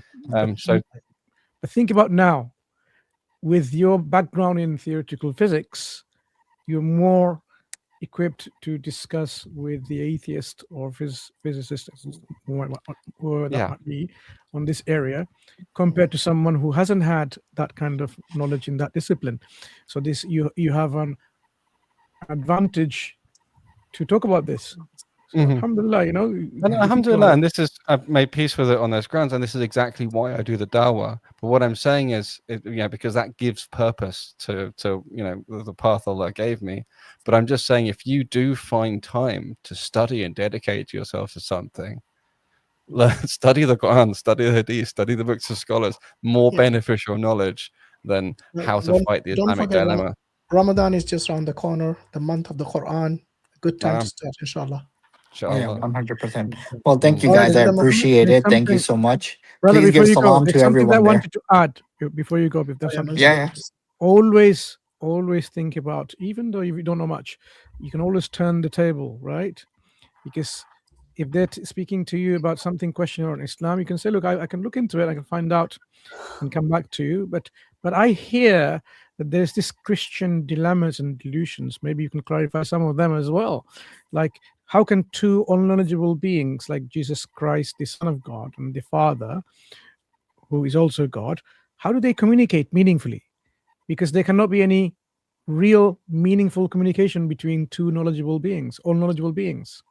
So give them that thought, because if you think about it, when you know everything and you have two persons which know everything, how can they communicate meaningfully? They can't exchange anything at all. But the Bible describes Jesus speaking to the Father. So either they're not all knowledgeable, or there's some other problem. So these are dilemmas and trilemmas and quadrilemmas that happens. You send them that short of the guy with the way he puts it. Just, so what did they talk about? What do they talk about? Because look, if you want to express something, to communicate, imagine now I know everything and you, Brother Muhammad, know everything. Before even I want to use a word to express it, you already know what I'm going to say. And I know that you're going to know what I'm going to say, that you're going to say, that you're going to... You see, it's never Yeah. going to be uttered. The communication will never happen. So how do they solve this dilemma? Because you believe, Christians believe in two unknowledgeable beings. Makes no sense. So try to get some of those things for them to look into, especially when they're coming up with all this delusions. Just make sure you're wearing appropriate clothing, have your safety glasses on before you light the match and throw it. No. This is you guys are like, you see, you guys have that knowledge of the Bible and the Quran. It's just amazing to me. And you've trained for this. You have years of experience with this. Alhamdulillah. If someone brings something up to you, boom, here's the reference. Where laymen like us, we don't have the reference. And like you said, the best policy is I could talk about why I love my belief so much. And then that's what it is. That's it. You know what I mean? Sometimes This is that's the best authority. hour, man. Sometimes Yeah, that's yeah. This is something I say to people often. It's people being aware that you're Muslim, and then they see, for example, you have remarkable patience in some situation where they lose their mind. They say, "Where'd you get the patience from?" It's from Allah. It's from the practice of religion. They see you praying. They're like, "Why are you praying?" Like, it gives me so much peace and other kind of stuff like that. Like, there's so many opportunities for dawah that come in. As soon as people know you're Muslim, effectively you're either giving dawah or anti-dawah, whether you like it or not. Then these ways are often much more effective as well. Yep. Just like the Sira, how many times were actions looked at more, right, than just having talked to the person, right? So, like you said, actions, right, and just be patient, and it is what it is. But I really do appreciate it, guys. Thank you so much for your time. I know it's late. Please give my All the salam best. to everybody. You're welcome. Jazakallah khair. Assalamu alaikum. Right. Let's sister come back. You've got someone called Better Life. We haven't taken. Oh, the sister came back. I really wanted to know what happened to her phone. Oh, yes. So Sister, that does imply it wasn't dropped. It wasn't stolen, which is good. You need to unmute yourself, sister. We can't hear you. Assalamu alaikum. I'm so Wa sorry. alaikum My salam. phone died. Oh, its battery died. Yeah, Your it heart really almost died, died. sister. You know what you did to us. We Because thought that the you were. last thing I heard was my phone, and I was making No, dua you for you to didn't. Oh have my your God, I phone screamed replaced that. by a We better phone. assume If you somebody lost it. snatched your phone from you and ran away. Yeah, someone thought I'm it's been so sorry. snatched. I'm I thought so you sorry. dropped it, and I said if it's broken, may Allah Oh my grant me a gosh. better one. No. Everything is fine. I was like trying Alhamdulillah. to charge my phone Just and ran out then of it juice, huh? like Okay, no problem. completely died. Happens to all of us. I Right. feel What were we partial. discussing before your phone died? I was about to I make a really good point. Just can't remember what it was. Oh, brother, Islam is still here. Yeah, I think you were making a point about how at like the quantum level, Oh, you had asked me a question about quantum stuff. I can't remember the exact question. yeah, Yeah, because they I think say the I was talking particles. about with Yeah, my go on, sister. friends about like the concept of Oh, that yes, that everything was it. has It a was about cause and quantum effect. and causality. Yeah. And then they were saying that, yeah, but not at the quantum level, because at the quantum level there is no cause and effect. It's So observed. It's only observable. here's what's really fascinating about this one, right? There's a few lines to go. We'll leave out the stuff to do with local and global causation and things like that for the moment, because one thing I want to focus on is the root of this comes down to the so-called inherent randomness in quantum mechanics, and really what it means is the analytical tools have certain limits, and we can't know everything. We can only know so much. And so randomness really means our lack of ability to predict which exact one of the possibilities is going to happen. Now, here's what's fascinating about that particular objection. The Romans used to have this goddess they called Fortuna, right? The goddess of chance. And chance of random events were down to her choosing. That's how it worked. If you take a deity and you keep its agency and its dominion of control, but you remove its human face, its anthropomorphization, it's still a deity, right? So either this randomness is just a lack of our knowledge and has no implication at all for causality and causation. It only has implications for showing that we don't know as much, or that there's limits on how much we can know and how much we can see what will happen and what will become, then that's fine. And there's no then implication on causality. It's just about our limitations and our humility as humans. But the moment they try and say that somehow this randomness is fundamental, somehow that the quantum mechanics just works like that, and that's why we don't have causality, why causation breaks down, and so on. At that point, they've actually then given this dominion and agency to this entity called randomness, and they've effectively resurrected an ancient Roman deity, and it becomes proof that they are polytheists. Coming back to everything being polytheism, if it's just giving it to everything. Sorry, it's a bit quiet. Oh, I'm sorry. Like the idea that if you would attribute something to like randomness or chance or nature, it's just another belief of something else. Right. The key thing is it something where you're effectively treating it as the causative agent? Is it something where you're saying effectively, why does this happen? This happens because this happened because this happens, and at some point you're terminating the chain with randomness, randomly. If randomly becomes the thing that is making the decision, the thing that is in some sense agentive, or that where the buck stops in colloquial language, right? Then that's where it's been elevated to deity, because it's been associated as a partner. That's shirk, where because it's independent at that point as opposed to being dependent. So Allah, the God, is the only thing that's independent, fully independent. And so either it's not really random because it's determined by something else, i.e. Allah in our worldview, or it is truly random, in which case it is independent. And then it's a second thing, which is also independent. And that's why it's shirk and polytheism. I'm gonna have to look into this more because this is a conversation I've had with like two friends, and they attribute like randomness, like the universe came out of random chance. I'm still not too familiar with this. I'll read up on this more, inshallah. But I know that we're like 8 hours into the live. I have one other question before my phone died, and it's a very silly question, but it's been on my mind for like a week now. I don't really.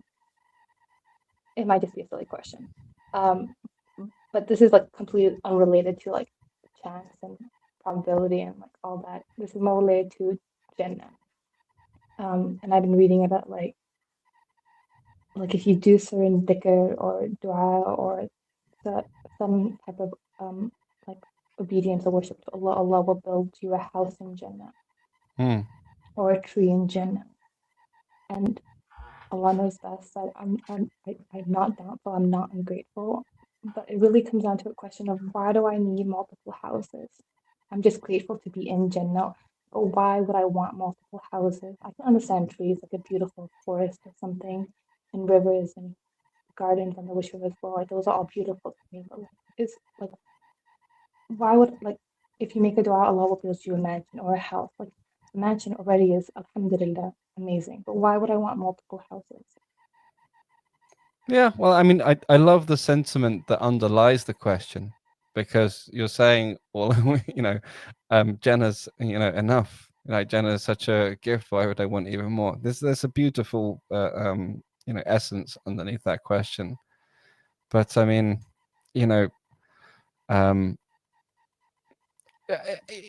okay. Here in Dunya, I would like to have multiple different houses, because the different houses are maybe in different locations. Maybe I want to stay sometimes here, sometimes there.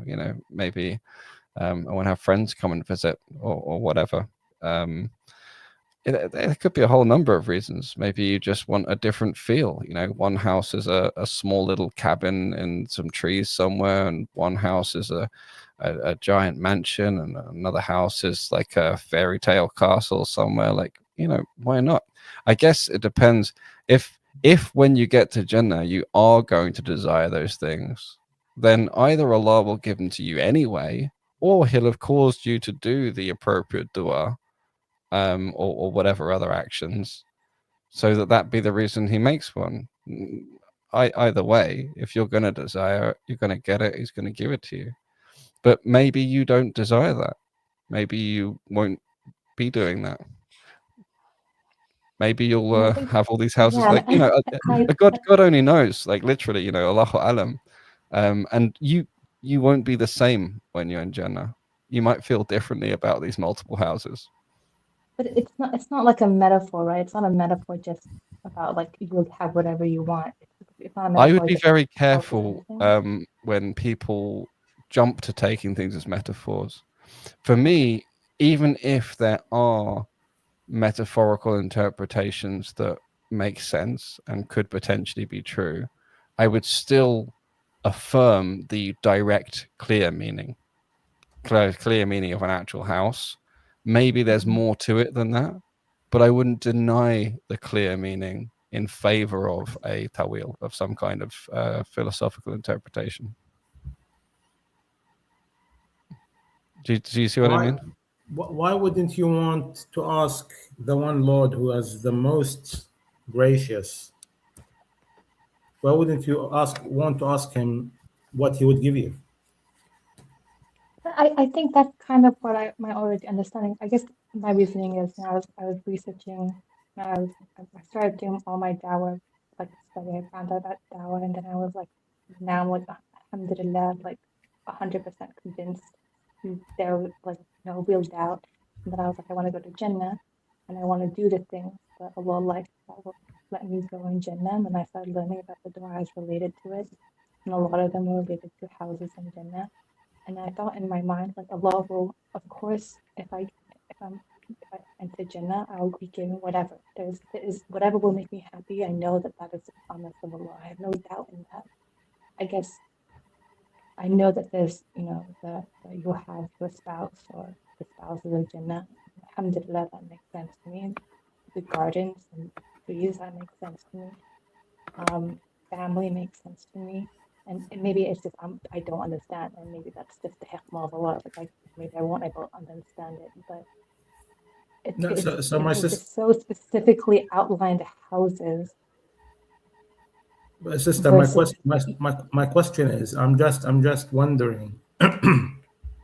We are speaking to the one whose possessions, whose يعني how do you say, like الملك, his possessions is limitless, and he's telling you, ask me and I will give you.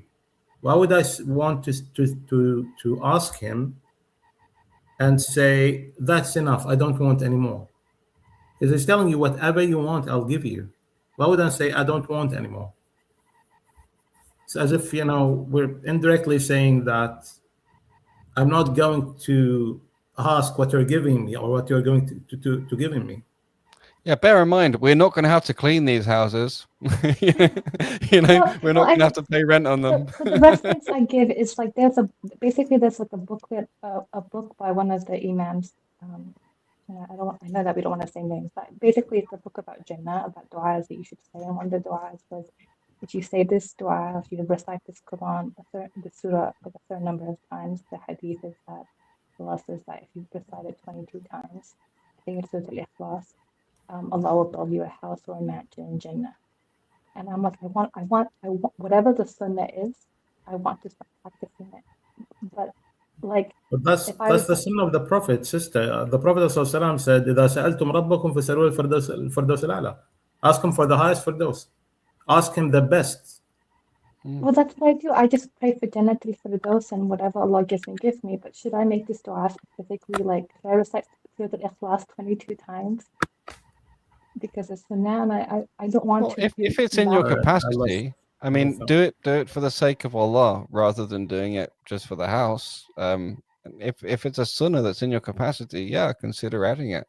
There might be more important sunnah before that one that you're not yet implementing. I don't know. So maybe there's a prioritization thing, but yeah, why not? No, so even in this life, sister, when we talk, it reminds me of a guy I once met in like a city that's quite far from where I lived. And when I told him where I lived, he said, if I only get anywhere in that city, I would just like to live. I said, I told him, listen, there are places in that city that if you go to, you would say, oh, I would like to get the next place and the next place and the next place, because the city is really beautiful. I said, no, if they just put me out on the street, that would be sufficient for me. But if you get him there, he would keep asking for more. So why not ask for more for the highest degree from the start? Why are you taking it? Brother, you reminded me of the hadith, and you can correct me if I miss speaking it. It's quite a long one about the last man who's saved from the hellfire, and he takes him out and he's sort of crawling, and then he sees this little tree, and he goes, "Oh, luck." Sorry. I just read that story and I was so touched. It was so Yeah, it's sweet. beautiful, isn't it? Right. And actually, in the same khutbah where I heard about this one, he also spoke of where we would be sitting to see our Lord, and we'd be on different pillars of different heights and things, and there was like diamonds and gold and whatever was mentioned. And I spoke to him and I was like, I don't get it. I have no interest in the diamonds and golds, and why would I want to be up on the pillar instead of sitting down on the floor?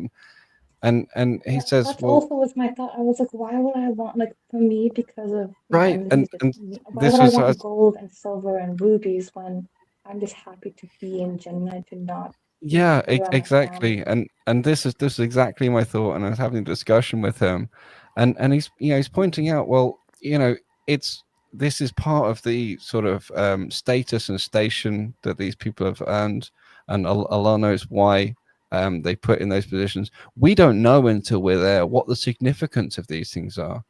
And yeah, maybe gold and whatever is the lowest of the stuff houses are built from, the least material that's used. Allahu alam. And so, like, that's not the focus though. Is silver.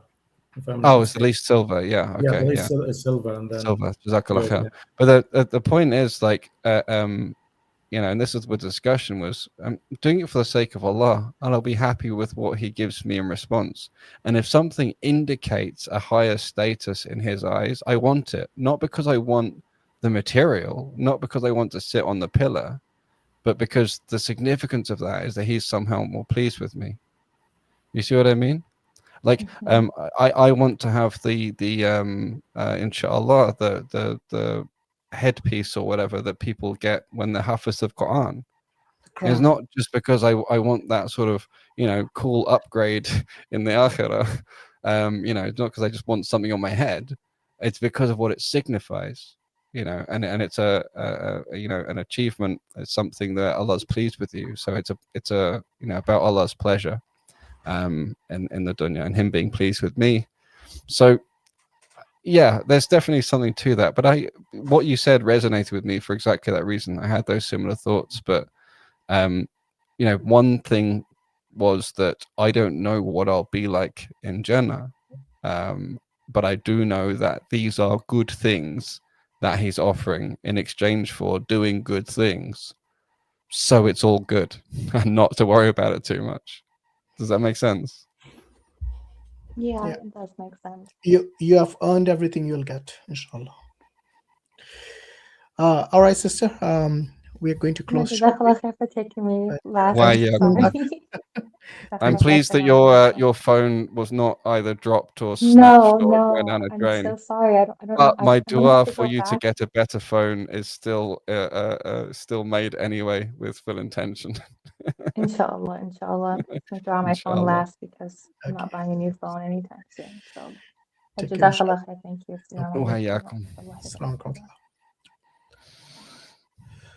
Right, so we got one last guest. Last one. I said I was going to sleep an hour ago, more than an hour ago, hour 20 minutes ago. You're more than welcome to go and take your rest, brother. I know you have but if he mentions atheism, I'm going to come back on anyway. Well, let's find out. Better Life. You there? Hello, can you hear us? Assalamualaikum. Wa alaikum salam. Yeah, I just came up to say Assalamualaikum. Long time I've been on this. And you guys are doing a very good job, actually. I believe Brother Hashim remembers me. I think so. Right. Probably from Kerala. Yeah, from Kerala. I think you came probably a year ago. So. No, yeah, kind of 6 months. 6 months? Okay. Yeah. Yeah, that's good. And Nice to see you again. watching you, yeah, just like that, and working on a video on the moon splitting mosque, the oldest mosque in India, not India, Oh, the nice. subcontinent. Yeah. So just last week I got the permission to take the video and all. Inshallah, Okay. going on fine. Do you have Is a this YouTube channel Cheraman for that? Masjid or which one is it? Yeah, Better Life is my YouTube channel's name, but yeah, the stuff is not about religious now and that. So it is more about the politics and all those. All those will be removed. Yeah, so you're saying the oldest masjid, so it sounds good. Yeah. Yeah, that is coming on next, inshallah, and the iftar over there, 2-3 videos on the mosque, and this the concept of the channel is being changed to Muslim lifestyle. So Oh, nice. So which masjid is this? Is it Cheraman Masjid or is it a different one? yes, ceremony. The Cheraman one. Okay. Yeah, that's the oldest in India, right? Or oldest in South Asia? Subcontinent, in fact. Is it? Okay. I don't know. Yeah. I mean, alhamdulillah, the So- Sahabas had ventured far and wide, so I think India was Yeah. very close to the Hijaz. So yeah, it's a And no-brainer. we have another one northern side of Kerala that is also like that is where actually the grave of Malik Dinar is, who actually was the first one to come. One was a main person, the first batch that came, who took Cheraman back. Yeah, I heard there's a very old masjid in Gujarat as well. They have the Qibla still pointing towards Jerusalem. But I don't know how true that is, but I've seen some videos of that. Not sure exactly the validity of that. Really, I'll have to go and check it because I'm doing a series on this. So Well, there's a hint for you to do the research. inshallah. Thank you very much. If it is true, then I'll definitely. Yeah, it's in Gujarat from what I heard. Not sure where exactly. It's quite an old mosque, apparently. Yeah. Right. So Point is there towards anything? Jerusalem or Petra? Towards Jerusalem. Joking. You know that guy, if you remember him. Yeah. What was his name, Mansur? That guy used to bang on about Petra all the time. Jay Smith. Jay No, Smith. no, Jay Smith's No, t-shirt. no, it was. Jay Smith. I forgot What's his name? I mean, no, it's not AJ Deuce. He's another one that they introduced him. Dan Gibson. That's it. Yeah. So Jay Smith got it from him, and he just kept parroting it. Funny times. Anyway.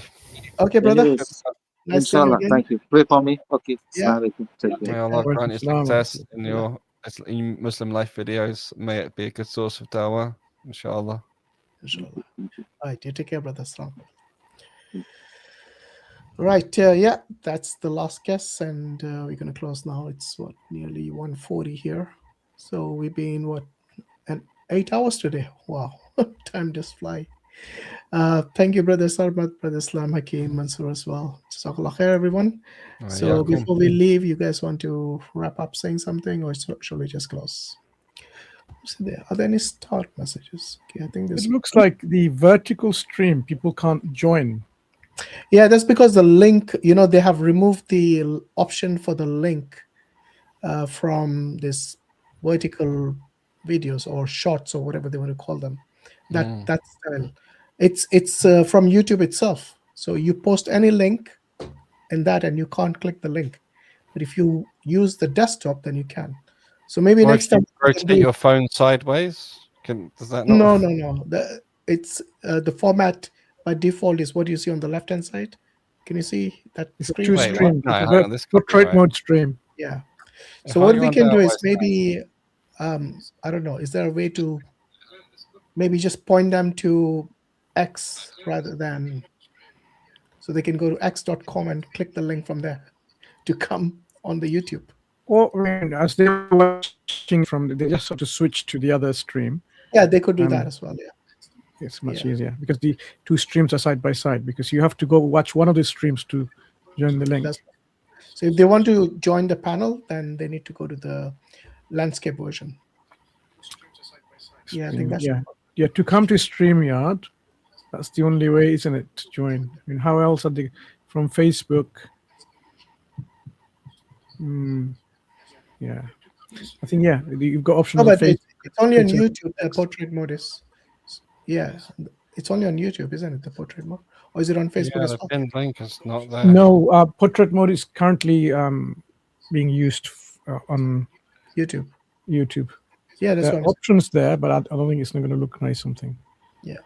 So yeah, inshallah, next time we'll just put a message saying that if you want to join the panel, use the landscape mode, which is under the live. You see two of them, isn't it? Yeah. Anyway, jazakallah khair, everyone, and want to thank all. But hang on, that sister joined from her phone. No, she didn't. Yeah, she remember she said, "Oh, my Yeah, phone," but and it ran out on battery. the phone also you can join either in landscape mode or the portrait mode. Okay, yeah, I thought you were saying you have to join on the desktop. No, okay, yeah. It's a format you're joining. So if you join the format which is basically landscape, either on the phone or the computer, it should work. But if you join the portrait mode on the computer, Yeah, it works, but not on the. They're both showing next to each other as live, but you can't really tell the difference until you click on it. I'm just wondering, do you also get two views of the panel? Yeah. There's a portrait view and a landscape view. You can see on your left-hand side. Yeah, the smaller one. You can switch on and off in your views. We currently have 65 watching the portrait and 152 watching the landscape. Yeah. So what But you it'd have be to good. do I is don't know if make there's a sure- way to mark either in the title or on the landing. It is picture. marked. So if you look at the title, icon towards the end of the title, if it has a picture of a small phone, then that's the portrait mode. The one I without can't the even see phone. the end of the title because the title's too long. Yeah, I literally can't see the difference. Yeah, I think we'll put that thing in the front. The rather. portrait looks different compared to landscape anyway. Landscape mode shows all of them, and as you can see, portrait on your left only. I but just you mean can't- when you're you choosing can't tell which one from to the- go into. Yeah, that's right. These look the same. So I don't know if you can set a different thumbnail for one of them, or a clearly portrait mode thumbnail or something, or Yeah, we'll put a picture of a phone on the thumbnail. yeah, something like that, inshallah. Inshallah. All right, Jazakallah khair, guys. And thanks to our moderators who stuck with us until the end. Sister Laila, Brother Gambit, Habib. I don't know if Sister Aram was there today, but yeah, I think he was Someone on. suggesting placing a QR code with the link on the screen. Would that work? So how would they scan the QR code from the phone? Oh, that's a good idea. But where are they going to? Oh, you mean on our landscape? Well, they would need a second phone, but so that they can scan it from their mate's our thing or something. Actually, no, I've got an idea. You know where we place the logo in the top right corner? Maybe you can just place the QR code there. Yeah, it's a good idea, actually. Yeah. Maybe. But I'm just wondering, how would they scan it from the phone? Yeah, so I was saying it have to be on someone else's. So if they either have a second phone or they're watching it from a screen and they scan it, or they you got a screenshot and second put it phone, through you a just QR use the code landscape. implementer. No, it's not going to Bit of work. a pain. If you're watching on your phone, most people are joining from their phone, for example. Yeah. If they're joining from the computer, laptop, well, that's different. Yeah. Well, the other thing is to paste it in the description, because you can still access the description in portrait mode. You can't click the description either in the portrait Yeah, mode. you can. I just went on. No, Yeah. in the portrait mode. Portrait mode. Yeah, in the portrait mode, I can open the description and look at it. You can open it. Try clicking the link. It's the vertical portrait stream that They have people can disabled access. all links in the description, in the comments, everywhere. So I've already tested that out. Oh Yeah, yeah, you can't click it, but the link's there to copy and activate, but you can't tap it. Yeah, that's Exactly. true. Yeah, that's what I meant. Like at least it's there though. Any brothers, I'm going to make a move. Jazakumullah khairan. Which one? Show us the move. Assalamu alaikum. Alaikum assalam wa rahmatullah. I just wanted to remind everybody, brothers and sisters, that it's Jum'ah already. So Surah Al-Kahf, inshallah, try to memorize 10 verses. It really prevents you from the fitna of the Dajjal. And it has, inshallah, many rewards. May Allah, inshallah. Bestow them upon us. May Allah give us the tawfiq to memorize it as well. Inshallah. I think there's a hadith about memorizing. Is it the first 4 and the last 4 verses or something? It's 10 verses. It's in Sahih Muslim, but there's discrepancy whether it should be the first 10 or the last 10. So many scholars would recommend that you do both. Both, yeah. That's why actually I tried. I decided to memorize the entire chapter. And, Alhamdulillah. Alhamdulillah. Okay, so until next time, assalamu alaikum wa rahmatullah. وعليكم السلام. وعليكم السلام ورحمة الله وبركاته. اللهم وبحمدك ونشهد ان لا اله الا انت نستغفرك